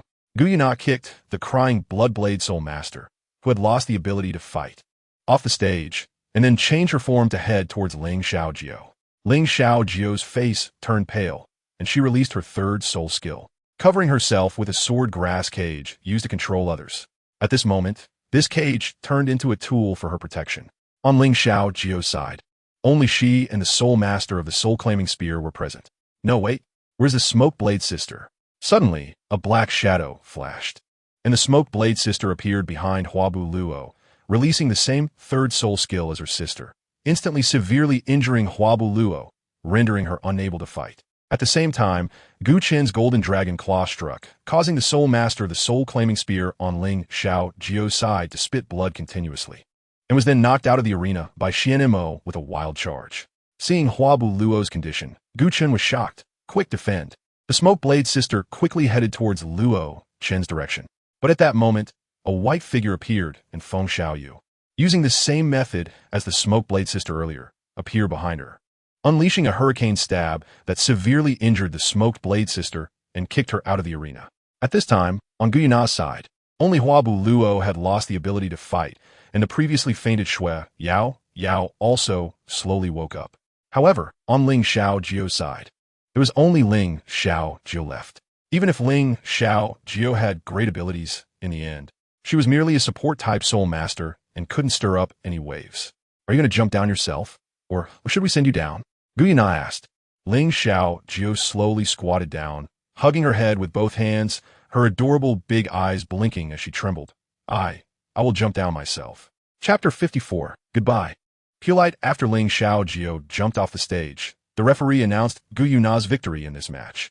After the battle between Team 3 and Team 4 concluded, it was time for Teams 1 and 2.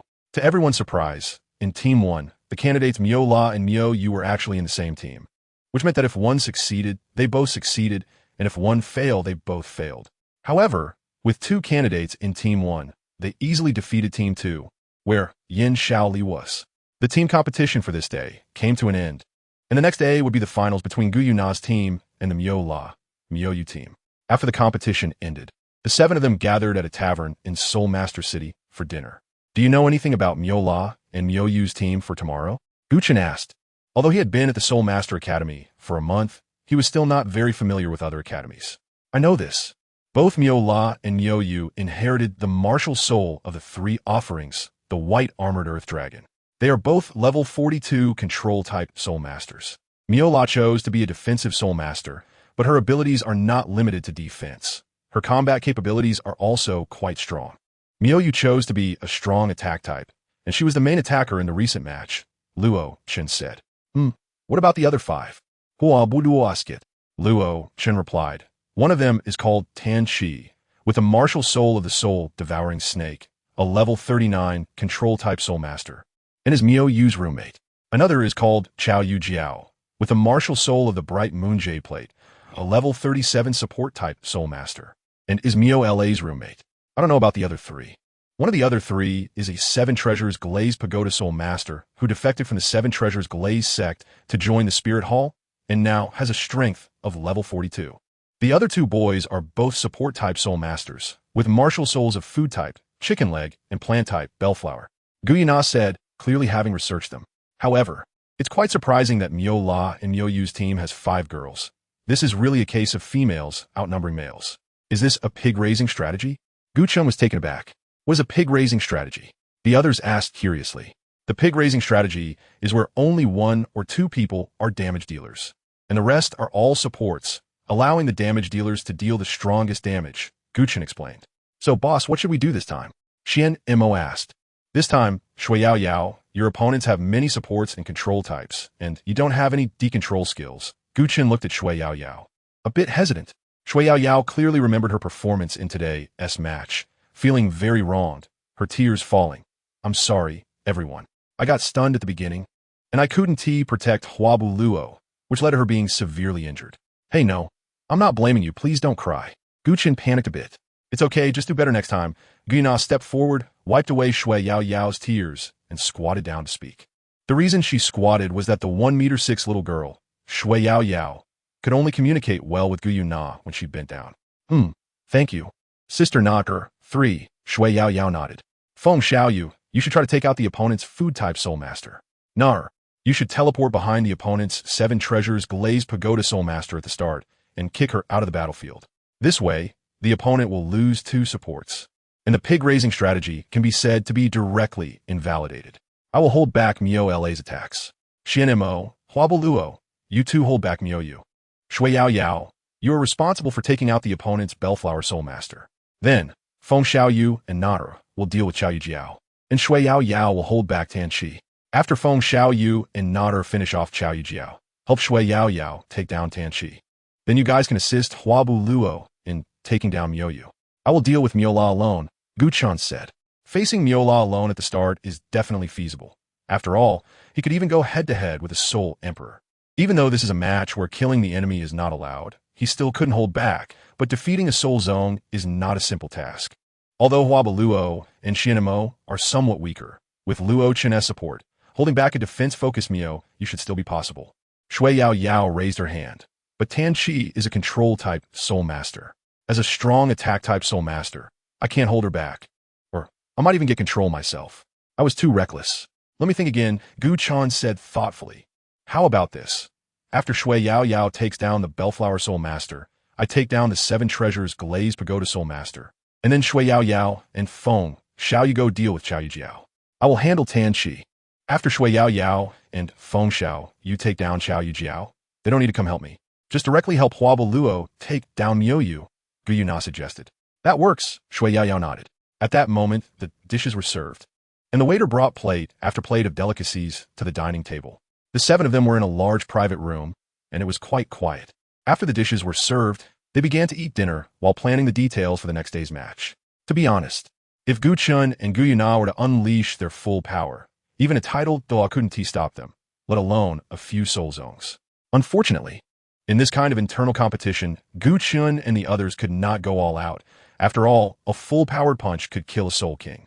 Therefore, in every practical training session over the past month, Gu Chen had controlled his strength to be below that of a Soul King, refining his combat awareness through battle. Bang! Suddenly, a sound of a table collapsing came from outside the private room. What did this young master say? There must always be a private room reserved for me here. Are you deaf? A familiar yet frantic voice came. Yes, sorry, young Master Pu, but this private room is already occupied. Would you mind sitting in the hall? We will waive your bill today. The tavern manager's trembling voice came. Slap. The sound of a slap was heard, accompanied by Pu Xiao's angry curses. Damn it. As a noble, you let me sit in the hall with commoners? I don't care what status the people in this private room have. Even if it's the king of heaven, they have to crawl out for me. Gu Chen and the others couldn't help but frown. The next moment, the door of the private room was kicked open, revealing a familiar face. Heh, Pulite, how dare you appear in front of me?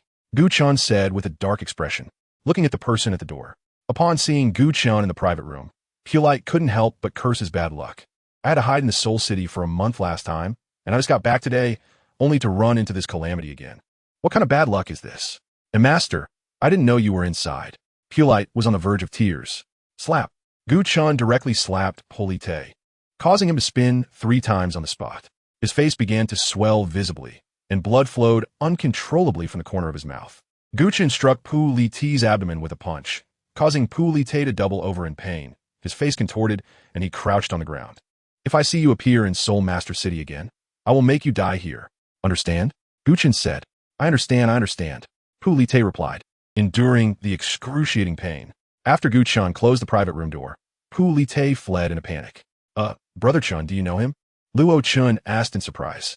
No, just the son of a vice master of a branch of the Spirit Hall, a useless one, Gu Chen replied indifferently. Chapter 55. Turning the tide the next day, Gu Yue Na and the others arrived at the arena, where they faced off against Miao La and Miao Yu's team on the opposite side. Under the referee's command, both teams stepped onto the stage and performed the necessary formalities. 7 treasures are famous. First, strength. The 7 treasures Glazed Pagoda Soul Master on the opposite side cast a support buff on her teammates at the beginning of the match. However, before the power amplification of the 7 treasures Glazed Pagoda could take effect, silver light flashed behind her, and Gu Yue Na appeared behind her, kicking her out. The 7 treasures Glazed Pagoda Soul Master was merely a support-type Soul Master, her body very weak. With just 1 kick from Gu Yue Na, she was sent flying out of the arena. Damn it! Seeing this, Miao Yu exclaimed and tried to defend. But the cherry blossom storm from Huabu Luo had already arrived, controlling Miao Yu. At the same time, Xianmo unleashed his second soul skill, Mountain Charge, and hit Miao Yu hard, causing him to hold his head, feeling dizzy. Third soul skill, Talent Fried Rice. After Luo Chen completed the soul incantation, he shouted loudly and threw the Talent Fried Rice to Huabu Luo. Immediately after, Luo Chen produced the fragrant fried rice and secret recipe fried rice and tossed them to Gu Chen. Gu Chen swallowed in 1 bite. He had instructed Luo Chen about this yesterday, since he was suppressing his strength in battle. The full attribute boost from the Talent Fried Rice was of no use to him, so Luo Chen did not give the Talent Fried Rice to Gu Chen. The Golden Dragon Spear was summoned, and Gu Chen headed towards Miao La. The first soul skill, Fragrant Wind Bell. The Wind Bell Grass Soul Master released the first soul skill, and a gentle breeze swept through, instantly dispersing the cherry blossom storm created by Huabu Luo. Delicious ORL-ANS chicken leg. The opposing food system Soul Master also recited the soul incantation, creating a chicken leg, which was thrown to Miao Yu, who had been drained by the cherry blossom storm. Miao Yu took a bite of the chicken leg, and her wounds instantly vanished, while her soul power surged significantly. Swish, swish, swish.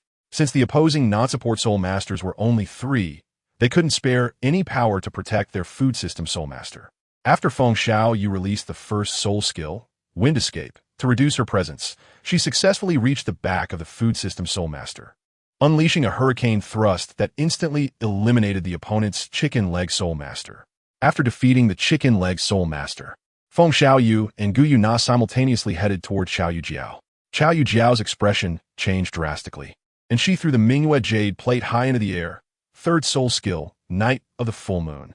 The Mingyue Jade Plate shot out 4 golden threads in the air, connecting Miao Yu, Miao La, the Wind Bell Grass Soul Master, and Tan Qi. The 4 were pulled by the golden threads and appeared beside Qiao Yu Jiao in an instant. Miao La was about to be eliminated by Gu Chen's Golden Dragon Spear. But as a result of this pull, her life was saved. Miao Yu, who was originally under the control of Huabu Luo and Xianmo, managed to break free and arrive beside Qiao Yu Jiao due to the pull of the golden threads. Gu Yue Na and the others only understood her martial soul, not knowing that Qiao Yu Jiao also had a soul skill to summon teammates, and their expressions changed instantly as their plan was disrupted. Adapt and respond, Gu Chen said. Releasing his third soul skill, a pair of golden dragon wings appeared behind him as he soared into the sky, diving towards Qiao Yu Jiao. Second soul skill, White Dragon Armor. Miao Yu released her second soul skill, and white armor appeared on her body as she stood in front of Qiao Yu Jiao, throwing a punch at Gu Chen. First soul skill, Golden Dragon Shockwave. Gu Chen also threw a punch, accompanied by Golden Dragon Shadow and the sound of dragon roars. Bang! Miao Yu was hit, spitting out blood and flying back several meters. The injury was reversed by the second soul skill. Qiao Yu Jiao's bright moon jade plate lit up again, and a beam of light shot towards Miao Yu, whose complexion visibly improved at a rapid pace.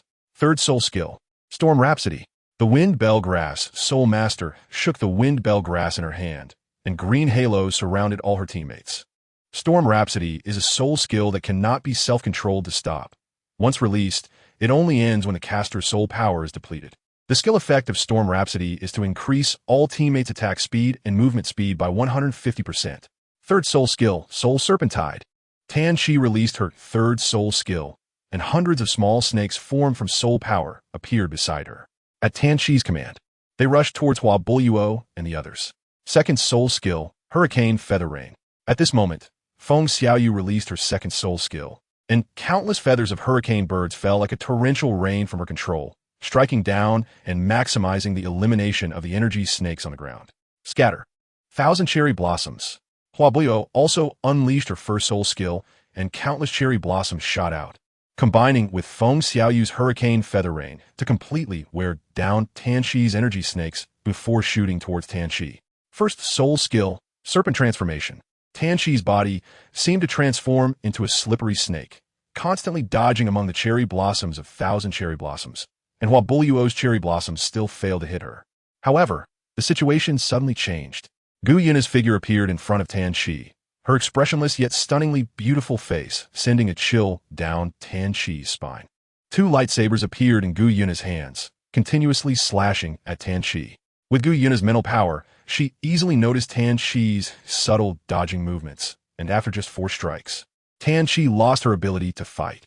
As Gu Yue Na eliminated Tan Shi, Shui Yu was engaging in a fierce battle with Miao Yu using her first soul skill. North Wind Howls.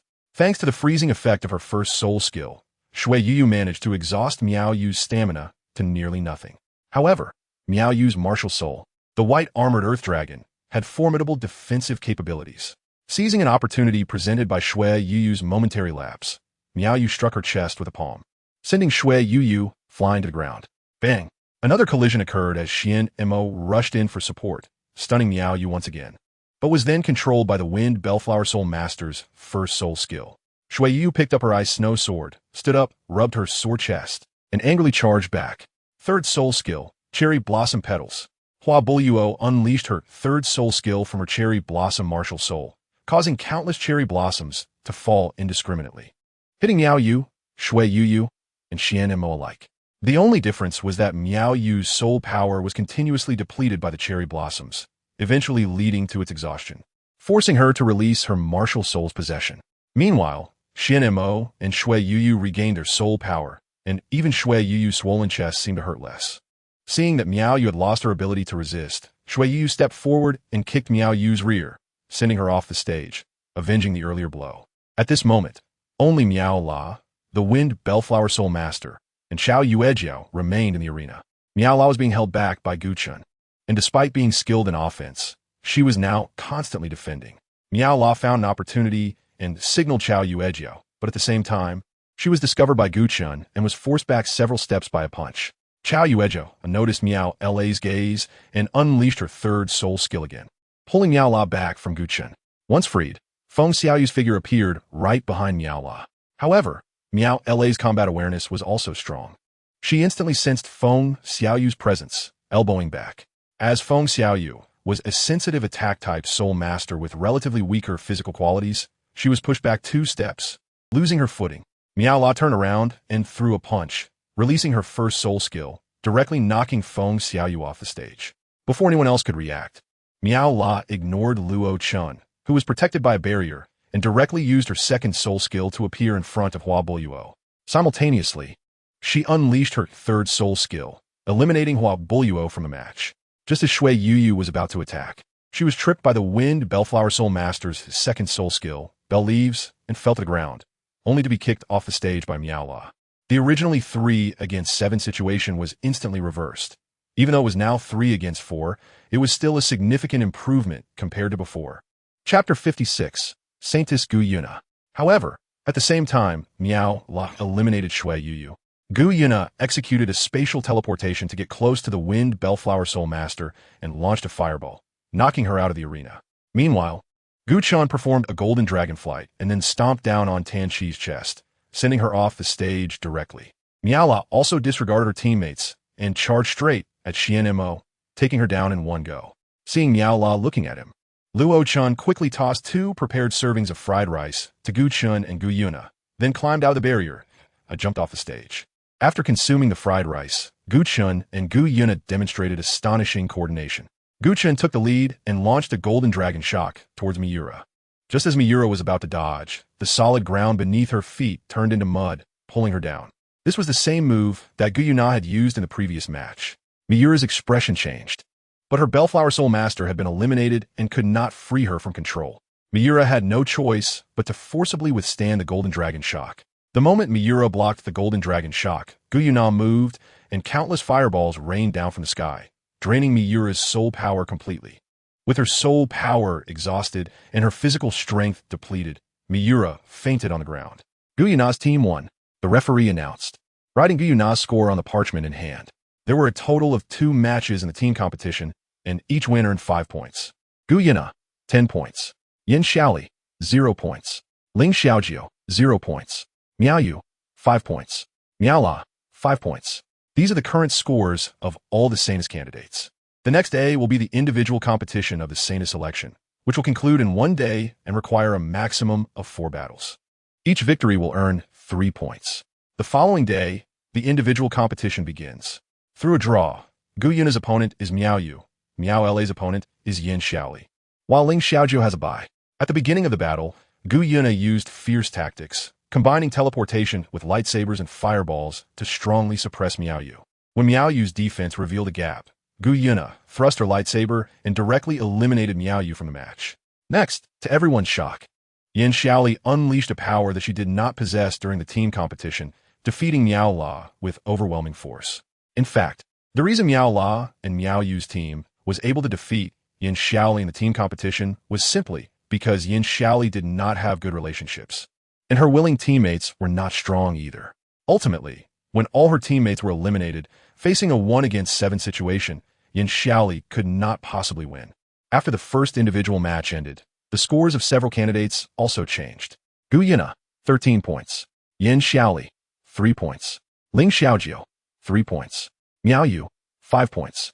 Miao La, 5 points. Next is the second round of the individual competition.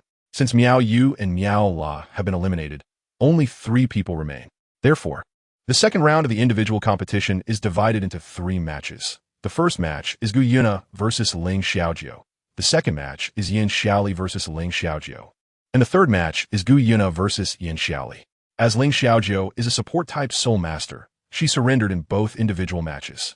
Next is the match between Gu Yue Na and Yin Xiaoli. After Yin Xiaoli took the stage, she revealed a sinister smile. Yin Xiaoli, Martial Soul, Ghost Leopard, level 48, 4-ring Battle Soul Sect. Yin Xiaoli is 21 years old. At her age, she should not be eligible to participate in the Holy Maiden Selection competition, but her father, the Ghost Leopard Douluo, holds an important position in the Spirit Hall, which granted her the qualification to participate.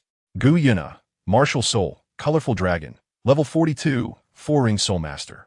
As Gu Yue Na spoke, the Silver Dragon King possessed her, and 4 terrifying soul rings, 1 purple and 3 black, floated behind her.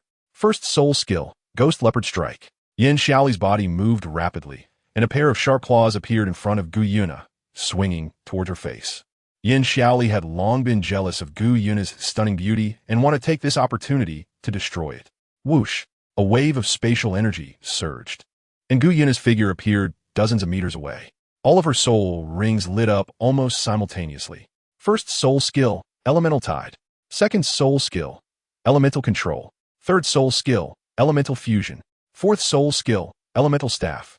A staff glowing with elemental light appeared in front of Gu Yue Na, floating in the air without needing her control. At this moment, Gu Yue Na had ice and fire duality in her left hand and light and dark dual elements in her right hand, simultaneously throwing them towards Yin Xiaoli.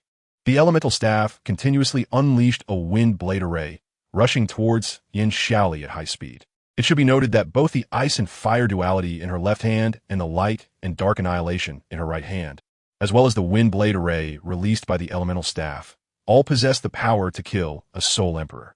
Clearly, Gu Yue Na was enraged by Yin Xiaoli's vicious attack methods. Seeing the deadly attack coming, Yin Xiaoli's mind went blank, and after a moment, she panicked and shouted, "I concede. Referee, save me."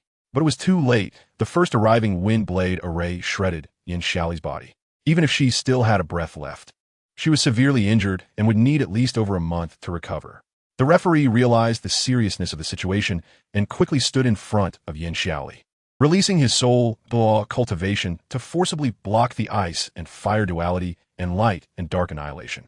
However, when Gu Yue Na's light and dark annihilation exploded, even the soul Douluo referee grunted, blood trickling from the corner of his mouth. Gu Yue Na wins, the referee announced, wiping the blood from his mouth. Gu Yue Na's score reached 19 points directly, which is 3 points higher than the previous Saintess Hu Laina. Undoubtedly, Gu Yue Na rightfully obtained the high position of the Saintess of the Spirit Hall. When Ghost Leopard Douluo heard that his granddaughter was seriously injured, although he was furious for a moment, he could only calm down because Gu Yue Na was the Saintess of the Spirit Hall and also someone his superior Qian Shouji valued. Naturally, he did not dare to provoke her and had to settle things down. Gu Yue Na's reputation at the Soul Hunting Academy continued to rise, and all the students had to call her Lady Saint upon seeing her. After selecting the Saintess, it was time for the selection of the Saint Son. The candidates of the Saint Son included Yu Jiu, the only son of the Serpent Spear Doa, the 2 children of the Porcupine Doa, Ci, he and Ciu, Elda, the only son of the Demon Bear Doa, Jin Zi, the only son of the Golden Crocodile Doa, and Gu Chen, who had received a quota granted by the Pope. Among these, except for Jin Zi's father, the Golden Crocodile Doa, who belonged to the Qian Sunji faction, the other candidates' fathers were all under Bibi Dong. The day before the Saint Son selection competition began, Jin Zi approached Gu Chen, looking quite anxious. You're Gu Chen, right? My name is Jin Zi. My father is the second offering of the Spirit Hall, the Golden Crocodile Douluo. I came to ask if we could team up for the team competition. Jin Zi stated directly. But with your strength, as long as you don't get matched with me, it should be easy for you to advance through the team competition, right? Gu Chen questioned. Jin Zi was also quite famous at the Soul Hunting Academy. His martial spirit, the Golden Crocodile King, was no less formidable than the Blue Lightning Tyrant Dragon.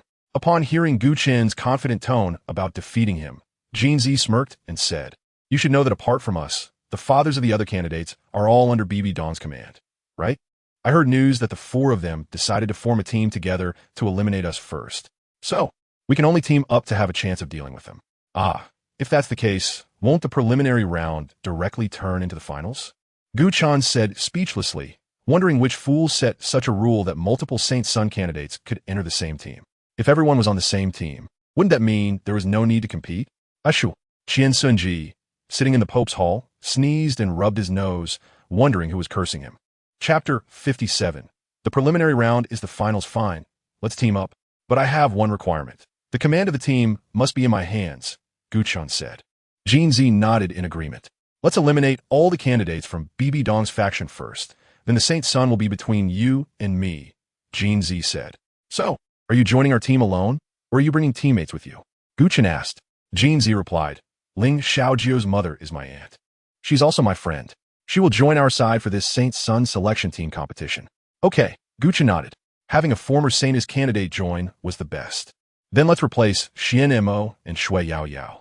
Thus, Gu Chen brought Jin Zi and Ling Xiaojio to meet with Gu Yue Na and the others. When it was mentioned to replace Xian Mo and Shui Yao Yao, Xian Mo simply nodded in agreement, while Shui Yao Yao appeared somewhat disappointed. After Gu Chen introduced himself and the abilities of his teammates to Jin Zi and Ling Xiaojio, he looked at them. Please briefly introduce your abilities. Gu Yue Na said, Dear Saintess, my martial soul is the Golden Crocodile King. My first soul skill is Golden Crocodile Armor, which allows me to summon energy armor that can withstand attacks from Soul Kings and below. My second soul skill is Golden Tear, which allows me to attack enemies with my Golden Crocodile Claws. My third soul skill is Golden Crocodile Descending, which increases my attack and defense attributes by 500% for 1 minute. My fourth soul skill is Golden Crocodile Claw, which releases the sharp claws of the Golden Crocodile to attack enemies and can be used in conjunction with my second soul skill, Jin Zi said. Not bad. What about you? Gu Yue Na asked, glancing at Ling Xiaojio. Ling Xiaojio smiled sweetly and said, Sister Saintess, my martial soul is 9-leaf swordgrass. My first soul skill is Cool Swordgrass, which can unconditionally remove control effects. My second soul skill is Fiery Swordgrass, which grants a teammate a berserk state but causes them to lose their sanity. However, if used in conjunction with Cool Swordgrass, they can go berserk while retaining their sanity. My third soul skill is binding snow sword grass, which summons a sword grass cage that can control enemies and protect myself. My fourth soul skill is revitalizing sword grass, which has healing effects. Very good. By the way, Jinzi, do you know about the other candidates? Gu Chen asked. Jinzi nodded and said, I do. Yu Jiu has inherited his father's martial soul, the snake spear. CI, he has inherited his father's martial soul, the spiked porcupine. While CI, Yu has a mutated martial soul, the bomb porcupine, with soul skills that involve throwing bombs. Luda has inherited his father's magic bear martial soul. Among the other three, there are two sisters, Shun Ling and Shun Jing, whose martial souls are healing staves, and one is Yi Wu Yu, a sensitive attack soul master with a shadow martial soul. After finishing, Jin Zi seemed to remember something and added, by the way, Yi Wu Yu is not just their little brother. He is a senior from the last session, 24 years old, level 58 Soul King, and they invited him to oversee things. Be very careful of Yi Wu Yu when it comes to battle. Gu Chen nodded. However, for him, a level 58 Soul King really didn't require too much attention. Let me make the arrangements. Yi Wu Yu is an agile attack type Soul King, and he will definitely try to take us down one by one. Our strategy is to stay close and form a battle formation that can support each other at any time, and then fight individually, Gu Chen said. As for the battle formation, I suggest using the pentagram formation, with Luo Chun and Ling Xiaojiu in the center, while we occupy the 5 corners of the pentagram. That's very reasonable. Jin Zi had no objections and gestured for him to continue. Gu Chen continued. I am responsible for defeating Yu Jiu. Jin Zi is responsible for defeating Elda. Na Er is in charge of controlling the control type Soul Master Chi. Huabo Luo is responsible for holding back Chi Yu. Feng Xiao, you will leave the formation at the start. In the corner of the formation belonging to Feng Xiao, you will be temporarily replaced by Ling Xiaojiu. Feng Xiaoyu, you're responsible for eliminating the opposing healing Soul Master. Then we will gather our strength to eliminate Yi Wu Yu. All right, Jin Zi agreed. Gu Yue Na gently nodded, and Ling Xiaojiu indicated that there was no problem. Hua Buluo, Luo Chun, and Feng Xiaoyu also had no objections. The next day, the Holy Sun selection competition, the preliminary round, which was also the final, began. Since there were only 2 teams in total, the referee did not require a draw, simply ordering both teams to enter the soul fighting arena together. The leader of the opposing team was not Elda and others. Instead, a calm black-haired man walked in front of the 4. Dressed in black tight clothing, he had slightly messy black hair. Below his hair were 2 thick eyebrows, curved like a bright crescent moon in the night sky. Beneath the eyebrows were a pair of clean, dark eyes devoid of any impurities, and upon closer inspection, those beautiful eyes held a hint of sharpness. This person was Yi Wu Yu. It was said that Yi Wu Yu was the illegitimate son of the Yi family in the Star Luo Empire. After offending a legitimate son of the Yi family, he was pursued and hunted down. In desperation, Yi Wu Yu stole nearly 1/10 of the Yi family's cultivation resources and the ancestral weapon, the dagger called Purple Winged Angel. Escaping from the Yi family, after joining the Spirit Hall, Yi Wu Yu became very aloof. Although powerful, he had few friends. The competition began. With a shout from the referee, all members of both sides released their martial souls, entering a state of alert. Feng Xiaoyu used Wind Escape to reduce her presence and leave, while Gu Chen and the other 5 formed a pentagram formation centered around Luo Chun. Among them, Gu Chen and Jin Zi faced the enemy camp directly, while Gu Yue Na and Hua Buluo were positioned on the left and right flanks, and Ling Xiaojiu was at the rear, with each person's distance not exceeding 10 meters. 9-leaf burning grass. 9-leaf cooling grass. Ling Xiaojiu released the soul skills of the 9-leaf sword grass, her sweet voice accompanying 2 sword grasses that floated out, enhancing Gu Chen and Jin Zi. Secret fried rice. Fragrant fried rice. Luo Chun created 2 types of fried rice and tossed them to Gu Chen, then made a talent fried rice and threw it to Jin Zi. On the opposite side, Yi Wu Yu formed seals with both hands. The second soul ring behind him lit up, and his figure disappeared into the air. His second soul skill was named the same as that of the previous Mackerel Blade Soul Master, Concealment. However, his concealment allowed him to blend into shadows, and he could materialize his body from any one shadow. Gu Chen took the lead, moving the formation to block Yu Jiu's path, thrusting the golden dragon spear towards him. Jin Zi also intercepted the attacking CI, releasing his first spirit skill, Golden Crocodile Armor, while simultaneously activating his second and fourth spirit skills. A pair of sharp crocodile claws reached out toward CI. CI, his brother, CI Yu, became a bit agitated. his first spirit ring lit up, and an explosive pig appeared in his hand. Ciu threw the explosive pig towards Jin Zi. The explosive pig arced through the air and exploded right in front of Jin Zi. Cough, cough. Although Jin Zi's golden crocodile armor blocked the impact of the explosion, he still ended up a bit dirty. Suddenly, countless spikes shot out from Ci's body, targeting Jin Zi directly. Jin Zi quickly regained his focus to deal with Ci. At this moment, Luo also unleashed her first spirit skill, 1,000 Cherry Blossoms, scattering cherry blossoms that restrained Ciu, who possessed the explosive pig spirit. Chapter 58. Eternal Night. With Jin Zi occupied by Ci, Luda was left to Gu Yue Na. Luda's spirit was the demon bear, and Gu Yue Na directly released a row of spikes, injuring Luda all over. Second spirit skill, Demon Bear Charge. Luda roared and charged recklessly towards Gu Yue Na. Bang! A wall of solid ice appeared in front of Gu Yue Na, and Luda crashed into the ice, unable to break through, leaving him bloodied and bruised. Gu Yue Na's third soul ring lit up, unleashing elemental fusion, ice and fire, which roared towards Elda and easily eliminated him from the match. In front, Gu Chen's golden dragon spear was simply incomparable to Yu Jio's serpent spear. After just one exchange, cracks appeared all over Yu Jio's serpent spear. With his martial soul injured, Yu Jio spat out a mouthful of blood. First soul skill, Healing Light. The healing staff martial soul sister duo opposite simultaneously released their first soul skill to restore Yu Jio's injuries. At the same time, Feng Xiaoyu appeared behind the sister with the healing staff, and with a swift hurricane stab, she eliminated her. However, the long-hidden Yi Wuyu emerged, appearing behind Feng Xiaoyu in her visual blind spot, and his presence was well concealed, going unnoticed by Feng Xiaoyu. Before Gu Chen and the others could warn Feng Xiaoyu, Yu Yu took the initiative to strike. Fourth soul skill, Night Shadow Kill. Several shadows appeared behind Yu Yu, each launching an attack at Feng Xiaoyu, who was instantly injured. Yu Yu kicked out without mercy, directly eliminating Feng Xiaoyu from the match. At the same time, the fifth soul ring behind Yu Yu lit up. Fifth soul skill, Eternal Night. In an instant, the arena seemed to be engulfed in darkness, where one couldn't see their own hand. However, Yu Yu's side appeared to have put on night vision goggles, allowing them to see the scene in the arena clearly and unobstructed. Damn it, it's a domain-type soul skill, Gu Chen said coldly, no longer holding back.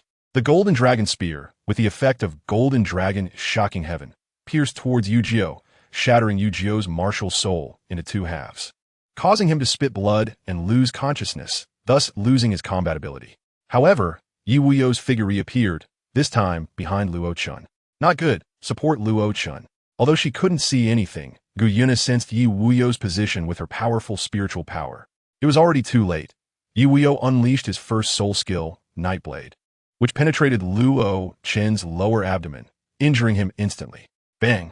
Yi Wuyo punched the heavily injured Luo Chen, knocking him off the stage. With no time to assist, Gu Yue Na could only go to help Douluo.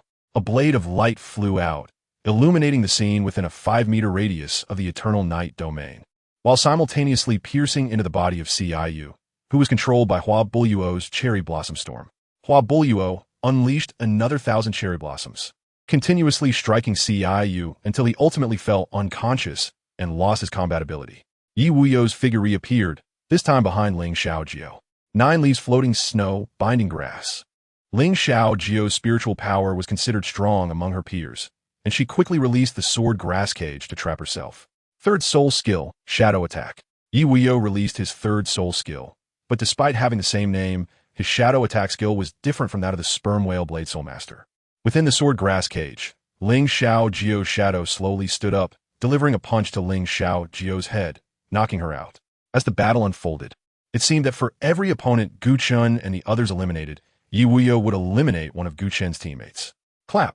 The golden dragon claws of Gu Chen were unleashed, and with a single strike, he sent the battling with Jin Zi flying out of the arena. Now, on Gu Chen's side, only 4 people remained capable of fighting: Gu Chen, Gu Yue Na, Luo, and Jin Zi. On the enemy's side, there was still Yi Wuyu and a healing staff spirit master who looked like an older sister.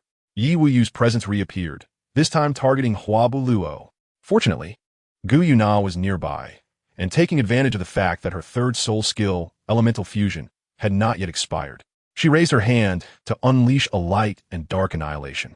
Yi Wuyu sensed the soul power fluctuations from Gu Yue Na's direction. but gritted his teeth and still released his fourth soul skill, Night Shadow Kill, towards Huabuluo.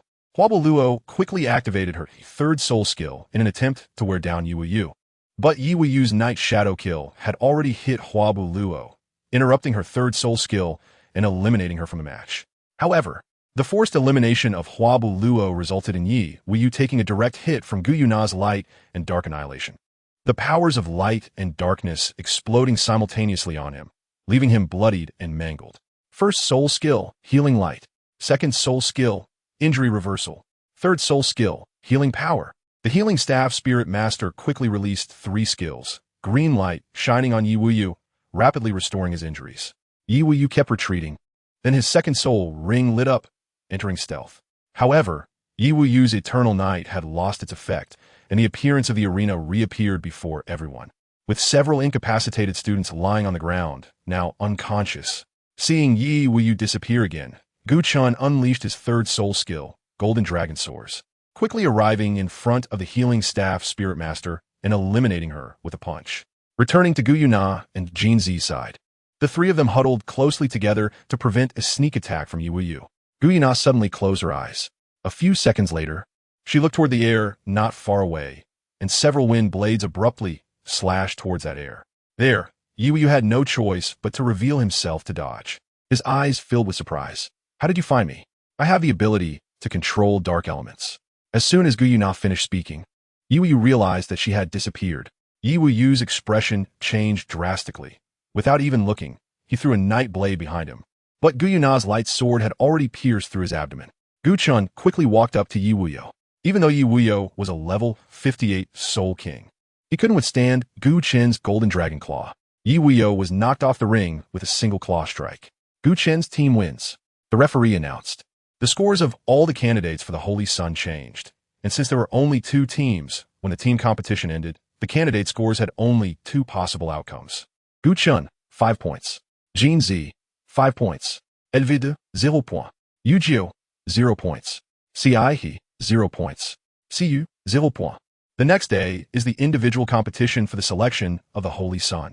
In the first match, unfortunately, Ciyu and Ciyu clashed, but in the end, the winner was Ciyu, who possessed the mutated martial soul, Exploding Pig. The second match was between Jin Zi and Elvida.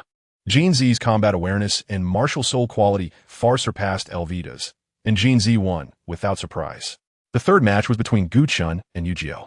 Due to Yu Jiu's shattered martial soul not being fully recovered and his fear of Gu Chen, the third match did not take place, resulting in Yu Jiu conceding defeat and Gu Chen winning. With the end of the first round, everyone's scores change again. Gu Chen, 8 points. Jin Zi, 8 points. Elvide, 0 point. Yu Jiu, 0 points. Ciyu, 0 points. Ciyu, 3 points. Chapter 59, Death Training Camp. The second round of the competition took place in the afternoon. The first match was between Jin Zi and Ciyu. Although Jin Zi was very powerful, Ciyu continuously unleashed his third soul skill, Exploding Pig Bomb, through his Exploding Pig martial soul, ultimately wearing Jin Zi down to defeat. The second match was between Ciyu and Gu Chen. From the very beginning, Gu Chen gave Ciyu no opportunity and directly executed Golden Dragon Flying Dive to close the distance, followed by a powerful Golden Dragon Shock that severely injured and defeated Ciyu. The third match was between Gu Chen and Jin Zi. Both of their martial souls had offensive and defensive capabilities, but the quality of Gu Chen's Golden Dragon King martial soul far surpassed that of Jin Zi's. Under the continuous attacks of Gu Chen's Golden Dragon Claw, Jin Zi was ultimately defeated. The final scores for all candidates were quickly announced. Gu Chen, 14 points. Jin Zi, 8 points. Elvide, 0 point. Yu Jiu, 0 points. Ciyu, 0 points. Ciyu, 6 points. In the end, Gu Chen defeated all the candidates and became the Holy Son of the Spirit Hall. With the identity of the Holy Son, Gu Chen was like a tiger with wings at the Spirit Academy, and all the students called him Holy Sun Lord upon seeing him. After Gu Chen and Gu Yue Na left the arena together, they saw Qianjun Douluo and Jiangma Douluo waiting under a nearby tree. Upon seeing Gu Chen and Gu Yue Na approach, Qianjun couldn't help but smile and said, "Although it's quite normal for you to win against those second-generation heirs, we still need to congratulate you on becoming the Holy Son and Holy Maiden of the Spirit Hall. This bracelet not only has a storage space of 10 cubic meters, but also has a calming effect. Now, I will give it to you as my gift. Douluo took out a bracelet shimmering with golden light and said to Gu Chen. Gu Chen smiled. No merit, no reward. Douluo patted Gu Chen's shoulder. In the future, your achievements will surely be beyond this. Consider this a favor I owe you. Then I will respectfully accept it. Gu Chen took the bracelet and put it on his left arm, a cool sensation shooting straight to his heart. Gu Yue Na, this pendant has the effect of amplifying spiritual power by 5 times. Let be my gift to you, said the demon slayer Douluo as he took out a pendant from his spatial soul guide. The two-titled Douluo knew that Gu Chen and Gu Yue Na were inseparable, as long as they befriended one of them. It would be equivalent to winning over both. Thank you, Your Excellency, Gu Yue Na said softly as she accepted the pendant. Next week, the Pope will officially bestow upon you the titles of Holy Son and Holy Daughter of the Spirit Hall in front of the elders of the Spirit Hall at the Papal Palace. Make sure you are prepared, Douluo advised. Gu Chen nodded and thanked him again, and the two-titled Douluo then left. Gu Chen and Gu Yue Na returned to Class Tianzi 1 and said to Douluo and the others, this time we obtained the positions of Saint Sun and Saintess. Thanks to your help. As a token of our gratitude, let's have a dinner in Wuhuan City tonight, at the same hotel as last time. Douluo and the others nodded, and Shui Yu also smiled again. However, Feng Ming sat silently in his seat and did not follow the others to leave. It seemed he had been excluded. When they reached the school gate, Gu Chen and the others spotted Jin Zi and Ling Xiaojiu. The two did not show any disappointment at not being selected. Instead, they greeted with smiles. What's this? Not inviting us to the dinner? We help too, you know. Ha! If you want to come, we will naturally welcome you. Welcome to join us, Gu Chen said as he gave them a big hug. Gu Chen now had some influence in the Wuhuan Palace. After the dinner, Gu Chen and the others returned to their respective dormitories to begin their training. Soon, a week passed, and Gu Chen and Gu Yue Na, who were already at level 42 peak, broke through to level 43. In just over a month, they had broken through 2 levels, a speed that almost broke the record of the Wuhuan Academy. This day marked the official grant of the positions of Saint Sun and Saintess to Gu Chen and Gu Yue Na by the Pope. Except for some elders and worshippers who were on missions outside, all worshippers and elders present in Wuhuan City, including the level 99 titled Douluo Continent, gathered in the Pope's hall. However, Bibi Dong, who should have had a seat, did not attend. The reason was not only because she had once attempted to assassinate Gu Chen, but more importantly, her disciple Hu Liena had been assassinated, and it was obvious that it was the work of Qian Xuanji. Naturally, Bibi Dong would not participate in the ceremony. When the time came, Gu Chen and Gu Yue Na walked side by side into the Pope's hall, where Qian Xuanji granted them the identities of Saint Sun and Saintess. At the same time, they moved out of their dormitory. Pope Qian Xuanji established separate residences for the Saint Sun and Saintess within Wuhuan City. Because the 2 residences were almost adjacent, Gu Chen and Gu Yue Na decided to connect the 2. Thus, since entering the Wuhuan Academy, the 2 lived together once again. However, at night, Gu Chen slept in the bedroom on the 3rd floor, while Gu Yue Na occupied the 4th floor. The 2nd floor was used to accommodate guests. During this time, Luo Chen, Feng Xiaoyu, and Hua Bulyuo often came to stay in the guest room. In Luo Chen's words, the residence was grand, the bed was big, and it was comfortable to sleep in. 2 months passed like this, and Gu Chen and Gu Yue Na broke through 2 more levels, reaching level 45. Luo Chen also trained rapidly, and now had a cultivation level of 34. With the help of some training resources gifted by Gu Chen, Hua Bulyuo, Feng Xiaoyu, Xian Mo, and Shui Yu had all broken through to level 39.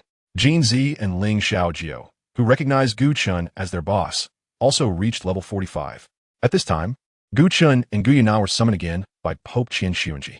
After entering the Pope's hall, they met Qian Xuanji. We pay our respects to your holiness, Gu Chen and Gu Yue Na said in greeting. Saint Sun, Saintess every 50 years. Our Wuhuan Palace gathers all talented new students into a place called the Death Training Camp, where the death rate of trainees reaches 98. However, those who emerge are all exceptionally talented individuals who shock the Douluo Continent. Given your status, entering the Death Training Camp is too dangerous. I'm giving you a choice now. Do you wish to enter? Qian Xuanji looked at Gu Chen and Gu Yue Na. Gu Chen was shocked. He didn't expect that the Spirit Hall had such a training camp. However, with a death rate of 98%. No wonder there were so many geniuses in the Spirit Hall, yet only a few appeared in the Elite Soul Master competition. This death training camp was like a crucible, throwing in one student after another and extracting only the strongest, just like the King of Cauldrons. It seemed that in the original story, People like Gu Yue Na either participated in the death training camp and survived by luck, or they did not participate at all due to the privileges of being a saintess. However, if Gu Chen and his friends participated in the death training camp, they might gain significant rewards. Your friends will all participate in the death training camp, but with their abilities, there's a high chance they won't make it out, Qian Xuanji said casually while playing with the gemstone. Your Holiness, I am willing to participate. Whether it was to gain strength or to save Luo Chun and the others, Gu Chen had to go through this training camp. But what about Gu Yue Na? Gu Yue Na looked at Gu Chen and smiled. Your Holiness, I am willing to participate as well. Good, in a month. Someone from the death training camp will come to pick you up, Qian Xuanji said. Chapter 60. The Eye of Ice and Fire after leaving the Pope's Hall. Gu Yue Na looked at Gu Chen and asked, Brother Chun, a place with a death rate of 98 must be very dangerous. Why do you want to go? Not to mention that our newly established team has to participate, and opportunities often come with risks. So, why do you want to go? Gu Chen replied. Gu Yue Na looked at Gu Chen and smiled sweetly. Because you're going, I will go too. Is this a confession? Gu Chen was slightly distracted, and by the time he came to his senses, Gu Yue Na had already walked far away. Gu Chen hurriedly caught up and said, But before we go to that death training camp, there are some things we need to retrieve. Gu Yue Na looked at him in confusion. In the Sunset Forest, there's a place called the Ice and Fire Two-Eyed Spring, and the remains of our subordinates, the Ice Dragon King and the Fire Dragon King, are right beneath it. Gu Chen said, Ding. The system detected the host's current situation and activated the plot choice. A. Go to the Ice and Fire Two-Eyed Spring and retrieve over 80 of the medicinal herbs there. Assistance. Xiantian Treasure Record, Herb Chapter. Xian Jade Hand Proficiency Card can instantly elevate the host's Xian Jade Hand to Mastery. Sunset Forest Map. System points 1000. B. Give up on going to the Ice and Fire Two-Eyed Spring and leave it at Tang San's team. Assistance. Secret Book Purple Extreme Demon Eye. Purple Extreme Demon Eye Proficiency Card can instantly elevate the host's Purple Extreme Demon Eye to Mastery. System points 1000. I choose A. Gu Chen thought for a moment and understood the usefulness of the system's assistance. First, the Xiantian Treasure Record Herb Chapter was to help him understand the medicinal herbs and how to use them. The Xian Jade Hand Proficiency Card would allow his Xian Jade Hand to reach Mastery, making it easier to pick the herbs. The Sunset Forest Map was to help him quickly find the Ice and Fire Two-Eyed Spring without taking detours. Set off. Head to the Sunset Forest. Upon returning to the Spirit Master Academy, Gu Chen used his status as a Holy Son to bring 100 Soul Master Guards and a number of carriages to the Sunset Forest. At the same time, he also invited the titled Douluo Qianjun and the titled Douluo Jiangma to accompany them. Your Excellencies, there is a treasure land in the Sunset Forest, and I would like to go there to cultivate. However, there is a titled Douluo there, so I kindly ask you two to draw him away. Gu Chen said tactfully, not wanting to reveal the Ice and Fire Two-Eyed Spring to Qianjun Douluo, only saying it was a treasure land. Qianjun Douluo just smiled, thinking that Gu Chen was being impulsive due to someone's slander, and he didn't believe that a small area of the Sunset Forest could hold anything valuable. As for the abundance of medicinal herbs, he didn't even consider it. After 2 days of travel, the carriages finally arrived at the outskirts of the Sunset Forest, and the remaining distance required Gu Chen and the others to walk, leaving the 100 Soul Master Guards outside the forest. And under the protection of Qianjun Douluo and Jiangma Douluo, Gu Chen and Gu Yue Na entered the Sunset Forest according to the map in Gu Chen's hand. The map provided by the system was certainly not an ordinary map. It clearly marked which areas had which soul beasts and how many there were. After spending another day, Gu Chen arrived at the entrance of a valley, which was the lair of the poisoned Douluo system. Can you check if Douluo is inside? Gu Chen asked. Ding. Yes, please pay 400 system points. Damn, system, you are really a profiteer. Gu Chen cursed. Ding. This system also requires energy to conduct investigations. Okay? 400 system points is quite reasonable. Fine, deduct it, Gu Chen said. Ding. Investigation complete. Douluo is currently at the Ice and Fire Two-Eyed Spring, suppressing his poison injuries. Gu Chen nodded and said to Qianjun Douluo and Jiang Mo Douluo, there is a title Douluo in this treasure land with the title of poison. Please help me lure him away. Douluo, don't worry. With us here, he definitely won't be able to return within 7 days. Jiang Mo Douluo assured, patting his chest. After that, Qianjun Douluo and Jiang Mo Douluo released their soul power and flew into the air. Who? Sensing the presence of 2 title Douluo outside his lair, Poison Douluo thought it was enemies coming for revenge. He rose into the air as well. Releasing his Bailin Shi Huang martial soul, with 9 soul rings floating behind him. Douluo, Douluo, what brings you to my humble place? Gu Bo said, breaking into a cold sweat upon seeing the visitors. Both of these Douluo were powerful among Douluo, while he was almost the weakest among them. Either of them could easily kill him. It's nothing much, just came to catch up with you. Douluo released his long gun martial soul, using his 6th soul skill to pull Gu Bo over. Gu Bo had no intention of resisting. After all, anyone here was someone he couldn't afford to offend. He just hoped that Douluo and Douluo were really just here to reminisce. Watching Douluo and Douluo take Gu Bo away, Gu Chen smiled at Gu Yue Na and said, "The opportunity has come. First tell me, how did you know that the remains of the Ice Dragon King and Fire Dragon King were here? And how did you know that there was a Douluo present?" Gu Yue Na looked at Gu Chen, her eyes filled with confusion. Gu Chen can't possibly say that he has traveled through time, is familiar with the plot, and has a system to help him, right? Gu Chen could only whisper, "I got the information in Spirit City." Gu Yue Na had no doubts, and simply followed the direction of Gu Chen's ice and fire eyes. However, a thick miasma blocked their way. This was the poison formation of the poison Douluo, which was troublesome. Gu Chen rubbed his forehead and said with frustration, "Hold on to me," Gu Yue Na said. "Huh?" Gu Chen looked at her in surprise. Gu Yue Na saw that Gu Chen had not moved for a long time. So, she had to take the initiative to hold his hand. A wave of spatial elements came, and the two disappeared into the distance. On the other side of the poison array, Gu Chen felt very regretful, even wanting to slap himself. He could have embraced her to come in, but ended up only holding hands. It was all because he hesitated too much. Gu Chen longed for the scene in the Stardew Forest when he held her soft jade in his arms, but a good opportunity was wasted by himself. Gu Chen could only look towards the inside of the valley and saw a hot spring. The hot spring was not large, but was divided into 2 parts. In the oval-shaped pool, the colors of the hot spring water were surprisingly milky white and crimson. What was even more strange was that, although they were in the same pool, they were clearly separated, with each not encroaching on the other, maintaining their positions. The billowing steam only began to dissipate slowly at the mountain's peak. This was the Ice and Fire Duality Eye, one of the 3 treasure-gathering spots mentioned in the Xiantian Balu's chapter on immortal herbs. The Ice and Fire Duality Eye was also the burial place of the Ice Dragon King and the Fire Dragon King. Chapter 61. Bountiful Harvest, let me take a look at these immortal herbs. They will be very helpful for our cultivation, Gu Chen said. The first thing that caught his eye was a white herb that looked like a large white flower at its top, octagonal in shape, with a central part that sparkled like ice crystals. It emitted no fragrance at all. Its location was precisely at the center of one side of the cold extreme Yin Spring. This herb was called the octagonal xianbing grass, a rare cold flower that could chill the heart, freezing the central nerves. Within 10 meters of this grass, the cold air was oppressive, and prolonged exposure could lead to a heart attack from the cold poison, with no cure. It was not even advisable to eat it. Just being next to it was bad luck. To pick it, one had to use something of gold or iron. At the other end of the hot spring was a plant that resembled a cabbage but was entirely fire red, in stark contrast to the extremely cold octagonal xianbing grass.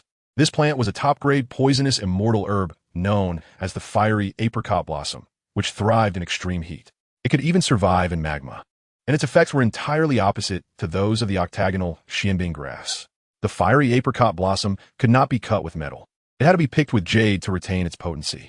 Nana, taking these 2 immortal herbs together has the effect of body refinement through ice and fire. Your physical body is relatively weaker compared to mine. I suggest you use them for ice and fire body refinement, Gu Chen said to Gu Yue Na. Okay, what should I do? Gu Yue Na nodded obediently and asked. Gu Chen did not answer, but quickly walked up to the octagonal ice grass, his left hand transforming into a golden dragon claw. The octagonal ice grass must be cut with a metal object, and his golden dragon claw certainly qualifies as one. The golden dragon claw slashed fiercely at the root of the octagonal ice grass, which fell in response. In an instant, a chill spread out, and a layer of light frost-coated the surrounding herbs. After Gu Chen cut the octagonal mysterious ice grass, he quickly approached the fire apricot flower and swiftly dug it out from the root with his hands transformed into a white jade color. Due to Gu Chen's strong physical strength, he did not suffer burns like Tang San. Grabbing the fire apricot flower, Gu Chen placed it together with the octagonal mysterious ice grass, causing the aura of both celestial herbs to disappear simultaneously. Although these 2 celestial herbs would suppress each other's aura upon merging, their effects would completely vanish after 10 breaths. Taking advantage of this 10 breaths time, Gu Chen quickly instructed, "Na, consume these 2 celestial herbs. After the medicinal effect takes effect, jump into the confluence of the yin and yang in the spring to absorb the energy of the celestial herbs." Gu Yue Na completely trusted Gu Chen's words. Even though the temperature of the spring water was terrifying, she swallowed 2 immortal herbs and, after waiting for the effects to take place, she jumped in without hesitation. At this moment, after the effects of the medicine had taken effect, Gu Yue Na didn't feel much anymore, as the pain brought by the 8-dimensional Xian ice grass and the fierce fire apricot blossom had made her lose all perception of her surroundings in an instant. As the power of the 2 immortal herbs erupted, Gu Chen on the shore focused intently on Gu Yue Na in the spring water. On Gu Yue Na's exquisitely beautiful face, a look of pain occasionally surfaced, which made Gu Chen feel very distressed, wishing he could bear this pain for her. After a day and night, Gu Yue Na finally woke up, at which point her clothes had been burned away by the extremely high temperature, revealing her fair and tender skin. Gu Chen consciously turned around. Gu Yue Na had just woken up and was unaware that her clothes were gone. Seeing Gu Chen always facing away from her, she asked in confusion, "Chen Gu, why are you always turning your back to me?" Gu Chen felt a bit itchy in his heart, but if he really looked, Gu Yue Na would probably hate him to death. He could only say, your clothes. Clothes? Gu Yue Na looked down and blushed, quickly emerging from the spring water. Her stunning figure and fair skin perfectly displayed. On the shore, there was a set of clothes that Gu Chen had already prepared. Gu Yue Na put it on. Her little face flushed and said to Gu Chen, "I've put it on." Gu Chen turned around. At this moment, Gu Yue Na was wearing a light white dress, looking very beautiful. "How is it?" Gu Chen asked. "My physical strength has increased a lot," Gu Yue Na said with a giggle. At this time, a silver light flickered across her fair skin from time to time. Gu Chen let out a sound of assurance and continued walking in the valley. Suddenly, he spotted an 8-petaled orchid that exuded the fragrance of orchids and exclaimed in surprise, "Is this the 8-petal immortal orchid? This should be quite helpful for Luo Chen. This is the coxcomb phoenix tail palm. Nar, you can refine this, right? You're skilled in controlling all elements, and this can enhance your control over the fire element." Gu Chen said, "No need. I must have equal control over the 7 elements to unleash their maximum power." Gu Yue Na, who had been following Gu Chen, smiled slightly and replied, "All right then, I'll leave this for Xiao San." Gu Chen thought to himself, "This is the Chilua tulip.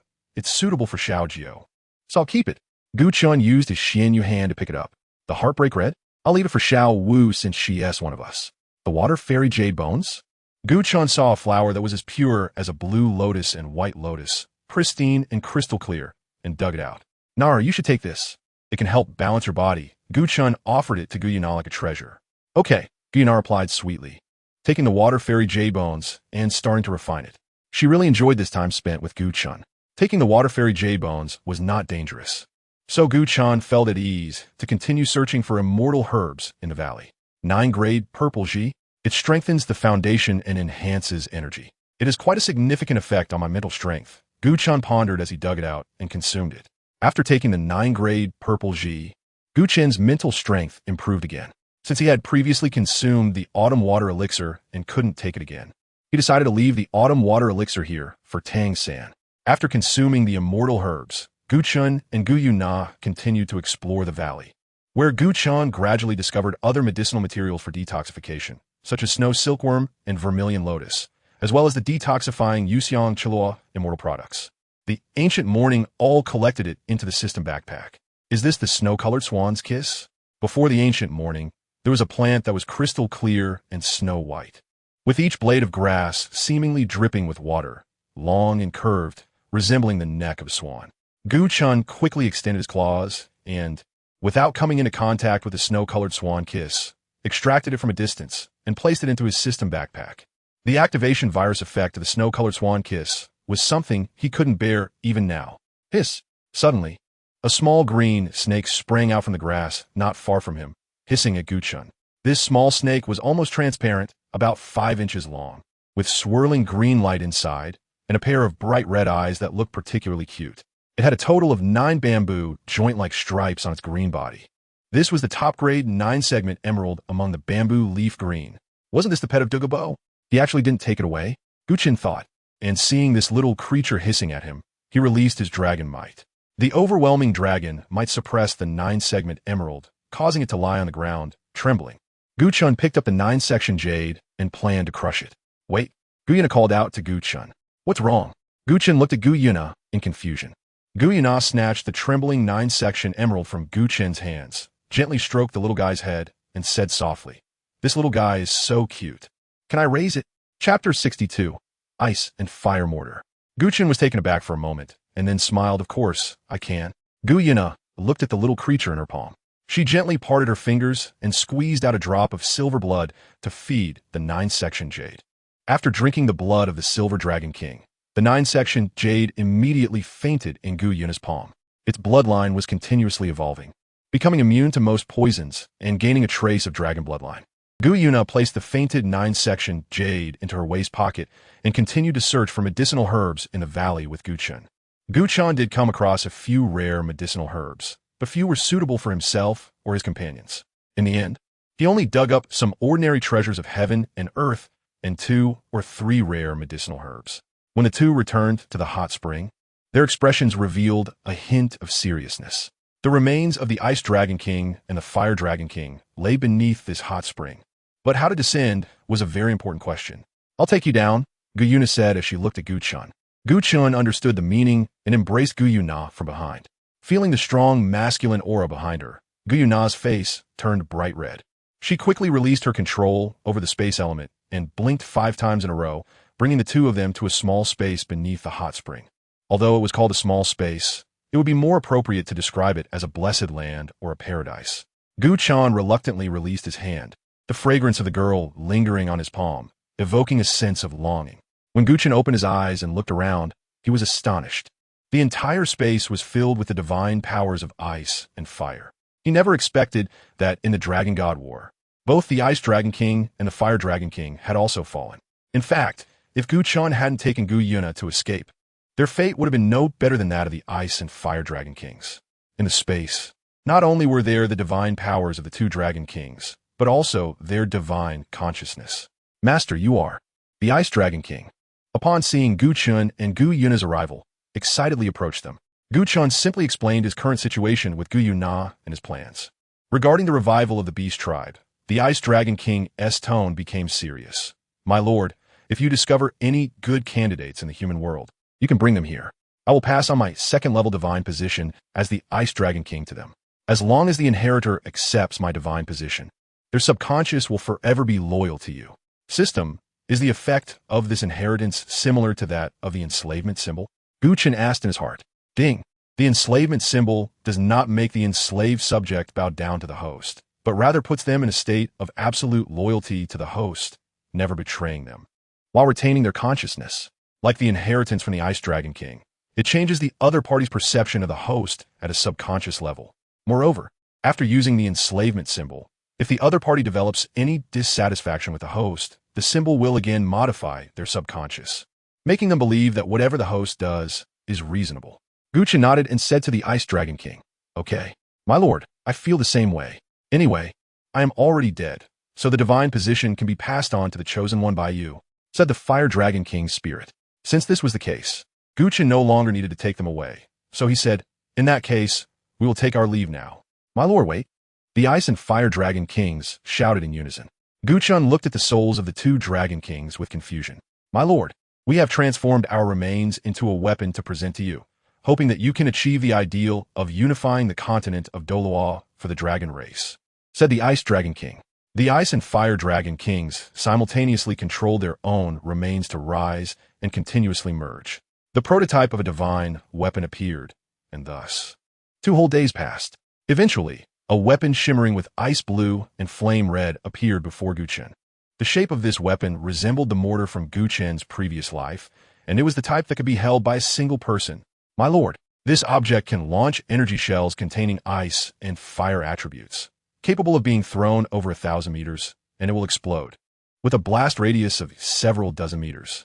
Moreover, it only requires the injection of soul power or divine power to use." The Ice Dragon King and Fire Dragon King seemed to have exhausted all their strength, their souls flickering uncertainly, and with some weakness, they presented the mortar-shaped weapon. Gu Chen held the mortar, a weapon made from the bones of the Ice Dragon King and the Fire Dragon King, which had reached the level of a quasi-artifact. Thank you. If you need any assistance, I will not hesitate to give my life for it, Gu Chen said seriously. Absolutely not, my lord. You are our sole bee sovereign. How can you say that? The Ice Dragon King and the Fire Dragon King quickly replied.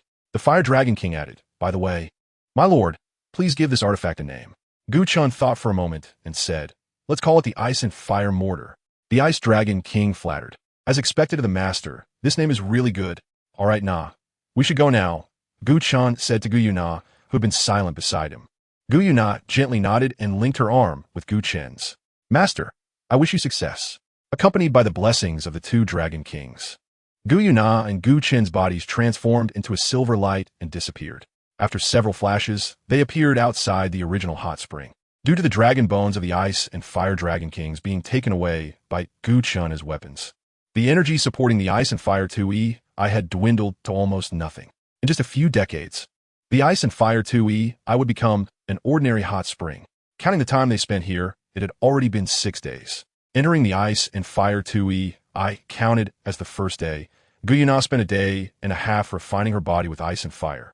Gu Chen spent a day searching for immortal herbs, and it took 2 days to find the Ice and Fire Dragon Kings and obtain the weapons. It was time to leave. Douluo and Douluo were still holding back Douluo. Gu Chen said, once again hugging Gu Yue Na, taking advantage of the moment. Gu Yue Na shot him a glance and once again used her spatial control, and the two of them passed through the poison formation, appearing outside the valley. Gu Chen and Gu Yue Na spent more than a day walking out of the Sunset Forest. After meeting up with the Soul Palace guards outside, Douluo and Douluo also returned with Douluo to join them.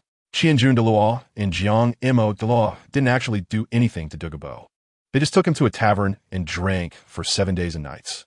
However, with their title Douluo Strength, digesting alcohol was an easy task. How's it going? Douluo asked. Very well. Nar has broken through 3 levels thanks to the resources in the treasure land, and is now at level 48. I've also broken through 2 levels and am now at level 47, Gu Chen replied. What? What on earth did that guy Douluo hide in there to allow you to break through continuously? But that old poison guy must be hurting for a long time now, right? Douluo said in shock. At this moment, Douluo returned to his lair. When he entered the valley and found that it had been almost completely stripped bare, leaving less than 10 stalks of immortal herbs in his medicinal garden, he cried out in anguish, pounding his chest and stomping his feet, his voice echoing throughout the valley. Damn little thieves, I will never forgive you. Chapter 63. Dividing the spoils after spending another 2 days, Gu Chen and Gu Yue Na returned to the Soul Academy. The two entered class, one of the heavenly class, where they found Luo Chen, Huabu Luo, Feng Xiaoyu, Shui Yao Yao, Xin Mo, Jin Zi, and Ling Xiaojiu. The original student of Class 1, Feng Ming, had defected to an elder of the Soul Palace after Gu Chen and Gu Yue Na were awarded the titles of Holy Son and Holy Daughter, and had transferred to Class 2 of the Heavenly Class. Meanwhile, Jin Zi and Ling Xiaojiu, who were originally in Class 2, had transferred to Class 1. Now, Class 1 of the Heavenly Class could be considered Gu Chen's stronghold. You two have been away from the academy for 2 weeks. What on earth have you been doing? Luo Chen asked upon seeing the two.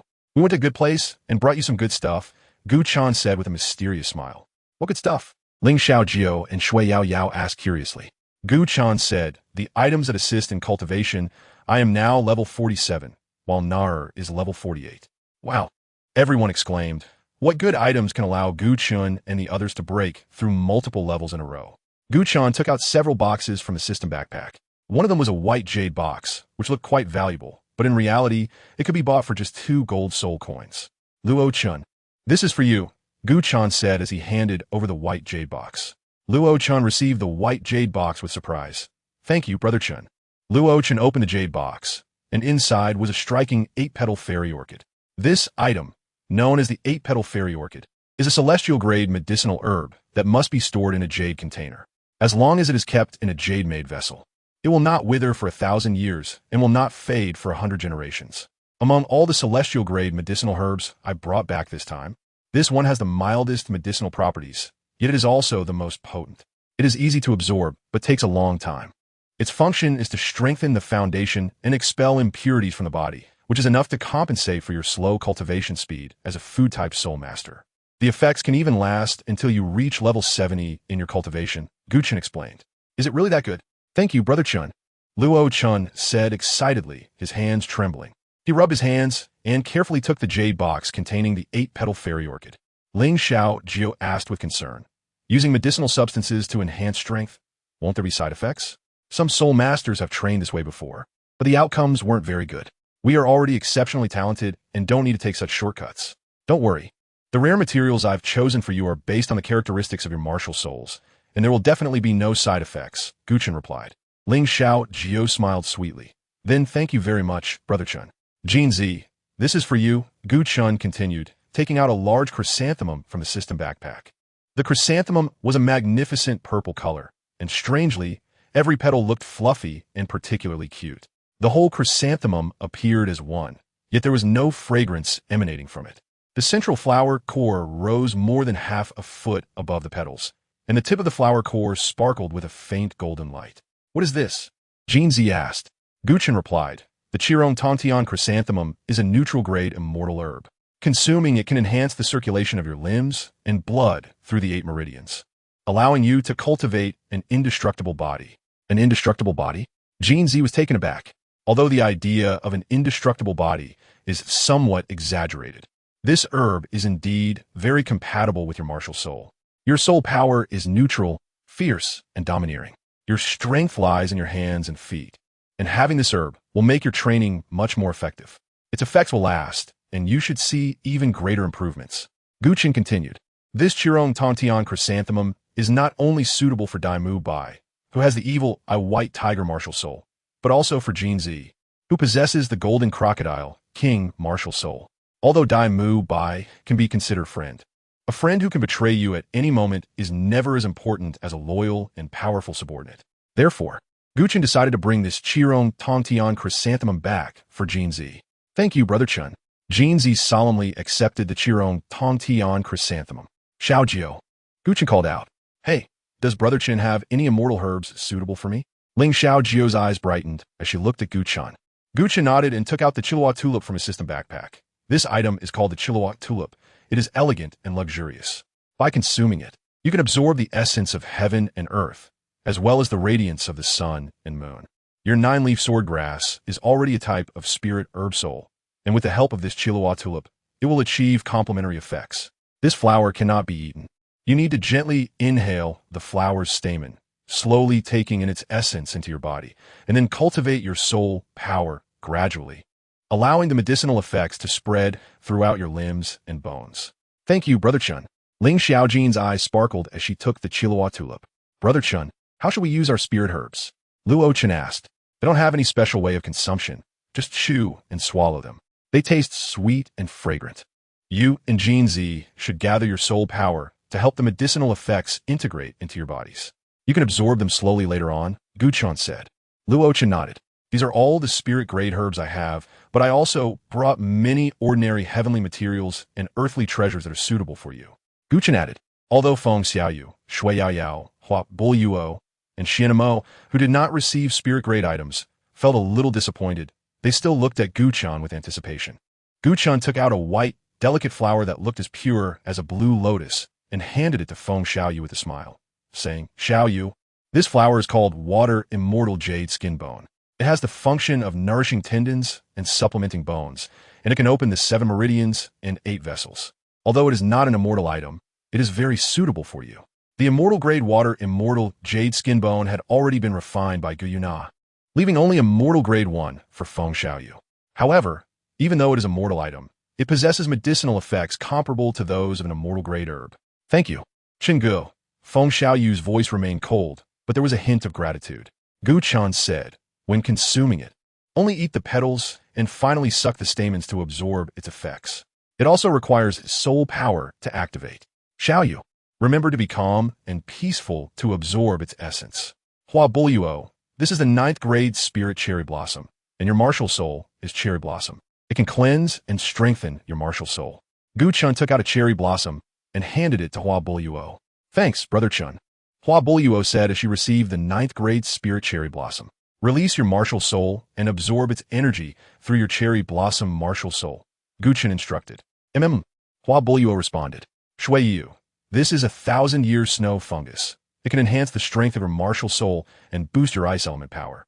Gu Chen took out a snow fungus and handed it to Shui Yu. Thank you, Brother Chen. Shui Yu's ice blue eyes lit up as she took the 1,000-year snow fungus. Like Hua Buluo, absorb its energy through your martial soul, Gu Chen said. Xianmo, this is for you, the jade mud crystal.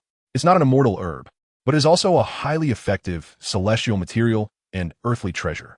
Use your mountain-shattering shield martial soul to absorb it. It can comprehensively enhance your martial soul strength. Gu Chen took out a piece of jade with soil on it and handed it to Xianmo. Thank you, Brother Chen. The honest Xianmo received the jade mud crystal and thanked Gu Chen. You all can absorb it in the classroom. Na and I will protect you. Gu Chen gently tapped the table with his long fingers and said, Chapter 64, Basketball. The first to finish absorbing were the 4 who obtained the ordinary celestial material and earthly treasure, Hua Buluo. They originally had a strength of level 39, and after absorbing the celestial materials, they reached the level 40 bottleneck. It seems they might be able to increase 1 or 2 levels after obtaining the 4th soul ring. Hua Buluo's cherry blossom martial soul underwent a sublimation after absorbing the 9th grade spirit cherry blossom. The cherry blossoms he summoned became crystal clear and extremely sharp. Feng Xiaoyu's physical quality greatly improved after absorbing the ordinary water fairy jade skin bone. After Shui Yu absorbed the 1,000-year snow fungus, her ice snow sword, which was originally a steel sword wrapped in snow and ice, completely transformed into an ice sword made of ice crystals after sublimation. Her control over the ice element also improved significantly. After Xianmo absorbed the jade mud crystal, his mountain-shattering shield transformed into a shield resembling a gem, and his 3 soul skills changed from a soil shield to a gem-like energy shield. After the 4 of them, it was Luo Chen, who was the first to start absorbing the 8-petal fairy orchid. Luo Chen stood up, his expression turned strange, a mix of surprise and disbelief, and a smile gradually spread across his face. If it weren't for the others still cultivating around him, he would have laughed out loud at that moment. I actually leveled up a whole 6 levels. Brother Chen, I love you, Luo Chen exclaimed excitedly. Gu Chen took a step back. Don't be like this. I only like Nar. Luo Chen felt a bit awkward. It's no wonder he was so excited. He had broken through 6 levels consecutively and reached the bottleneck of level 40. He had spent 3 whole years just to level up from 24 to 30. Yet he only took a couple of hours to go from 34 to 40, which was even more difficult. After Luo Chen, Jinzi also finished absorbing the miraculous mushroom and heavenly chrysanthemum. The sharp cry of an alligator rang out, and Jinzi unconsciously activated the golden alligator possession. With golden armor radiating power. Brother Chen, I've leveled up twice. I'm at level 47 now, Jinzi said excitedly. The effect of the miraculous mushroom and heavenly chrysanthemum only partially enhanced his soul power. Most of it improved his physique and talent. Now Jinzi's martial soul strength was comparable to the Haotian hammer. The last to finish absorbing was Ling Xiao Jiao, whose 9-leaf sword grass had grown to a meter tall, radiating sword light. Brother Chen, I'm at level 47, Ling Xiao Jiao smiled sweetly. Keep cultivating. In a month, someone from the spirit hall will come to take us to a place called the Death Training Camp, Gu Chen said solemnly. Luo Chen shrugged. Training camp? No problem. With our talent, passing is a piece of cake. The death rate, there is 98%. Gu Chen said. 98% what? 98% death rate. Brother Chen, you have to protect us. Luo Chen was shocked. After the few of them finished absorbing the celestial herbs, they left the classroom. The 9 of them would meet again a month later on the carriage sent by the Spear Hall to pick them up for the death training camp.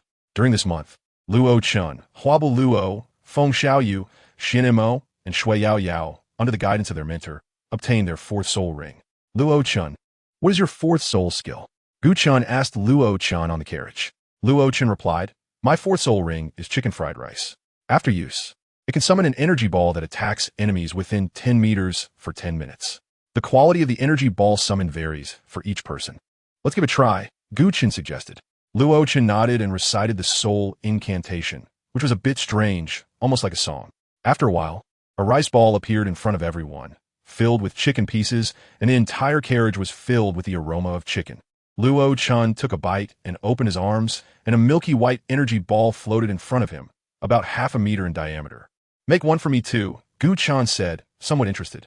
Luo Chen created another chicken fried rice and handed it to Gu Chen, who swallowed it in one bite. Mimicking Luo Chen, Gu Chen opened his arms, but immediately A basketball identical to what he had in his previous life floated in front of him. This. Gu Chen had a black line on his face, feeling that he might have allocated his skill points incorrectly. Following Gu Chen, Gu Yue Na and Ling Xiaojiu also asked for a chicken fried rice. Luo Chen was completely drained and managed to make 7 more chicken fried rice. Gu Yue Na summoned an energy ball that gathered 7 elements. Ling Xiaojiu summoned a spherical flower wreath, while Douluo summoned a light pink energy ball. Xian Mo summoned a metallic ball full of technological feel. Jin Zi summoned a golden ball. Feng Xiaoyu summoned a transparent energy ball that seemed to be made of wind. And Shui Yu summoned an ice ball. Why is mine a basketball? Is this implying something? Gu Chen felt like crying without tears. Your 4th soul skills? Ignoring Gu Chen, who was squatting on the ground drawing circles, Luo Chen asked the 4 of Hua Douluo. My 4th soul skill is the timed cherry blossom bomb, which can create a cherry blossom illusion and set the explosion time, with a maximum duration not exceeding 1 day. The cherry blossoms will explode at the set time, causing severe damage within a 10-meter range, while Douluo introduced. My 4th soul skill is the wind barrier, which can create a wall of wind to protect myself or a teammate, Feng Xiaoyu introduced. My 4th soul skill is forced repair, which can repair defenses that are below 70% damage, Xian Mo introduced. My 4th soul skill is a domain-type skill, extreme cold storm, which can create a temperature of minus 40 degrees within a 50-meter range, but teammates are unaffected. Additionally, I can control the generation of snowstorms within the domain. Shui Yu was the most excited. Originally the weakest in the team, she would become even stronger with a domain-type soul skill. The group congratulated each other, especially Shui Yu's 4th soul skill, which impressed everyone. After a while, the carriage stopped, and Gu Chen and the others, along with some other Martial Soul Academy students inside the carriage, were ordered to get off. The age limit for this death training camp seemed to be under 25, and in the Martial Soul Academy group, Gu Chen seemed to see the figure of Yuyo. After getting off the carriage, Gu Chen and the others found themselves in a place resembling a concentration camp. Not far away were high-quality soul masters from various places in the Douluo Continent under the Martial Soul Hall. Once everyone got off the carriage, we will ride the sky-devouring Peng to our destination. A person who looked like a commander loudly said, holding a soul guide device resembling a loudspeaker. The sky-devouring Peng is a 1,000-year soul beast domesticated by the Martial Soul Hall, with a massive body and a back spanning hundreds of meters, serving as a means of transport for long journeys by the Martial Soul Hall. Chapter 65, Abyss Plane. The gathered students boarded the sky-devouring Peng one by one. Gu Chen glanced over the sky-devouring rock, which had nearly 1,000 students on it. What does a 98 death rate mean? It means that out of these 1,000 people, only 20 will be able to return alive, and that includes those who return but are already disabled. I am Rost, a title Douluo of the 91st rank, and my martial soul is the array flag. I am the person in charge here. To prevent you from dying too quickly when you get there, I will now introduce that place to you. A middle-aged man, who looked like a soldier, stood on the head of the sky-devouring rock, overlooking the crowd below. Rost's voice attracted everyone's attention. The place we're going to is located at the northern end of the Douluo Continent, where it meets the ocean. 100 years ago, our ancestors discovered a terrifying spatial tunnel there. Yes, you heard it right, a spatial tunnel. This spatial tunnel connects to another realm outside the Douluo Continent, which our ancestors referred to as the Abyss. Rost's expression was serious. Initially, Gu Chen wasn't very concerned, but upon hearing the words Abyss, he was stunned and quickly asked the system. System, isn't the Abyss realm formed at the junction of the Douluo Continent and the Sun-Moon Continent after they collided, creating the Endless Valley and the Spatial Tunnel? Now that the Douluo Continent hasn't collided with the Sun-Moon Continent, why is there an Abyss realm? Ding! Please pay 500 system points first. Damn, a profiteer. Gu Chen painfully made the payment. Ding! The spatial tunnel connecting the Abyss realm and the Douluo Continent already existed, but it was very small. After the collision of the Douluo Continent and the Sun-Moon Continent, the spatial tunnel was widened by 100 times. Currently, only small, low-level Abyss creatures can pass through the spatial tunnel. Creatures of Emperor and Saint level cannot come to the Douluo Continent through the spatial tunnel. This, in the realm known as the Abyss, many Abyss creatures often emerge through the spatial tunnel to kill the local populace, feeding on human lives and souls, symbolizing evil. Those Abyss creatures once invaded the Douluo Continent soil within a radius of 10,000 miles around the spatial tunnel, but under the siege of our Spirit Hall, we successfully drove the Abyss creatures back into the mountains where the spatial tunnel is located. Ross continued to explain. These abyss creatures are almost impossible to kill because whenever we kill them, they turn to gray gas and return to the spatial tunnel. We speculate that after this gray gas returns to the abyss realm, it will revive the abyss creatures we killed. One of our soul saints once encountered 2 identical abyss creatures. Currently, the known abyss creatures include 4-claw bats, 6-claw bats, Bon, Mo Mei, Shurji, Black Emperor, abyss bombees, and the most terrifying possessing demon. We suspect that there are more creatures in the abyss realm, but some cannot pass through the spatial tunnel for certain reasons. The 4-claw and 6-claw bats are bat-shaped creatures, while Bon is a dragon-shaped monster. Mo Mei is a humanoid monster that usually appears in the form of a human woman. Shurji is a lizard-shaped abyss creature, and the Black Emperor is the strongest among abyss creatures, each possessing the strength of a tidal Douluo. If you encounter a Black Emperor, your only chance of survival is to flee. Abyss bombees are social abyss creatures that appear in groups. Each abyss bombee attacks by self-destructing, but they can revive after self-detonation, while you cannot. Therefore, if you encounter abyss bombees, you must also run.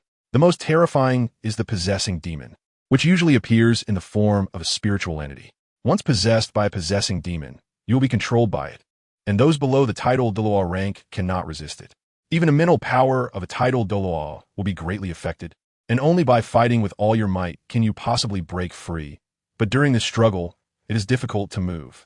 Our spirit hall once had 4 tidal Douluos possessed by a possessing demon, suddenly turning against us, resulting in the death of 6 tidal Douluos from our spirit hall.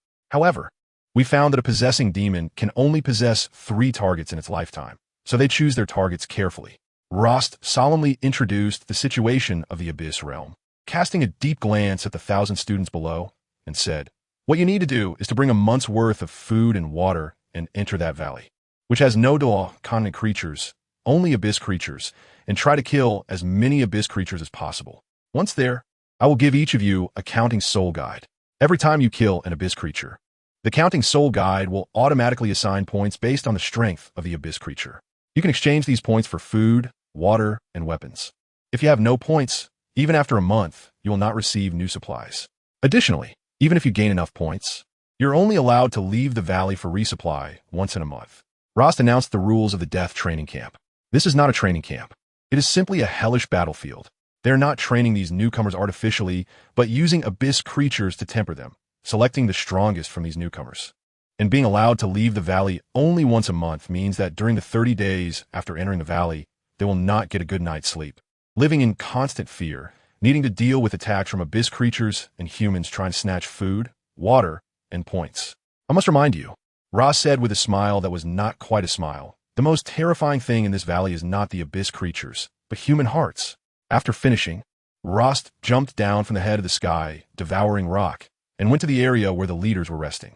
The students below immediately erupted in discussion, all talking about the abyss realm and the death training camp, and the more astute ones had already begun to look for team partners. This is not just a competition among students, but a battle between the Douluo Continent realm and the abyss realm. Gu Yue Na said solemnly, "The dragon god has ruled the Douluo Continent for so many years, but has not discovered the existence of other realms. It seems that this spatial tunnel was formed after the dragon god ascended to the divine realm." Gu Chen nodded and looked at Gu Yue Na and the other 8, solemnly saying, "From now on, the only ones we can trust are each other." Chapter 66. Entering the nameless mountain range, the others nodded in agreement. At the extreme northern end of Douluo Continent, even riding the sky-eating rock, it took them 7 days to arrive. Descending from the sky-eating rock, they found themselves outside the nameless mountain range. A towering city wall, several hundred meters high, surrounded the mountain range. This wall, made of concrete and 10 meters thick, was built specifically to fend off the invasion of abyssal creatures. This meant that all abyssal creatures were trapped within the mountains and could not escape. Every 100 meters along the wall, there was a guard post, each manned by hundreds of soldiers. These soldiers all had at least the cultivation of soul sovereign. This was evidently an army of soul masters. These soldiers fought for humanity. And even when the martial soul hall was on the brink of destruction at the end of the original story, they still stood guard at this mountain range. Unwilling to leave, they lined up to receive their counting soul guides and numbers, as well as food and water for the next month. Ross said, thus, over 1,000 people formed a long line. However, the numbering was random and not given according to the order of the queue. The food and water were placed inside the counting soul guides, which had a total space of 5 cubic meters, enough to hold the water and food. Gu Chen received a counting soul guide device, which is a metal ring in the shape of a bracelet, engraved with the 4 digits 0413, which is his number. In the center of the bracelet, there is a white screen, and a blood-red 0 stands out prominently, indicating his score. Gu Yue Na and the others also received metal wristbands. Gu Yue Na's code is 0726. Ling Xiaojiu's is 0806. Jin Zi's is 0123. Hua Buyuo's is 0115. Luo Chen's is 0908. Feng Xiaoyu's is 0803. Xian Mo's is 0034. And Shui Yuyu's is 1222. At the bottom of everyone's wristband, the number 1329 is displayed, indicating the total number of students who have come here. If I remember correctly, the 9 of them will spend a year here, because a year later, it will be the elite competition for advanced soul masters across the continent. These numbers will be their codes for this year. You have 1 day to rest. 1 day later, I hope you will appear here in high spirits and not be killed by abyss creatures as soon as you enter the mountains. Ra said coldly. Gu Chen and the others deeply agreed. After all, what lay within this mountain range were the unknown abyssal creatures. If it were the soul beasts of the Star-Do forest, they could still manage them. But with abyssal creatures, everything became uncertain. Although Gu Chen and Gu Yue Na could easily survive if they lifted the seal, not only would their plans be ruined, but Luo Chen and the others would also die, which was something Gu Chen did not want to see. 1 day later, on this day, Gu Chen relaxed and essentially slept the entire day. He understood that once they entered the nameless mountain range, he would have no chance to sleep well. Gu Yue Na and Luo Chen were the same. With over 1,000 students, 10,000 had entered the entrance. After the students formed their own teams, they entered the nameless mountains from different entrances to prevent them from clashing and fighting right away. Upon entering the nameless mountains, Gu Chen became vigilant. I am at the front, not her, stands beside me, Luo Chen and Xiao Jiu are in the middle. Xian Mo and Boluo are on both sides, Jin Zi is at the end, and Shui Yuyu and Xiao Yu also stand on the sides. Stay alert. Report any discoveries immediately. Yes, for some reason, as the 9 of them entered the nameless mountains, everything seemed to become dim, with no people, no wild beasts or soul beasts, and no signs of life. All the plants had their life energy absorbed by the abyss creatures, leaving only withered trees and branches. The original rivers had all dried up. Initially, Gu Chen was puzzled, thinking they could just bring food and water could be sourced from the mountains. Now Gu Chen understood that there was no water in these mountains, and at this moment, they were like sheep entering a tiger's den, waiting to be slaughtered by the abyss creatures. After going deeper into the mountains for several dozen miles, perhaps due to luck, Gu Chen and the others did not encounter a single abyss creature. Gu Chen took a bag of compressed biscuits out of the metal ring. The food in the metal ring was just bland compressed biscuits, 3 meals a day, each meal consisting of only 1 bag of compressed biscuits and a bag containing less than 200 milliliters of plain water. Hurry up and eat. Stay in good spirits, Gu Chen said, quickly finishing the compressed biscuits in his hand. After eating the biscuits, the 9 of them continued toward the center of the mountain range. Although they could safely spend the month on the outskirts of the nameless mountain range, it is important to know that free food and water are only available for this month. If they don't have enough points, they won't have enough food and water to survive next month. Roar. Suddenly, a roar came from not far away. Gu Chen jumped forward twice and stood on a branch of dead tree. His expression changed. It was 3 Bon. Not far away, there were 3 dragon-shaped creatures, their bodies covered in dark green scales that emitted a faint glow. The 3 Bon seemed to have heard the sound from Gu Chen's side and roared as they charged toward him and his companions. Chicken fried rice. Luo Chen chanted the soul incantation again, and the chicken fried rice was thrown to Gu Chen. Gu Chen finished his chicken fried rice, and a basketball floated in front of him. A Bon had already appeared in front of Gu Chen, and without needing Gu Chen to control it, the basketball spun and flew out, hitting Bon's head several times. Bon shook its head and charged at Gu Chen again. Gu Chen summoned the golden dragon spear, which in the original work could devour the life energy of abyssal creatures, a fact he still remembered. The golden dragon spear thrust forward powerfully, instantly piercing through Bon. Bon transformed into a cloud of gray mist, just about to escape, but was forcibly devoured by the 5-foot-long golden spear light of the golden dragon spear. Nar, my golden dragon spear and your silver dragon spear could devour the energy of these abyssal creatures for our own use, while preventing these abyssal creatures from resurrecting. Gu Chen reminded. Gu Yue Na's eyes lit up as she summoned the silver dragon spear and used spatial teleportation to appear in front of a Bon. The silver dragon spear thrust out 3 times in quick succession, piercing through Bon's eyes and heart. The silver dragon spear then erupted with a silver light, devouring the life energy formed by Bon. At the same time, Gu Chen also killed the last Bon. Gu Chen looked at the metal ring in his hand. The originally bright red font showing 0 had now changed to 10, while Gu Yue Na's bracelet displayed the number 5. According to the rules of the death training camp, every 10 points could be exchanged for 3 portions of food and water, which amounted to a day supply. This also meant that to obtain a month's worth of food and water, Gu Chen would need to score 300 points. However, this was not difficult for Gu Chen. The real challenge was how to help his teammates also secure enough food and water. After all, they were a team. It seemed that 1 bond was equivalent to 5 points. There were 9 of us in total, and to acquire enough food and water, we would need 700 points, which meant we had to kill 540 bond or more advanced abyssal creatures like the Mo Mei. Gu Chen said with a serious expression. Chapter 67, Survivor's Ding. Detected the current situation of the host. Special task selection activated. Kill 100 arbitrary abyssal creatures. Reward. Revolver 1. Revolver bullets 1000. B. Kill 1000 arbitrary abyssal creatures. Reward. Revolver 1.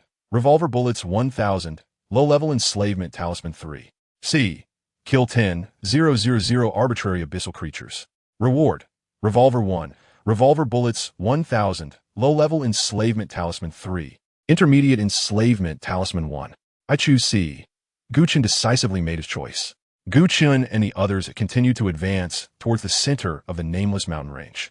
Along the way, they encountered many disturbances from the 4-clawed bats. However, there was no need for Gu Chen and Gu Yue Na to take action, as Luo and the others successfully killed these 4-clawed bats. Buzz suddenly, a strange sound came from not far away. Gu Chen and the others peeked in and were startled to find over 100 abyss bomb bees here. Let's go. The swarm of abyss bomb bees had already detected Gu Chen and the others' presence and was flying toward them. Gu Chen quickly ordered a retreat to their original direction. However, even though Gu Chen's speed had long surpassed that of the abyss bomb bees, Luo Chen and the others would still be caught by these abyss bomb bees. Barrier shield. Seeing no way to dodge, Xian Mo took a step forward, and the 3rd soul ring behind him lit up. After the enhancement of his martial soul through the jade mud crystal, his 3rd soul skill summoned a massive energy shield. The abyss bomb bees launched suicide attacks against the energy shield. Each one that crashed into the shield exploded, creating a dent in the shield, while the exploding abyss bomb bees transformed into wisps of gray gas and fled toward the spatial tunnel.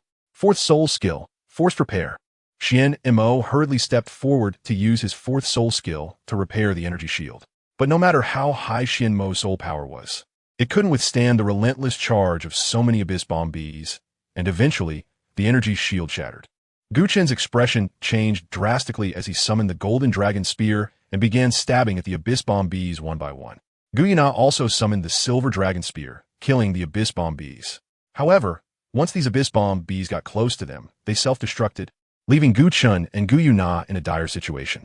Luo and Luo Chen were continuously hit by several abyss bomb bees, their bodies mangled and falling into a coma. Yet, after the self-detonation of the abyss bomb bees, their numbers sharply decreased. Gu Chen delivered a powerful blow with the golden dragon, causing them to fall and be killed. Brother Chen, Luo Chen, and Luo are seriously injured. In this lifeless place, if they don't receive timely treatment, they will die. Feng Xiaoyu knelt in front of Luo Chen and Luo, her expression anxious. I'll do it. Ling, Xiao, Jio stepped forward. 9 leaves spring warm, reviving grass. As Ling, Xiao, Jio chanted, the 9 leaves sword grass in her hand grew wildly, extending towards Luo Chen and Luo. But at that moment, several dark shadows flashed not far away, and a few uninvited guests arrived. We saw you encounter the attack of the abyss bomb bees. Hand over your score rings. Otherwise, you'll die here. The leading man, appearing to be in his early 20s, wore a black mask and grinned slyly. Behind him were 9 men and 1 woman, a total of 10 people. Their only common feature was that each of them wore a black mask. You all are not dealing with those abyss creatures, but instead robbing your kind. What do you mean by this? Gu Chen's expression darkened. Brother Chen, you must stop them. Don't let them interrupt my treatment. Ling Xiao Jio's beautiful eyes were filled with anxiety. The masked man smirked, releasing 5 soul rings, while the 10 behind him also released their soul rings. The weakest among them was at the Soul Master level, and there were 3 others at the same level as the Masked Man, who was a Soul King. From an initial count of over 1,300, there were now only about 800 left. In less than a day, 500 students had died in the Endless Mountains. Those here were no longer students, but rather survivors. The Masked Man sneered, "We are only trying to survive, but our way of survival is different from yours. Hand over your score rings, or we want T hold back. Xian Mo, Jin Zi, protect Ling Xiao Jiao, and the others. The rest follow me." Gu Chen shouted, and the golden dragon spear reappeared in his hand. The Masked Man revealed a hint of killing intent, and a large blade appeared in his hand, clearly his martial soul. The Masked Man's 3rd soul ring lit up, and his figure surged, instantly appearing in front of Gu Chen, slashing at his throat. Gu Chen swung the golden dragon spear, knocking the Masked Man's katana away, not giving him a chance to react. The 5-foot-long spear light stabbed towards the Masked Man's throat. Meanwhile, the masked woman opposite made her move. Her figure flickered like a shadow and finally stopped behind Gu Chen, her dagger spirit fiercely stabbing towards Gu Chen's back. If Gu Chen insisted on killing the Masked Man, the masked woman's dagger would pierce his heart. Of course, the masked woman didn't know that, with her strength. She couldn't penetrate his defense at all. Feng Xiaoyu moved. Her 1st, 3rd, and 4th soul rings lit up simultaneously, enhancing Gu Chen's defense with the wind barrier, while a hurricane thrust was released towards the masked woman. From Feng Xiaoyu's perspective, she could have directly killed the masked woman, but a trace of reluctance flashed in her eyes, and in the end, she only severely injured the masked woman. However, with Feng Xiaoyu not killing her, Gu Yue Na was ready to strike.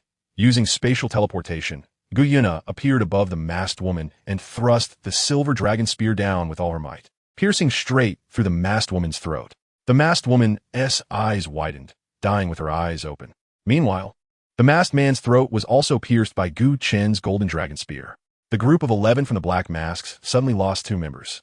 "Boss!" One masked man shouted in anger, his prominent hooked nose trembling. "Kill them! Avenge the boss!" Another 4-eyed guy summoned his dual sword spirit and silently charged at Gu Chen. The remaining 6 also released their spirits, attacking Gu Chen's side. On the battlefield, mercy towards the enemy is the greatest cruelty to oneself. Gu Yue Na glanced at Feng Xiaoyu. Although her voice was very soft, even the recently awakened Luo Chun and Hua Buluo could clearly hear her. "Tan Cherry Blossom Bomb." A cherry blossom quickly floated to a masked man, and the timer for this timed cherry blossom bomb was set for 1 second. Bang! The explosion sounded loudly, instantly turning that masked man to dust, while another masked man next to him had his right arm blown off, leaving a gushing wound. Luo Chun stood up and threw a fragrant fried rice to Gu Chen. Gu Chen swallowed and thrust the golden dragon spear towards the approaching 4-eyed boy. The 4th soul ring of the 4-eyed boy lit up, and his figure flickered continuously, simultaneously creating a clone that charged towards Gu Chen. The positions of the 4-eyed boy and his clone kept swapping, dazzling the eyes. "The one on the right is the main body," Gu Yue Na suddenly said. Gu Chen completely trusted and unleashed his 4th soul skill, Golden Dragon Claw. The terrifying Golden Dragon Claw pierced straight into the chest of the 4-eyed kid and emerged from his back. Chapter 68, Heavy Losses. At this moment, the eagle-hooked nose's spear soul also stabbed into Gu Chen's back, but Gu Chen was enveloped from head to toe in golden scales. That low-level spear soul, even enhanced in penetration by the eagle-hooked nose's 3rd soul skill, still could not penetrate Gu Chen's body. How is this possible? The eagle-hooked nose was shocked and attempted to retreat. But how could Gu Yue Na, who had freed her hands, given the opportunity? A spike of earth shot up from the ground, piercing between the eagle-hooked nose's legs, while simultaneously creating a hole in his head, skewering him like a meat skewer. Swish! Gu Yue Na flicked her right hand, and an ice spear flew out, accurately piercing the heart of a masked man. Feng Xiaoyu followed Gu Yue Na's words and showed no mercy. Her body moved like a gentle breeze across the battlefield, and 3 masked men were pierced through the heart by her hurricane thrusts in succession. Shui Yu swung her ice and snow sword, decapitating a masked man who had lost an arm. At this moment, only one of the 11 black masked men remained. This man knelt on the ground, looking at Gu Chen, but he was not flustered. He raised his head and said, "My father is an elder of the Spear Hall, and my family has many gold soul coins. I can give you 1 million gold soul coins to buy my life. Conversely, if I die, my father will stop at nothing to hunt you down." It sounds quite tempting, doesn't it? Gu Chen said with a smile that was not quite a smile. The masked man thought Gu Chen had been persuaded and showed a smile. So what is your choice? Gu Chen retracted his smile, raised his right hand, and in his hand was a scorpion pistol. My choice is... Bang! The silencer-less scorpion pistol erupted with a loud sound, and amidst the flashes of fire, a scorching bullet shot out at high speed, piercing through the masked man's forehead. Did we just kill someone? With all the masked men dead, everything fell silent, and Shui Yaoyao only then realized what had happened. Seeing the head rolling on the ground, Shui Yaoyao couldn't help but bend over and vomit. Wabiluo and Feng Xiaoyu also started to vomit, and the others looked equally unwell. They are enemies, so naturally, they must be killed by us. Gu Chen said, if they can't even get past the hurdle of killing, they don't deserve to be my subordinates. However, it seemed that Shui Yaoyao and the others had met his requirements quite well. Brother Chun, if we encounter enemies again in the future, what should we do? Luo Chun looked uncomfortable as he turned to Gu Chen.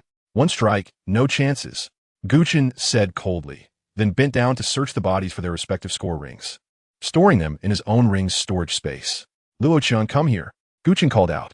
Luo Chun was puzzled, but obediently stepped forward. Open your hand, Gu Chen instructed. Luo Chun complied, extending his right hand. Gu Chen raised his hand, and in the next moment, a scorpion-style pistol gleaming with metallic luster was smoothly placed in Luo Chen's palm. This is for you.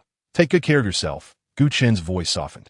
Luo Chun had just seen how Gu Chen used the scorpion pistol to kill, and his eyes lit up. Brother Chun, thank you.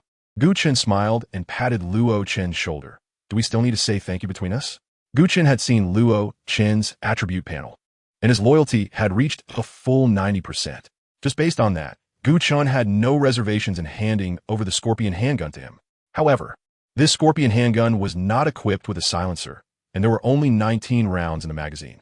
Xianmo, your future task is to protect Ling Xiaojiu.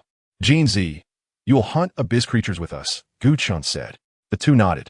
Another 2 days passed, and after Gu Chen's team entered the inner area of the Nameless Mountains, they paused their advance because the appearance of abyss creatures had become more frequent in the inner area.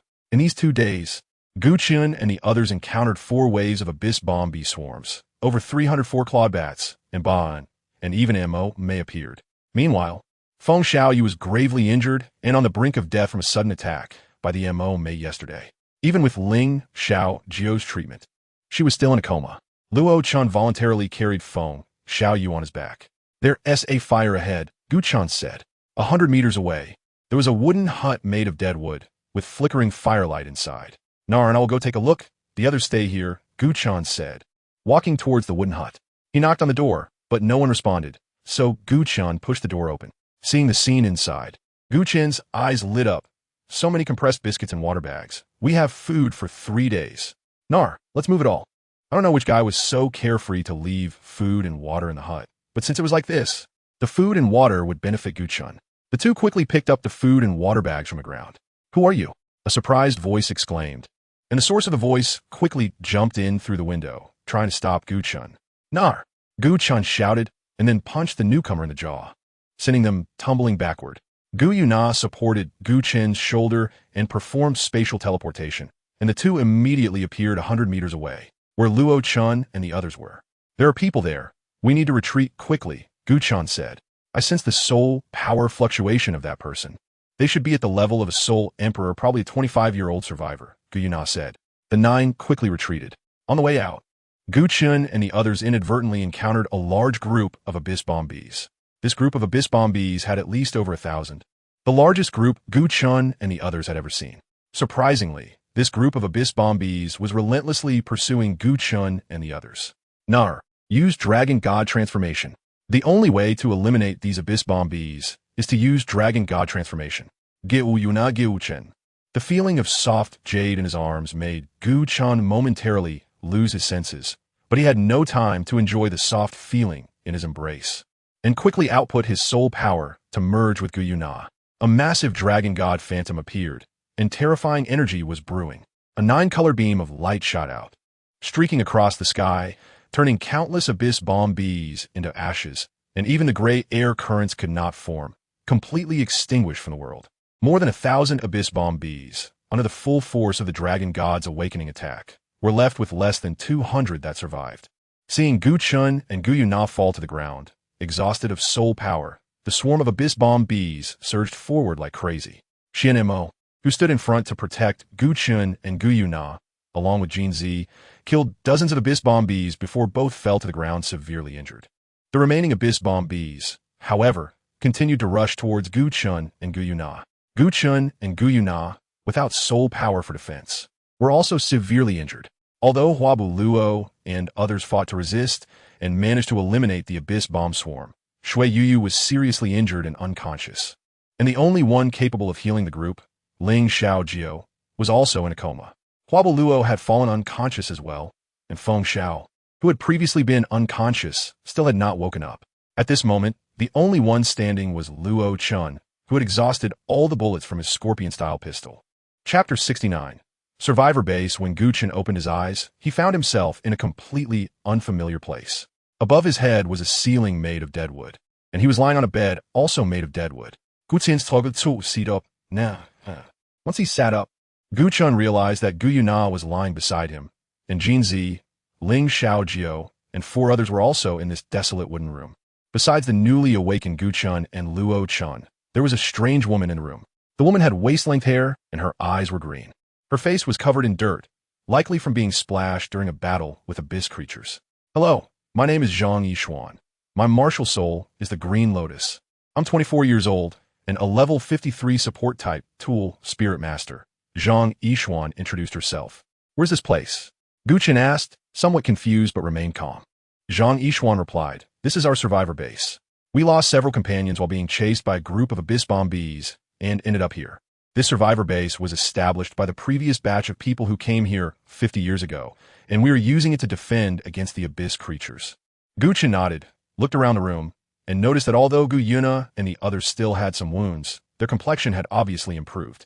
Brother Chun, you have been unconscious for a day. Sister Zhang has treated your internal injuries, and only some superficial wounds remain, Luo Chen said. Gu Chen got out of bed, picked up the scorpion-style pistol next to Luo Chen, loaded it with 20 more bullets, and returned it to Luo Chen's side. After doing all this, Gu Chen turned to Zhang Yishuan and said sincerely, thank you for today. It's nothing. Since you're awake, I'll take you to see our survivor base. Let me introduce you.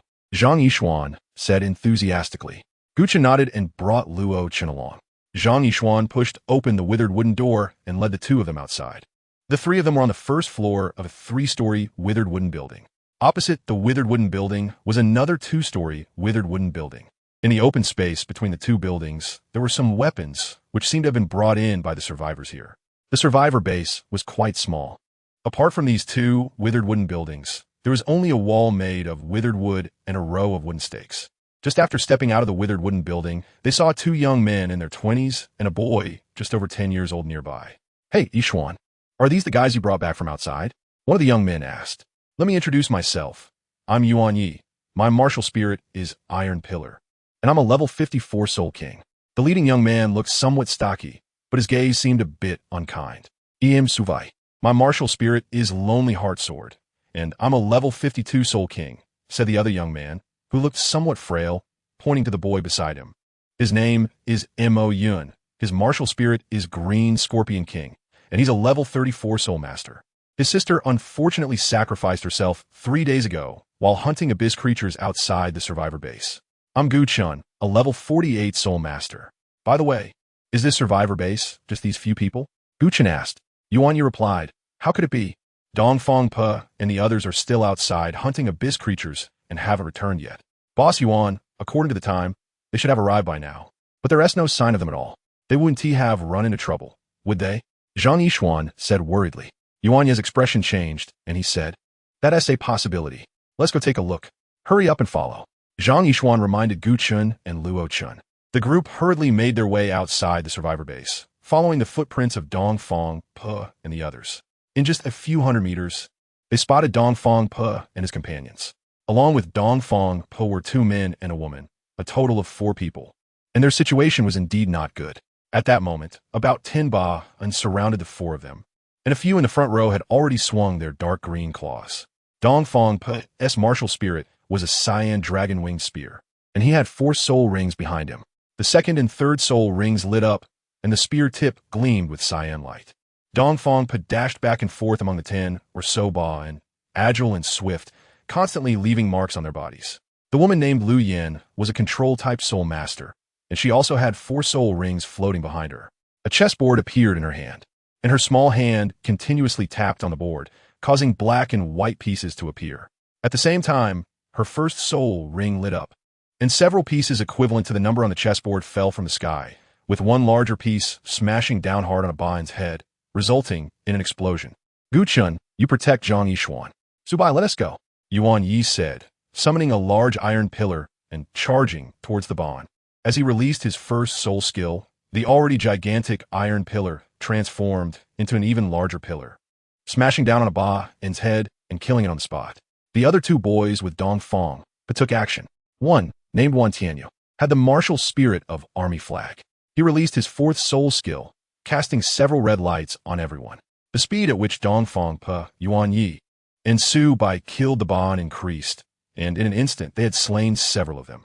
The other boy, named Sima De, had the martial spirit of soul-cutting blade, capable of attacking souls. During the fight, a few Bain, thinking Gu Chen and the others were easy targets, rushed over but were instantly pierced to death by Gu Chen's golden dragon spear, never to be reborn. Gu Chen tightened his grip on the golden dragon spear. Due to the severe injury sustained after exhausting his soul power and not having released the seal, his physical condition was very poor. With his golden dragon king's body, he could only exert the power of a soul king at this moment. After killing the Bain present, Yuan Yi returned to the survivor base with a few people. Let me introduce you. This is Gu Chen, our new arrival. By the way, what is your name? Yuan Yi looked at Luo Chen. Luo Chen, level 41 food system soul master, with a martial soul of fried rice. Those in that room are my partners, and they are all soul sect of the 4th ring, Luo Chen said. At that moment, the door of the withered wood room was pushed open, and Gu Yue Na stepped out, looking somewhat pale. Seeing Gu Yue Na's condition, Gu Chen stepped forward with concern and said with guilt, I'm sorry, Na-er, I didn't protect you well. Gu Yue Na simply smiled at Gu Chen, and at the moment she smiled, everything fell silent. Gu Yue Na said, I don't blame you. It really is too terrifying to face over 1,000 abyss bombees. Otherwise, it wouldn't have come to this.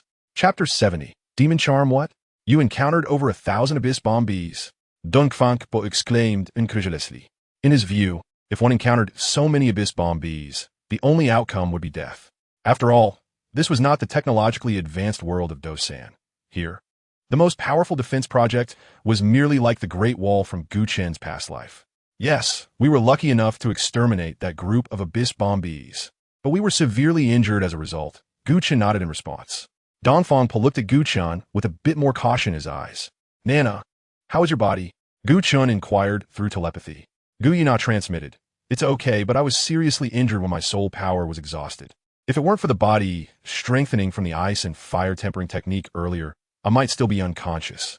Now, the strength I can exert is only at the Soul King level. Gu Chen nodded, which was the same as himself. What about the others? Gu Chen asked. Xiao Jiao and Xiao Yu have woken up, but the others are still unconscious, Gu Yue Na said. Oh, is this your sister? Dongfang Pa asked with a smile. This is my sister, Gu Yue Na, Gu Chen replied. By the way, how are your companions? Can we see them? Yuan Yi asked. Gu Chen nodded and pushed open the deadwood door.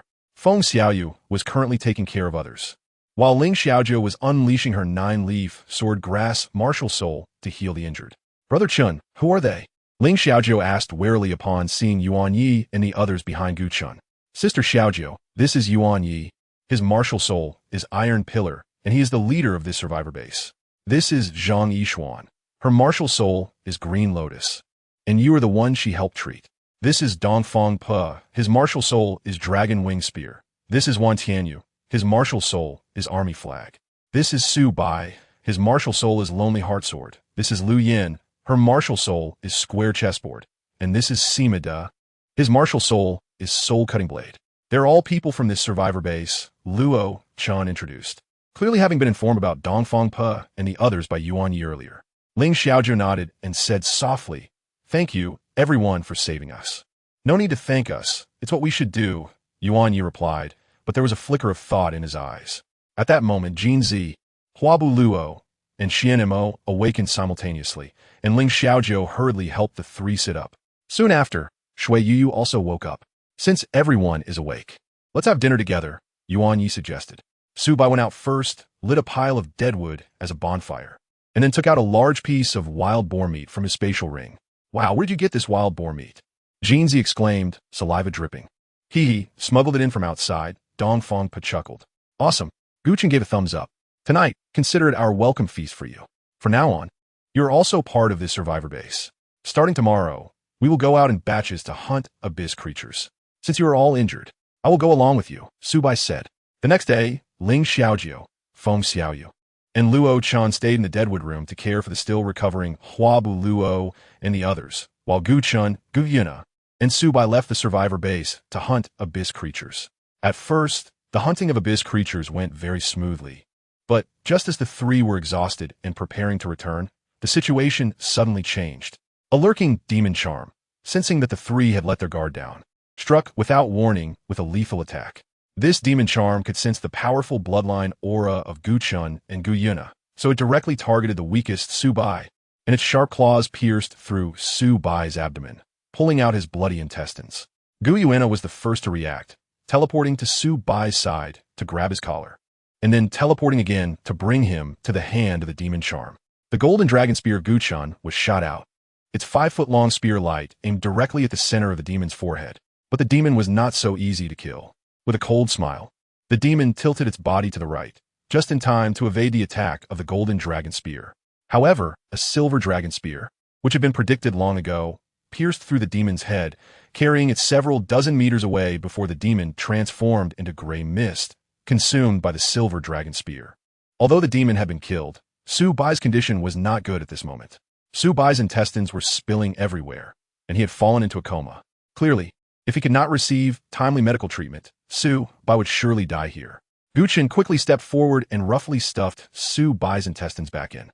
He said to Gu Yue Na, "Hurry, use spatial teleportation to go back directly." Gu Yue Na nodded, pressed down on Gu Chen's shoulder, and after the three of them teleported 5 times in succession, they returned to the previous survivor base. When the others at the survivor base, including Yuan Yi, saw the unconscious Su Bai, they immediately rushed over in a panic. Dongfang roared almost irrationally. What happened? What's wrong with Su Bai? Why did he end up like this after being with you for less than a day? Gu Chen calmly said, "We encountered a demoness, and Su Bai was ambushed and seriously injured. After Nar and I killed the demoness, we returned as quickly as possible." The words demoness fell like a bucket of cold water on their heads, chilling them to the core. Demoness, Dongfang said in disbelief. You managed to kill a demoness? Get out of the way, Su Bai can still be saved. Zhang Yishuan walked over with Ling Xiaojiu, pushing aside Yuan Yi and Dongfang, who were blocking the way. Dongfang quickly stepped aside, fearing that he would hinder Zhang Yishuan's treatment. Although Yuan Yi also moved aside, a dangerous glint flashed in his eyes. Zhang Yishuan released her Qinglian martial soul, and the fourth soul ring lit up. A blue light slowly flowed into Su Bai's body, and the wound on his abdomen healed at a visibly slow rate. However, even so, the speed of healing was still extremely slow, not only because the wound caused by the demoness was too large, but also because an evil aura was preventing the wound from recovering. 9-leaf spring revival grass. Ling Xiaojiu also released her soul skill to assist Su Bai's recovery. Even so, it took an entire night for Su Bai's wound to completely heal and for his complexion to return to a rosy state. However, Su Bai remained unconscious and had not yet woken up. Su Bai can't go on today's hunt, Yuan Yi said. Today I will go with Buluo and Xianmo. Jinzi spoke up. I'll follow along. I will be responsible for protecting them, Gu Chen said. The 4 of them left the survivor base to hunt abyss creatures, while the others stayed inside the survivor base. To be honest, in the survivor base, only 2 people were needed to keep watch every night, allowing the others to sleep peacefully without worrying too much. Indeed, encountering a demoness was not an easy task. After a day, Gu Chen and the others only managed to kill a few bon and several 6-clawed bats before returning to the survivor base. Another bonfire party was held, celebrating Su Bai's awakening and the safe return of Gu Chen and the others. Thank you all. If it weren't for you, I might have really died there. Su Bai sincerely expressed his gratitude. Chapter 71. Underground tunnel, it's nothing. It's what I should do, Gu Chen said. The meat is ready. Dongfang took the roasted pork off the grill, tearing it in half, and for a moment, the aroma of the pork filled the air. Dongfang tore off a large piece and handed it to Gu Chen. Gu Chen took the roasted wild boar meat, thanked them, and honestly said that the taste of the wild boar meat was much better than that of the compressed biscuits. By the way, do you all eat this? After finishing the wild boar meat, Gu Chen took out a pack of long spicy strips from his system backpack and asked, "What is this?" Dunk Fang Po, seeing the exquisite packaging of the long spicy strips, curiously asked, "Spicy strips, they taste really good." Gu Chen replied, distributing one to everyone, just enough to finish the entire pack of long spicy strips. Gu Yue Na and the others had no doubts and put it in their mouths, their eyes lighting up. Yuan Yi, however, took a deep look at Gu Chen and did not eat it himself, but directly handed it to Zhang Yishuan beside him. Zhang Yishuan took it and swallowed it in one bite, fearing someone might snatch it from her. The reason was simple. The spicy strip was just too delicious. "Chingu, do you have any more?"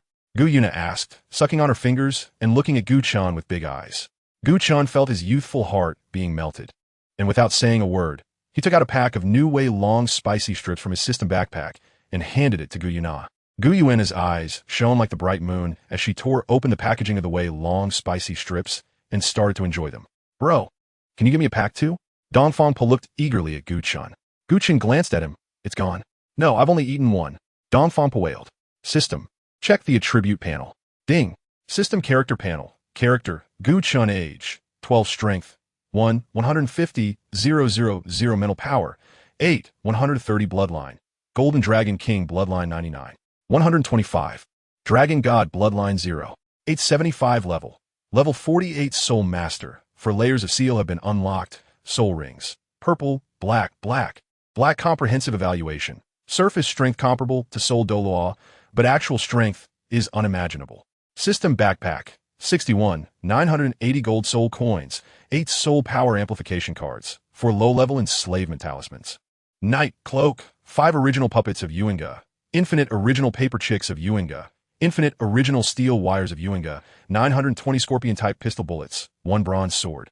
7 packs of long spicy strips, 1 velociraptor egg, secret manuals, 8 extremes collapse, Shintian treasure record, herb chapter, 500 system points.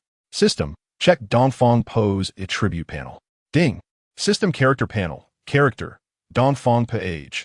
18 strength. 6, 970 mental power. 1, 200 bloodline. Human bloodline 100 level. Level 52 Soul King soul rings. Yellow, yellow, purple, purple. Black loyalty. 50 comprehensive evaluation. A young man with average strength, straightforward personality, easy to be tricked. Not bad. Once the intermediate enslavement talisman is obtained, I could try to enslave him, Gu Chen estimated. The Dongfang family, where Dongfang Po belongs, has produced 2 elders of the Spirit Hall. Moreover, Dongfang Po is the only son of these 2 elders, who at least support him even if they don't listen to him completely. System. Check the mission panel. Gu Chen said. Ding. System mission panel. Mission accepted. Kill 10, 000 abyss creatures. Mission rewards. Revolver 1, revolver bullets 1000, low-level enslavement talismans 3, intermediate enslavement talismans 1. Completion progress 382, 110, 000. Still quite far off.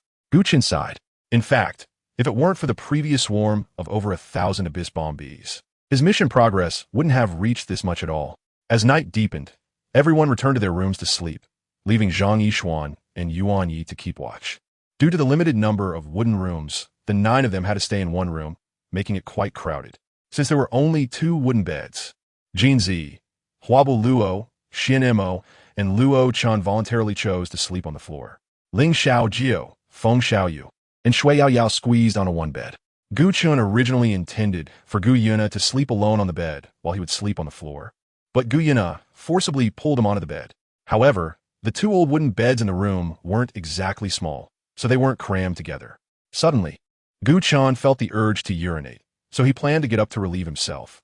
To avoid waking Gu Yue Na, he gently lifted her small hand that was inadvertently resting on him and quietly got out of bed. Fortunately, Gu Yue Na only frowned slightly and didn't wake up. Gu Chen let out a breath, gently opened the wooden door, and walked out, then softly closed it behind him. He walked to another building nearby, where there was a toilet made of dry wood. After finishing his business, Gu Chen planned to go back to his room to sleep. However, on his way back, he faintly heard some arguing. The source of the noise was surprisingly under a piece of dry wood not far from Gu Chen. Gu Chen lifted the piece of dead wood, and surprisingly, a metal door appeared beneath it, one that could not be found in the unnamed mountain range. He threw out a puppet, and the puppet's sharp claws directly scraped open the metal door. After retracting the puppet, Gu Chen jumped down through the metal door. As for why Gu Chen didn't use the golden dragon claw to open it, the reason was simple. After releasing the golden dragon claw, the aura it emitted was too powerful and could easily be detected by others. Only the puppet could silently accomplish many things that the golden dragon claw could do. With the inheritance of the Yuan Gu, Gu Chen was excellent at controlling sound. No one noticed him until he reached the source of the noise. Below the iron door was a relatively narrow underground tunnel. Gu Chen had been here for several days and had not realized that there was actually a basement beneath the survivor's base. The ancient morning quietly peeked out, and the two people arguing were Yuan Yi and Zhang Yishuan. It's those damn things again. You knew they would come looking for us. You knew it all along. Zhang Yishuan exclaimed, unexpectedly roaring without any restraint, her usual gentleness completely gone. You calm down. I've confirmed it. Aside from the 9 newcomers, there are no suspicious figures near the survivor base, Yuan Yi replied. Confirmed? You said the same thing last time, and you sounded so confident. All right, shut up. Yuan Yi shouted. What on earth happened? Gu Chen was puzzled and wanted to get closer to take a look, but accidentally touched a dry branch beside the tunnel. Who's there? Come out. Yuan Yi, being the Soul King, immediately heard the sound coming from Gu Chen's location not far away with his keen ears. Yuan Yi raised the homemade lantern in his hand and shone it towards Gu Chen's position. It's me. With no way to avoid it, Gu Chen stepped out. I was just out for a walk with Zhang Yishuan, chatting a bit. It's getting late. You should go back and sleep, Yuan Yi said, forcing a terrifying smile. Chapter 72. One strike to kill. No chances given. You two are clearly doing more than just chatting. Gu Chen certainly didn't just leave. He stood still, quietly watching the two. You're overthinking it, brother. We really are just chatting, Yuan Yi smiled and said. It's time to go back to rest. We know the person you met at the Deadwood house before. Zhang Yishuan mustered her courage to say, referring to the incident where Gu Chen had previously snatched food for 3 days. This was something Gu Chen mentioned during dinner earlier. Didn't I tell you to shut up? Yuan Yi turned around and shot Zhang Yishuan a fierce glare. Gu Chen stood between the two, coldly saying, let her finish speaking. Yuan Yi wanted to give Ling, Xiao, Jiu to them. Zhang Yishuan was saying this, but was interrupted by Yuan Yi again. Yuan Yi deliberately laughed loudly. Huh, she's just joking, right? It's time to sleep, Zhang Yishuan. Gu Chen increasingly felt that there was a problem, especially when Zhang Yishuan mentioned Ling Xiaojium. Don't mind him. Continue.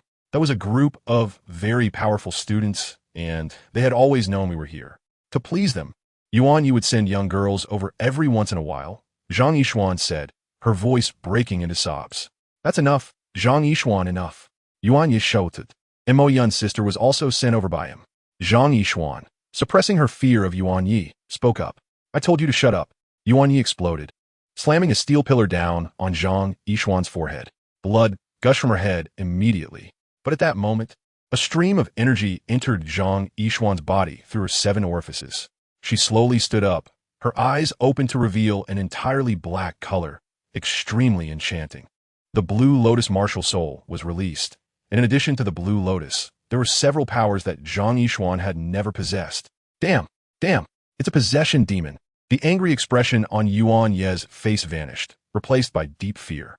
He hurriedly rushed toward the exit of the basement, and Gu Chen was momentarily stunned before chasing after him. Yuan Yi burst out of the basement, and, at the same time, his 5th soul ring lit up, creating a metal pillar the size of a door frame, which slammed into the door, sealing it completely. The metal pillar, created by his 5th soul skill, was no longer an energy body, but a real metal. Damn it, open the door! Gu Chen roared, the golden dragon claw fiercely slicing at the metal pillar, but the thickness of the pillar was a full 5 meters, and one claw alone couldn't break through. Yuan Yi sneered, sorry, I have to do this. With that, Yuan Yi ran away. Gu Chen struck out with a claw again, and the metal pillar was almost broken in half, revealing the moonlight outside. But he no longer had time to escape, after the possessed demon had taken over Zhang Yishuan. It surprisingly possessed the strength of a soul emperor. Zhang Yishuan had already reached behind Gu Chen. At that moment, Gu Chen could only unleash the power of a soul king. Damn it, I'll fight to the end. Gu Chen cursed inwardly, activating the Golden Dragon King spirit, and unleashed his 4th soul skill, Golden Dragon Claw, fiercely striking down at the possessed Zhang Yishuan. Zhang Yishuan let out a sinister laugh, and a wave of black energy violently struck towards Gu Chen. Clearly, this was the ability of the demon itself. Gu Chen spread his hands and summoned the Golden Dragon Spear, stabbing it towards the incoming black mist. At that moment, the Golden Dragon Spear demonstrated its powerful devouring ability, forcibly transforming this black mist into pure soul power. Zhang Yishuan was momentarily stunned, and Gu Chen seized the opportunity to thrust the spear, piercing it into Zhang Yishuan's chest, activating the devouring effect of the golden dragon spear. Her life force was constantly absorbed by the spear, and Zhang Yishuan let out a piercing scream, the sharp sound causing Gu Chen's head to throb in pain. Zhang Yishuan quickly distanced herself, warily looking at the golden dragon spear in Gu Chen's hand. But how could Gu Chen, who had finally gained the upper hand, let this opportunity slip away? He unleashed his third soul skill, Golden Dragon Soaring, quickly closing in on Zhang Yishuan, while the golden dragon spear thrust out dozens of times in a single second. Countless life forces were devoured by the spear, and Zhang Yishuan's breath grew increasingly weak. At this moment, the aura she emitted was only at the level of Soul King. Gu Chen gasped continuously. With his physical strength, this was nothing, but having been seriously injured, his full-force attack had clearly aggravated his previous injuries. A desperate gamble. Gu Chen's expression hardened as he used all his strength to throw the golden dragon spear at Zhang Yishuan. After that, he slumped to the ground. Seeing the rapidly approaching golden dragon spear, Zhang Yishuan let out a series of terrified screams, continuously retreating. However, her speed was no match for the golden dragon spear, which instantly pierced through her skull, draining all her life force, including the spiritual power of the possessing demon itself. After eliminating the possessing demon, Gu Chen gasped heavily, struggling to stand up, lifting the golden dragon spear as he walked slowly towards the ground. At this moment, on the ground, Luo Chen squinted his eyes, exuding a dangerous aura. The scorpion-style pistol in his hand was aimed at Yuan Ye's head. Yes, it was that Gu Chen. He killed Zhang Yishuan, and the body is in the basement. If you don't believe it, go see for yourselves. Yuan Yi backed away step by step, cold sweat pouring down. He had seen how Luo Chen used the scorpion-style pistol to kill abyss creatures. If Brother Chen gets into trouble, you will all pay with your lives. Gu Yue Na's stunning face radiated a cold gaze, and her tone sent chills down one's spine. He's in that basement. You can go check for yourselves. Yuan Yi said. Shut up, you lying scum. A deep voice came from behind Yuan Yi. Gu Chen walked step by step, leaving bloody marks on the ground. He held a golden dragon spear, looking extremely dangerous. Brother Chen, Luo Chen, Gu Yue Na, and Jin Zi, along with 8 others, exclaimed in surprise in unison. Why don't you tell everyone how you sent Mo Yun's sister to other students to curry favor with them? Gu Chen's tone was icy, bursting with intense killing intent. Mo Yun immediately stepped out in shock, looking incredulously at Yuan Yi. What? My sister wasn't killed by the abyss creatures? Luo Chen also shifted his attention to Mo Yun, inadvertently lowering his guard. Yuan Yi seized the opportunity, taking 3 steps in 2 strides to snatch the scorpion-style handgun from Luo Chen's hand, aiming the gun at several people. Listen up. I'm doing this for everyone's safety. Do you think we can survive if we don't send that girl to those students? I've done so much for you all. Would you rather believe this sudden appearance of Gu Chen? Yuan Ye's gaze swept over Su Bai, Dongfang Pe, and others, and several of them turned their heads away. Gu Chen stepped forward, delivering a punch to Yuan Ye's abdomen, and then slapped the scorpion-style pistol out of his hand, which was picked up by Luo Chen not far away. Yuan Ye knelt on the ground, struggling with the pain in his abdomen before finally standing up. Okay, stop hitting me. Gu Chen, I know I was wrong. Seeing Gu Chen about to strike again, Yuan Ye hurriedly said, Everything I've done is for everyone. It's all for. Yuan Ye murmured, his eyes lost in thought. Ding. The current situation of the host has been detected, and the storyline choices are now open.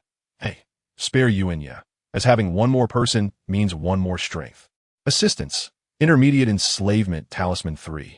B. Those who wish to kill me must be prepared to die. Kill Yuan Ye. Assistance. Intermediate Enslavement Talisman 1. Seeing these 2 options, Gu Chen was about to make a choice when suddenly bang, a gunshot rang out, and the scorpion-style pistol in Luo Chen's hand erupted with a fierce flash of fire. The bullet, shining brightly, shot out and blasted a bloody hole in the center of Yuan Ye's forehead. Blood sprayed out, splattering all over Gu Chen, who was not far away. A large blood hole appeared on Yuan Ye's head, and he could no longer stand, collapsing to the ground. Gu Chen looked at Luo Chen in shock. Luo Chen's hand, gripping the scorpion-style pistol, trembled slightly, revealing a head that should have been pure and innocent, but was now filled with immense fear. Luo Chen looked at Gu Chen. Chen, Brother Chen, it was you who taught me to strike for a fatal blow, leaving no chance. Chapter 73. Cleaning. Ding. An automatic choice has been made. and the intermediate enslavement talisman has been placed in the system backpack. Please check. Gu Chen seemed to be in a daze. What exactly had caused the previously timid and kind Luo Chen to undergo such a significant change? System. Check Luo Chen's attribute panel. Ding. System character panel. Character. Luo Chen age. 12 years strength. 600 mental power. 950 bloodline. Human bloodline 100 level. 41 soul master soul rings. Yellow, yellow, purple. Purple loyalty. 100 comprehensive evaluation. A being with high development potential in the food type martial soul, possessing significant potential value. Completely loyal to the host. Willing to change itself for the host. This, without using a slavery symbol, Luo Chen's loyalty had actually become 100. Gu Chen looked at Luo Chen with a somewhat complicated expression. Brother Chen, did I do something wrong? Seeing Gu Chen's gaze, Luo Chen lowered his head and asked, No, you did the right thing. He truly deserves to die. Gu Chen replied. Dongfang Pa couldn't help but speak up. You killed Yuan Yi? Gu Chen glanced at him. What's wrong? Not killing him. Are we keeping him for the new year? System. Use the intermediate enslavement talisman on Dongfang Pa. Gu Chen silently commanded. Although there are specific methods for using the enslavement talisman, those are for others who have obtained it. Gu Chen wanted to use it directly through the system. Ding. The intermediate enslavement talisman has been consumed, and Dongfang Po's loyalty has reached 100. Dongfang Po, who originally wanted to say something, seemed to be stunned for a moment. After a while, he lowered his head and clasped his hands, saying, You are right, old Gu. What about Zhang Yishuan? Subai asked. Zhang Yishuan was severely injured by Yuan Yi and then possessed by a possessing demon, Gu Chen replied. Before he could continue, Subai exclaimed, What a possessing demon. We need to leave quickly. We can't deal with a possessing demon. Subai said in a hurry. Don't worry. That possessing demon has already been killed by me. Gu Chen smiled and said, How is that possible? You killed the possessing demon. Subai and the others looked at Gu Chen with awe. Thank you, big brother Gu. If it weren't for you, I wouldn't have known that my sister was taken away by that damn guy. Mo Yun said to Gu Chen, his tone filled with gratitude. Checking Mo Yun's attribute panel. Ding. System character panel. Character. Mo Yun age. 11 years strength. 800 mental power. 650 bloodline. Human bloodline 100 level. Level 34 soul master soul rings. Yellow, yellow. Purple loyalty. 73 overall evaluation. A soul master with god level development talent. Mo Yun's loyalty has actually reached 73. Gu Chen accidentally glanced at Mo Yun, and surprisingly, the system's evaluation showed that his development potential was actually god level. This meant that as long as he didn't meet an untimely end along the way, Mo Yun had the potential to become a god level powerhouse. Of course, according to the original work, Mo Yun might have perished in this nameless mountain range. System. Use the basic enslavement talisman, Gu Chen said. Ding. The basic enslavement talisman has been consumed, and Mo Yun's loyalty has reached 100%.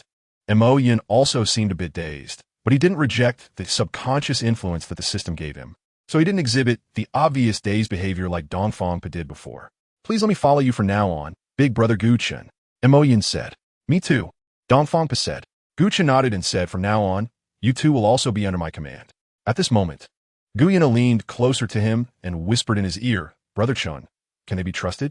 Gu Chen's lips curled up as he communicated. Their sea of consciousness has already been controlled by me. They will not betray us. Gu Yue Na nodded and did not say anything more.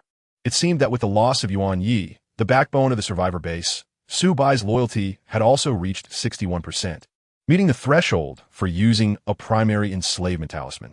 Therefore, Gu Chen similarly used a primary enslavement talisman on Su Bai, converting him into his own. Both Su Bai and Mo Yun came from distinguished backgrounds. An elder from Su Bai's family, the Su family, was also a high-ranking elder in the Spirit Hall. Possessing the strength of a titled Douluo, Mo Yun's family, the Mo family, also had an elder who was a titled Douluo in the Spirit Hall. This meant that by enslaving Mo Yun, Su Bai, and Dongfang Pa, Gu Chen could control a total of 4 titled Douluos, including 2 titled Douluo elders from the Dongfang Pa family. As for the other 3 members of the survivor base, Lu Yin was willing to follow Gu Chen's orders. But her loyalty was only 51%. Having already used a mid-level enslavement talisman, Gu Chen was unable to fully control her for the time being, so he had to keep her under his command temporarily, but warned Luo Chen and the others to be cautious of Lu Yin. Meanwhile, Wan Tianyu and Sima seemed to be Yuan Ye's people, and the two refused to submit even unto death. Gu Chen saw this and just smiled, walking back to his room, leaving behind a light remark. Kill them, but don't make too much noise. Bang! Gu Chen entered the withered wood room and closed the door. Swish! Puffed. The first to act was Gu Yue Na, who instantly teleported behind Sameda. Her beautiful amethyst eyes were filled with coldness as a lightsaber appeared in her delicate little hand, which she unhesitatingly plunged into Sameda's heart. At the same time, Luo Chen raised his hand and fired, sending a barrage of 20 bullets whistling towards Wantianyu. Wantianyu was just a support-type Soul Master. Without the protection of a powerful attack-type Soul Master, how could he survive? Luo Chen's shooting skills were not as good as Gu Chen's. But those 20 blood holes appeared on Wantianyu's head, unevenly spaced, yet still managed to kill him. Seeing the death of her former companion, Lu Yin covered her eyes, tears streaming uncontrollably from her eyes. In her gaze towards Luo Chen and Gu Yue Na, there was a hint of resentment. Soon after, Gu Chen came out again. Tomorrow's hunt, nah. Luo Chen and Mo Yun, come with me. The others stay at the survivor base. Gu Chen said, and then returned to his room to continue sleeping. It was already dawn. It should have been time for sleep. If it weren't for this incident, Gu Chen and the others would have been sleeping soundly by now. Upon hearing this, a wave of drowsiness hit Luo Chen and the others, and they all went back to their rooms to sleep, leaving behind 3 corpses on the ground and 1 dry corpse in the basement. The next day, when Gu Chen got up, Lu Yin had already buried the bodies of Yuan Yi, Wantianyu, and Sameda. The body of Zhang Yishuan in the basement was buried by Dongfang, who also cleared out the basement. Very good. This basement will serve as our temporary refuge from now on, Gu Chen thought, looking at the basement with satisfaction. Xian and Mo, Gu Chen suddenly called out. Xian and Mo quickly stepped forward. Use your 3rd soul skill to turn the walls of this basement into metal, Gu Chen instructed.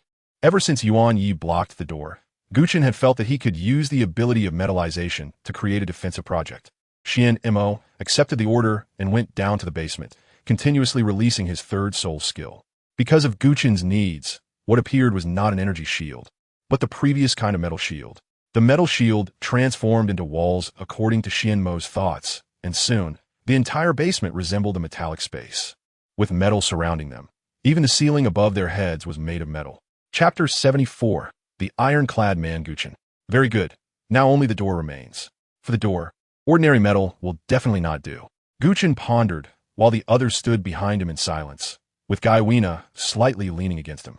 System, show me my system backpack, Gu Chen thought. Ding! System backpack, 61, 980 gold soul coins, 8 soul power enhancement cards, 2 low-level enslavement talismans, night cloak, 5 original puppets of Yuenga, infinite original paper chicks of Yuenga, infinite original steel wire of Yuenga, 900 rounds of scorpion-style pistol bullets, 1 bronze sword, 7 packs of way-long spicy strips, 1 velociraptor egg, secret manuals, 8 extremes collapse. Xiantian treasure record, herb section, 500 system points. System, I want to draw lots. Help me draw 5 times. Ding!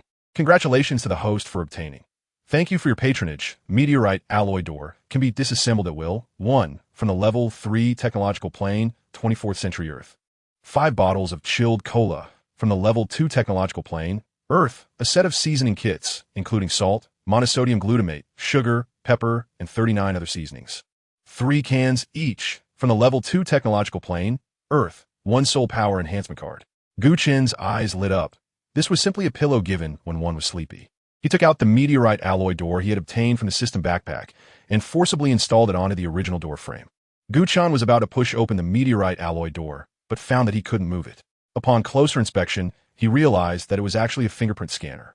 Gu Chen entered the fingerprints of himself, Gu Yue Na, Luo Chen, Dongfang Pe, Su Bai, and Mo Yun into the system.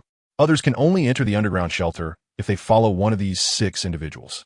As for why it is these 6 people, Gu Yue Na goes without saying, and Luo Chen and the others all have a loyalty level of 100. Who else would they give it to? However, the loyalty levels of Ling Xiao Jio and the other 6 have also reached over 90. Gu Chen first looked at Gu Yue Na beside him and said, "Nah, come in with me for a moment." As he spoke, Gu Chen unceremoniously pulled Gu Yue Na into the newly built basement, leaving the others on the ground, exchanging glances in confusion. What's going on? The lighting in the basement was poor, and Gu Chen did not notice the blush on Gu Yue Na's face. Gu Chen took out 2 cards and approached Gu Yue Na. Gu Yue Na didn't know that Gu Chen intended to use the soul power amplification card to help her level up. Instead, She thought otherwise. Therefore, Gu Yuna's face turned red, and she closed her eyes. The imagined warmth didn't arrive. Instead, a cool back of a hand was pressed against her forehead, accompanied by Gu Chen's puzzled words. Nar, why is your face so red? Do you have a fever? Gu Yue Na, hearing this, opened her eyes in embarrassment and anger, and aimed a knee strike at Gu Chen's head. Gu Chen was startled, protecting his lower body and retreating a few steps, looking at Gu Yue Na in shock. What is it? Gu Yue Na asked. Oh. Gu Chen tossed the card in his hand towards Gu Yue Na. She instinctively tried to defend herself, but found that the card integrated into her body, accompanying the increase of her soul power.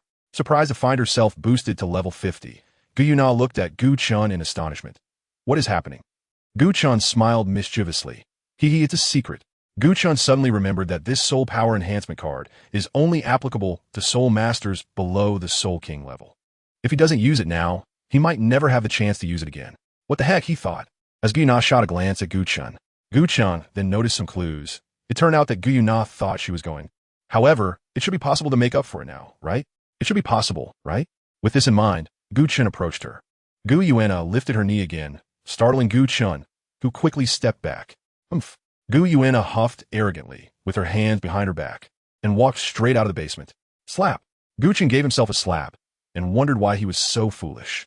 Gu Chen rushed out and found that Gu Yue Na had already entered the drywood room, immediately feeling like crying without tears.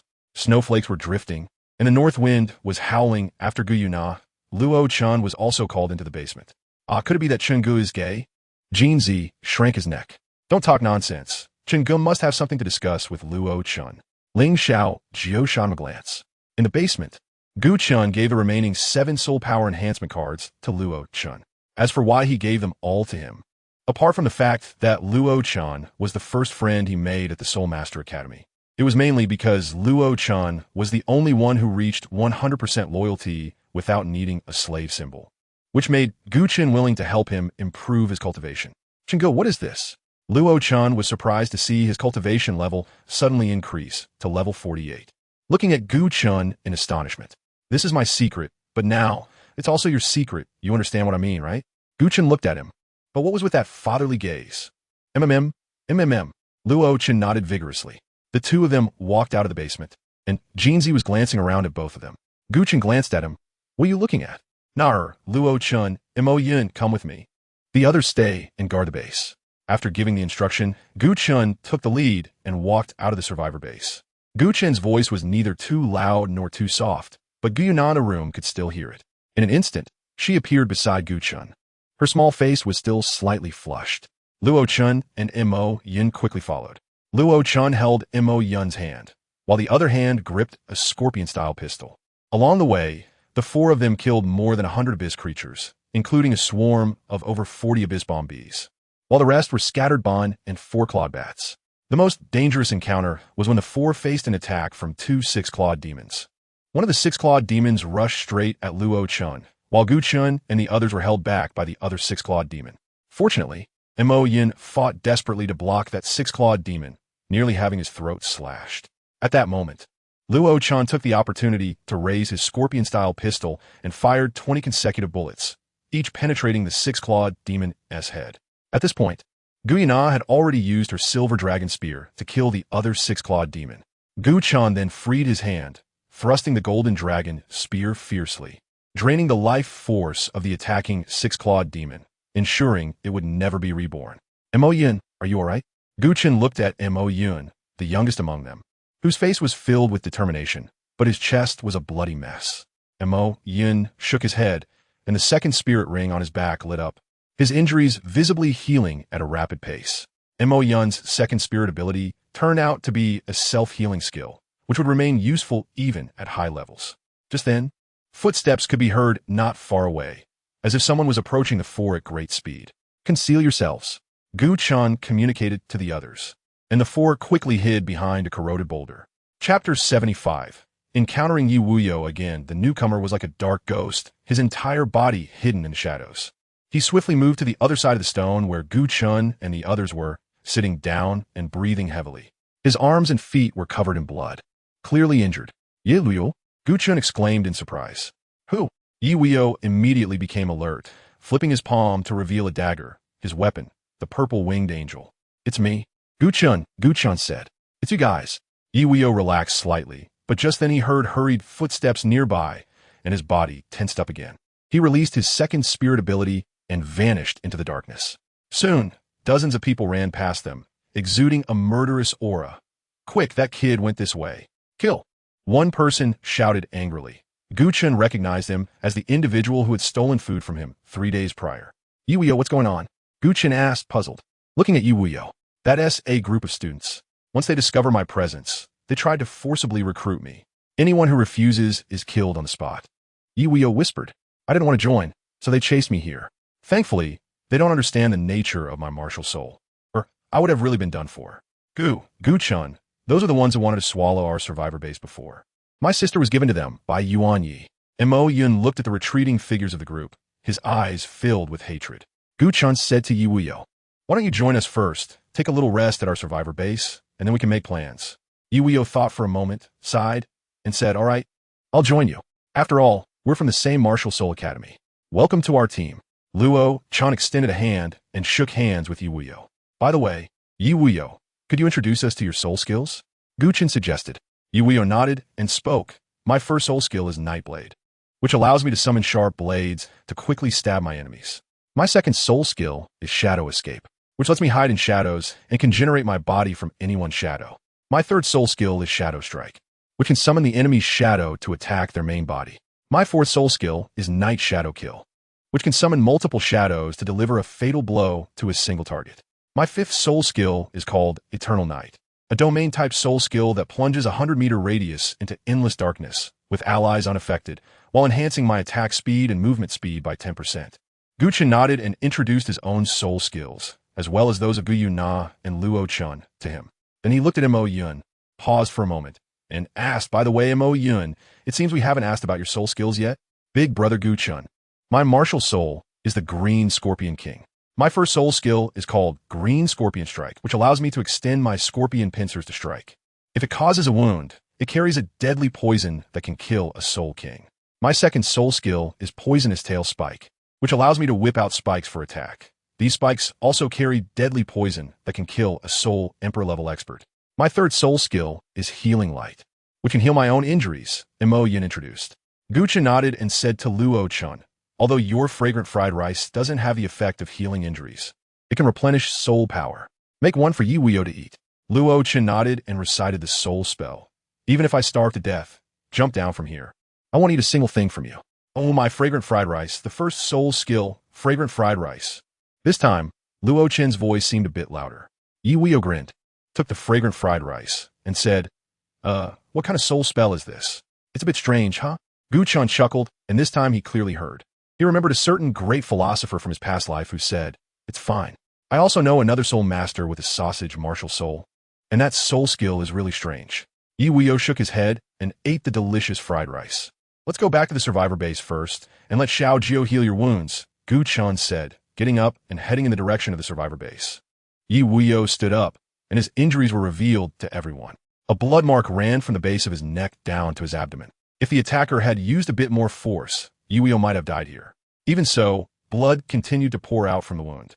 The 5 of them hurried back, but when they were about 100 meters away from the survivor base, Yu went into shock due to excessive blood loss.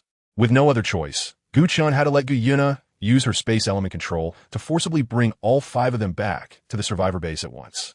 Xiaojiao, come here, Gu Chen called as they returned to the survivor base. Ling Xiaojiao ran over from her post. Xiaojiao, treat Yu. Gu Chen pointed to the unconscious Yu and said to Ling Xiaojiao. Ling Xiaojiao did not ask much, just nodded and summoned her 9-leaf sword grass martial soul, 9-leaf spring warm revival grass. The 9-leaf sword grass began to grow wildly, extending towards Yu's body. When the 9-leaf sword grass touched Yu's wound, it transformed into green energy that merged into his body, healing his injuries. Once Yu regained consciousness, everyone in the survivor base had already gathered around. Let me introduce you. This is our new partner, Yu, a level 58 Soul King. Gu Chen introduced. Welcome, big shot. Dongfang Pe and others applauded. I'm level 59 now, Yu scratched his head. That's even better, Gu Chen said with a smile.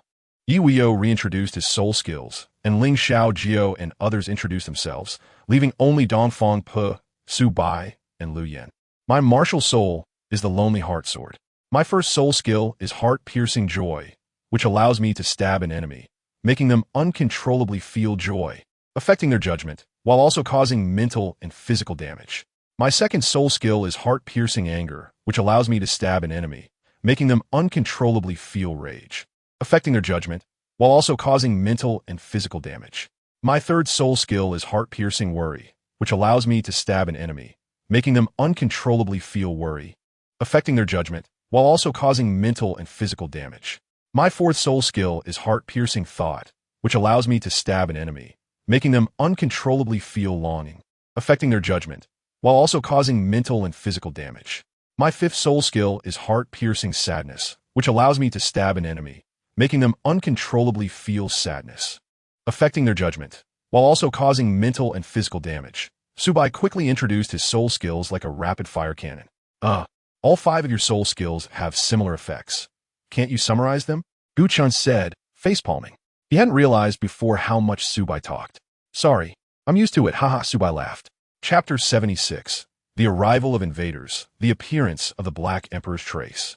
My martial soul is the Jiao Wing Spear. My first soul skill is the Cavity Gun, which allows me to thrust forward 3 times in succession, causing damage. My second soul skill is Thunder Flash, which allows the spear to flicker and appear 20 meters away, piercing enemies in its path. My third soul skill is Continuous Thrust, which allows me to thrust 100 times in succession while moving my body to appear 10 meters away, piercing enemies in its path. My fourth soul skill is Infinite Domain. After releasing the Infinite Domain, my second and third soul skills can be continuously released without limit for 20 seconds. Dongfang Per introduced. Not bad. Lu Yan, it's your turn, Gu Chen said, turning to Lu Yan with interest. To be honest, he was quite curious about Lu Yan's chessboard martial soul. Lu Yan still looked a bit afraid and softly said, my martial soul is the chessboard, a control-type martial soul. My first soul skill is Unregretful Move, which allows me to randomly drop giant black and white chess pieces from the sky, causing shock damage to the enemy's hit. My second soul skill is 5 and Heart, Black, which allows me to continuously launch 5 black chess pieces, penetrating the enemy's hit and causing corrosive effects. My third soul skill is 5 and Heart, White, which allows me to continuously launch 5 white chess pieces, healing the ally's hit. My fourth soul skill is Global Control, which allows me to project the scene within a kilometer onto the chessboard for me to view, and expands the range of my first soul skill to within a kilometer. Very powerful soul skills, Gu Chen praised, while internally deciding to use a mid-level enslavement talisman to adjust her loyalty to 100%. System, check the mission board. Gu Chen thought. Ding. System mission board. Task accepted. Kill 10,000 abyss creatures of any kind. Task reward. Revolver 1. Revolver bullets 1,000. Low-level enslavement talisman 3. Mid-level enslavement talisman 1. Completion progress. 46211000. Almost halfway done, but there is still a long way to go to complete the task. Just as Gu Chen was about to say something, a sudden clamor of footsteps came from outside the survivor base. Someone was coming. Gu Chen's expression changed, and he leaped up to stand on the wall. Outside the survivor base, many fierce-looking academy students were rushing toward him, and there were actually more than 100 of them. These students released their soul rings, and most of them were at the Soul King level. At this moment, Gu Chen's strength, despite having recovered considerably over the past few days, was only comparable to that of a Soul Emperor. Gu Chen lowered the wall and stood in front of everyone, looking at the students outside the survivor base. One of the students from that group stepped forward, and this person surprisingly possessed the strength of a Soul Emperor, likely a 25-year-old senior student. You have 2 choices. First, hand over the stronghold and join us. Second, you will be killed by us.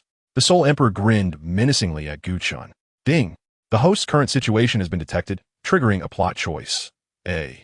Join the other side. Strength in numbers. Bonus. Invincible Body Skill Experience card. Grants 1 minute of invincibility. 1. System points 500. B. Fight to the death. Never give up. Bonus. Intermediate Slavery Talisman 1. Soul Power Recovery card. Instantly restores full soul power. Can be used on others. 2. System points 500. I choose B. Fight to the death. Gu Chen not only thought in his heart this time, but said it out loud. Ding. Rewards have been issued. Please check the system backpack. Fanzi chessboard. Upon hearing Gu Chen's declaration of fighting to the death, Liu Yin immediately released her Fanzi chessboard martial spirit, using her fourth soul skill, global control. Within a radius of 1,000 meters, all scenes appeared on the chessboard. Boss Gu, besides this group in front of us, there's a small team of over 10 people in the northwest direction. They seem to be planning a sneak attack on us, Liu Yin said anxiously. Anything else? Gu Chen asked. Liu Yin looked at the almost deadlocked situation, feeling almost desperate, but then a terrifying shadow appeared at the edge of the chessboard, and Liu Yan's eyes lit up. Boss, a Black Emperor has appeared 1,000 meters behind these people. The Black Emperor possesses the strength of a tidal Douluo. If we can lure this Black Emperor over, even if we die, they won't be able to escape. Gu Chen nodded. Killing these students with the help of the Black Emperor? That's a good idea, but how to attract the Black Emperor from 1,000 meters away?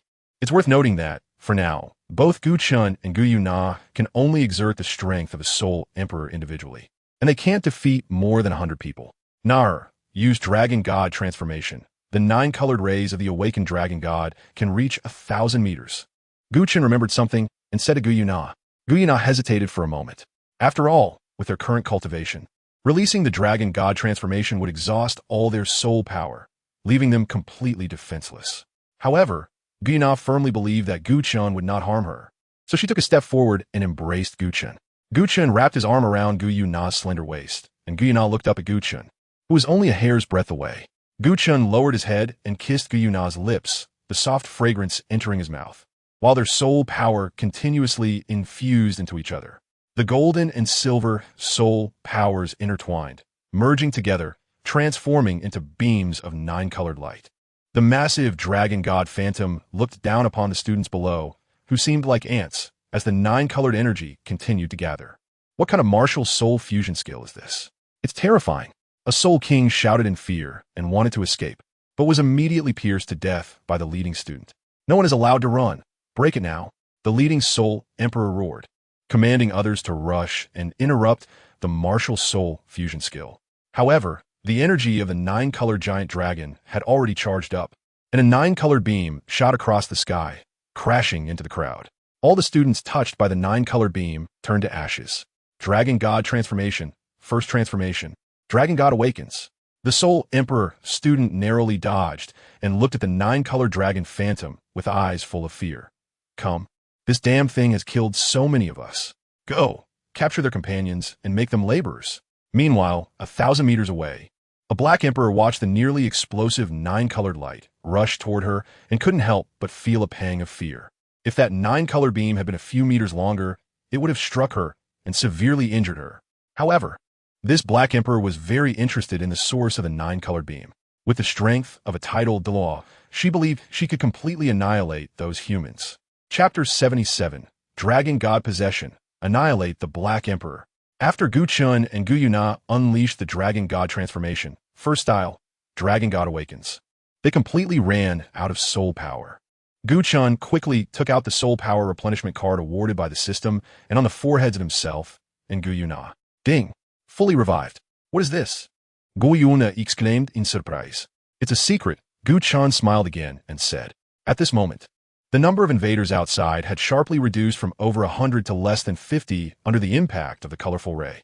You hold them off first, and I will take out those dozen or so in the northwest. Gu Chen said, releasing the golden dragon flight, his golden dragon wings propelling his body to appear 100 meters away in an instant.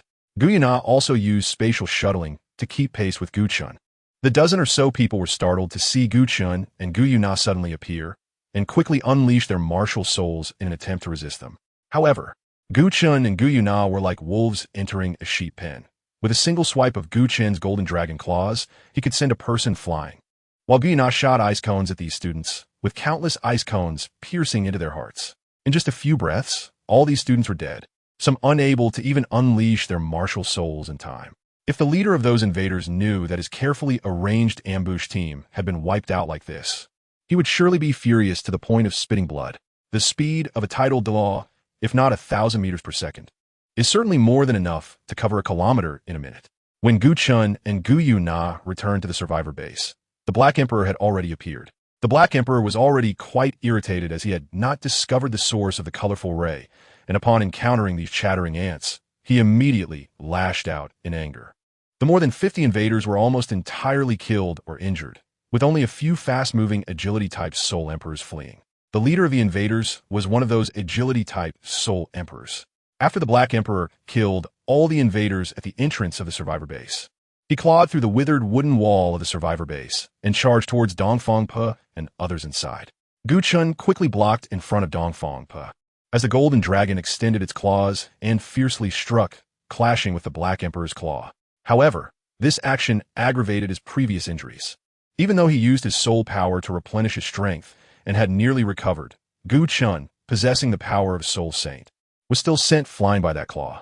The Black Emperor, seeing that this claw did not directly kill Gu Chen, struck again, intending to finish him off. At that moment, Gu Yue Na used a spatial teleportation to appear beside Gu Chen, hugging him from behind, and then teleported again to a distance of 100 meters away. However, 100 meters was merely a moment's reach for the Black Emperor, who possessed the strength of a tidal Douluo. Gu Yue Na quickly turned to Gu Chen, used the Dragon God transformation again, used the second form. Gu Chen nodded and pulled Gu Yue Na into his arms, domineeringly kissing her lips. Originally, with their cultivation levels, they were completely insufficient to activate the second form of Dragon God possession. However, after Gu Chen and Gu Yue Na underwent a recultivation, the bloodline of the Gold and Silver Dragon King became purer, and their bloodline level also rose higher.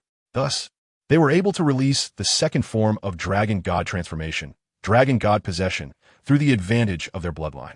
Nevertheless, even so, the Dragon God form they manifested was merely a defective version, possessing only the power of a peerless Douluo. With the blessing of the 9-color divine light, the 9-color dragon scales emitted terrifying brilliance. The Dragon God possession was led by Gu Chen, who fiercely swung a 9-colored claw towards the Black Emperor below. The Black Emperor's expression changed drastically, trying to escape, but was forcibly restrained by a terrifying power, unable to move. Ultimately, the 9-colored dragon claw struck her forehead violently, tearing her apart. At the same time, the gray aura was directly absorbed by the dragon claw, transforming into pure soul power.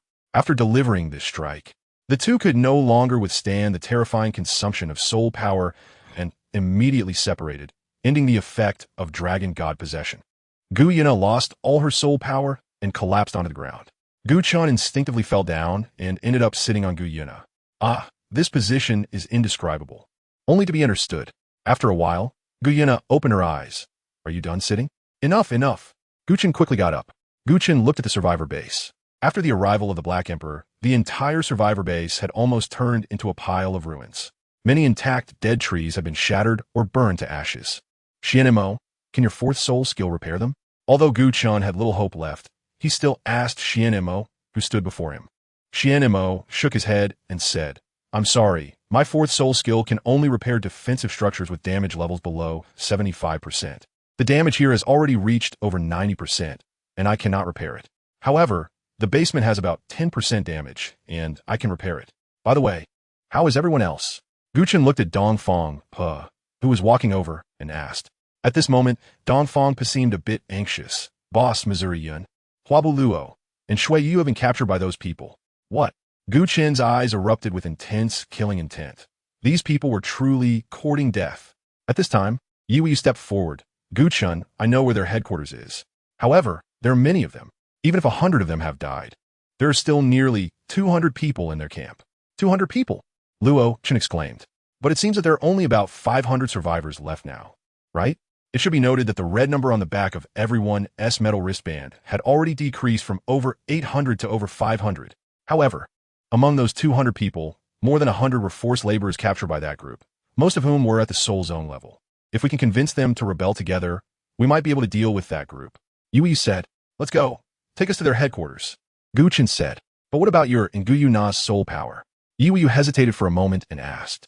Gu Chen was taken aback for a moment, only to realize that he had almost no soul power left in his body. Luo Chen, give me and Gu Yue Na 2 servings of fragrant fried rice each. I need to recover my soul power overnight and set off in 5 hours. Gu Chen said decisively. At this moment, he really wished the system would give him 2 more soul power recovery cards, so he would have enough soul power to save Huabu Luo and the others. By the way, Gu Chen suddenly remembered something. System, I want to draw 5 times. Ding! Congratulations to the host for obtaining Intermediate Enslavement Talisman 1. Vanilla Nestle Ice Cream 10 boxes. Nestle Coffee 10 packets. Life-Saving Talisman Stone can help the user survive for half a year as long as there is still a breath left. From a level 5 fantasy dimension, Bloodline Sublimation 1. The effect of the last Bloodline Sublimation directly merged into his body, but under Gu Chen suppression, it did not cause any changes in the heavens and earth this time. However, his soul power was restored by 10%, and his injuries were completely healed. This time, he actually drew an item from a level 5 dimension. However, the life-saving talisman stone was considered the lowest grade product in the level 5 dimension, and could even be said to be only worth that of a level 4 dimension product. Gu Chen felt a bit regretful that he didn't draw a soul power replenishment card this time, and next he would have to rely on training to recover his soul power. Chapter 78. Doubts in the Divine Realm. Rescuing Companions. At this moment in the Divine Realm, Your Majesty the God King, a priest permitted to enter the upper level of the Divine Realm reported, a strange phenomenon has been discovered in the Douluo Continent, suspected to be the aura of the Dragon God. Originally, everything in the Douluo Continent was concealed under the system's heavenly secrets, and would appear to follow its original trajectory in the eyes of these priests monitoring the lower realm. However, the Dragon God possession released by Gu Chen and Gu Yue Na caused the misty Douluo Continent to change, which was noticed by this priest. The aura of the Dragon God has appeared? Why was it discovered so late? What have you all been doing? The god of destruction shouted angrily. It should be known that since the Golden Dragon King and Silver Dragon King escaped from the Divine Realm, they have been sitting in this Divine Realm Council, waiting without food or drink for 1 year and 6 days. It was infuriating that it took them so long to uncover this information.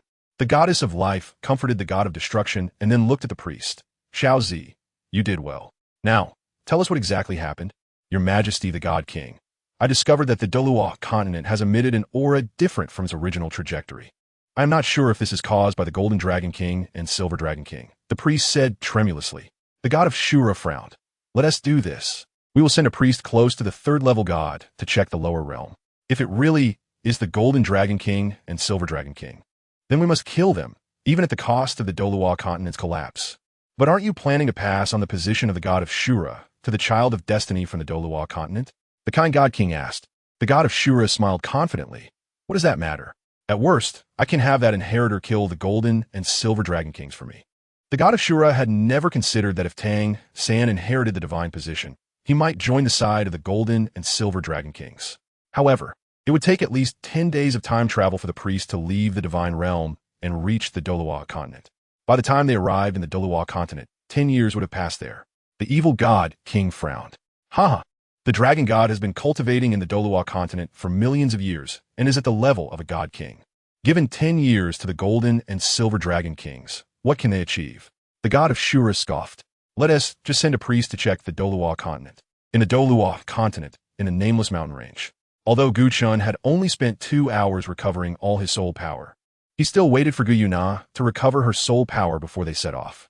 Before departing, Gu Chen used a mid-level enslavement talisman from the previous plot choice assistance and a mid-level enslavement talisman he just drew, targeting Yi Wuyo and Lu Yin respectively. At this moment, the two were considered part of their group, and they were the kind they could fully trust. Leading the way was Yi Wuyo, who had escaped from a survivor base. Returning now felt like a walk in the park. Along the way, under Lu Yan's 4th soul skill, Gu Chen and the others killed many abyss creatures like Ba, and while avoiding large swarms of abyss bombers and difficult to deal with abyss creatures like Imome. To be honest, Lu Yan's 4th soul skill was the most useful at this moment. The journey to where their companions were located was quite far, and considering that Luo Chen and the others did not have very good physical qualities, Gu Chen and the others deliberately slowed down their pace. Thus, the group took a day and a night to finally reach outside the survivor base. About 1,000 meters away from the survivor base, the group stopped. Lu Yin summoned her square chessboard martial soul. The wooden chessboard landed in her hand, and her purple 4th soul ring lit up, releasing the ability to control the entire situation again. The scene 1,000 meters away appeared clearly on the chessboard, and even Gu Chen, who saw it, couldn't help but marvel. He had thought the survivor base they were in was large enough, but unexpectedly, the survivor base where this group was located was at least 3 times their size. However, it was evident that this survivor base was not built solely by them, but was constructed on the foundation of the survivor base built by that batch of students 50 years ago. Among that group of people, There seemed to be owners of martial souls similar to Xian Mo, as a metallic sheen flickered on the barrier surrounding the survivor base. Zoom in on this area and see if we can find Douluo and the others, Gu Chen said to Lu Yan. Okay, boss, Lu Yan nodded, placing 2 fingers on the chessboard at the position of the survivor base and then pulling them apart. The silhouette of the survivor base continuously enlarged on Lu Yan's square chessboard, clearly revealing details for everyone to see. I see Mo Yun, Dongfang called out first. Following the direction he pointed, they saw Mo Yun locked in a cage in a prison-like area at the southeast corner of the survivor base. I found Douluo and Shui Yuyu, Luo, Chen said. Although he was a food system soul master, his mental strength was also quite strong, especially after consuming a divine item. They saw Douluo and Shui Yuyu at the northeast corner of the survivor base, moving bundles of dry wood under the supervision of 2 soul kings, placing them under the barrier at the southeast corner under the direction of another building type martial soul king. Since we found them, let us find a way to rescue them, Gu Yue Na said calmly. Gu Chen's eyes revealed a killing intent. Not only must we rescue them, but we also need to make sure that group can't have it easy. Let's come up with a plan, suggested Gu Yue Na. Gu Chen nodded and said, Lu Yan first used her first soul skill, enhanced by the 4th soul skill, to smash down the entire barrier on the eastern side of the survivor base. Then broke the livestock pen in the northwest corner to release those livestock and draw their attention. Wait, why are there livestock in this lifeless, nameless mountain range? Jin Zi asked in confusion. Before Gu Chen could respond, Yi Wuyo explained for him.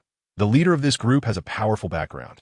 He possesses a soul guiding device that can store living beings, and these livestock were taken out from that device. Gu Chen nodded while listening. He remembered that the poison Douluo bow also seemed to have a space soul guide that could store living creatures. If only he had known to borrow it together last time. Gu Chen was somewhat frustrated, but he continued speaking. Then Jin Zi, Ling Xiaojio, Xian Mo, Feng Xiaoyu, Subai, you 5 go rescue Douluo and Shui Yu. Eluyan, Dongfang Bo. You will use Na Air spatial transfer to infiltrate the survivor base with Na Air. Try to persuade the other captured students to rebel together. Gu Chen continued, Luo, Chen, Yi Wuyu, you will come with me to the prison to rescue Mo Yun. After everyone completes their tasks, gather at the prison, and we will break out together. Chapter 79.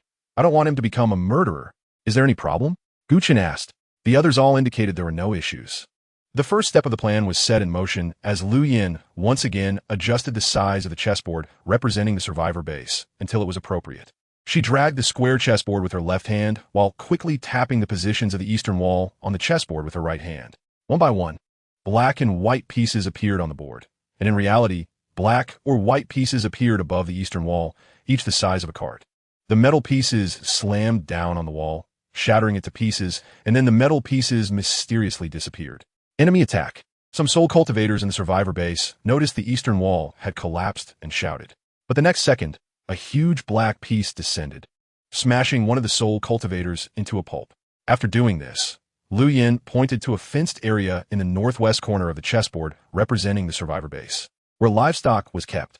13 pieces fell in succession, and the fence instantly collapsed. Boss, our wild chickens and wild boars have escaped. Boss, our horses have run away. Get lost. Your horses are flying in the sky. The survivor base was in chaos and noise. Everyone was panicked, while the more than 100 captured students stood aside, watching as this group tried to capture the fleeing livestock. Hurry up and help, or we'll kill you. One of the Soul Emperor's students threatened them fiercely. The captured students looked at the Soul Emperor with eyes full of hatred, but they had no choice but to prepare to help.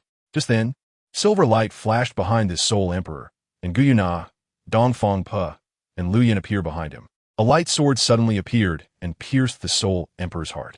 Lu Yan smiled at the captured people and said, Do you want to join us in overthrowing this group's rule? These students had endured these people for a long time, and, at this moment, it was as if they saw a glimmer of hope. They all nodded vigorously. We are willing. Although the highest cultivation among these students was only that of the Soul Cultivator, there was still no match for this group, most of whom were Soul Kings. However, it was not just a saying that a multitude of ants can kill an elephant. Meanwhile, Gu Chen, along with Luo Chen and Yi Wuyu, was also rushing towards the southeast corner of the survivor base. Luo Chen quickly became exhausted, but Gu Chen and Yi Wuyu intentionally or unintentionally slowed their pace. Gu Chen, Yi Wuyu suddenly spoke softly. What's wrong? Gu Chen responded. Yi Wuyu looked at Gu Chen and said, Let me tell you a story. Once, there was a boy who had a younger brother about the same age as him. The boy was very good to this brother, and the brother was very grateful to him. But one day, danger came. The boy's family wanted to kill him and his brother. The boy couldn't resist and could only flee with his brother. During the escape, the boy was severely injured. The brother changed. He went from being an innocent child to a murderer. He killed at least 100 family members along the way, becoming increasingly bloodthirsty. In the end, the boy's brother became obsessed during his cultivation and ultimately died. The boy cried for a long time, disappearing with his brother's body, secretly vowing never to let anyone close to him become a murderer. It was clear that the boy in Yi Wuyu's story was himself. And even Gu Chen did not know that Yi Wuyu once had a younger brother. Gu Chen, do you understand what I mean? Gu Chen looked at Yi Wuyu. Luo Chen is still very innocent now, and I don't want him to become a killing machine. Yi Wuyu said, "This is my only request at the moment. Can you promise me?" Gu Chen glanced back at Luo Chen, who was struggling to catch up with him. Even after all this time, his face still showed a sense of innocence. Gu Chen sighed and said to Yi Wuyu, "All right, I agree to you." Although it was true that in the Douluo Continent, where the strong were respected, strength was the ultimate truth, he did not want Luo Chen to become a killer, as Yi Wuyu mentioned. As the two were conversing, they had already arrived outside the survivor base.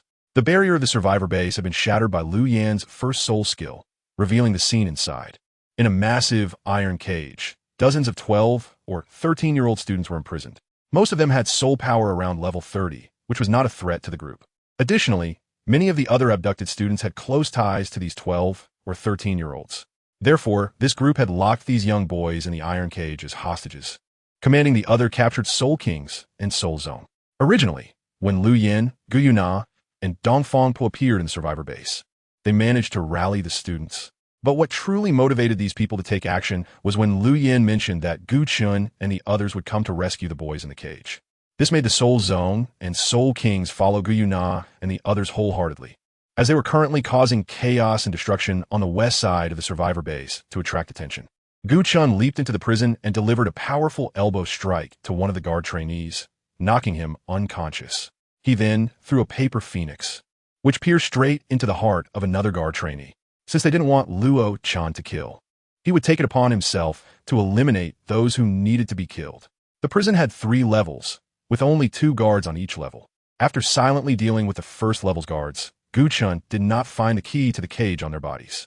Gu Chen did not directly unleash the golden dragon claw to tear apart, but instead threw out a puppet. For the same reason, the aura released by the golden dragon claw could probably make many people notice him. The puppet's sharp claws silently tore open the cage, revealing a 12-year-old student inside, who gratefully thanked Gu Chen. "After I let you out, follow behind us, and I will take you away from here." Gu Chen's voice was very soft, but his technique of projecting sound made it reach everyone's ears. The boy nodded vigorously and followed closely behind. The puppet's sharp claws easily tore apart one steel cage after another, releasing the boys inside. Soon, there were dozens of boys following closely behind Gu Chen and the others. Upon reaching the second floor, Gu Chen peeked out. The guards on the second floor were not at the stairway, but rather deep inside. It was almost impossible to sneak past and kill them without being noticed. After thinking for a moment, Gu Chen took the scorpion pistol from Luo Chen, attached a silencer, and quickly peeked out. Aligning his shot, he fired. The scorpion pistol erupted with fierce flames, but only emitted 2 soft bayou sounds. 2 bullets pierced through the foreheads of 2 guards, killing them instantly. Chapter 80. The Heart is like a demon. After Gu Chen killed 2 guards, he walked up to the second floor. In a steel cage near the inner side of the second floor, Gu Chen saw Mo Yun. "Big brother Gu Chen," Mo Yun exclaimed with delight. Gu Chen controlled the puppet to cut open the cage where Mo Yun was held, and then released the boys and girls from the second layer one by one. Next was the third layer, which was guarded by a man and a woman. However, when Mo Yun saw the girl, he exclaimed, "Sister, Mo Yun." The girl was also surprised. "Jean, you have joined us now. They are our enemies," the male guard next to her said, but before he could finish, a blood hole appeared in his forehead, startling the girl. "Big brother Gu Chen, this is my sister, Montak Jin. She likes to be called Jean," Mo Yin said excitedly. He had been imprisoned on the second layer and had no idea that his sister was on the third layer. Upon reaching the third layer, Gu Chen was no longer cautious. With a sweep of his golden dragon claw, all the iron cages in the third layer were instantly severed. "You are Mo Yun's sister. Jean, right? My name is Gu Chen," Gu Chen said as he retracted his golden dragon claw and extended his hand towards Jean. Jean smiled gracefully and walked elegantly towards Gu Chen, reaching out her hand as well. But just as her hand touched Gu Chen's, Jean slid behind him, choking his neck, while a dark green crossbow appeared in her other hand. It was her martial soul. The crossbow was pressed against Gu Chen's head at this moment. Even Gu Chen could not cover his head with golden scales before the bolt was released. The gentle expression on Jin's face vanished, replaced by an endless coldness. "Sister, what are you doing? Put down the green poison crossbow. Big brother Gu Chen is our benefactor." Mo Yun shouted anxiously at Jean. Jean sneered, her index finger resting on the trigger of the crossbow, saying only, "I don't know what youthful recklessness is. I only know that the victor is king. With just you few, you think you can overthrow them? You will only die here." Mo Yun looked at Jean in disbelief, unable to believe that his sister had become like this. "Put down your weapon." At that moment, Luo Chen raised his scorpion-style pistol, the dark barrel aimed at Jean.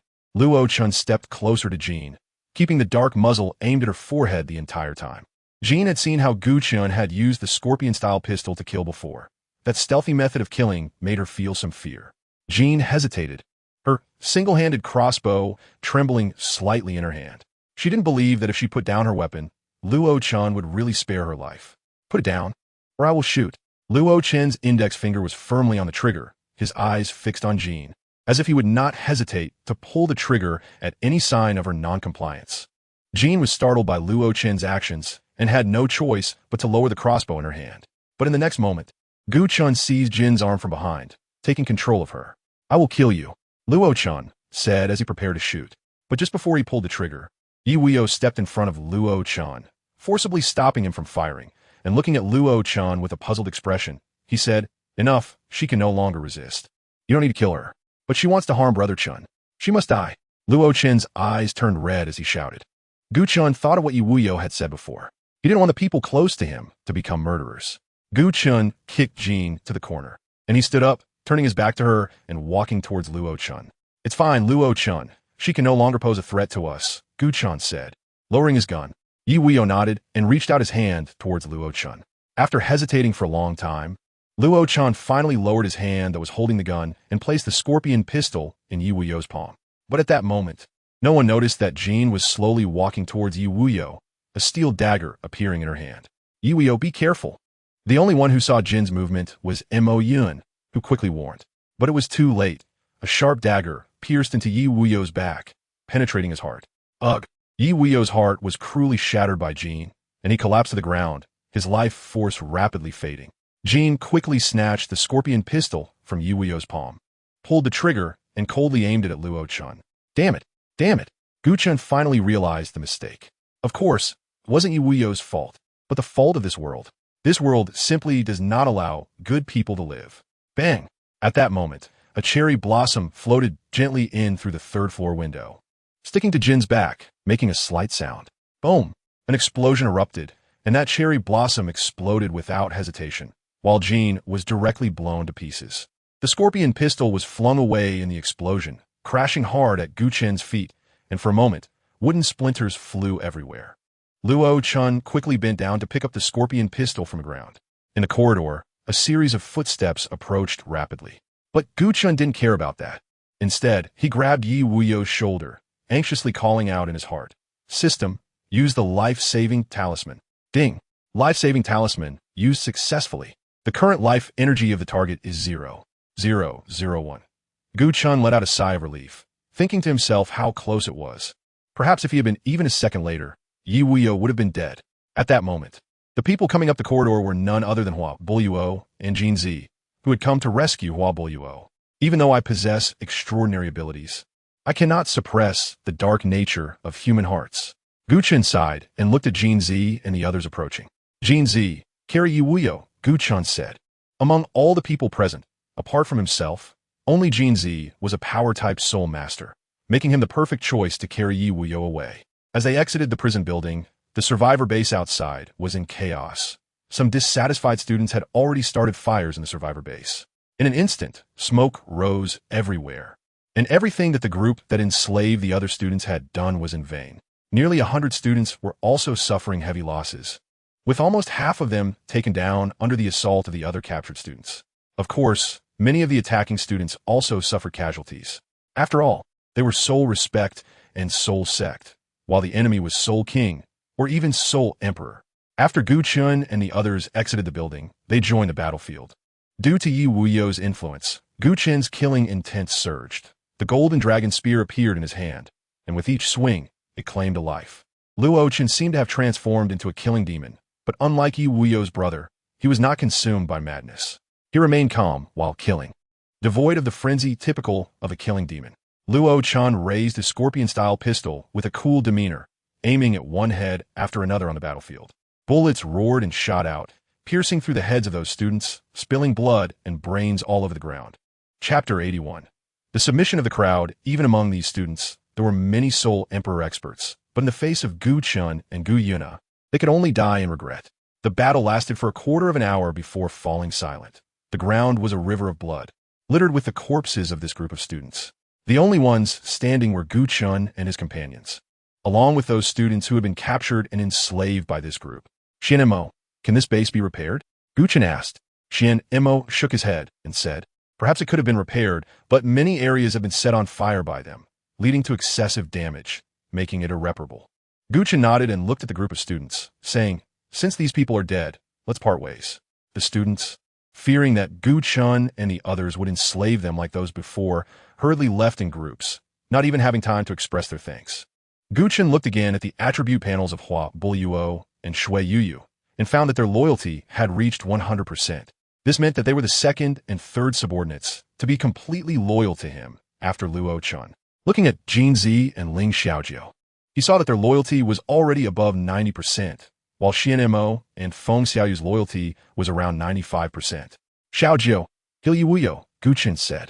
Ling Xiaojiu looked at him in confusion and asked, but Yi Wuyo's heart has been shattered. He's already dead.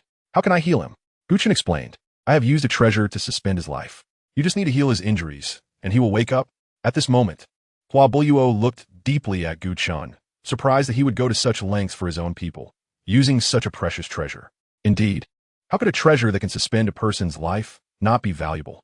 Hua Bulyuo's scheming was not deep, but it was not lacking either. Hearing what Gu Chen said, he was now willing to wholeheartedly follow him. This meant that at this moment, if Gu Chen were to check Hua Bulyuo's attribute panel again, he would find that Hua Bulyuo's loyalty to him had reached 100%.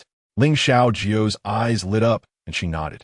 Kneeling halfway to release her 9-leaf sword grass martial soul, and using her 4th soul skill to heal Yi Wuyo. Although she didn't have the same cunning as Hua Bulyuo, and was very innocent, she was still moved by Gu Chen's actions.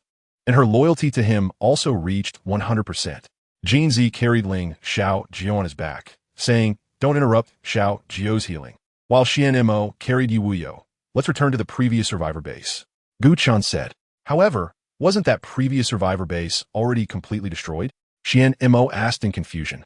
Gu Chen explained, but our previous steel underground base is still there. The door I brought out is forged from a meteorite, extremely hard. We can use that steel underground base as a temporary stronghold. Xian Mo nodded, shouldering the dying Yi Wuyo, while Jin Zi gently carried Ling Xiaojiu on his back without intending to cast any spells. The group was ready to head back. Brother Chen, I want to be carried too. Gu Yue Na looked at Jin Zi, carrying Ling Xiaojiu, and then gazed eagerly at Gu Chen, deliberately showing a tired expression. Although Gu Chen knew that Gu Yue Na's fatigue was feigned, he couldn't help but feel sorry for her and quickly lifted her onto his back, 2 soft spheres resting against him. However, at this moment, Gu Yue Na seemed to really be a bit tired. Her head gently leaned on Gu Chen's right shoulder. Her eyes closed, and she fell asleep peacefully. His shoulder was indeed very warm. In her dreams, Gu Yue Na seemed to be murmuring something, but Gu Chen couldn't hear it clearly. Gu Yue Na slept for a whole day and night, and Gu Chen even suspected that she was doing it just to cling to him. It wasn't until the group returned to the original survivor base that Gu Yue Na finally woke up and got off Gu Chen. Ling Xiaojiu also stopped the treatment. At this point, Yi Wuyo's wounds had mostly healed, and even the injuries had closed up. However, some fragments from Yi Wuyo's heart were still scattered within him. Ling Xiaojiu had already exhausted her soul power 3 times along the way to help Yi Wuyo recover from the heart damage. She got off Jin Zi's back, wiped the sweat from her forehead, and said, Chenggu, Yi Wuyo's injuries are almost healed. Once my soul power recovers, I'll do it again, and he should wake up. Xian Mo also carefully laid Yi Wuyo down and, along with Jin Zi, carried him into the steel basement. Gu Chen also entered the basement. where he joined two wooden boards together to serve as a bed, then laid a layer of cotton cloth on top and placed Yu Wuyo's body on it. Xian took out a cotton blanket from his space soul guide and covered Yu Wuyo with it. By the end of this day, Xianmo's loyalty had reached 100%. He was the fourth person to achieve 100% loyalty without the use of a slavery symbol. Now, in the Nameless Mountains, the number of survivors had dwindled to just over 300, about a quarter of the total number. After looking at the numbers on the bottom of the metal bracelet, Gu Chen remarked that there had already been so many casualties in just the first month, and yet we would have to stay here for a year. Starting tomorrow, Xian, Ling Xiaojio, and Jin Zi will be specifically responsible for guarding this steel basement. Then Gu Yue Na, Luo Chun, Dongfang Pe, Subai Mo Yun, Lu Yin, Huatabo Luo, Feng Xiaoyu Shui Yao Yao, and Yi Wuyo will be divided into 3 groups to take turns hunting abyss creatures, rotating every day. Gu Chen arranged. Everyone agreed with Gu Chen's arrangement.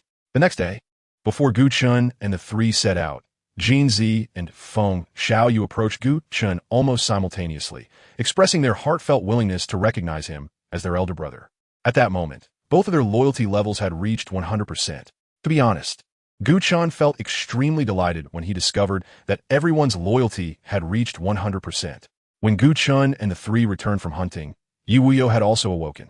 Upon realizing that he had not died, Yi Wuyo was also extremely overjoyed. At the same time, he declared on the spot that he would never be a saint again. In such situations, it was either you die or I live, and he would no longer hesitate. Thus, a powerful and loyal assassin was born. The following month passed peacefully and without incident.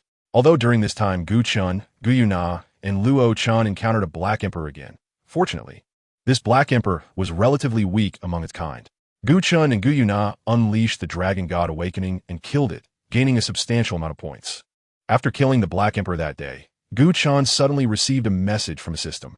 Chapter 82, Resource Exchange and Resting. Ding. After system detection, due to the host and the Silver Dragon King jointly using the Dragon God possession, the aura leaked out and was detected by the Divine Realm. The Divine Realm has dispatched a priest with nearly level 3 divine power to investigate, and the priest will arrive in 10 days, which is 10 years in Douluo Continent time. Please prepare accordingly. At the same time, this vulnerability has been fully repaired, and in the future, the host's use of the Dragon God transformation will no longer leak aura.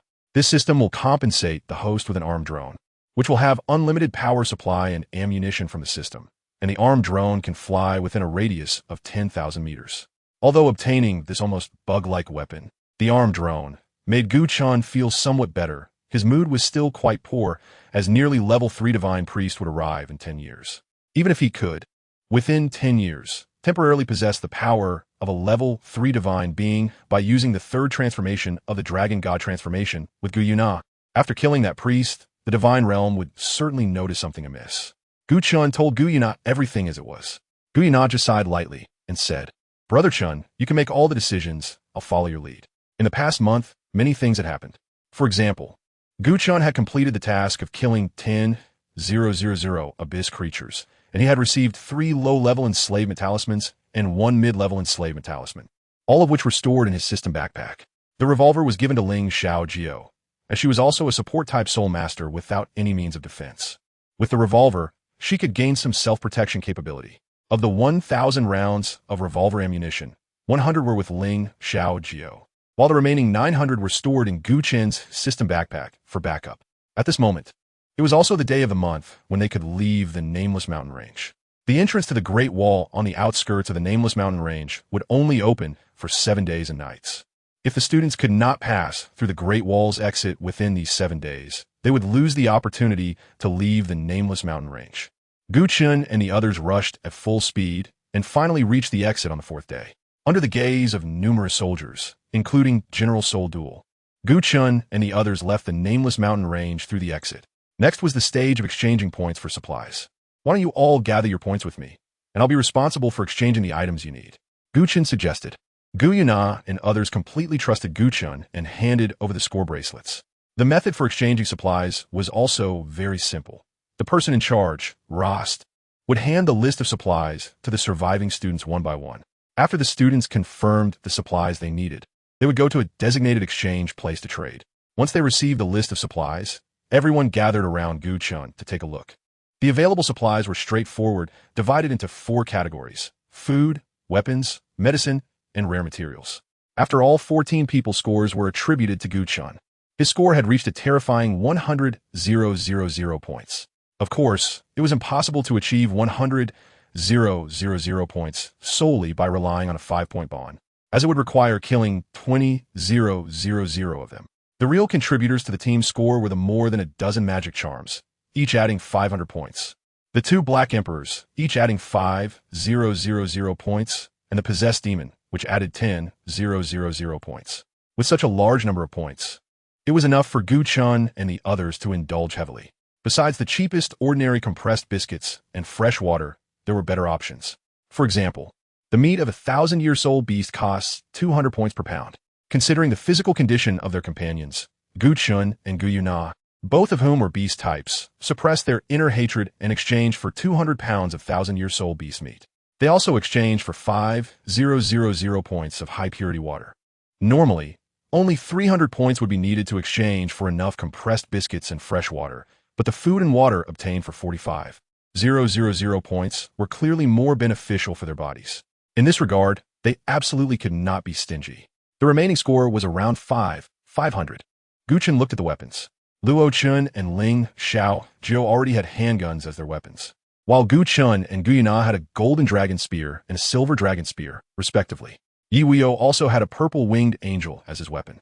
Therefore, Gu Chen exchanged a steel one-handed crossbow for each of the other 9 people, along with 1,000 Xian iron crossbow bolts, spending 5,000 points. At the same time, Gu Chen purchased some advanced traps, intending to use them to defend the steel basement, which cost another 3,000 points. Of the remaining 47,000 points, 17,000 points were used to exchange for sufficient medicines, while the remaining 30,000 points were spent on some precious materials for cultivation. After completing the purchases, Gu Chen and the others were allowed to stay at the camp outside the Nameless Mountains for 3 days before returning to the Nameless Mountains.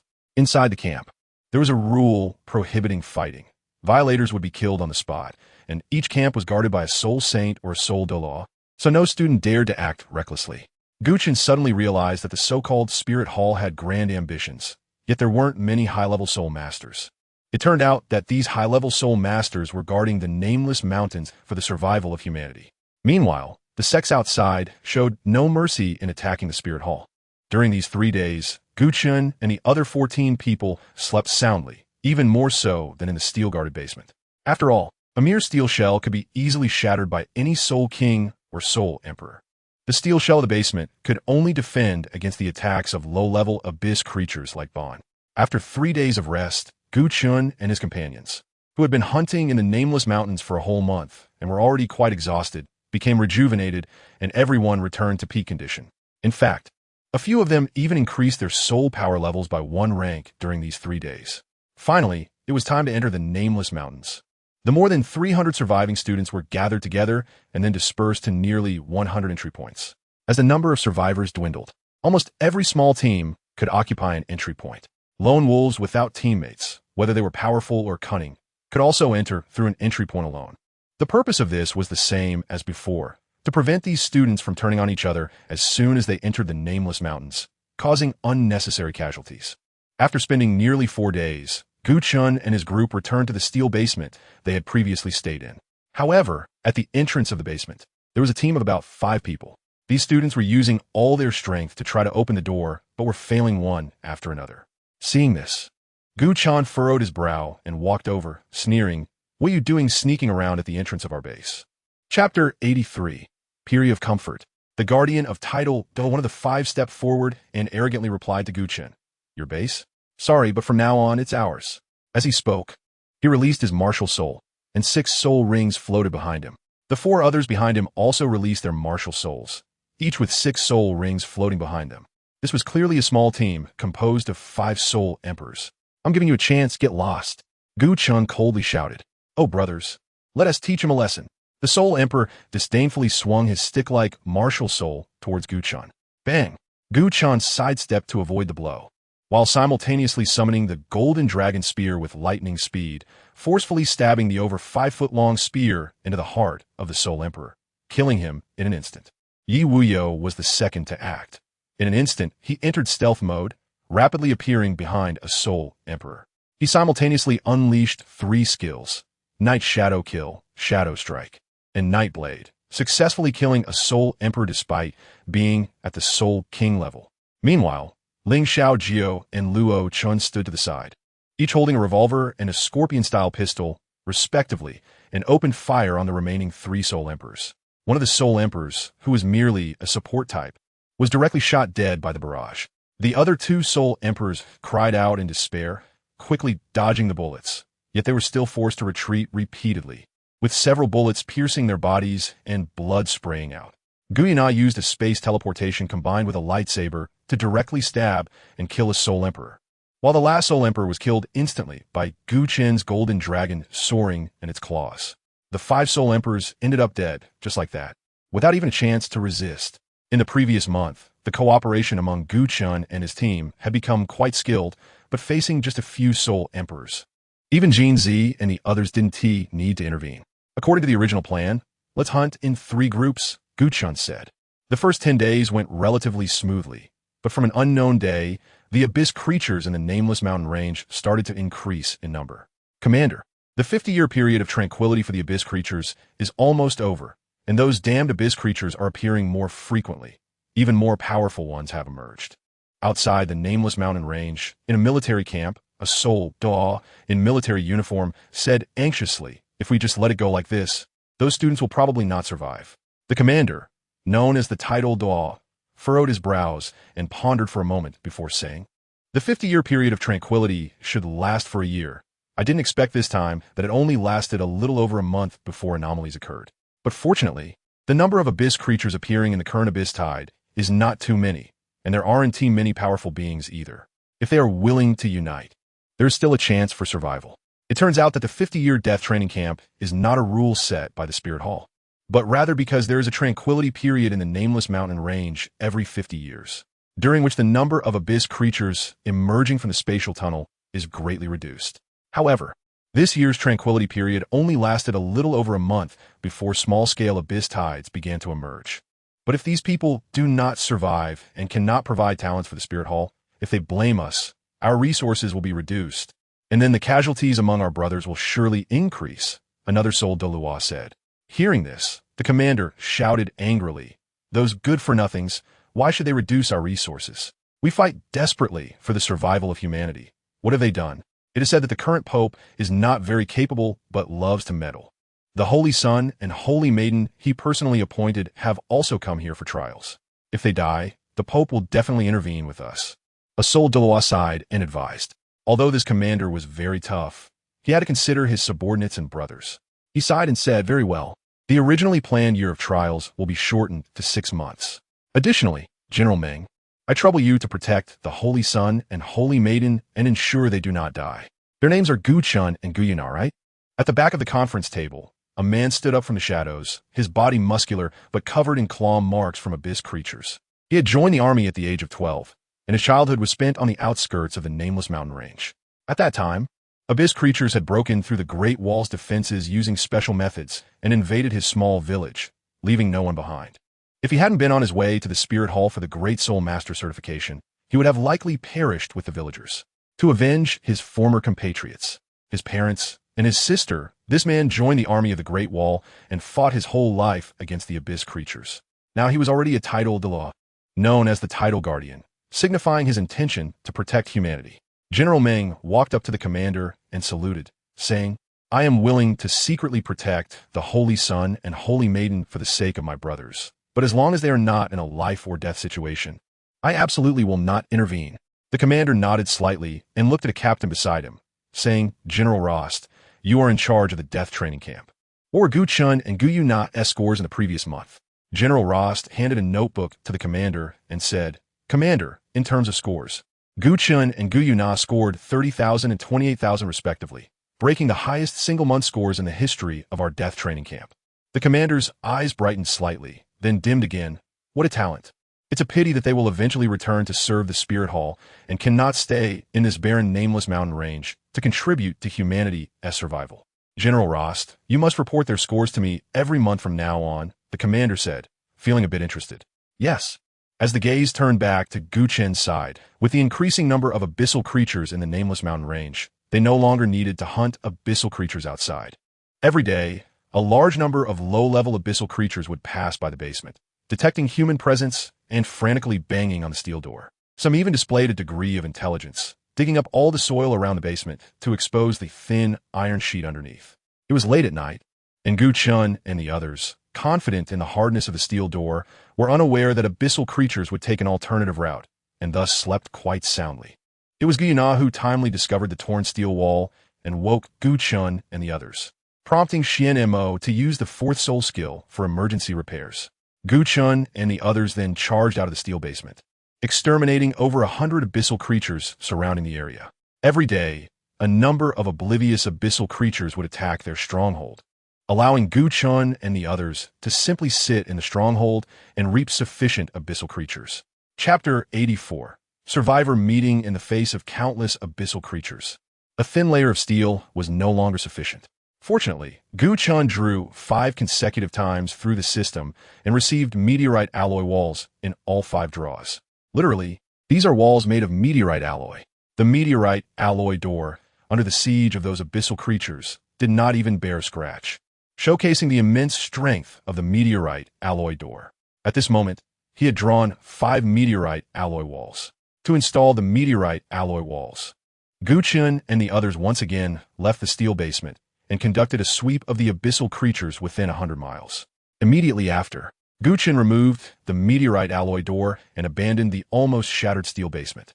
Outside the original stronghold, Gu Chen set up the 5 meteorite alloy walls. As a product of the system, they were all high quality. The 5 meteorite alloy walls were quite large, with 4 forming a surrounding wall and 1 left as a ceiling, thus completing a small steel fortress. This steel fortress was about the size of a villa, with all sides and the ceiling made of meteorite alloy walls. After its completion, to prevent abyssal creatures from digging in from the ground, Gu Chen had Xian-Mo continuously release the third soul skill 10 times, creating a steel floor 10 meters below the fortress.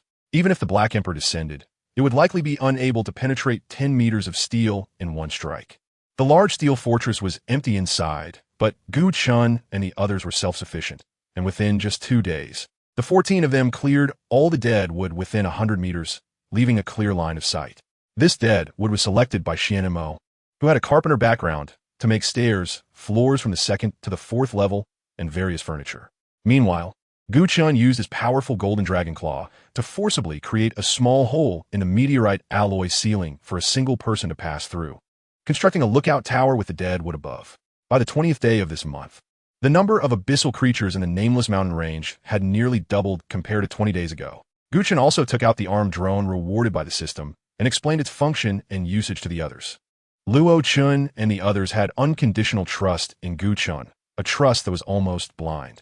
However, Gu Yue Na looked at him with confusion, as she, being a dragon king herself, was well aware that the dragon god did not possess such treasures. Nevertheless, a woman in love tends to have a near-zero IQ. Although Gu Yue Na did not explicitly say it, it was clear that she had already fallen for him. She was merely puzzled and did not say much more. With the help of the armed drone, the strong control over the nearby abyssal creatures firmly suppressed them. If there were fewer abyssal creatures outside the survivor base, they would all go out together to clear them, while Gu Chen and Gu Yue Na absorbed the energy from these abyssal creatures. If the number of abyssal creatures was too great, causing abyssal tides or swarms of abyssal bomb bees to appear, Gu Chen would release the armed drone to shoot at the abyssal bomb bee swarm and suppress the advance of the abyssal tide. The armed drone flew very fast. Even the abyssal bomb bees couldn't catch up, and its firepower was fierce, becoming a nightmare for the abyssal bomb bees. Those abyssal bomb bees, killed by the armed drone, would likely not dare to confront it again. Even after reviving in the abyssal plane and traveling through the spatial tunnel to Douluo Continent, due to the clearing of dead wood within 100 meters, General Meng, who was secretly protecting them, could only observe from 100 meters away. Even as a titled Douluo, he was shocked by the efficiency of the armed drone in killing abyssal creatures. He almost wished to acquire the armed drone to serve the Great Wall Defense Army. Unfortunately, his mission was to protect Gu Chen and Gu Yue Na in secret, so he could not intervene. But clearly, the situation no longer required his protection. After another abyssal tide was repelled, General Meng returned to the military camp within half a day, found the commander, and informed him about Gu Chen possessing such a powerful weapon as the armed drone. The commander pondered for a long time before saying, "That is his own property. We have no right to interfere. After this half-year ends, you can propose a purchase to him, but cannot force it."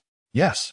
General Meng cupped his hands in salute and returned to the nameless mountain range to observe Gu Chen and the others in secret. The second month quickly came to an end.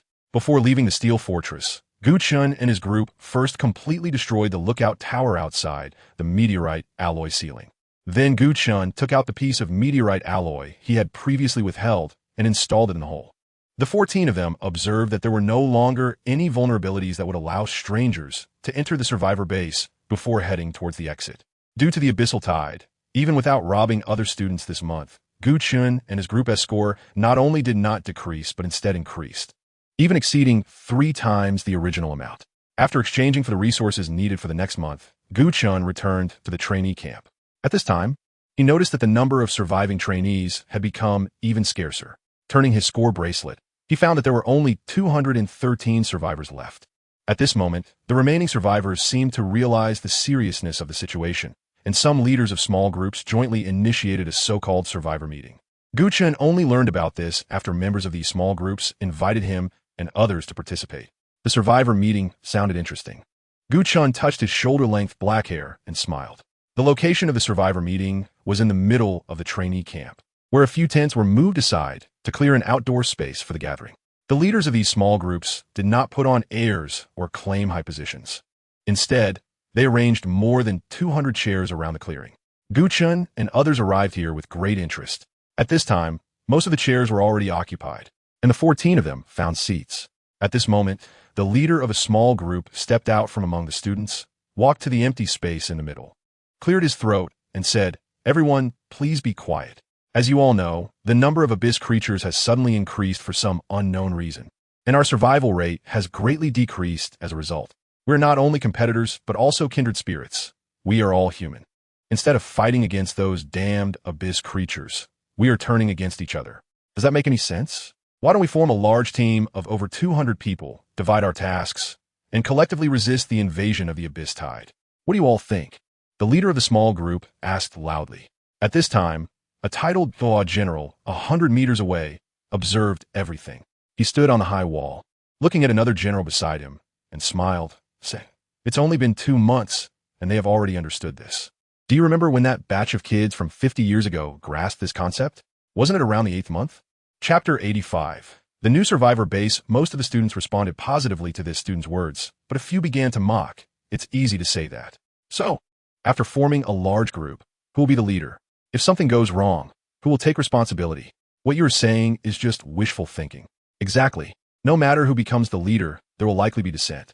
If it leads to internal conflict, we might end up dying at the hands of our fellow humans instead of the claws of abyss creatures. It will be better to act as separate small groups like before. If you want to be everyone's leader, just say so. In any case, we will not agree. When Gu Chen heard the earlier remarks from a student, he somewhat agreed. After all, those who are not of our kind must have different hearts. The beings of Douluo Continent should unite against these abyssal creatures. Upon hearing the sarcastic voices, the student became a bit flustered. At this moment, Gu Chen stood up, walked to the center of the venue under the gaze of everyone, patted the student's shoulder, and then looked at the others who were seated. What if we arrange our work according to each small group, distributing scores based on effort? As for the leader, we could hold a roundtable meeting every week with the heads of all small groups to plan the work for the next week. Isn't that great? Let us unite to deal with those beings from other planes. The arrangement made by Gu Chen can be said to be quite perfect. The opposing voices gradually diminished, while the supportive voices grew louder. However, there were still a few students who raised some sparse objections. What about those students who have not yet joined a small group? Are you going to force them to join a small group? Gu Chen just smiled, cleared his throat, and said, "Regarding the lone wolves who have not yet joined a small group, my first suggestion is for them to join a small group or form one themselves, as this will allow for better division of labor. However, if there are individuals who truly do not wish to join a small group, they can hunt abyss creatures on their own every day and rest at the survivor base we collectively established with their daily score of 50 points. Any excess points can also be exchanged for food with us. Such students would be akin to bounty hunters." Gu Chen said, "After all, He had been a bounty hunter for a while, and he was familiar with this. At this point, the voices of agreement nearly drowned out the entire scene. After all, who would want to live more safely? Only a few students strongly disagreed, even claiming they would harass the established base and cause destruction. Of course, the number of such students was even less than 20. Seeing that almost everyone agreed, Gu Chen also showed his fangs. For those who refuse to join yet want to cause destruction, you might want to consider whether you will be killed on the very first day you enter the Nameless Mountains. The threat from Gu Chen is now out in the open, clearly presenting a situation where one must either join or face death. Those who follow me will prosper, while those who oppose me will perish. After this plan was approved, various small groups began to tally their numbers. Among the remaining survivors, there are about 20 small groups, with an average of around 10 members in each group. The lone wolves number only 15, of which 13 agreed to become bounty hunters, while the remaining 2 joined 2 different small groups. The survivors' meeting continues. Next up is the allocation of tasks among the small groups. The tasks that the participants need to undertake include logistic support, defending against abyssal creatures, hunting outside, and constructing a new survivor base. 9 small groups are willing to participate in the construction of the new survivor base. Their task is to use their martial soul's abilities to summon walls made of steel or furniture made of wood, creating a base the size of 2 squares from Gu Chen's previous life. Inside the base, half of the space will be reserved for gatherings and survivor meetings, while the remaining half will be used by the various small groups to build their own small outposts within the larger survivor base. This is akin to a home within a home, a nation within a nation.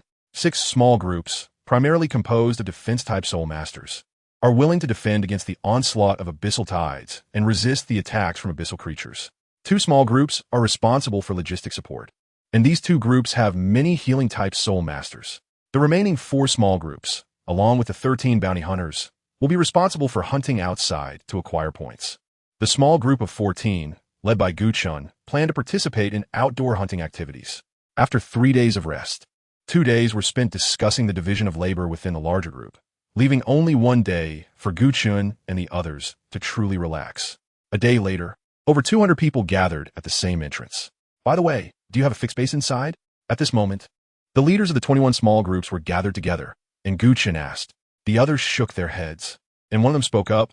We all cut down deadwood and used some soul skills that can materialize steel to create a temporary survivor base. I have a fixed steel fortress, except for the ground, which is made of ordinary steel. The walls and ceiling are made of a high-grade metal that even the Black Emperor cannot break. Gu Chen said, I think we can expand outward from my base according to the original plan. This way, even if we encounter an abyss tide during construction and are unable to withstand it, we can quickly retreat to the fortress for safety. Sure, I agree. One leader's eyes lit up. He was the one who first proposed cooperation among the larger group. All the leaders of the small groups agreed unanimously. Over 200 people gradually entered the Nameless Mountains through one entrance. All the defensive soul masters from the small groups were dispatched to the outermost perimeter of the large group for protection.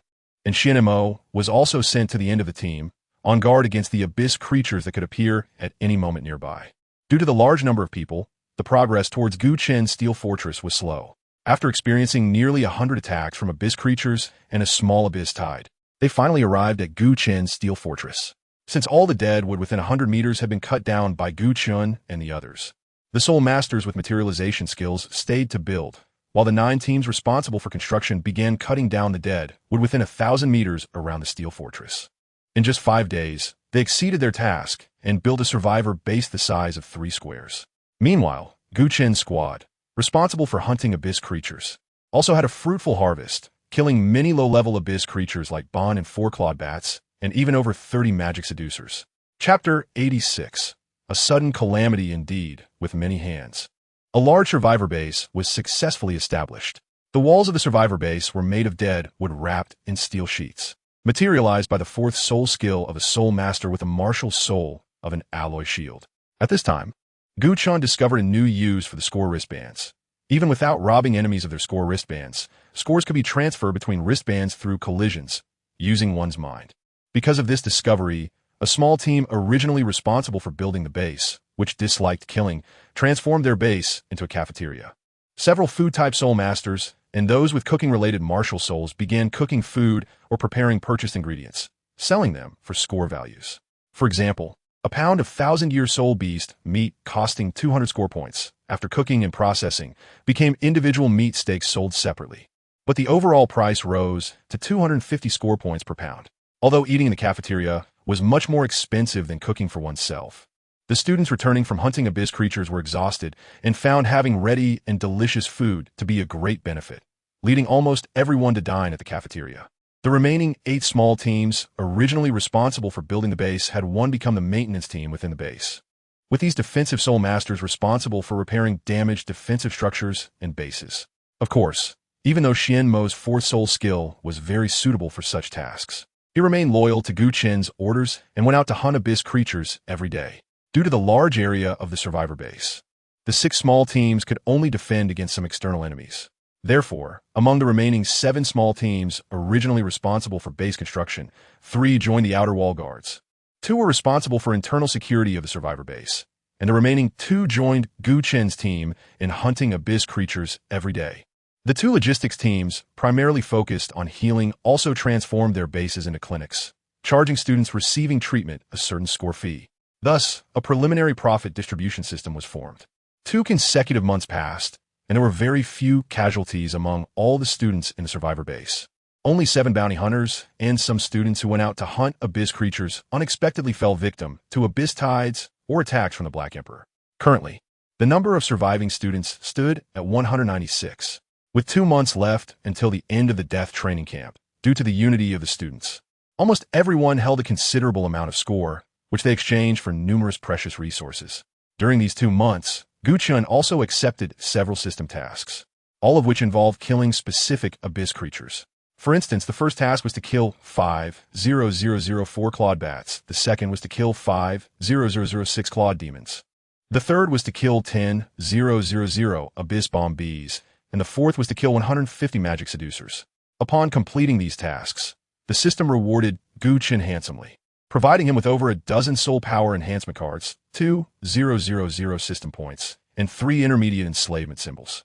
Gu Chen unhesitatingly used these soul power enhancement cards on his teammates, as Luo Chun, Ling Xiaojiu, and others had already broken through several levels in their diligent training under pressure, and with Gu Chen's cards, everyone reached their bottleneck. Of course, this did not include Yi Wu Yu, as Gu Chen had just used up all the soul power enhancement cards.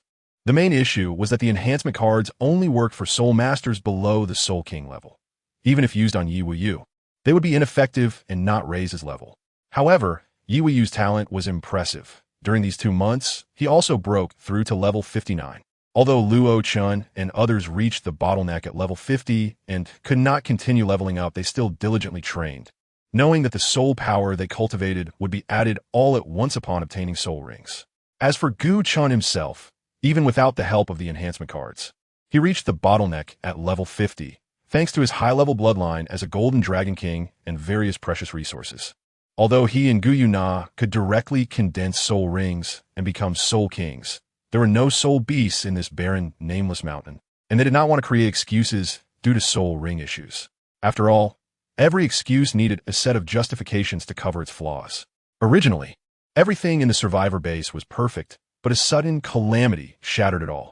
2 Black Emperors appeared simultaneously and invaded the survivor base. The students on guard at the outer walls were all killed by the 2 Black Emperors. The students fell into despair. After all, 1 Black Emperor was equivalent to a titled Douluo, and now there were 2 titled Douluos present, while the highest-ranking student was merely a Soul Emperor. What could they use to resist the invasion of the Black Emperors? At this moment, Gu Chen and his companions were resting at their stronghold when they heard the news of the Black Emperor's attack. They opened the meteorite alloy door, allowing the students to take refuge inside. However, the speed of the Black Emperor was no joke. Only a little over 60 out of more than 190 people were able to escape into the meteorite alloy fortress.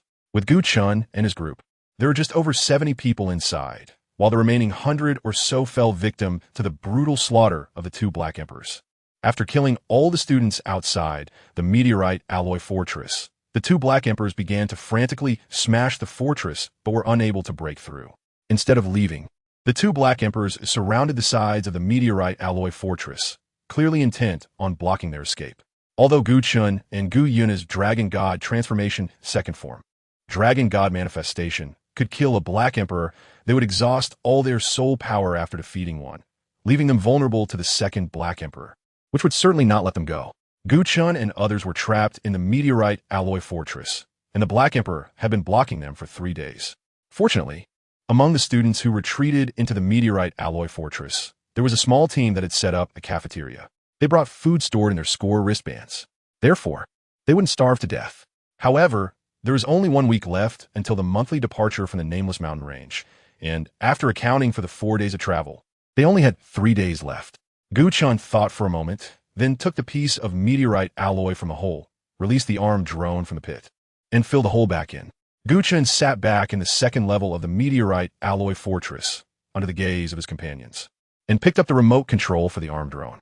The armed drone hovered up into the air, bullets surged out, spitting thin tongues of fire towards the Black Emperor. Chapter 87. The power of the armed drone. The bullets poured down like a storm towards the left side of the meteorite alloy fortress, targeting the Black Emperor. The Black Emperor's defense was also incredibly strong. The bullets struck its skin, merely scratching the surface and producing a metallic clanging sound. Seeing this, the Black Emperor frowned and unleashed a stream of black energy towards the armed drone. Although the armed drone was extremely fast, this black energy seemed to have a mind of its own, clinging tightly to the drone. Ultimately, as it was about to exceed the remote control range, Gu Chen had no choice but to stop the drone's retreat, taking a direct hit from the black energy of a tidal, dual-level Black Emperor. Fortunately, the system had never provided him with substandard goods. Even when hit by this black energy, the armed drone only swayed slightly in the air, with some damage to its exterior. It's important to note that the strength of the drone's shell provided by the system was close to that of meteorite alloy. Gu Chen felt a bit displeased upon seeing this. Although the system could help him repair the damaged armed drones, it would cost him system points. Gu Chen extended 2 fingers, pulling the image displayed on the armed drone's remote control to freeze the square frame in the position of the Black Emperor's head. At the same time, with his other hand, he controlled the armed drone to ascend and pressed a red button on the left side of the remote control screen 3 times in succession. The red button controlled the missiles hanging beneath the armed drone. As the red button was pressed, 3 missiles detached from the control of the armed drone, trailing long tails of fire as they shot toward the Black Emperor's head. The Black Emperor, seeing the 3 missiles approaching in a triangular formation, was only slightly puzzled.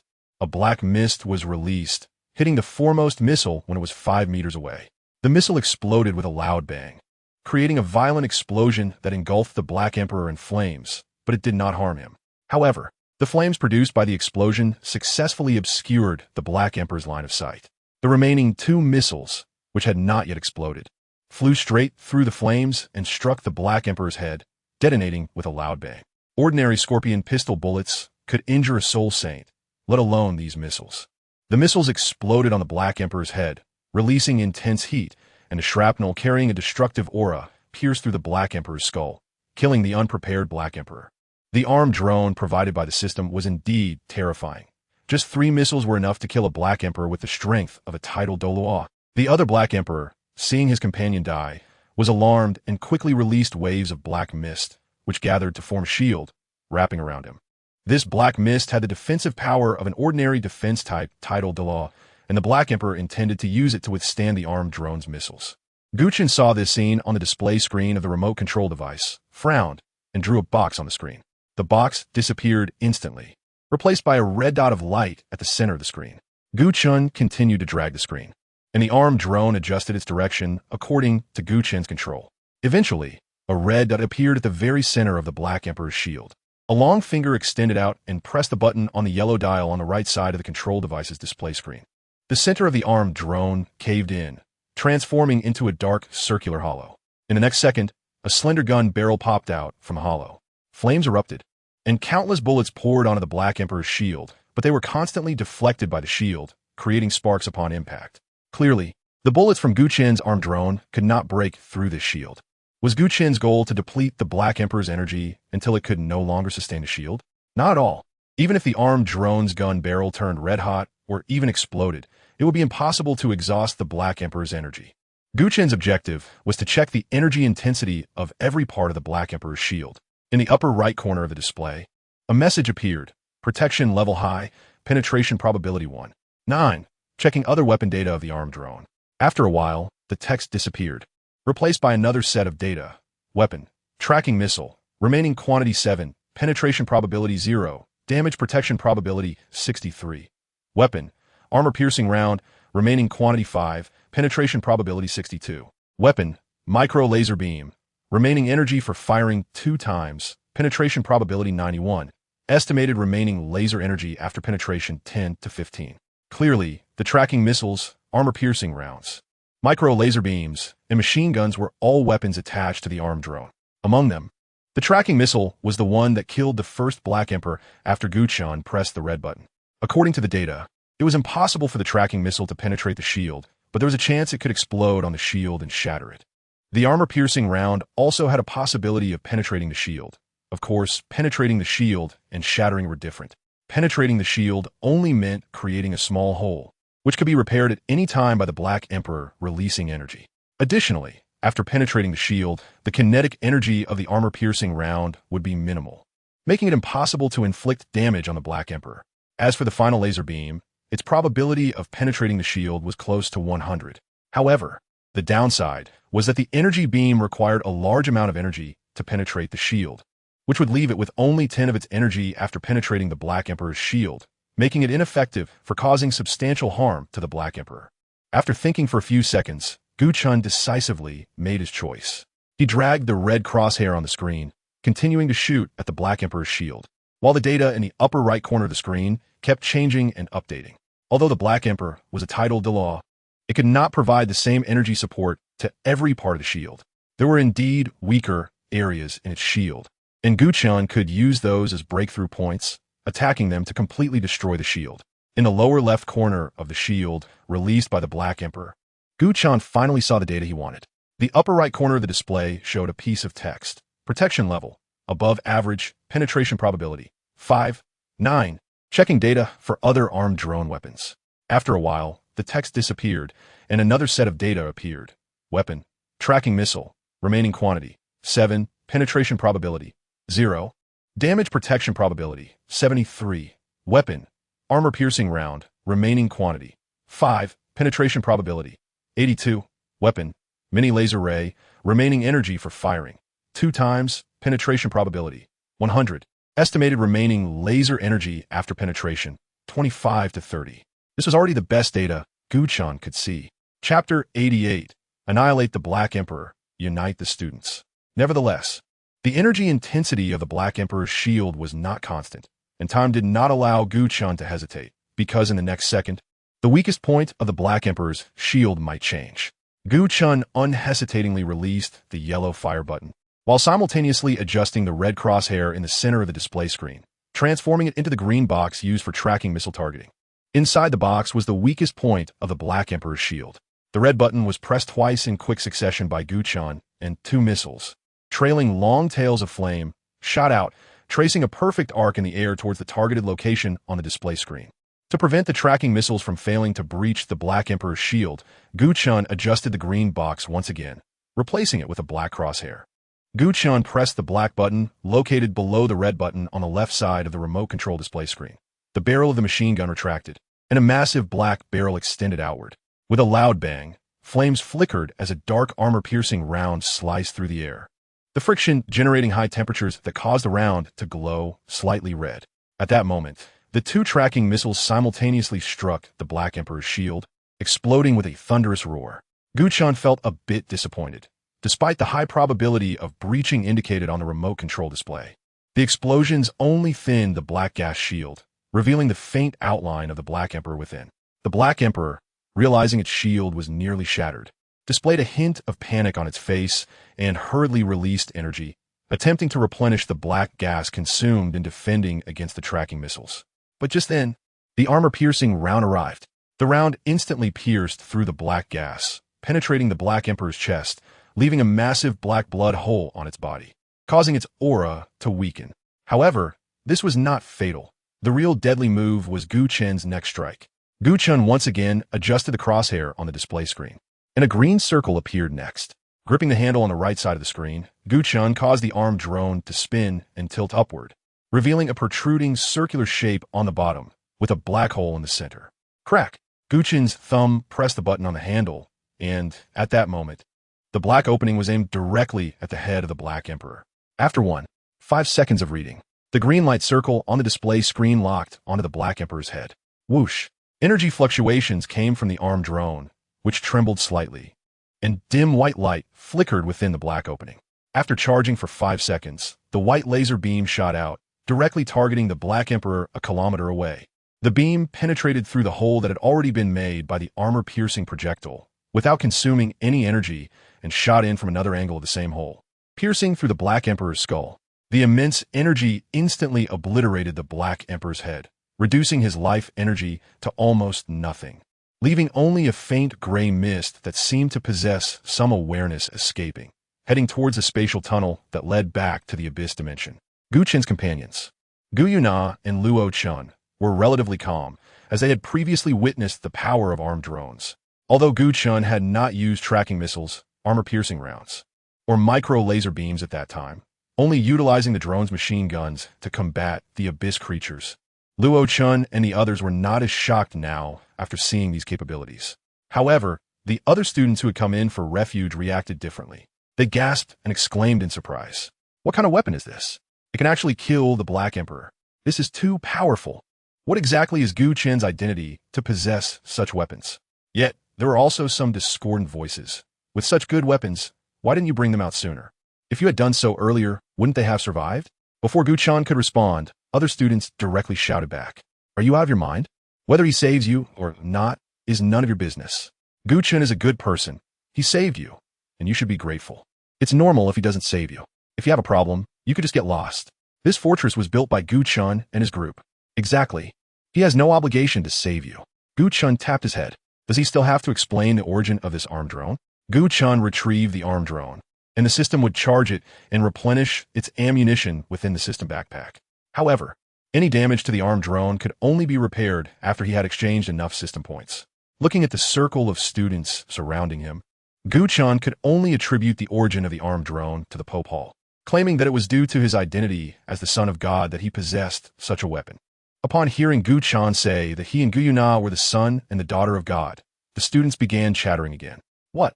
Gu Chen is actually the new son of the Spirit Hall, and the daughter of God is indeed very beautiful, a student exclaimed. Since there were only about 100 survivors left, some suggested that they should recognize the son and the daughter of God as their leaders. This would not only increase their survival rate, but also significantly help them elevate their status in the Spirit Hall if they could gain the favor of the son and daughter of God. Agreed. I support it. Long live the Son of God. Long live the Daughter of God.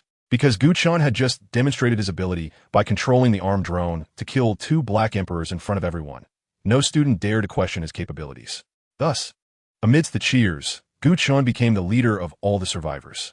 Gu Yue Na and Luo Chen were seen as Gu Chen's trusted aides by the students. After eliminating the 2 Black Emperors blocking the entrance, the students resumed their formation and headed toward the exit of the nameless mountain range. However, the original group of over 200 students had now shrunk to just over 70, having their numbers, but as a result, their speed of movement increased significantly. Upon reaching the exit of the nameless mountain range, they found that there were still 2 hours until it opened. So the students rested on the spot to regain their strength, although they had reached the exit and could see the heavily guarded city walls. If the Abyss Tide were to come, as long as the abyssal creatures did not assault the Great Wall, but only attack them, the soldiers would not take action, as this was also one of the trials for the students. Therefore, they had to be in the best condition to face the potential Abyss Tide at any moment. Chapter 89. Encountering the possessed demon again. Fortunately, until the time the exit opened, no abyssal creatures appeared. Gu Chen led the group of students out of the nameless mountain range. Meanwhile, General Meng, who had previously witnessed Gu Chen using the armed drone to kill 2 Black Emperors, was once again greatly astonished. About an hour before Gu Chen and the others left the nameless mountain range, he found the commander. I say, General Meng, aren't you usually very steady? Why do you become so anxious these past few days? The commander frowned at the hurriedly entering General Meng and said earnestly. Upon seeing the commander, General Meng quickly said, Commander, Gu Chen's weapon can. Before General Meng could finish, the commander raised his hand, signaling him to stop speaking. He then leisurely brewed a cup of tea, poured it into a teacup, and handed it to General Meng, while also pouring himself a cup. The commander raised his teacup, took a sip, and asked, By the way, you said Gu Chen's weapon, what can it do? Hearing this, General Meng's speech became rapid again. Commander, I personally saw Gu Chen use that weapon to kill 2 Black Emperors. Oh, he killed 2 Black Emperors? Not bad. Before the commander could finish, he suddenly spat out the tea in his mouth, spraying it all over General Meng's face. Wait, what did you say? General Meng was momentarily stunned, but didn't mind the commander spraying him with tea. He simply repeated, Gu Chen's weapon killed 2 Black Emperors. The commander instantly became excited. Killed the Black Emperors? What kind of weapon can achieve this? If our Great Wall Defense Army could obtain such a weapon, we wouldn't have so many brothers dying and getting injured every year. Commander, Gu Chen himself said it was granted by the Pope Hall, but to my knowledge, there is no such weapon in our Spirit Hall that has the ability to kill title Douluo, so I speculate that this weapon belongs to Gu Chen himself. General Meng said. The commander stood up, hands clasped behind his back, turned his back to General Meng, and paced. Unprecedented scores, a 13-year-old genius with level 50 talent. The identity of the son of the Spirit Hall, and a weapon capable of killing Black Emperors. General Meng sent a message down. Gu Chen must be befriended and not offended. If Gu Chen remembers the old ties and uses that weapon to help us in the future, the situation of our brothers will improve significantly. General Meng nodded, took his leave, and went to find other high-ranking members of the Great Wall Defense Army. Since Gu Chen and the others had already entered the military camp, they were naturally well protected, allowing him to do his own things. Next, there was only 1 month left. Everyone should stop hiding their scores and exchange them for the resources we need. After returning to the camp, Gu Chen said to the students, all the students voluntarily transferred their scores to Gu Chen's score bracelet for him to make purchases on their behalf. This was not only their choice, but also a testament to their trust in Gu Chen. After all, if Gu Chen were to make the purchases and then run away, they would have no way to stop him. There were more than 70 of them, and they were no match for a single armed drone of Gu Chen's. Gu Chen was somewhat moved by this, and, combined with the scores of all the students, as well as the points gained from killing a Black Emperor, he exchanged enough for everyone to eat the meat of a 1,000-year-soul beast for a month. When the students learned that Gu Chen spent his own points to buy the 1,000-year-soul beast meat for them, they were filled with gratitude. Although points were spent, this was not a loss for Gu Chen. Firstly, these resources could be seen as a reward for Gu Chen's trust in them. Secondly, these resources would make them grateful. And if Gu Chen were to control the Spirit Hall in the future, they would undoubtedly respond to his commands. Aside from the points exchanged for the soul beast meat, the remaining points gained from killing a Black Emperor and other abyss creatures were exchanged by Gu Chen for precious resources to aid the cultivation of Gu Yue Na, Luo Chen, and others. 3 days quickly passed, and the students had to return to the nameless mountain range once again. Fortunately, only 1 month remained, and there were still over 70 surviving students, seemingly on the verge of breaking the curse of over 98% mortality rate of this death training camp. However, just on the first day back, before Gu Chen and his group had returned to the previous meteorite alloy fortress, trouble arose. That night, a black mist approached the camp where the students had set up their tents, and, unfortunately, it reached the tent where Gu Chen and Gu Yue Na were located. Gu Yue Na was the first to detect the presence of the black mist, but the mist was already attempting to burrow into her body through her 7 orifices. Damn! Another possessing demon. Gu Chen's expression changed drastically, but he still trusted Gu Yue Na completely. After all, her mental power had already reached the level of a peerless Douluo, so driving out the possessing demon was not a problem. The spiritual entity of the possessing demon was forced out of Gu Yue Na's body under her powerful mental force. The demon was horrified and tried to escape, but Gu Chen had already drawn the Golden Dragon Spear. The Golden Dragon Spear, fueled by Gu Chen's rage, pierced through the black mist. Although the possessing demon was a spiritual entity, its energy was still devoured by the Golden Dragon Spear. The possessing demon was greatly shocked and turned to flee desperately, but at that moment, Gu Yue Na's Silver Dragon Spear also stabbed in, together with Gu Chen's Golden Dragon Spear, consuming the demon's energy. Before long, the possessing demon was completely devoured, leaving no trace of its presence. At that moment, other students also noticed the fluctuations of soul power coming from Gu Chen's tent. Holy Sun, Holy Maiden, are you alright? What's happening? Is there an abyssal creature attacking? Where are the night watchmen? We don't know. We haven't seen any trace of abyssal creatures at all. Gu Chen heard the noisy sounds outside, all of which were concerned about him, and he felt a bit touched. It's the soul power fluctuations coming from Brother Chen's side. Hurry up. This was Luo Chen's voice, and his urgency was evident from his tone. Although his loyalty to Gu Chen was 100%, his care for Gu Chen was clearly prioritized above all else. The footsteps quickly approached the tent where Gu Chen and Gu Yue Na were. Gu Chen lifted the tent flap and stepped outside, explaining just now. A possessed demon that hasn't attached itself to anyone appeared. It wanted to harm Naer, but we killed it. Luo Chun and the others knew that Gu Chen had previously killed a possessed demon, so they weren't too surprised. However, the other students were different. To them, a possessed demon was an incredibly powerful abyss creature, akin to the Black Emperor, and once encountered, it meant certain death, let alone escaping its control.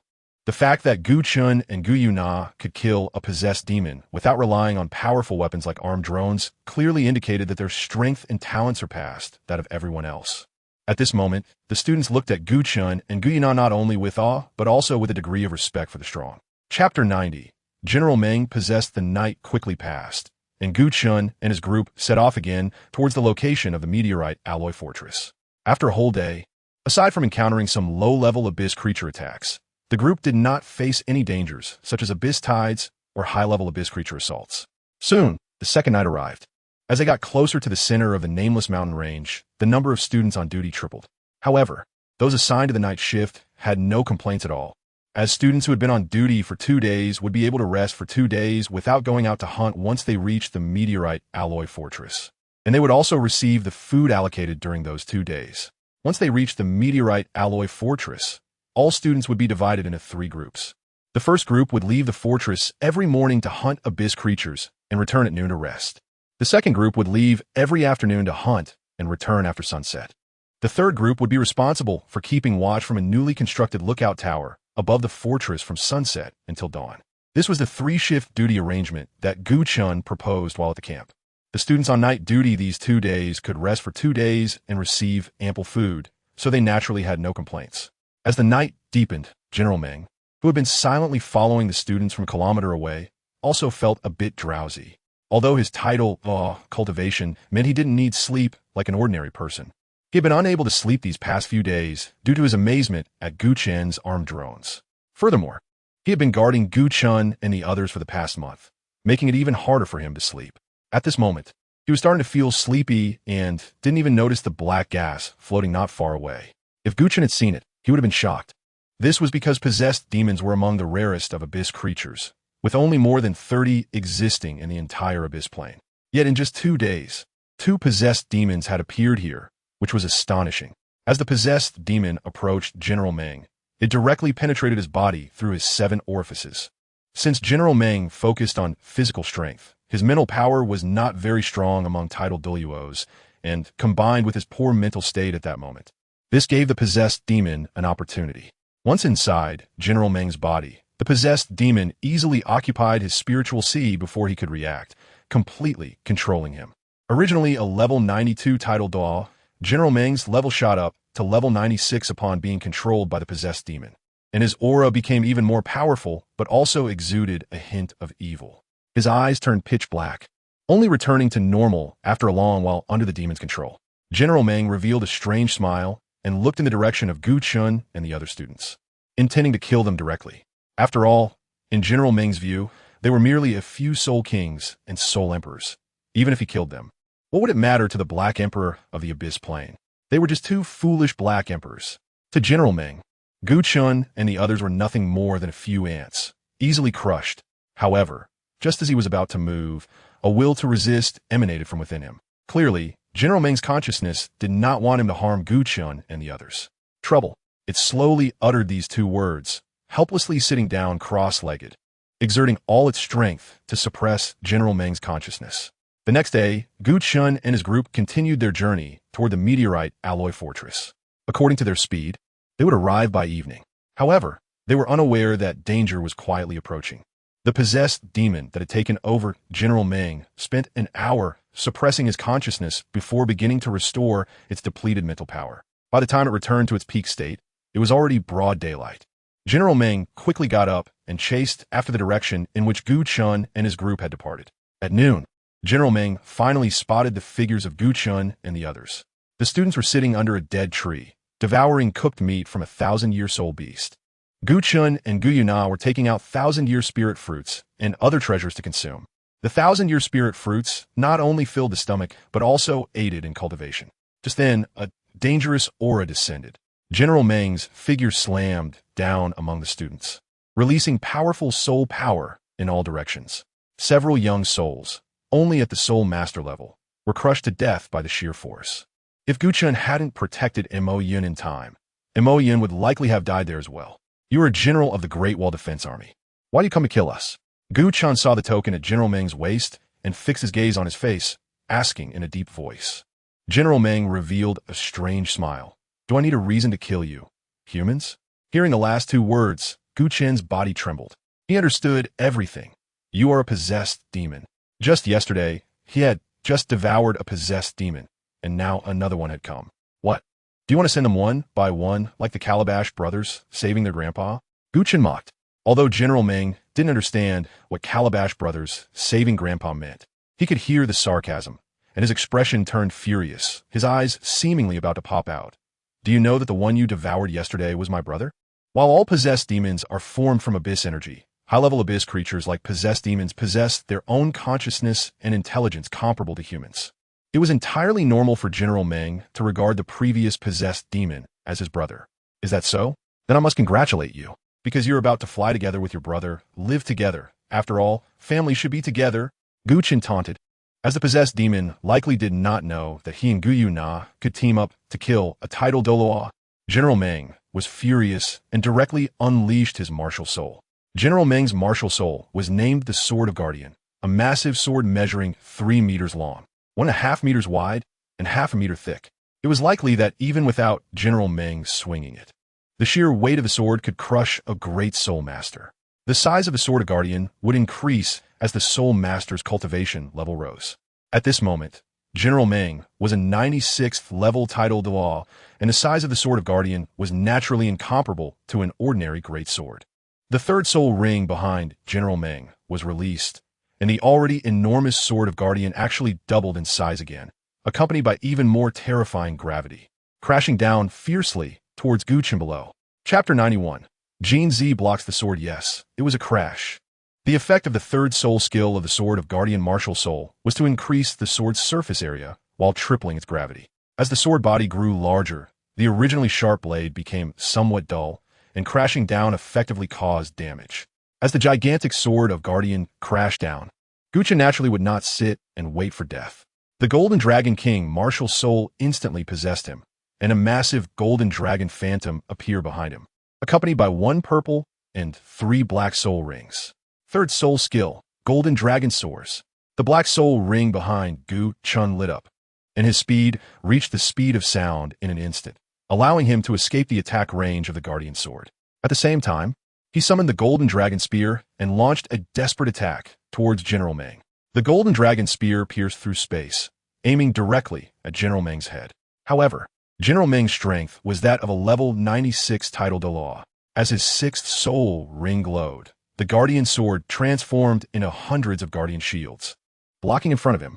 The Golden Dragon Spear penetrated through several of them before losing its power and falling. General Meng's 6th soul skill was indeed a defensive type soul skill. Knowing the Golden Dragon Spear's ability to absorb life force, General Meng flew towards the descending spear, attempting to seize it. But how could a Spear of the Abyss be taken by a mere abyss creature? Gu Chen raised his hand and summoned the Golden Dragon Spear, which seemed to have gained intelligence, standing upright in midair before turning and flying steadily into Gu Chen's hand. General Meng appeared somewhat annoyed. His 5th spirit ring lit up, and the Sword of Guardian became even sharper, simultaneously flying towards Gu Chen to strike down. After all, this was the soul skill of a tidal Douluo, not something easy to dodge. However, at this moment, Gu Yue Na also made her move. She unleashed her Silver Dragon King Martial Soul, and her 4 spirit rings lit up in sequence. When the last black spirit ring illuminated, a colorful elemental staff appeared in her hand, with ice and fire elemental particles in the air swirling towards the staff like a vortex. Under the effect of her 1st soul skill, Elemental Tide, the 2 terrifying energies of ice and fire quickly condensed. With the aid of her 2nd soul skill, Elemental Fusion, the powers of ice and fire intertwined. And with the enhancement of her 3rd soul skill, Elemental Control, the combined force of ice and fire shot directly towards General Meng's body. This meant that if General Meng insisted on using the Sword of Guardian to kill Gu Chen, he would also be struck by the combined force of ice and fire. However, given his strength as a tidal Douluo, even if he took the full brunt of this attack, It wouldn't kill him, at most it would severely injure him. But this physical body was a rare opportunity for the possessing demon, so he was unwilling to give up easily. General Meng forcibly redirected 60% of the power of his fifth soul skill towards the combined force of ice and fire, colliding with it. The explosion sounded deafening, while the remaining 40% of the power continued to strike down towards Gu Chen. At this moment, Jin Zi stood in front of Gu Chen, releasing his first soul skill, Golden Crocodile Armor. The shimmering golden armor instantly covered his body, and Jin Zi took this hit with his first soul skill. Even with only 40% of the power of a Douluo soul skill, it was not something that Jin Zi, who had not yet become a soul king, could withstand. In an instant, the golden crocodile armor shattered, and the remaining force hit Jin Zi. He was severely injured, sliding across the ground for several meters while spitting blood. Jin Zi, are you stupid? This skill can't break my defense at all. Gu Chen was caught off guard by Jin Zi's willingness to take damage for him and immediately became anxious. Jin Zi spat out another mouthful of blood and smiled bitterly. I didn't know that, but I do know that you don't have a defensive soul skill. And my first soul skill just happens to be a defensive one. To prevent you from getting hurt, I had to stand in front of you. You brat. Gu Chen was at a loss for words and could only say, Xiao Jiu, you take care of Jin Zi. I'll deal with this possessing demon. At this time, Ling Xiao Jiu also ran to Jin Zi's side. She nodded vigorously at Gu Chen and summoned her nine-leaf sword grass martial soul, chanting, Nine-leaf scorching grass. A dark red light shot out and entered Gu Chen's body. At that moment, Gu Chen felt his power surge and his speed increase, though there was an influence affecting his mind. However, although Gu Chen's mental power was far from Gu Yue Na's level, it still exceeded that of soul masters at the same rank. The negative effects of the berserk state added by Ling Xiao Jiu's second soul skill could not affect his mind. After enhancing Gu Chen's state, Ling Xiao Jiu turned her attention to Jin Zi. Having grown up together as childhood friends, seeing Jin Zi in such a terrible condition made her heart ache. She hurriedly began to chant, Nine-leaf spring revitalizing grass. The healing effect of her fourth soul skill took effect, and Jin Zi, who was originally in great pain, felt his tightly furrowed brow relax somewhat.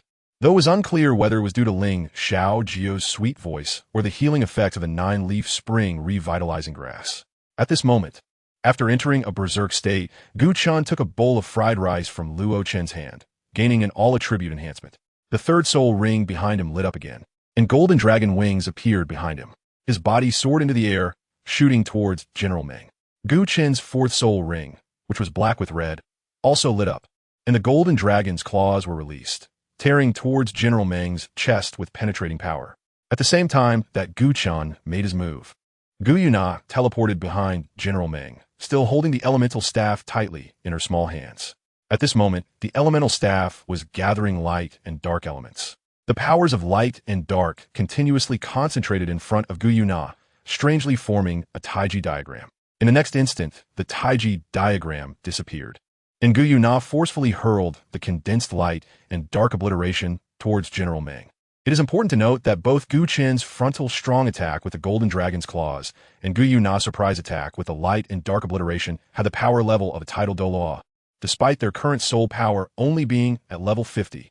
As General Meng faced attacks from both the front and back, he decisively released his seventh soul skill, Martial Soul True Body.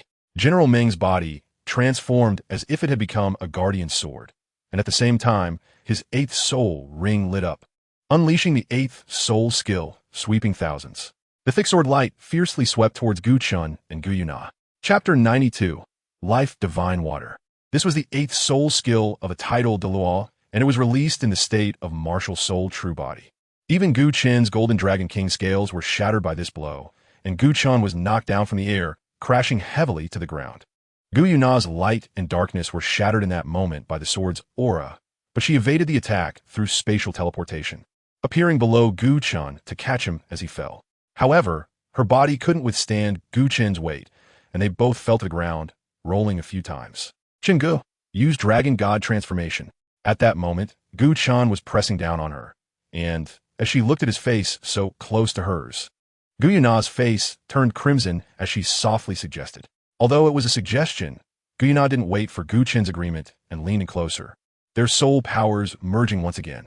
Since Gu Chen and Gu Yue Na had already released their martial soul fusion skill several times before, This time the fusion of their soul powers flowed very smoothly, with the golden and silver soul powers intertwining into a nine-colored light.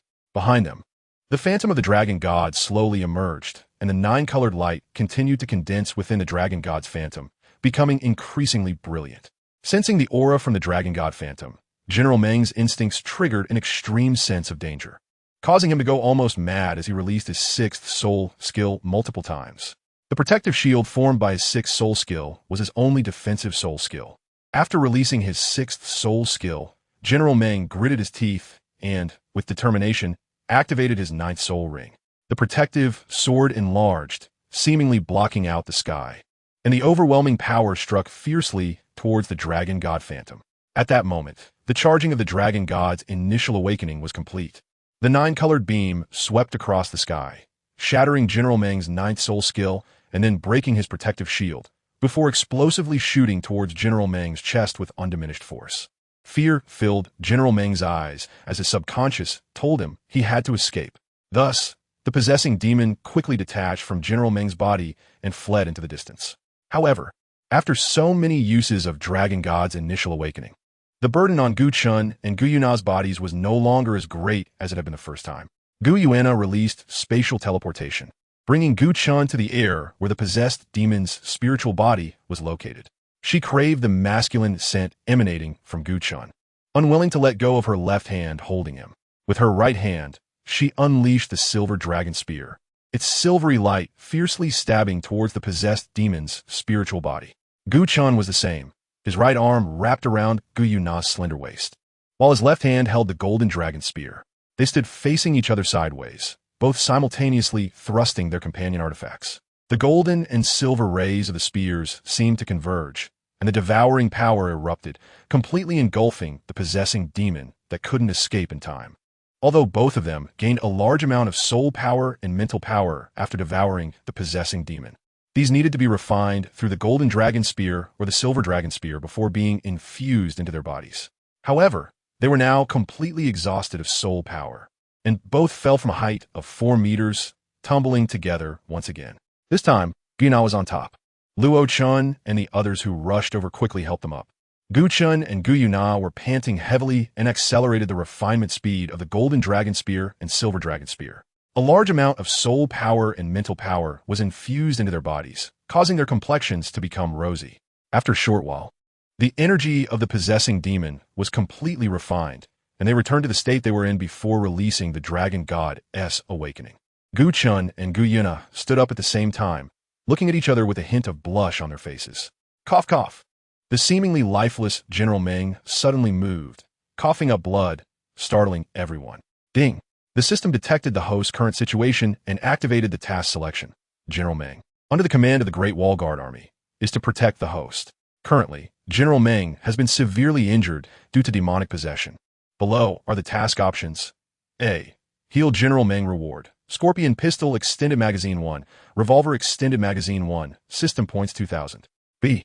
Fulfill General Meng's Last Wish reward. Scorpion Pistol Bullets 500, Revolver Bullets 500, System Points 1000. At this moment, a voice from the system triggered in Gu Chen's mind.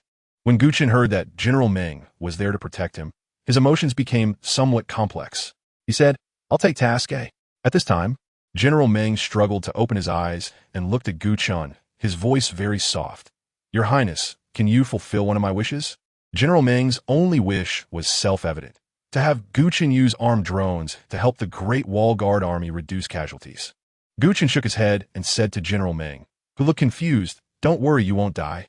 Xiao Jiao, come here. Can you see if you can save him?" Ling Xiao Jiao had just finished treating Jin Zi when she was called over by Gu Chen. 9-leaf spring warm reviving grass. Ling Xiao Jiao sweetly chanted. When the effect of her fourth soul skill permeated General Meng's body, Ling Xiao Jiao frowned and said, "Chen Gu, his life force is almost gone. I can't save him by myself. Do you still have that stone you used to save Brother Yu before?" "No, Xiao Hu. Please just keep him alive for 1 minute. Just 1 minute." Gu Chen said. Ling Xiao Jiao nodded and increased her soul power output. I'll do my best." Gu Chen let out a breath.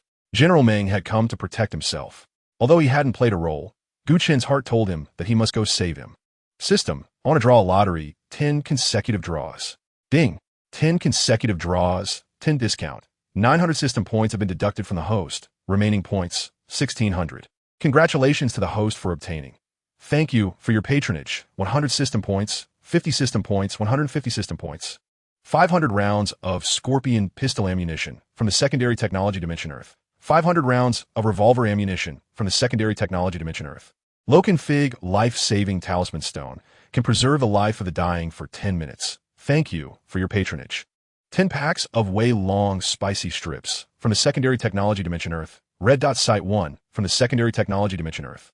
Gu Chen directly ignored the other rewards and said, use the low-tier life-saving talisman on General Meng. Ding!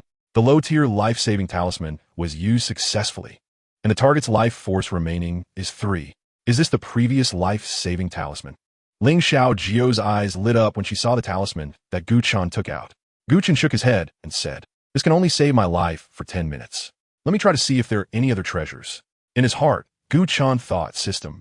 Let's do another 10 consecutive draws. Ding! 10 consecutive draws, 10 off. 900 system points have been deducted from the host. Remaining points, 1,000. Congratulations to the host for obtaining 10 system points. Thank you for your patronage. Life God Water 1 from a level 4 fantasy dimension. Can restore 80% of injuries and 60% of life force when consumed. Thank you for your patronage. H. Agendaz Ice Cream 5 from the level 2 technological dimension Earth. 190 system points. Level 3 Soul Guided Ray Gun 1. Level 3 Fixed Soul Guided Artillery Shell 1. Beginner Enslavement Card 1. Intermediate Enslavement Card 1. Life God Water. Gu Chen was overjoyed. After the second 10 consecutive draws, he finally obtained a treasure that could heal General Meng. Chapter 93. Unsealing the Fifth Seal. Gu Chen took out the life elixir obtained from the lottery from his system backpack, walked over to General Meng, who had been saved by the life-preserving charm stone, squatted down, and slowly tilted the crystal bottle containing the life elixir against General Meng's parched lips. The life elixir, glowing with a faint green light, flowed into General Meng's mouth and instantly transformed into a surge of life energy, continuously repairing his injuries. At the same time, this life energy merged into General Meng's body, and his vitality gradually restored. He actually recovered. Ling Xiao, Jio said in surprise, and even Gu Yue Na, not far away, showed a hint of astonishment in her purple eyes. General Meng, looking shocked, sat up directly. Others might not understand, but he was very clear about the condition of his own body. It wasn't just the injuries caused by the recent near-fatal hit from the Dragon God Awakening. Even the internal